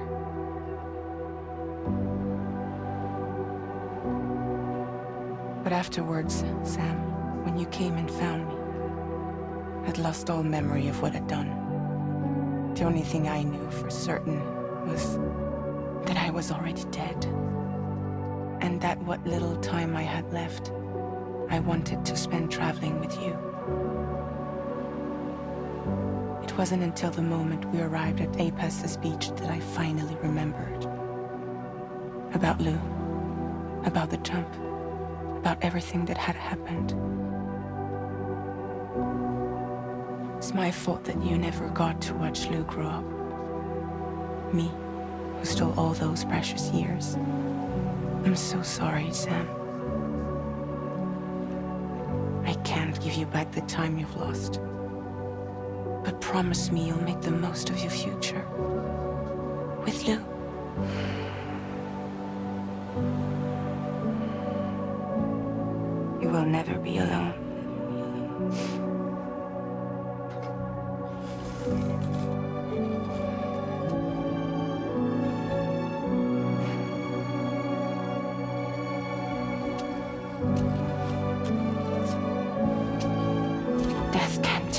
heart. We will always be with you. Now go on. The others are waiting.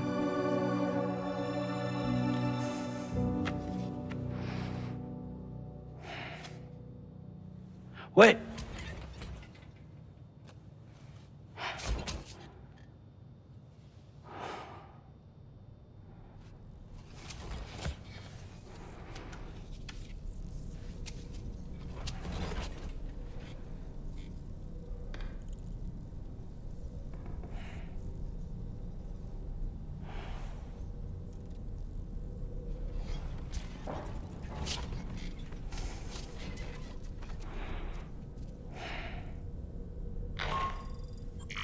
Sam, we've completed preparations for our return trip. Hartman has finished mapping and logging the coordinates of this beach, and all data concerning the tar currents that brought us here have been recorded as well. With this information at our disposal, we can retrace our path easily. Even without Fragile's power, we should be able to return to Australia at any time. Come to the bridge whenever you're ready.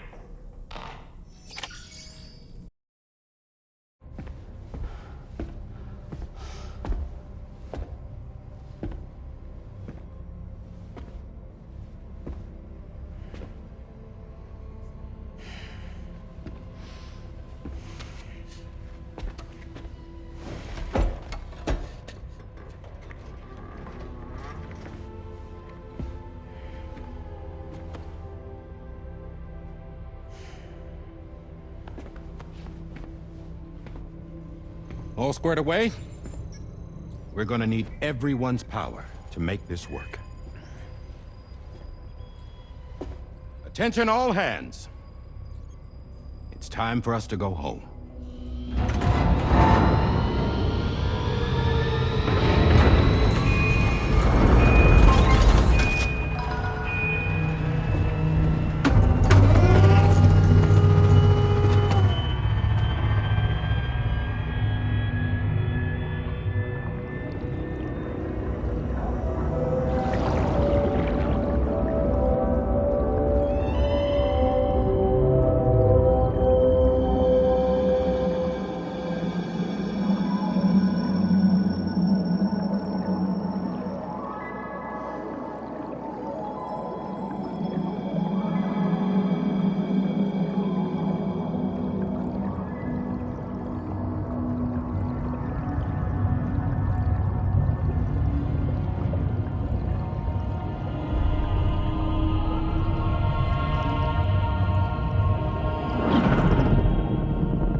Thank you for coming. You said it's urgent, so tell me. I don't have much time.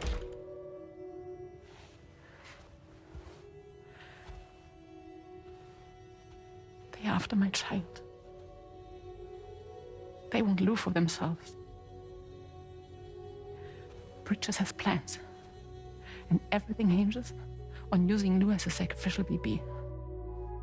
Because they need the child of a repatriate.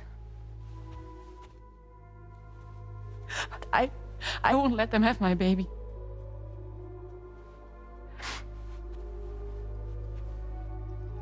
We need to tell everyone that you are the father.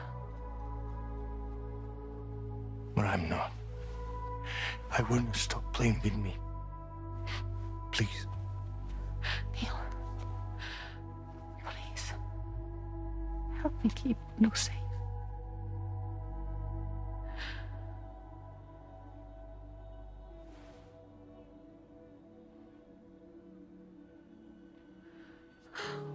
Thank you. We should run to Mexico. There's a bunch of routes only people like me know. And I have a couple of friends down there that that can help us out. But we need to move quick. Next week, no later. Okay? I will come back and pick you up here. Neil. What?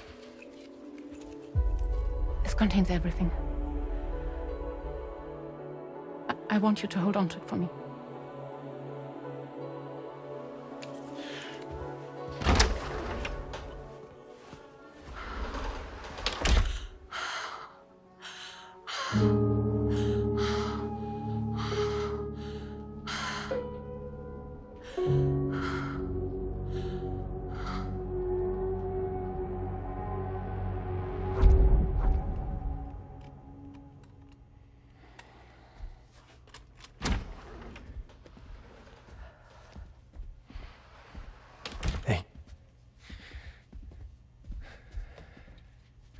Let's go. Just a moment. Just leaving. Everything we need is in the car. Everything.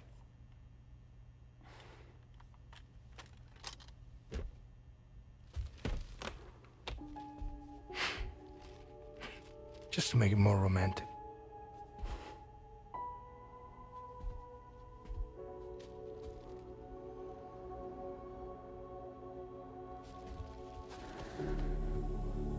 Don't worry. Okay. Mexico's waiting.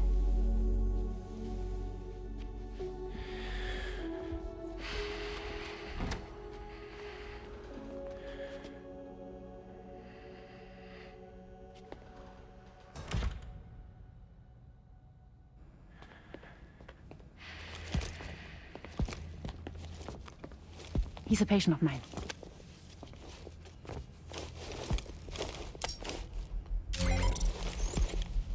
Thank you.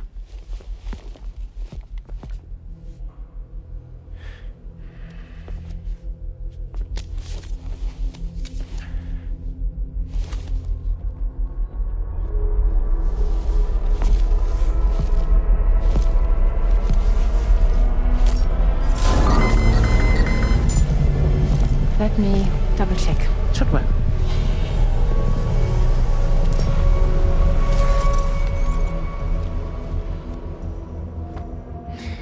Thank you, guys.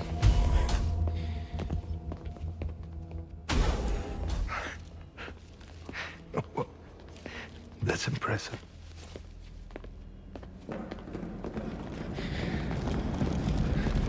Hold it! Don't move! Don't move!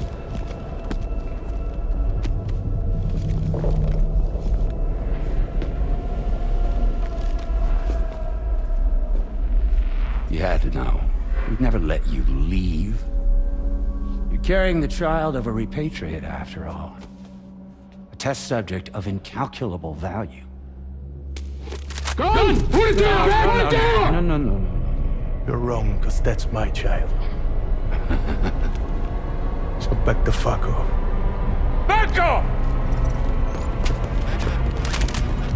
Neil. No! Check fire! Check fire! Don't shoot! Don't shoot!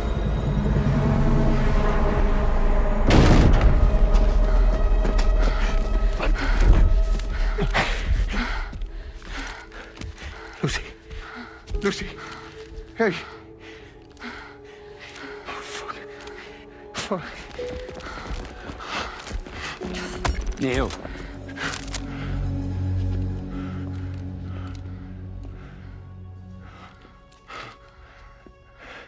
You have to save her. Please. Please. We can try.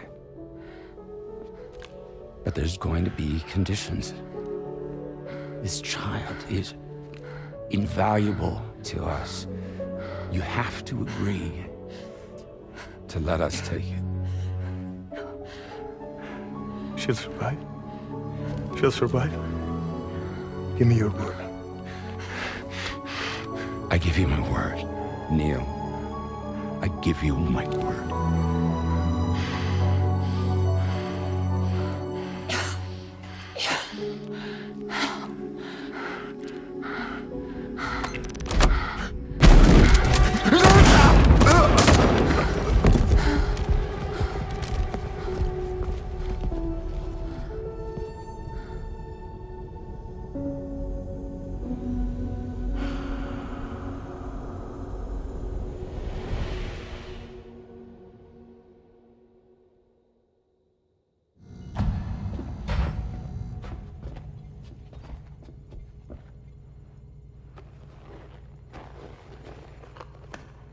Extraction was successful.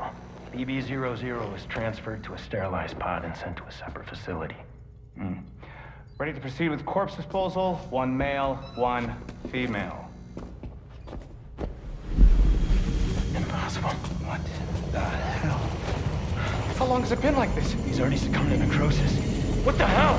This doesn't make any sense. Call the CD team. Now go get out of here!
Don't find excuses for your anger. You're drowning in sorrow. When all the reasons to stay are selfish, you must go.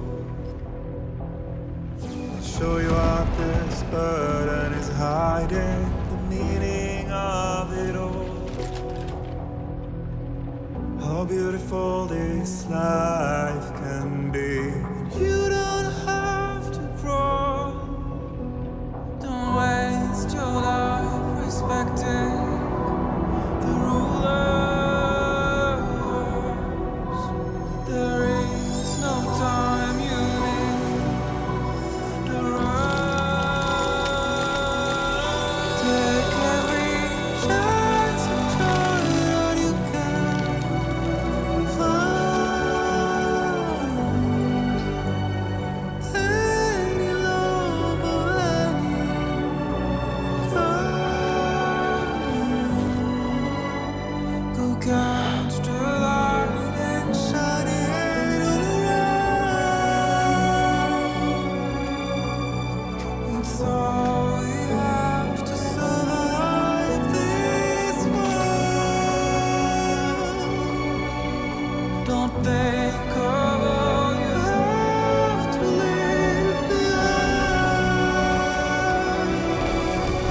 You're all I have to survive this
I remember now.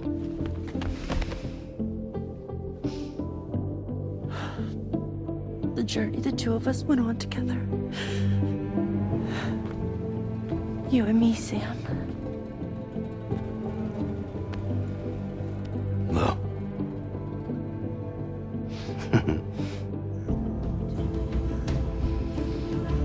We will always be connected.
To all the roads that we are yet to pave, the dreams that stillness entertains and slays.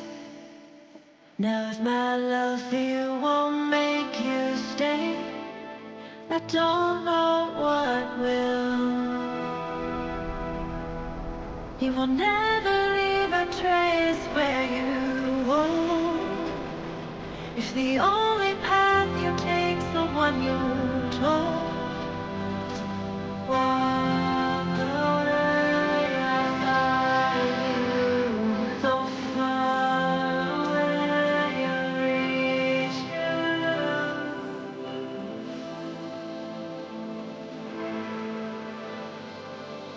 I'll know you.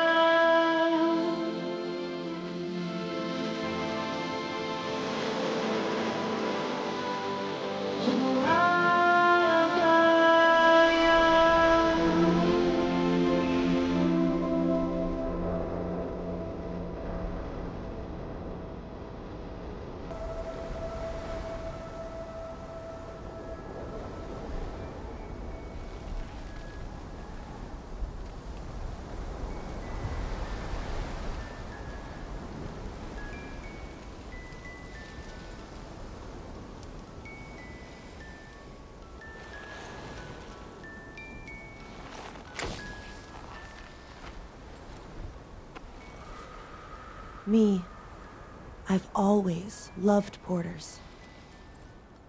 Through freezing rain and biting wind, across rivers, mountains, and endless deserts. They come to deliver something priceless. A glimpse of a life I've never known. They're my window, my sole connection to the outside world.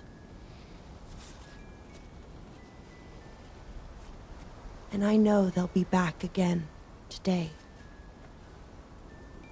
And every day, even when we're long gone.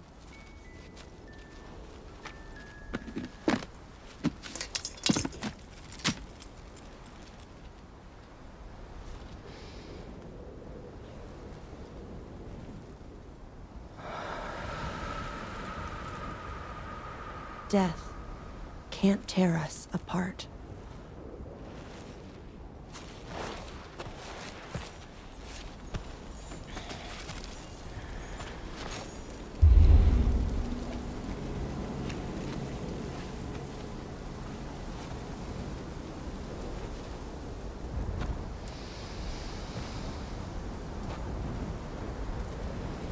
That's why today is another day on the road.